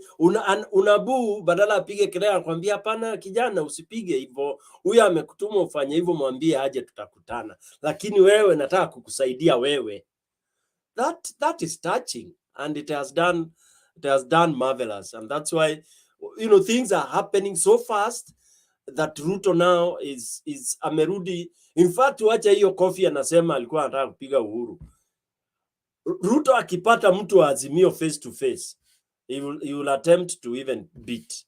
That is how bad the guy is feeling. And I blame Uhuru so much for having let this very dangerous man to be roving in this country. He should have, because I think now this could have been one of the things that contributed to Uhuru really saying this man is nonsense, you know, because if you want to touch the ego of a man, a true man, mwanaume, mwambie nitakuchapa kofi. Hata akiwa ni wale wanajidai, oh, me, you know, I don't fight, mimi ni Mungu wa Mungu, ni mtu wa Mungu. Stone PK, ama umwambie, ama I start telling Kuseo, unaona PK hapa, ningemchapa kofi jana, ningemchapa kofi. Yes. Haki ya Mungu, wacha tu. Ile vita umeseti hiyo, ni kama umeweka kamti kiberiti kwa petroli hivi. That's the worst you can do. Kuambia mwanaume, hata kama unaweza nipiga, don't say utanichapa kofi. Just spare that. Maybe you come and start beating me. But you tell me, wenda kuchapa kofi. I don't know why that coffee kutoka utotoni, kutoka our culture, I don't know what it means. Nafikiria ni style ya kupiga shenzi. Yeah? It's like somebody calling you shenzi wewe. So this guy demeans the president that far. Uhuru is a lovely guy. And no wonder, hiyo uzuri yake, Ruto, I think we can't manage him. We can't. We can't even control his anger. And that's why it's a dangerous cannon, I'm telling you, from another perspective. This is one man that Kenyans now have to come in as an army of civilian to protect, because this guy will do anything. Remember this guy, Uhuru, let him so loose. He has a network that is so deep and deep everywhere. This you can't rule out. The confidence Ruto has, it tells you he knows more than most of us do, even more than Uhuru. Uhuru alikuja kukuta Allah. Jama alikuja Allah. Remember when even he was given half the government. He did all what he did.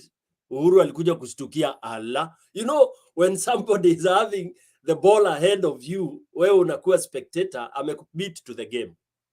Yeah. So for me, why we are seeing these manenos in Chebukati, Chebukati also not even hata ajali, you know, you wonder whether You know, you wonder whether Chepkati, as a lawyer, sometimes you wonder, is this man intelligent?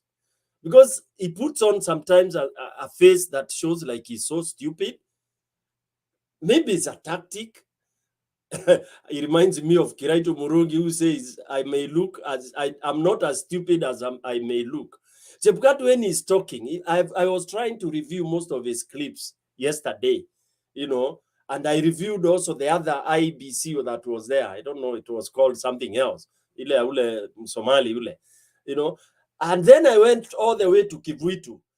I came to realize that people who are appointed to referee, there is a characteristic there, a characteristic that you doubt whether they when they enter there wanashikwa na kitu fulani ambayo inawafanya unaona wengine ni kama wako mentally retarded, wengine unashindwa walikaa kwa classroom.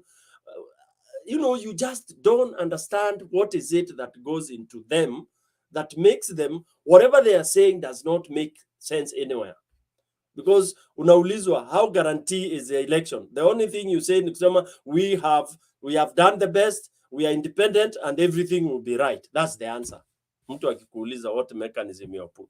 Anyway, what I'm trying to say here is yes, Ruto is on panic, KK is on panic, but there is a card ameficha mahali na watu wake. There is something they know that we don't know. It could be a decoy, it could be just ile inaitwa the last kicks of a dying horse. It could be ile unaambiwa kufa kijeshi. So it could be a concussion of all that. But for me, it's better to prevent, mitigate anything. AZIMIO should not even at IBC under control. I came in when I think somebody was talking about voter protection. We are supposed to go non-conventional, not leaving anything maneno ati sijui you know, you vote and go home. AZIMIO people, don't vote and go home. Stay around, intimidate by being around. Warn people, anything kwa kituo yako kukifanywa uambie tu, hiyo vote ikikataa kuripotiwa vile tumehesabu hapo, you guys are not getting out of this gate. Most of them are primary schools, and protection is making sure that those people take responsibility. Yeah, voters, kwanza kwangu kule nyumbani, msiache kituo, mkae huko hiyo 500 meters, but let those guys there know that they play anything, you will arrest them. That is what I'm preaching, and it's not incitement. I'm just saying that is the way to do it, because I've participated in this directly. I know what happens, and I've been a victim, so I can actually talk with a lot of authority. You know, I came in when Themba was saying 3,600 inabadilishwa inakuwa 36. Kwingine inakuanga hata 36.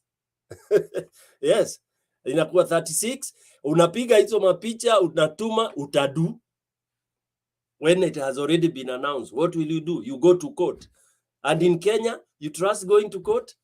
That's why with the Baba, this time around, we are supposed to do overwhelming. Ile ashinde kubwa ile, even if somebody tries to go to court, you know, anakuwa hawezi. Then I come to this issue of the MUDAVADI is one of the guys that is in total regret of the mistake he did. And that's why in life sometimes you are told, avoid making mistakes that are irreversible. MUDAVADI's mistake is irreversible. He's gone. He's finished. He's doomed politically. Hawezi. And it is so sad that it's a senior guy who makes such mistake. Same thing with Wetam, anaweza ponea hako ka Senate atakulia because I hear he's a king of Bungoma. But MUDAVADI atarudi tu kwa taska yake. Na akae hapo village. Nobody even goes to him for advice. Because MUDAVADI cannot advise you anything. You know, hata watermelon ni better. Anaweza enda kuonyesha kuvuna cabbage na nini. So I have no sympathy for MUDAVADI. No wonder people are even endorsing others in front of him. I mean, and unfortunately, it's the way you carry yourself. You know, the way you present yourself to your teams, they can judge. And, you know, like that's why people like this guy who defied him is called who? This tall, very strong. I keep on forgetting his name. The powerful Mandevu man who was dethroning him the chairmanship. Who afford Kenya anaitwa nani? Anyway, yeah, that's why they all have no respect. They cannot imagine Mudavadi posing himself as a kingpin wa Mulembe nation. So anapata tu dawa yake, that is the dose that befits him. Yeah, and then of course, lastly, let me say I was so happy to have seen some reaction in Murkomen's home ground. That made me so excited that you could have where we did not expect. He talks, makes one sentence, and anaambiwa AZIMIO, anaambiwa inawezekana, right in front of his eyes. That was wonderful. It was my highlight. Thank you very much. Back to you, Themba. Thank you, PK. Thank you for your submissions. Umerarua kabisa Mudavadi. Sawa tu. Wacha tusikie Julia alafu Adams. Asante Themba, Makiadi, Kuseo, Ken, Stone, Bob Papa, hi Adams. Naona umetokelezea. Wasichana wako bado na kugoja huko. Wewe Julia, wacha uchokozi na unahepanga, unaenda unashindwa kulala, unarudi hapa kupiga kelele huko kwa kati ni umeshindwa kulala. Nyamaza tu hapo. You make too much noise when I'm trying to sleep. So, PK, unaona, me I wanted to talk about that thing umesema ya slap. Makiadi keeps on annoying me with that thing here. And I was asking the people in the show earlier this that I was asking the people earlier in the show that to think about these two statements that Ruto says he made Raila the president and he made Uhuru the president. Now, and to think about, to ask themselves one question that supposing he actually worked very hard to make Raila the president, what did he intend to achieve? Because that is question number one. And how did he achieve it? So how did he achieve not Raila the president, Raila the prime minister? How did he achieve making Raila the prime minister? How did he do it? Do you remember when there was that conflict between Kibaki people and Raila people in 2007? I think at one point Ruto was kicked out of the thing because I think he was among the most aggressive people in that thing. What did he want? And how did he do it? How did he enforce that, fellow Kenyans? I think each one of us has an answer of how he enforced that. And we cannot forget how he did it. It means that Ruto, since 1992, he's a master planner. He saw power and he worked it out he went for it. And that is why he was not in good terms with the Moi family, because at one point he disrespected them and he wanted to show them that now he was the kingpin of the Kalenjin community. He purposed that. And of course, we can congratulate him because he achieved it. But for him, the picture he gives me, for Ruto, it is power or nothing. It doesn't matter whether we lose lives in this country. It is power, power, power or nothing. And that is why Ruto is able to jump ship very fast after 2007 and support Uhuru, because he saw a chance to rise to power. It was not Uhuru becoming president. It was a pathway to power. And now we understand why serikali ilikuwa nusu. In fact, he was a co-president to Uhuru Muigai Kenyatta.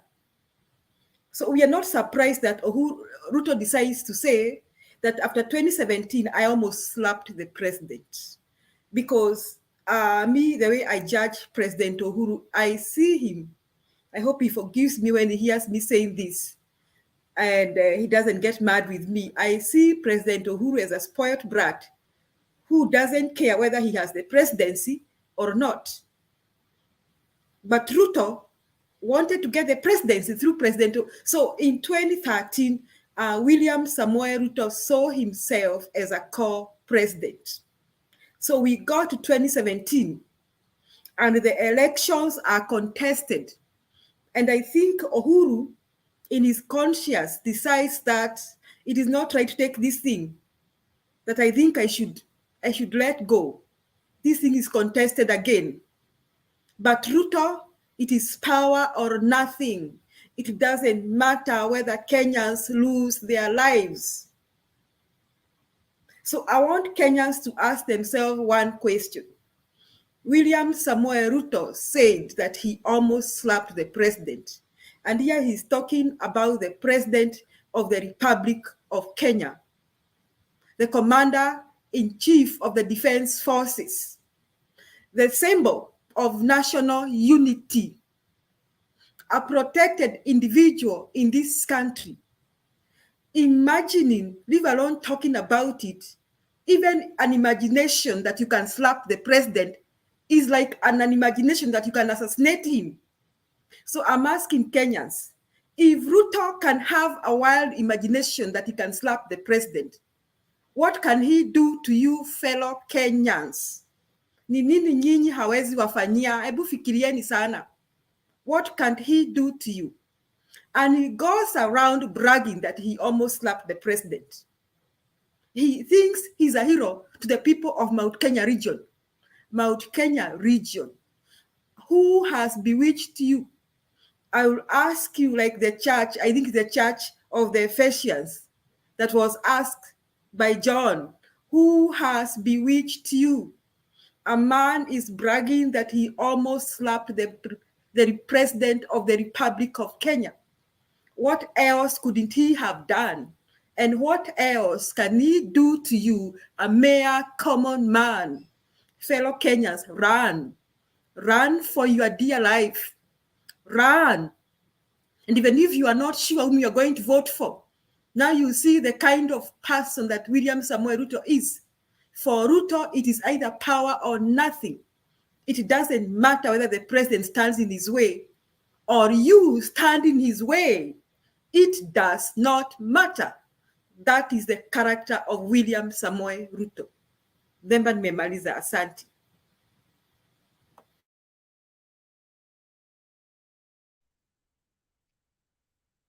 That's a serious climax, huh? Run, huh? Adams, karibu. Ngoja, Adams, let me just interject here and play a video here. You might want to speak about it. Just a minute. Let me. I know Adams likes to give. Okay, let me see if I can play the whole. Adams, go on. I'll just play it later. There's an ad here, and I didn't want to. Just go ahead. All right. Thank you so much, panel, and good evening to everybody, and good morning to the chats. Now, you know, this is the thing. In law, attempted murder is punishable by law. Even if you try to kill yourself through suicide and you are saved, like you are rescued, you'll be stabilized in the hospital. After you're done, the law will catch up with you. You have to go to the court and be charged. What am I saying? It means all of you understand what treason is. Attempted treason is also supposed to be punished by law. Now, this is what I'm saying. I watched today, like, repeatedly, in dismay, unbelievably, how your deputy president publicly bragged before a mammoth crowd in Meru or wherever down there, he was confirming. Instead of even, if I were him, I would deny that voice clip, but he confirmed that it actually was him. And he even said that he even wanted to do more than that. Now, the president of Kenya is a symbol of national unity. We have the presidency and we have the president. He who sits in the office of the president, he who sits in the presidency in that office is the president. But as a matter of fact, the president of Kenya, the Republic of Kenya, is the most protected individual in East and Central Africa, leave alone Kenya. Now, if somebody attempts to attack this personality and confirms it in public, you are not only attacking the person, but you are also attacking the office aggressively, physically. This is called attempted treason. So if our laws were okay, and without politicizing anything, if it was some other democracies, like to the west of the world, you try doing that to a sitting president of the UK, the prime minister, or France, or the United States, my friend, number one, you'll be out of office, and then you'll be taken to court and you'll be charged. That is attempted treason.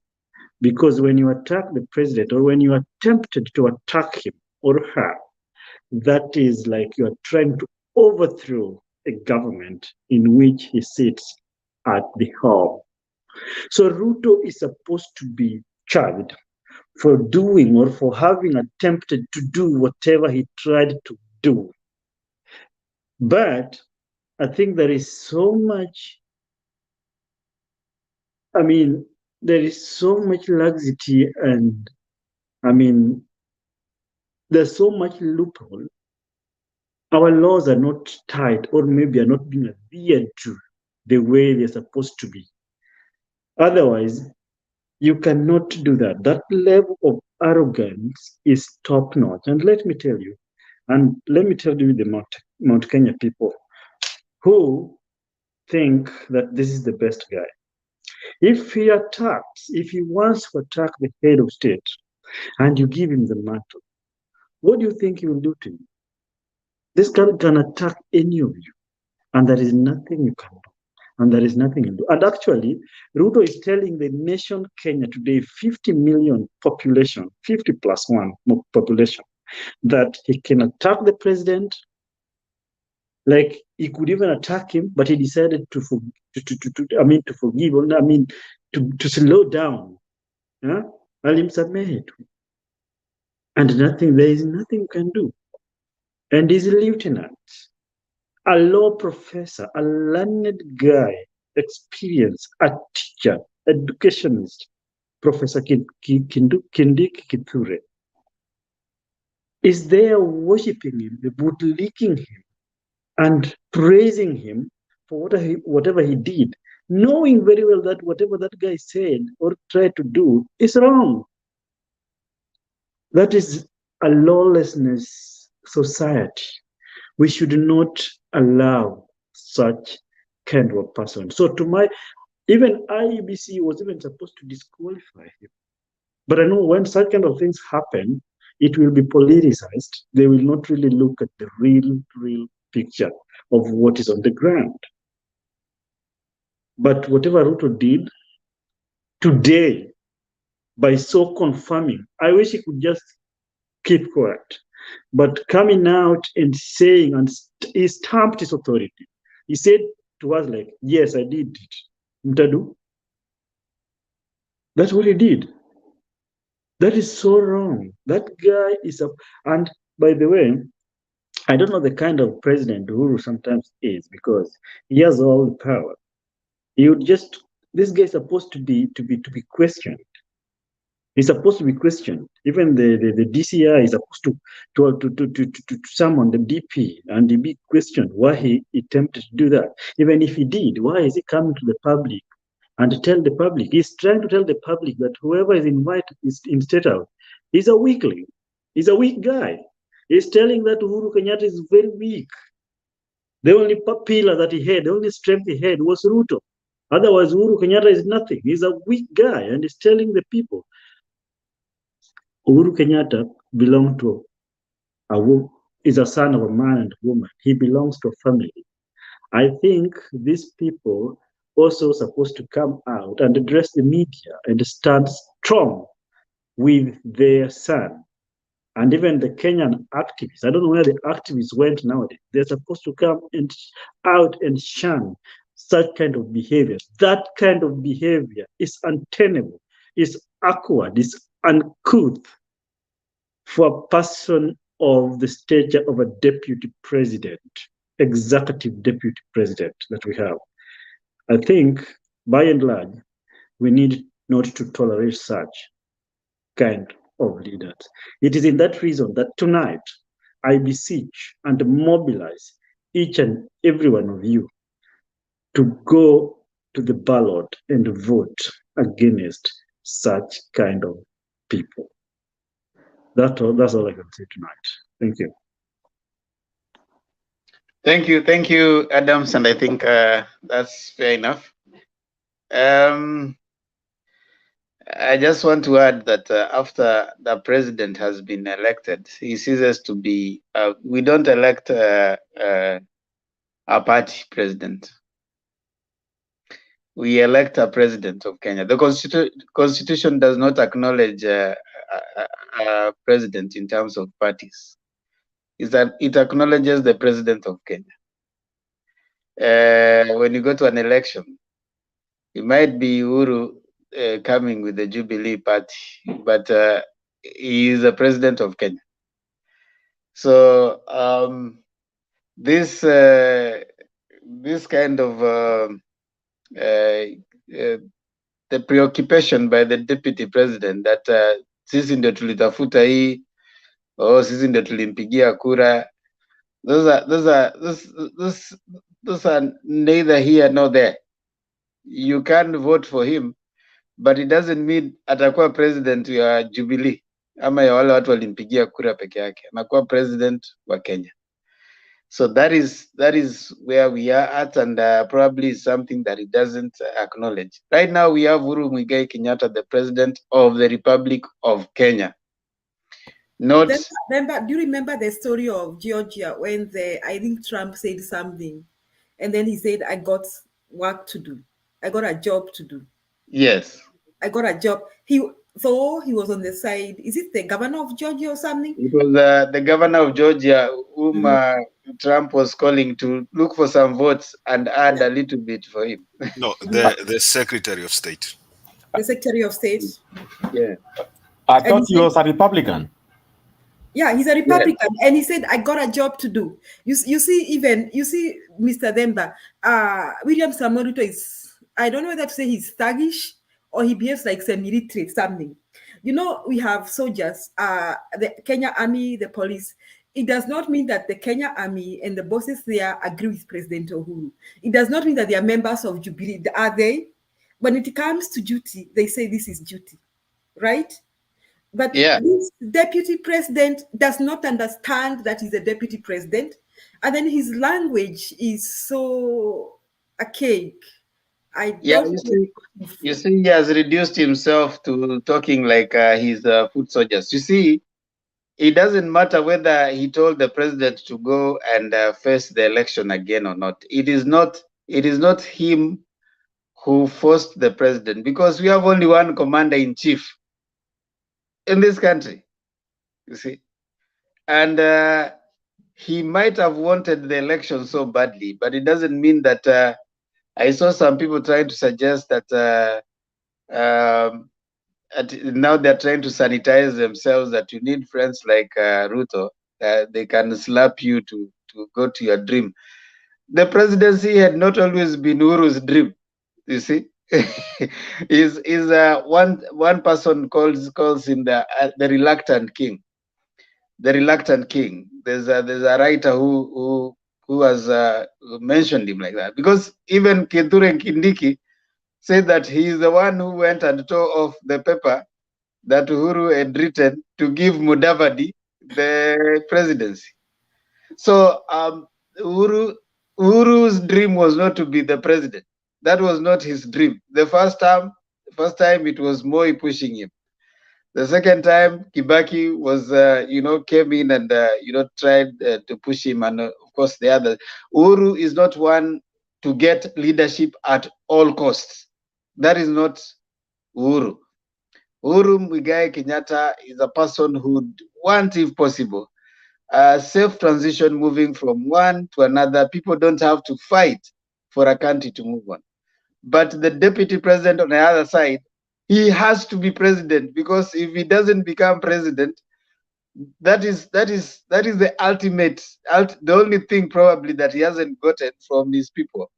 And he wants to be the first one, at least, to go against the others and say that, you see, now, you remember when he became the deputy president, he went back to Jironga and said that, you people, you see, now I'm here. Na nilikuwa nabeba mabegi yenyu. So right now he wants bragging right, at least for the presidency. That's the difference between him and Uhuru Muigai Kenyatta. So there's nothing like he was helping the president. He was helping himself.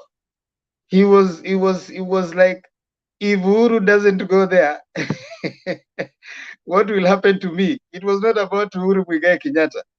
It was not about that if Uhuru doesn't go there now, what will happen? It is him. What is going to happen to me? I have nimetusi watu, nimetumia watu vibaya. What will happen? He didn't want to pay the price of what had happened by then. But anyway, fair enough. Uhuru went on, and of course, Uhuru decided that, okay, fine, I really don't want to be with someone who wants it at all costs. Baba stepped down in 2007. The Ruto did not want Baba to step down. Wakakosania hapo. At least he's looking forward to be the first one, at least to reach there before Baba. But as PK is saying, kitumbua kimeingia mchanga, the bombardment is happening all over. I want us to start taking our closing remarks so that at least tuanze kufunga show. Makiadi iko nini?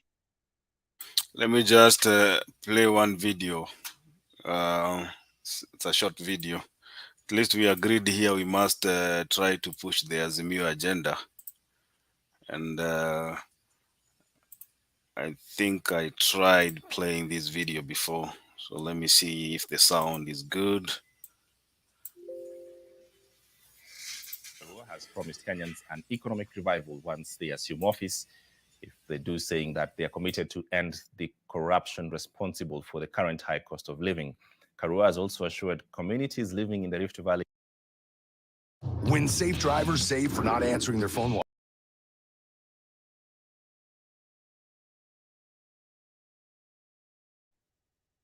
Makiadi nataka kutuuza. I had saved one without a video, without an ad, lakini sawa tu. Yeah. Okay, thank you so much, everyone who has joined us down there. Yufimo Tieno, Adam's sweethearts. You need to change that officially now. Andika hapo Kipusa, barafu ya moyo wa Adams. Badilisha hapo chap, weke jina lako hapa sasa, tutoke kwa hii Yufimo Tieno tuseme Adams, weka jina hapo kidogo ndio tuone. Mafisi kama Black waache kushinda hapo, amekusumbua.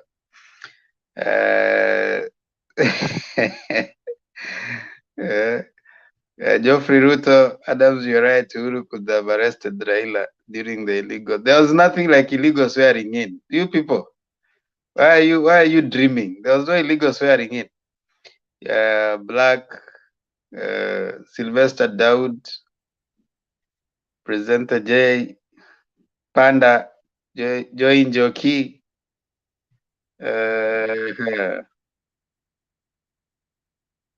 Odhiambo Chieng, Linet Wabomba, Sitat wa Mise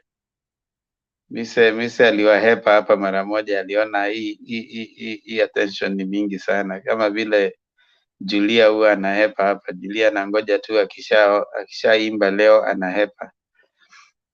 Alafu badala kwenda kulala anakaa tu kwa comment anasikiza.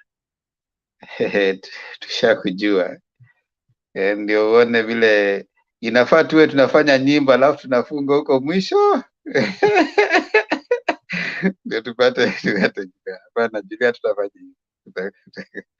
Danny Darius, Father Danny Darius. Asante. Let's see. Leo dia yuko Makiadu liamwaje.com stores. Asante. Penyagaka. Christina Dika, rudia bobo wako. Nasikia unataka kurudia bobo wako. Bob yuko hapa ngangari, lakini Kariso Official, asante. Kariso Official, we don't know where those people are. You look for them. When you find them, bring them back here. You know the thing with this place, we only see you when you come here. If you don't come, we don't know. So that's how it works. Na inafaa iwe hivyo, wanasema all that happens in Vegas remains in what? Makia Adams. What happens in Vegas remains in Vegas. Exactly. So what happens in Mutembei remains in Mutembei.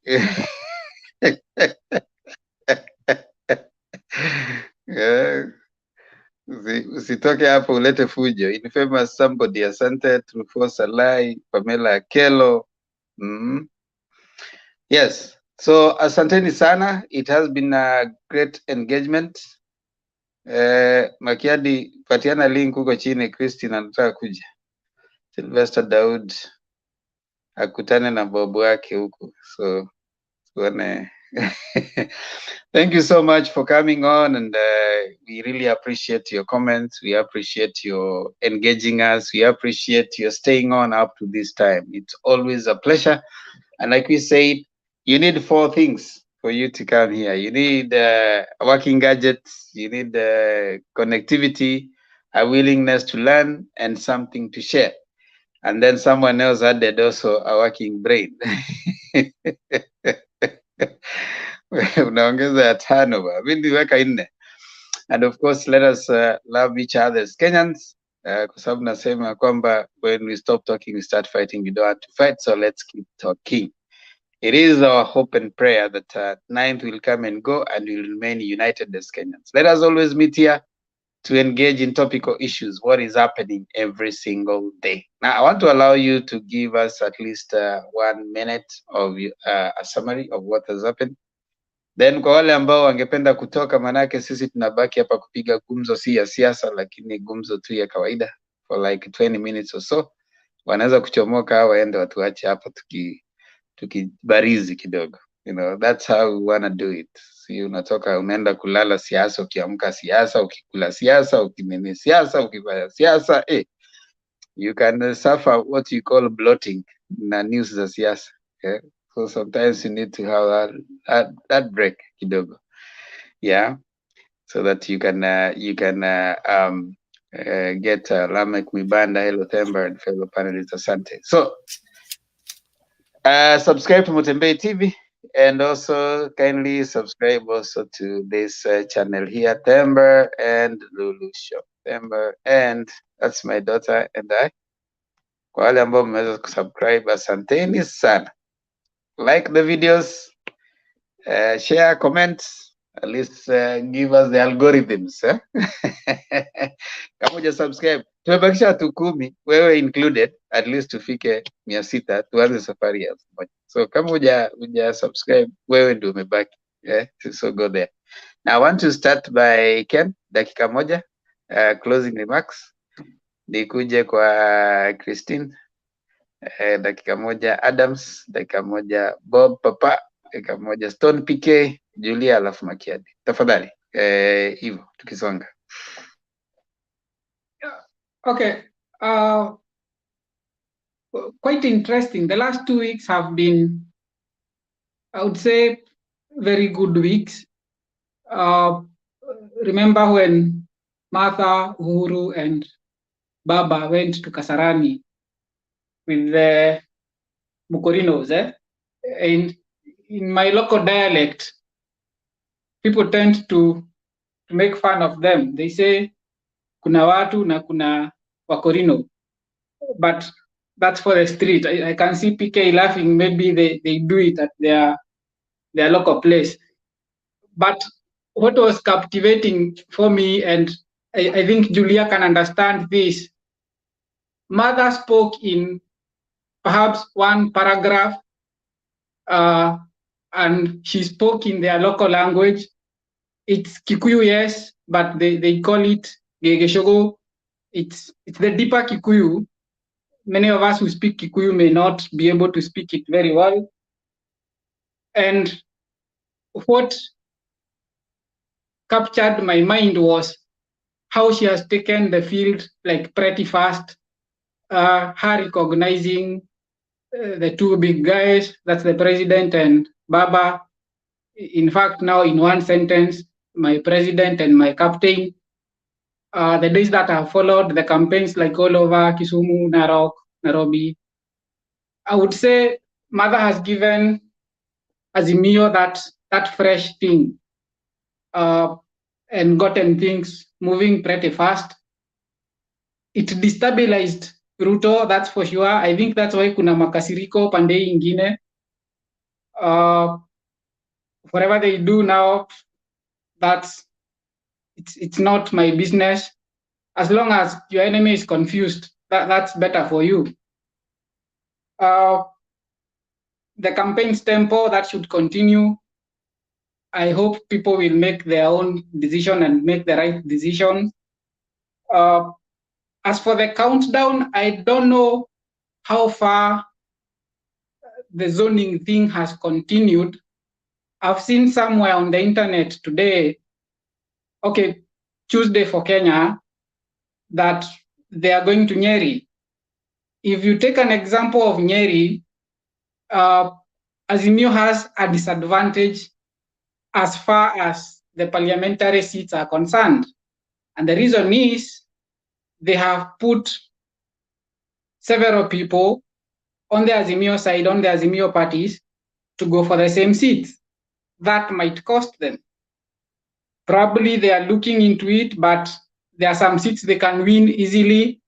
If you take like a very difficult decision they could have to make, two people going for Senate are very good people in parliament, Kabado Akabando and the Honorable Nyokabi.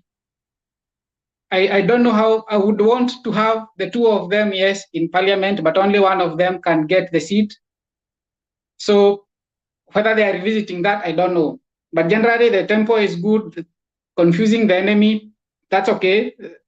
I think as much as they get confused, that's better for us.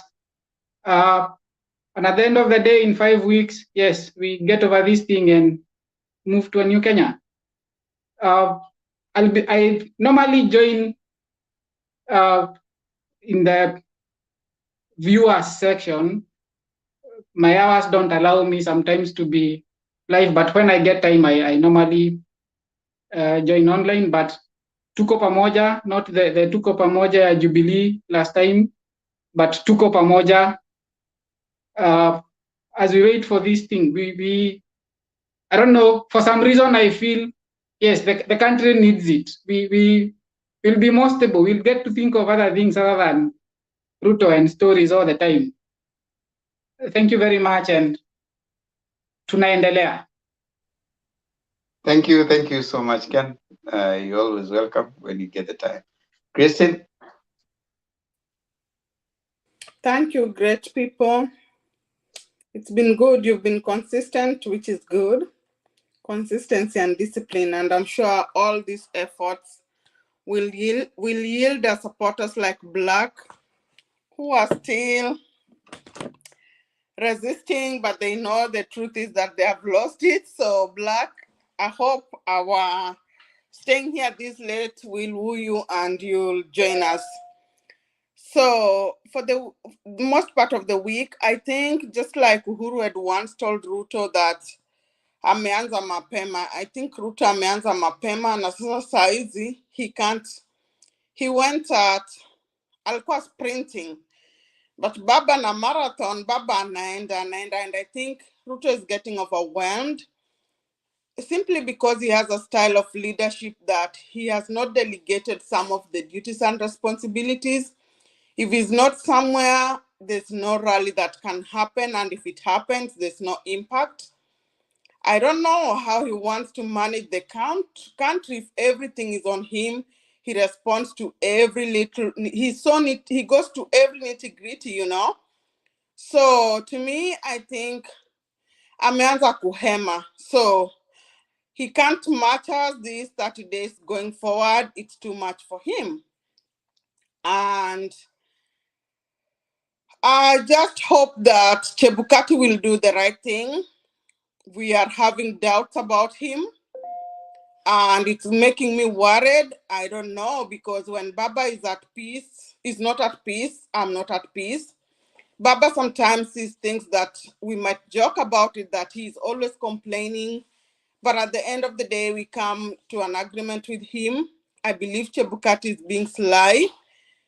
And I don't know why Baba and Uhuru could not handle this thing once they did the handshake. But all in all, it's just time to pray. Those are challenges we come across in life. But I believe prayer moves even mountains. Prayer changes hearts.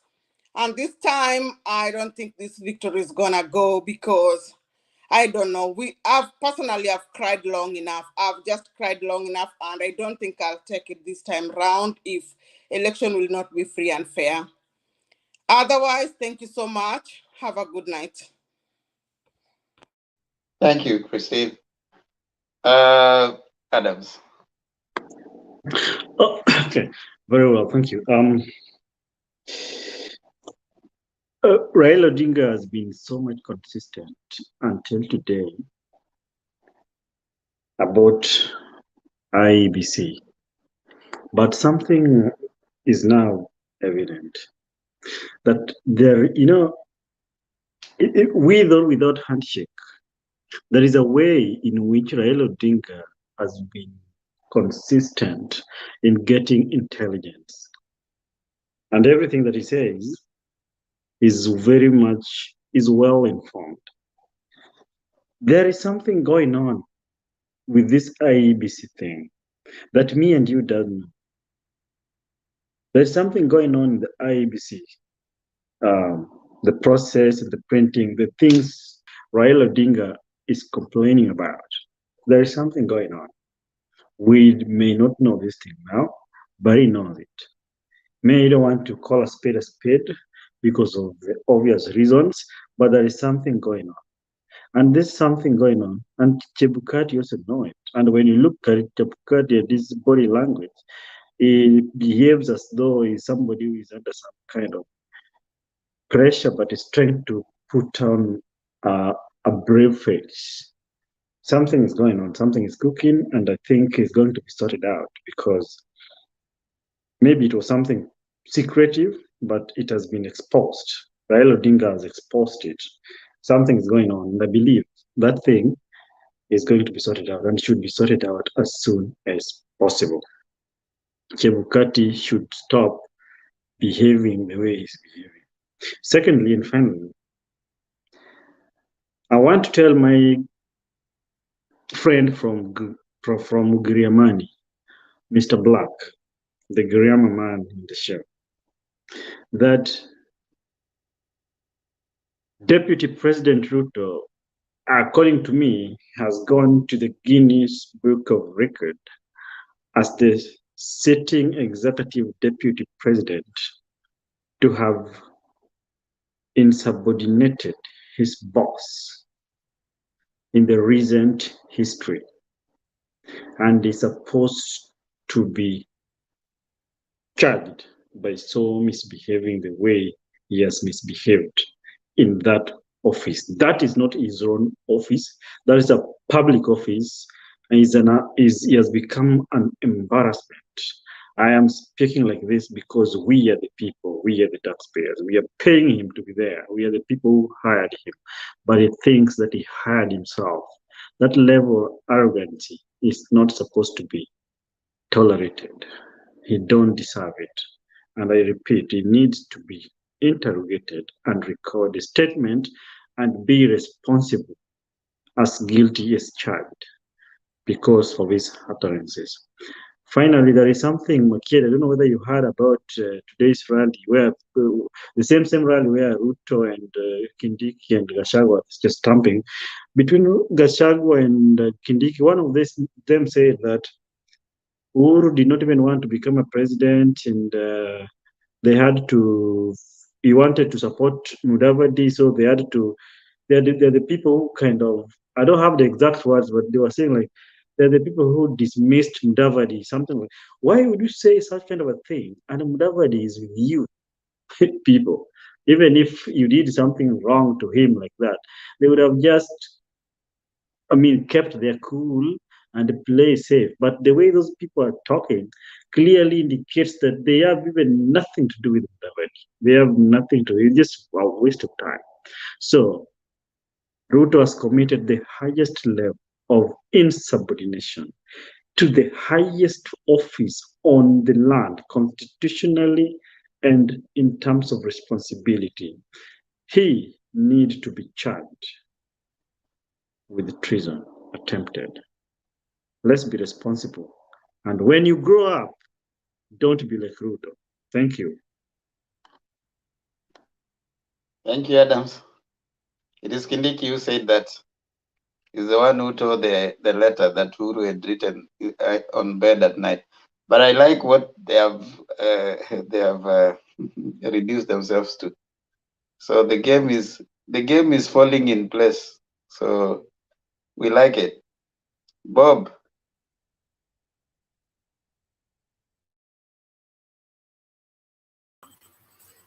Yes, Temba. Today I'm a very tired man. I'm a very tired man. I don't have any closing remarks. You are tired, I'm a spectator. but you are a happy man because Christine has come back here specifically for you. She has accepted that Mise is a waste, and you'd rather have some stability than usiache mbachao kwa mswala upitao. Bob, you should have noticed how new Esther. It's because of lack of experience, but at least now she's aware that young Turks are conmen. Wewe nyamaza. Mimi nimeongea tu, bado Christina hajaongea, so tulia. Wacha basi, wacha Stone PK atoe last remarks. Stone PK, karibu. Thank you very much, Themba and the colleagues. I think I should do quite a brief one. Mine is it's a pity to our country that Kenyans, I don't know what we did to God, that we are subjected to this very demeaning kind of demeaning behavior and demeaning politics. You know, when those guys who, like the foreigners in our country, I interact with a lot of them. Even the countries that we've been demeaning and thinking that we are so much ahead of, and they even have the guts to laugh at us. And when they laugh at us, they quote things, mpaka unaona aibu, you know. And this started in 2007. From 2007 is when I ceased being very proud of being a Kenyan. Initially, I was so proud that anywhere I go, I would display my Kenyanism with a lot of pride. But 207 dropped me by almost 80% when we fought each other, killed each other because of very stupid things conducted, messes brought about by the so-called referee of our elections. You know, by then it was not IBC. So when I go down the memory lane, like Baba says, I get to be a very sad man, very sad citizen of this beautiful country. That we are sitting and watching and clapping and laughing as we get drawn into a very bad hole. We've been dragged through very, very bad mud. Our politics has been cheapened. In fact, I wonder, do we teach political science at our universities? I began to doubt. I began to doubt even the lawyers from Kenya. I doubt what kind of teaching goes on. I wish I did law. I would be able to understand. I've come to doubt our judges because every department, every corner of that country is comedy. Yani there is no seriousness. Kama ni majaji, they are listening to cases that even even there is no country, even the most disorganized countries can never sit with those lobs trying to deliberate at E degree, na he. I mean, really? That, I mean, whatever it is. And I think the worst thing also is that you go to the so-called independent bodies. I think they are not independent. They are also full of theater. And that is exactly what has now portrayed the leaders we have. So, because, look at the leaders and they tell you the kind of people we are. So I tend to think, kumbe sisi ni, Ruto reflects us, because when you see him talking, there are people clapping and laughing and really cheering him up at the amebonga point. These are fellow Kenyans.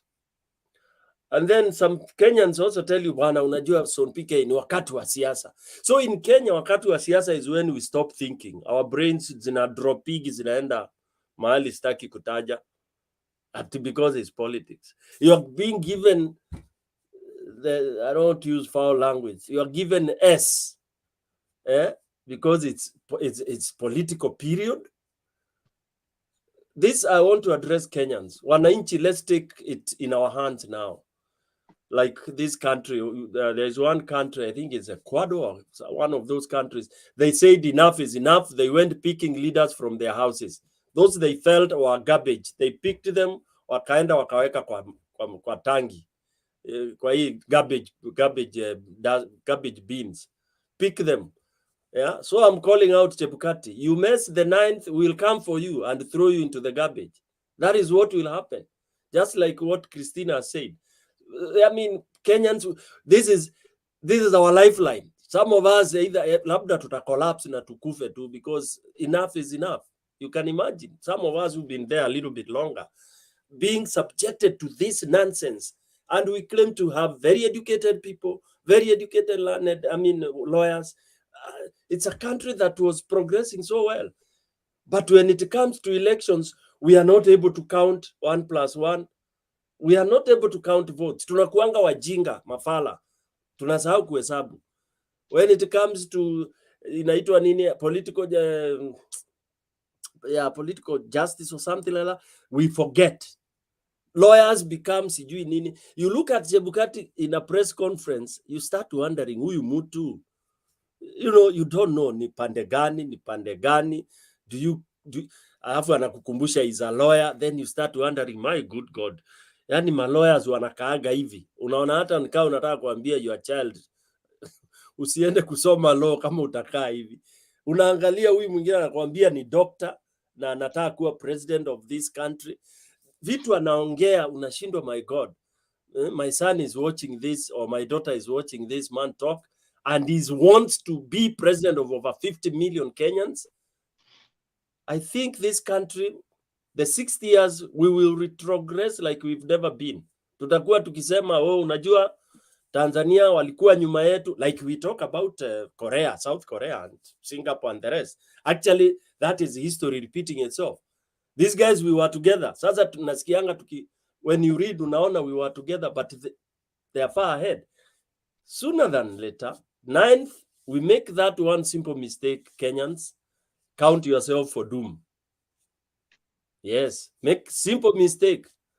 Saying that, oh, the IBC Kosawa, Ruto is announced, because Ruto knows what he has done. Ruto is the one who wired IBC. He has the circuit of IBC. And that's a fact. He wired IBC when everybody else was asleep. And that's why you hear Baba raising this thing. And this I can be sure. Somebody was telling me, you know, IBC was very okay until they killed Musando.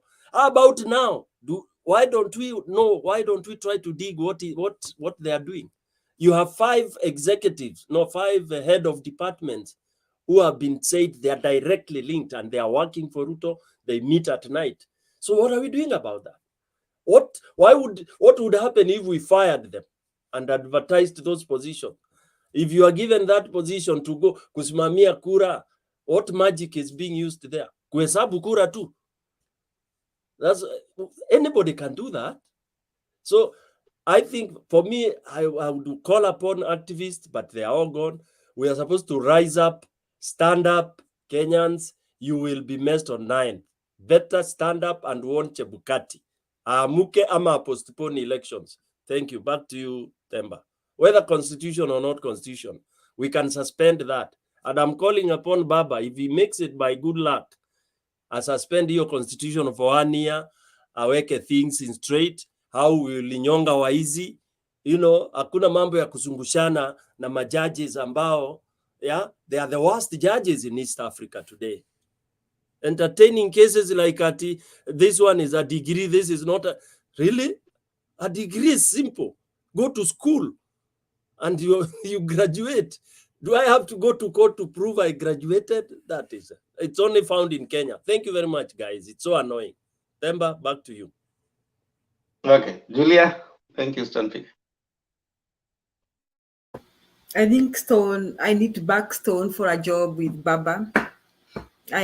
Today I totally agree with all your policies. Hata kama ni kunyonga wezi. Now, on a light note, so I still want to emphasize, I heard Ruto and his henchmen saying that they prevented Uhuru from letting MUDAVADI become president. And I asked myself, does MUDAVADI have a right to become president? I mean, who can't be president of this country? You know, the way they put it in a way that MUDAVADI doesn't qualify to become president. And I'm so ashamed that MUDAVADI is following that group of people. So the way they put it is that it is either them and them alone.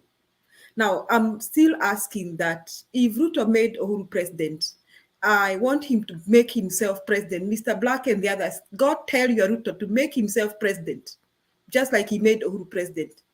And lastly, I want to echo the words of Adam that I have now seen the most disrespectful, the most barbaric, uncouth, and uncatchered deputy president since I was born and in my life. And besides his uncouth and uncatchered character, he has lots of scandals following him, corruption scandals, and other crimes that he has been accused outside Kenya. Now, I'm asking fellow Kenyans, why should you jump from the frying pan into the fire?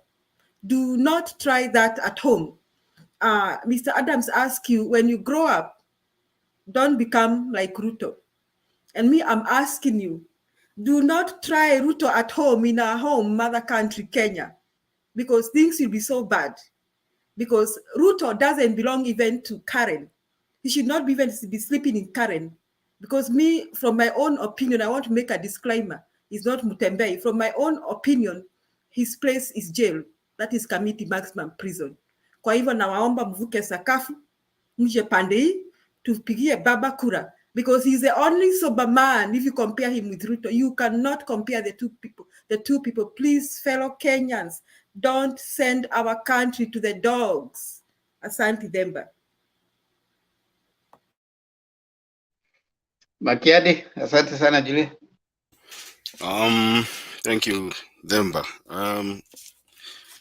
I have a couple of things I have to talk about, but I'll keep it very brief. Number one, there are two values that make a leader electable. One of them is believability, and the other one is their temperament. From the video that we've seen, from the clip that we had yesterday, I want to throw a question to Kenyans. Do you think William Ruto is the right person when it comes to his temperament? On the issue of believability, the same William Ruto that promised you all those goodies in 2013 is the same leader that is promising you to do even more, forgetting that the promises that he made in 2013, he has not even fulfilled most of them. When you see somebody who is ready to slap a sitting commander-in-chief of the armed forces of the Republic of Kenya, and he confesses it live and goes in public the next day to say that he has no regrets of doing that, then Kenyans think hard about William Ruto. Number two, IEBC and the courts. I think the IEBC and the courts are two messed up institutions. They are slowing down the electoral process. I just hear of court injunctions that instruct the IEBC to delay printing of ballot papers 35 days to the election. And you wonder and ask yourself, is the court ready? Is the court trying to stifle this process? Is the court going to leave Kenyans to make this decision on the 8th of August? I just hope and pray that things will work out differently. You know, we are tight on time, and I hope these judicial processes will try to keep that in mind when they are trying to make a decision.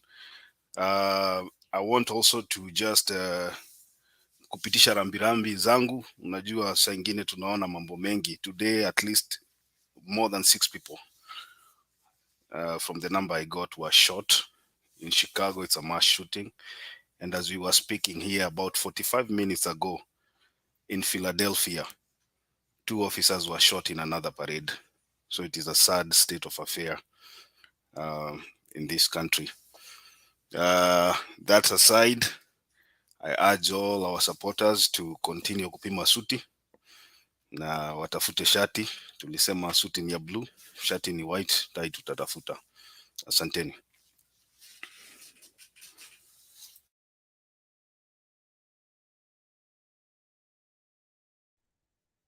Thank you, Makiadi. Thank you. And I have nothing useful to add. We are going to listen to the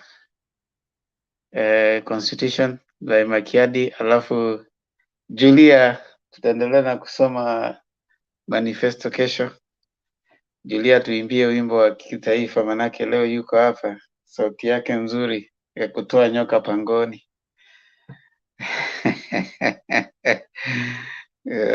Haya, Makiadi tafadhali. Haya, constitution nadhani tulikuwa tumefikisha article 92 jana. Leo tutaanza chapter 8 ambayo inaongea juu ya legislature, na tutaanza na kusoma part 1 that talks about the establishment and role of parliament. That's article 93. It says 1, there is established a parliament of Kenya which shall consist of the National Assembly and the Senate. Number 2, the National Assembly and the Senate shall perform their respective function in accordance with this constitution. Sasa tumeingia the next chapter. Tunaendelea polepole. I'm hoping that you guys are getting informed of your constitution. Usiseme hatuku kufundisha constitution. Na sasa mwimbaji wetu wa wimbo wa East Africa, Julia yuko hapa, the best southern of Sahara, northern of Limpopo, and one that has ever been produced from the East African country called Kenya. And we bring to you one and only Julia. Okay, let's see. Mungu twaomba uilinde Jumuiya ya Afrika Mashariki, tuwezeshe kuishi kwa amani, tutimize na malengo yetu. Jumuiya yetu sote tuilinde, tuijibike, tuimarike, umoja wetu na nguzo yetu, idumu jumuiya yetu. Uzalendo pia mshikamano viwe msingi wa umoja wetu, na tulinde uhuru na amani, mila zetu na desturi zetu, viwandani na hata mashambani. Tufanye kazi sote kwa makini, tujitoe kwa hali na mali, tuijenge jumuiya bora.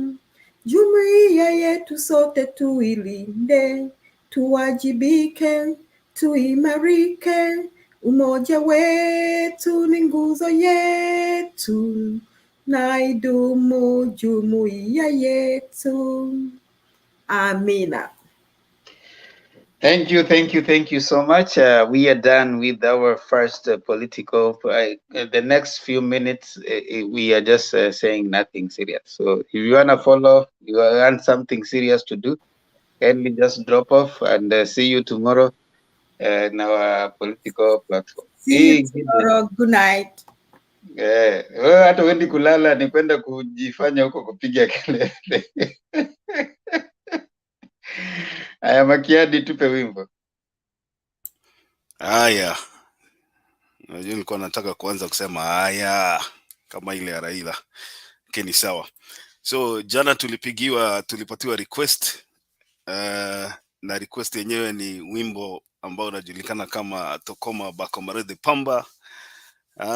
This is one of Franco's classic songs and mostly known from the golden era of TP-OK Jazz.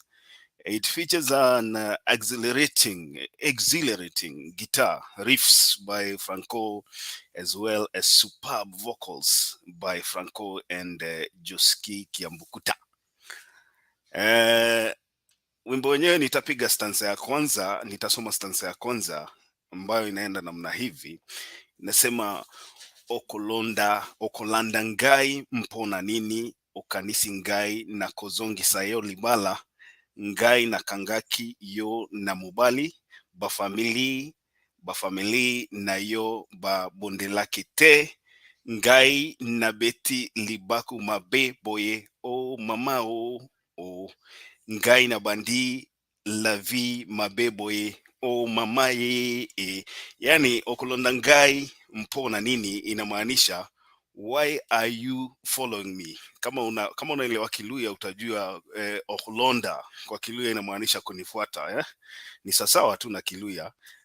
Okanisingai nako zongisa yo libala la sasa ni kitu kama ndoa, so inasema okanisangai nako zongisa yo libala, you think I will remarry you.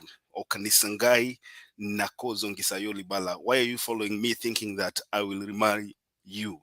Ngai na kangiki yo na mubali, I caught you with another man. Ba family na yo ba bondelaki te, you and your family did ask for. Ngai na beti libaku mabeboye o mamaye, I had a difficult obstacle in my life o mama. Ngai na bandi lavi mabeboye mama o, my life started to become difficult. Alafu stanza ya pili inaenda pale inasema okalenda ngai mpona nini, okanisi ngai na kozongisa yo libala, ngai na kangaki yo mobali, bafamili ni the same tu na hiyo nimesema. Alafu nilikuwa nataka nitafute pale chorus, najua hapo ndio Bob anapenda mahali naenda inasema so kimoni ngana ye. Alafu nasikia pale kagita kanapiga tente kulanda te mubulu pamba ye. oh mama, yani soki omoni ngai na ye inamaanisha if you see me and her kolandate mobulu pamba do not follow and create trouble. Alafu tena inaenda inakusema pale soki omoni ngai na ye kolandate mangungu pamba, soki omoni ngai na ye kolandate mangungu pamba yani if you see me and her do not follow us with threats. Wacha niachie hapo kwa sasa. Bob Papa.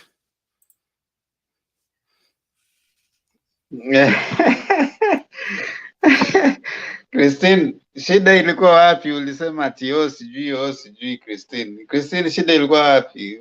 Tunakusikia sasa hapa.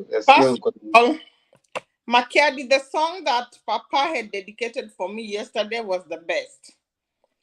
And I don't know why you had to play a dedication when I wasn't around. I don't take it nicely and lightly.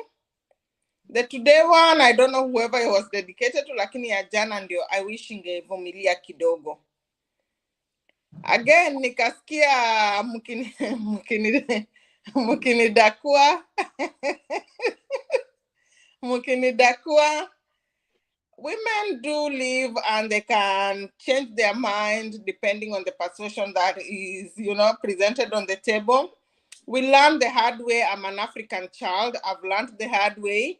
I'm done with this under 18. And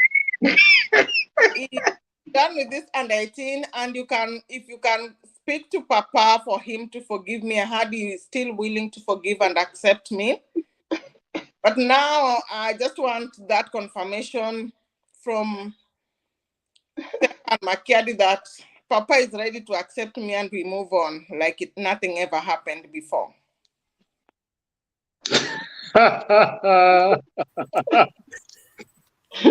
Confirmed. No, listen. Don't listen to this fellows. Wait. Christine, so just one song without a chorus, you make a U-turn. Wonderful. Not one song without a chorus. Yesterday, after the song, Papa made some statement that he's still loyal and willing to accept me back if I had it right, And right now my heart is aching. Makiadi, Adams, I don't know which country you are. Temba, I suspect you are in the US. If you know how much it costs to make hair. After people have complained in the comments, I made my hair to make me stay happy. And it's a no-show. How do you feel? Ashiki simu? Nothing.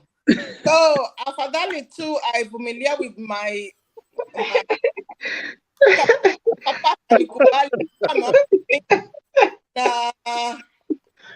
hana maneno mingi Papa vile nimemwona. Ni watu tu kumharibia sifa.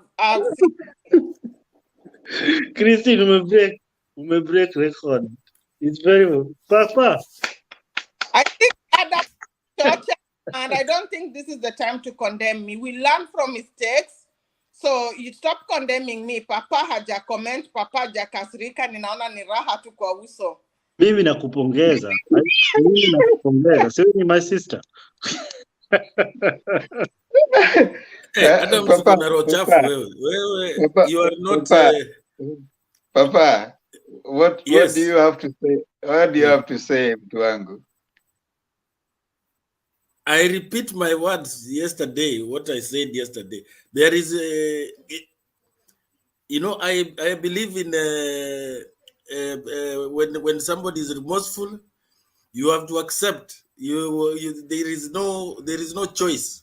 And welcome back, Christine. You are welcome.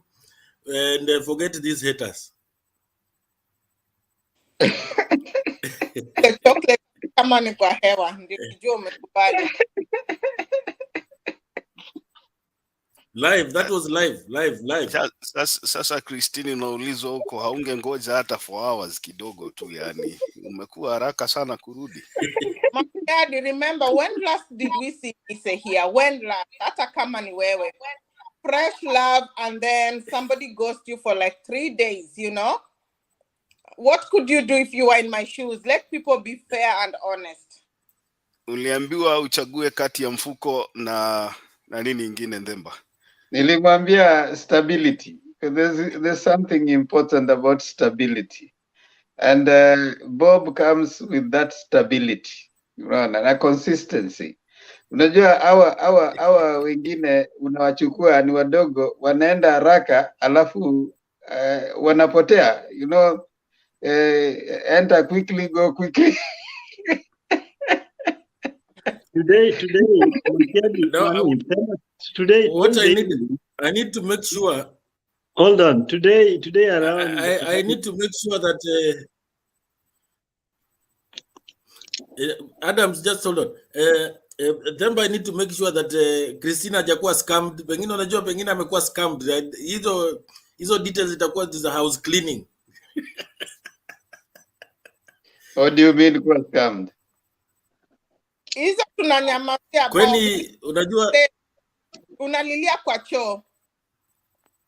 Christine, you know, today in the evening around 9. Papa bol najali ya Londwele sipite.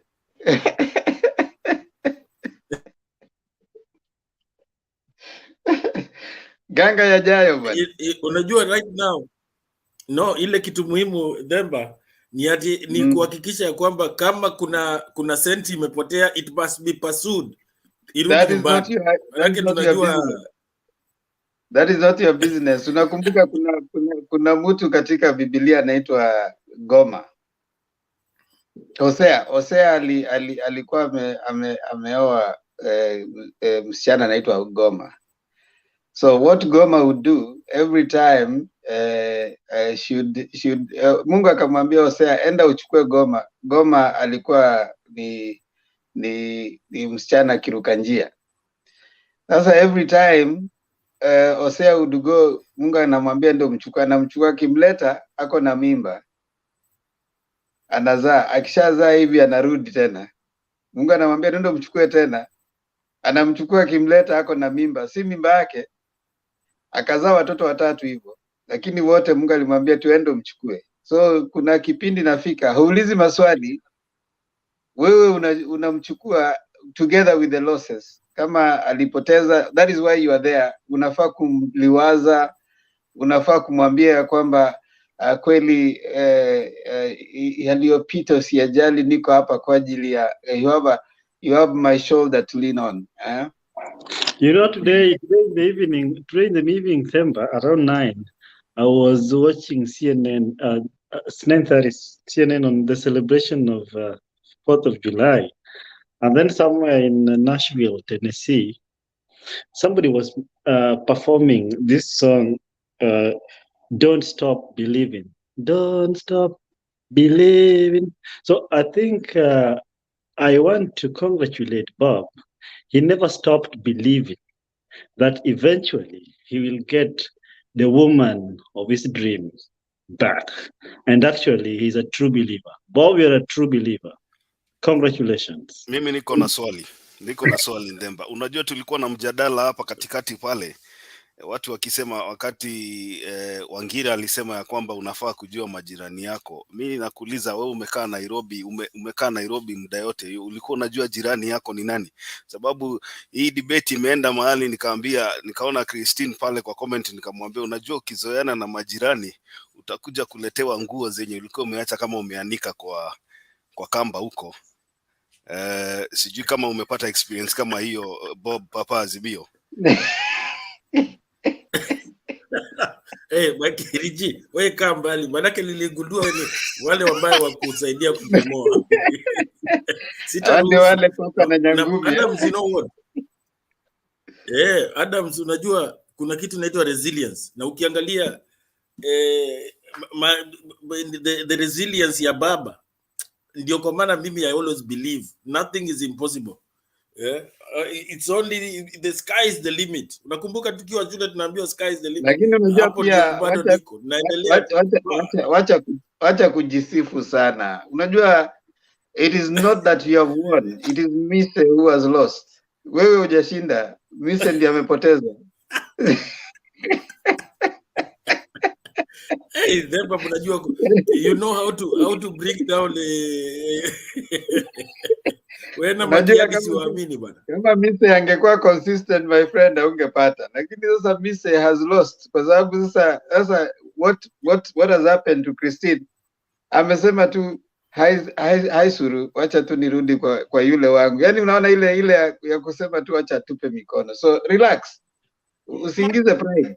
Makiadi at this point, hata kama jirani alimtolea nguo, hata kama jirani alimletea kahawa mvua ikimpiga, hizo ni vitu tunasahau, tuna move on.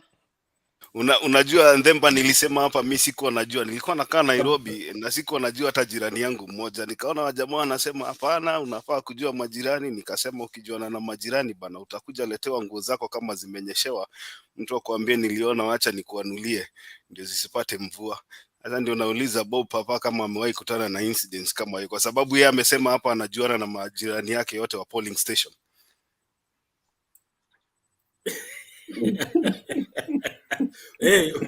Mimi sikusema hivyo, ni Wangira ndiye alisema yeye ndiye anajuana na watu kwa polling station. Makiadi utaharibu, achia tu hapo. Papa usiongee hapo, unaweka kwa mtego. Temba, you know. Kwa mtego na unaona Christine anaongea sana. Christine wewe umesharudi, tulia upokelewe. Hujapokelewa. Unaendelea kuongea sana. Makiadi anataka kufua roho. Unajua it's so painful if you can imagine jirani alitoa nguo. And you know sometimes jiranis come with so many packages, goodies. Christine, mimi nimesema kuanua nguo, sijasema kutoa nguo. No, they can But I have a question. I have a question. Temba, I have a question, Makiadi. Now that, you know, Mise is a loyal member, now when he comes back on his arrival, what will we tell him? We owe him no apology. We owe him no explanation.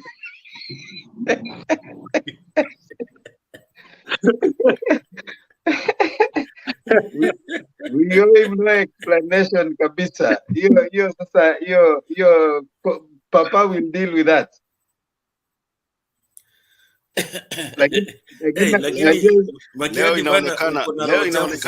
Leo inaonekana Papa anacheza safe. Unaona vile anapima maneno. Sijui yalijua ikuongea sana, anapoteza kabla. Huyu jamaa mngempatia microphone. Sijui Ndemba kwa nini unamwekea breaks. Patia yeye microphone. Hiyo mitego yako Richi, wachana nayo kabisa. Unajua nimesikia ukisema hapa unajua watu wote kwa polling station yako. Saa nilikuwa nauliza kama umekuwa na experience kama hizo. Labda ungetuambia. Hiyo ni maneno umeweka kwa mdomo yangu kabisa. Ilikuwa Wangira. Inaonekana sasa umeingia ile kamati ya Motema mape ile. Dani anakuambia wewe unakaa umekuwa kamati ya roho chafu. Mingia kwa kamati ya Black. Inakaa Black amekurecruit. Hata upendi kuona Christine na Papa wakifurahi bwana. Yeah? Unajua sisi ndio tumefanya kazi ngumu kuwarudisha pamoja, so mimi mpaka wanaanza kusema nimelipwa. Mimi sijalipwa bwana. Mimi Papa it's very simple. What Papa did, he just paid the bill of the new hair of Christine, and then everything went well. He paid the bill, don't you see? Mimi nimeamua maneno yangu yatakuwa machache sasa. Umeona hii kufungua mdomo wewe na haribu sana. Ya ukifungua mdomo sana unaharibu. Unaona sasa vile Christina amesharudi hivi.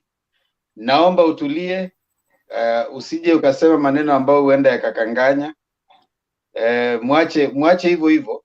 Mtulize, manake kule anakotoka kumekuwa na fujo, furugu, shida, tabu.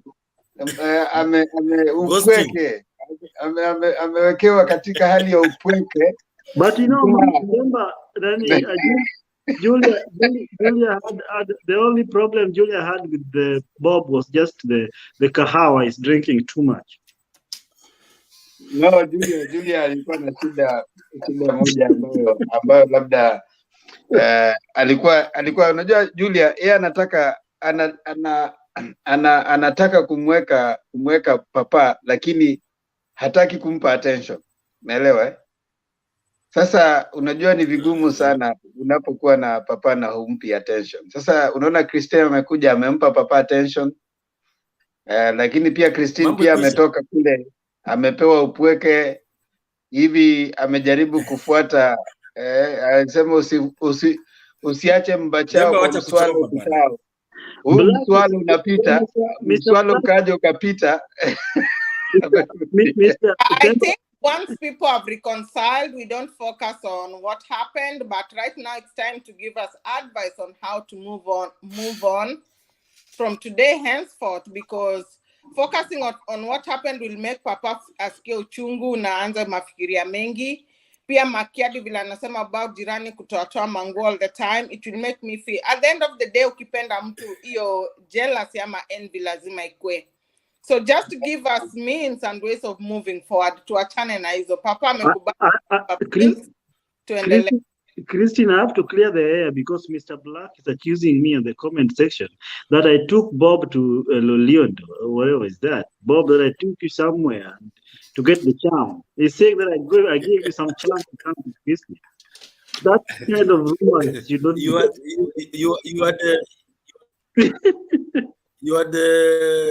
You had signified that you know some of these places up to TZ, so but you are now being suspected rightfully. But also, I think yesterday we agreed with Adams that he's not going to show his new catch fireworks, and he has just come here and confessed again. He was somewhere, alikuwa ameenda kuona watu wakipiga baruti tena. I think Adams Adams sijui ni kwa nini anapenda kuona hizo vitu. I was watching the television and I was just doing that in reference to congratulate Bob by emphasizing on a song of Don't Stop Believing, because Bob did not stop believing after Kuwajwa. He believed that one day he'll get Christine back, and actually he had faith and he got it. No, he stopped believing. Christine is just squeezing herself back. Unaona sasa tukijaribu kuongea, Christine doesn't want us to talk kwa sababu Bob anaanza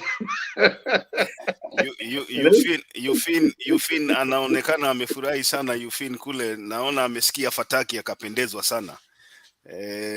Christine is, unaona Christine vile anataka tufagie hiyo story ati wacha tusiongelelea hayo ya pita. Hapana, lazima tuseme upweke ndio umekurudisha. Kubali upweke na kuache kwa mataa. You know, for believers of God, God works in so many ways. Na saa zingine you want to go somewhere but he knows that is not going to be the best way for you. So to me, maybe it is just God's doing that Mr. had to disappoint me for me to get out of there. So why are you becoming spiritual right now? And you are not spiritual when you are going. Before I forget, Adams, I must Ndemba ndio huyo jamaa wetu ule wa Motema Mabe leo sijui amekula nini bwana. Umemuona? Naona Peter Eric Bora amerudi hapo Leo amekuja na roho safi, amesema Ndemba is dressed to kill. Ndemba hata amevaa nguo za UDA. Lazima tuambie what was the motive. Wewe umeingiza spirituality kwa breakup. Unajua wakati ameacha ndio sasa narudi, najua Mungu hakuwa anataka ati niende kwa mise. Sasa na wakati ulikuwa unaacha papa, where was that quote? Unajua nimemwangalia papa, wacha nikwambie kitu. Mimi ningekuwa wewe sikubali haraka hivyo. Namwambia wacha nifikirie siku mbili. Wewe pia unakubali tu, ni kama ulikuwa unangoja arudi. Papa bwana, you can't let us down. Tumetoka mbali. No. Nyinyi mimi nimesema sitaki kusikia anybody's advice. Mimi ninajua I know where I'm heading. But Bob, you know, from the look of things, considering how Christine is talking, Anaongea ni kama she just came back because she's landy, because Misa disappeared.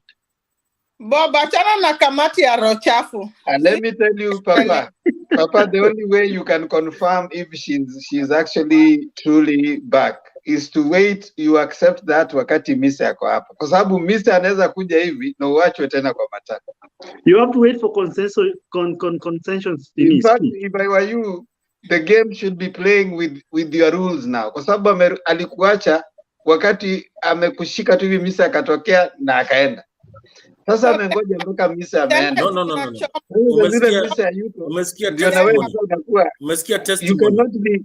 You cannot make someone a priority who is making you an option. That one is not. Misa atakuja, utashikilia na utaweza kweli. No, unajua ile kitu iko Themba, unajua umesikia testimony yenyewe. Na mambo ya Mungu sio mambo ya kubahatisha. Kwa hivyo usijaribu kuleta mambo mengine. Yeye inaonekana ameona maneno ya Mungu na akasema wacha nirudi nyumbani. My friend, I will be here na tafadhali ukiachwa hapa kesho Misa akikuja usiseme sikukwambia. Watu kama hawa akina Christine nawajua, nawaona mbali sana. Do not make someone a priority who is treating you as an option. Stop judging me. Stop judging me from my past history. People change. So don't use my past history to judge how my future will be. I'm a changed person. Yes. God has spoken in a big way. God has even softened Papa's heart. He's not listening to kamati ya roho chafu. Papa, let's move on. Papa, trust but verify. Trust but verify. Hata ule. Oh, by the way, that one aside, I just know, like, I just confirmed yesterday, me and Makiadi, we fall in the same age group, you know. I heard Makiadi saying that I'll come to Kisima cha Giningi, you know. So, yeah, so if you did Kisima cha Giningi, we fall in the same age group. So, Papa, nyumba yetu wataione hapa. What? Adams unasikia makambwe zalimi nene, sasa mambo imeanza kuwa mabaya. Unaona hata mimi nataka ukiona mtu anazungumza hivyo sana, the more reason you should be worried. Mbona anakuwa na flowery words hivyo we mimi siwezi ingilia hapo bwana. Najua nilisikia papa najua hizi signposts zao madaktari kutoka Tanzania. Ninachunga line yako sana ndugu yangu. Mimi nasema hivi, tukifunga hii papa tafadhali, mimi najua mimi ni mdogo wako, lakini I'm not qualified to and in no position kukupatia wasia.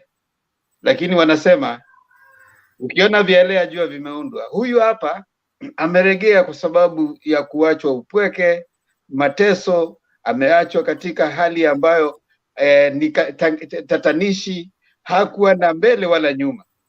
Akaona vema arudilie pale. Sasa nawe pia katika maneno matamu ambayo anayoongea ukasema haya basi wacha nipokee. Nakwambia ndugu yangu, kwa ufupi, huyu hapa hana nia nzuri nawe.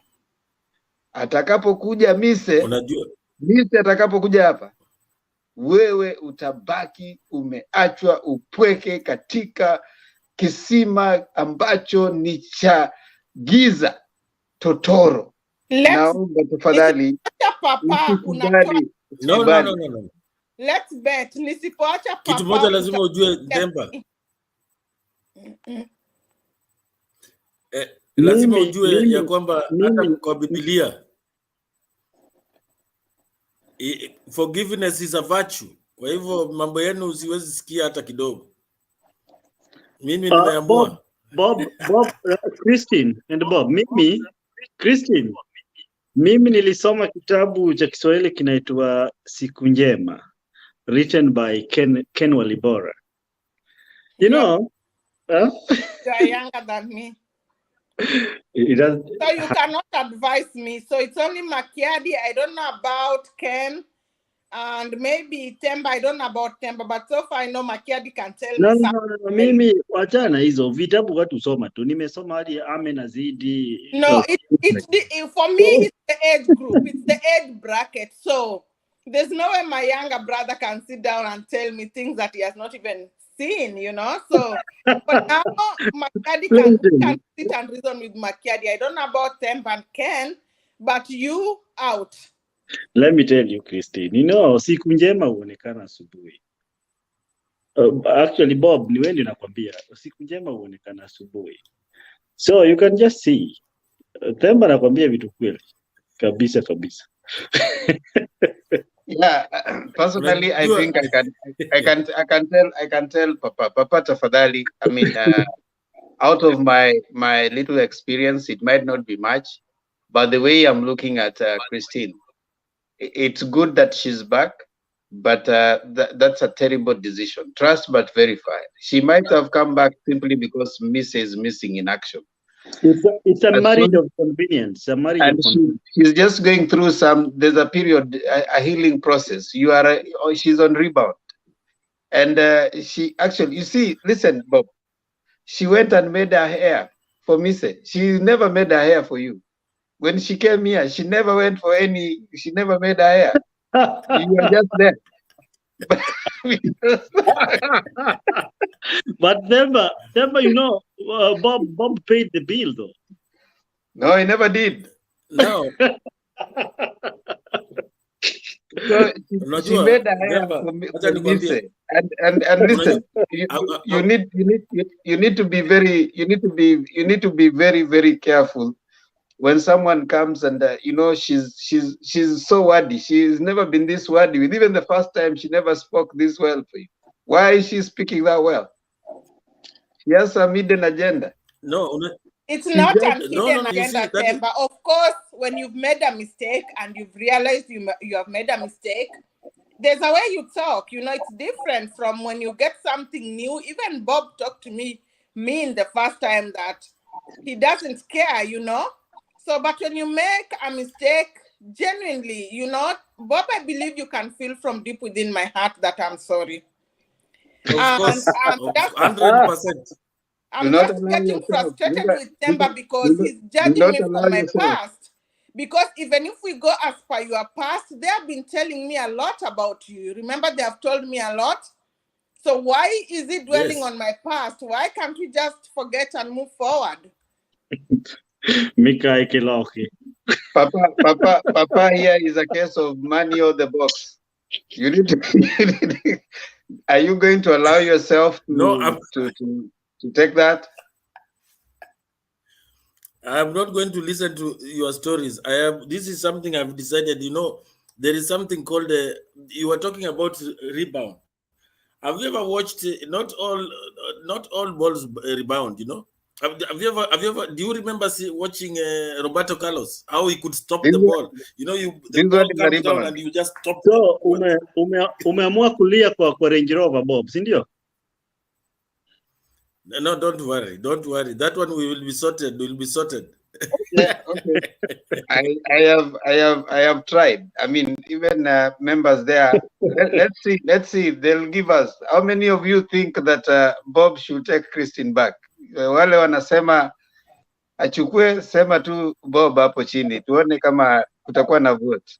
Sema ndio, yes or no. Bob will win because Bob has been consistent in winning. Should Bob take Christine back?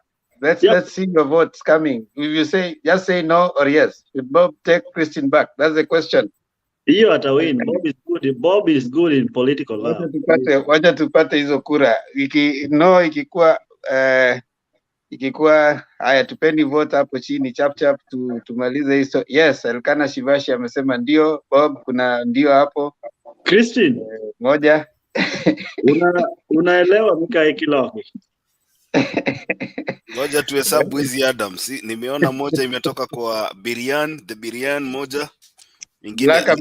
Black amesema X, hiyo ni spoiled votes.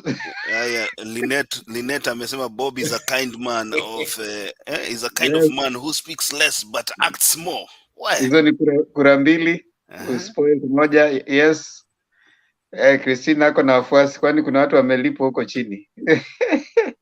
Yes, 3 4 5 6 Bob. Oh no, 1. Unaona? No, 2 kwa 6. Nani hawa? 7 kwa 2. Wacha tuone ile itafika 10 kwanza. Danny Darius, yes. Joe Njoki, yes. Hiyo ni 7 kwa 2. Unaona, hii inamaanisha kwamba hata Danny Darius unajua ni mchungaji.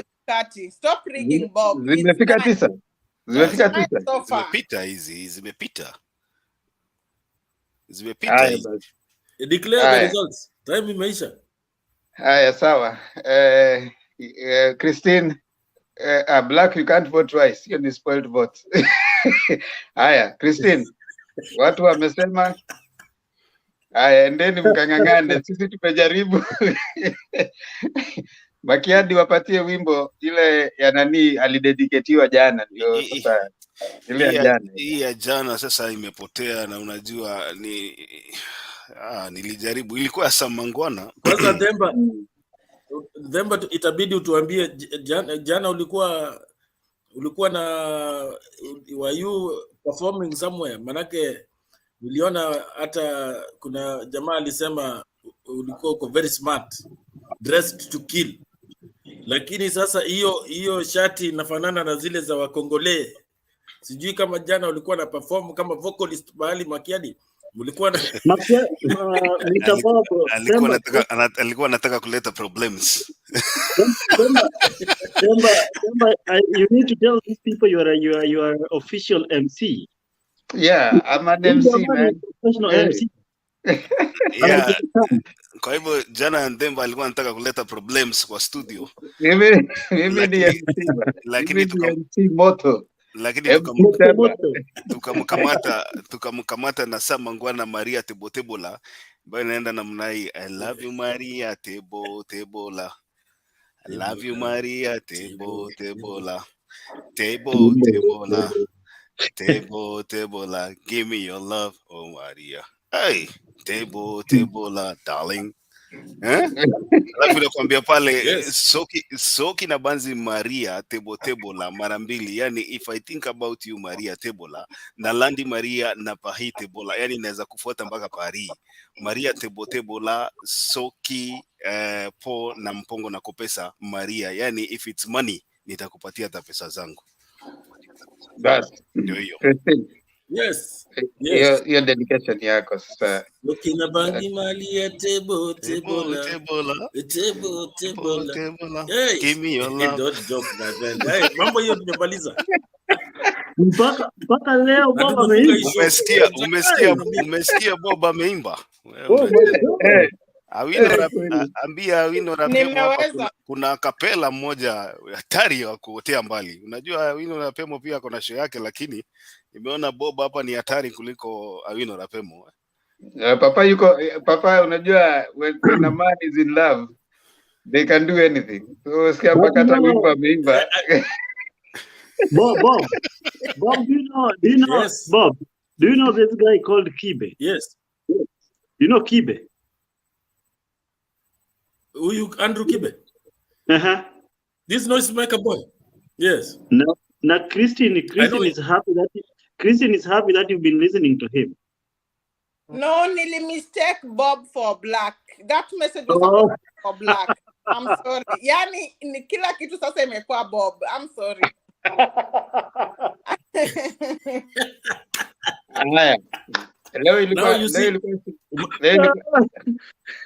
Leo imekuwa siku ya Bob. Umeona them, that is genuine. No, that is genuine. Hiyo tumekubali. Hata wale ambao tuko hapa washabiki wamekubali na wanaona kura zimewaangukia. Now we also tuna bless hiyo union yenu. Tafadhali kesho kusiwe tena fujo nyingine. Saizi at least we have peace in the house. Adams na Eugene naona peace. Makiadi na DSG, what happened? lakini dia yako sawa na Makiadi. So, inaonekana DA aliingia gizani sasa.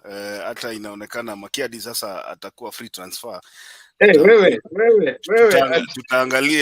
tutaangalia hivi karibuni kama hatarudi utakuwa free agent free agent. Mimi naona free agent ni nzuri sana.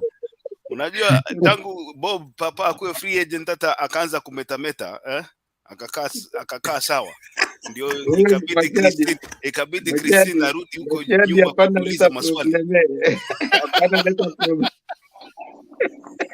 Tumesha sort ya Papa Bob, tafadhali usilete problem bwana. Unasikia hatutaki kesho dia akikuja tunaanza tena kusort zingine. Thank you so much, everyone. We appreciate you all. But of course, it's always good for us to have this. Let's meet again tomorrow. God bless you. Bye-bye. Cheers, man.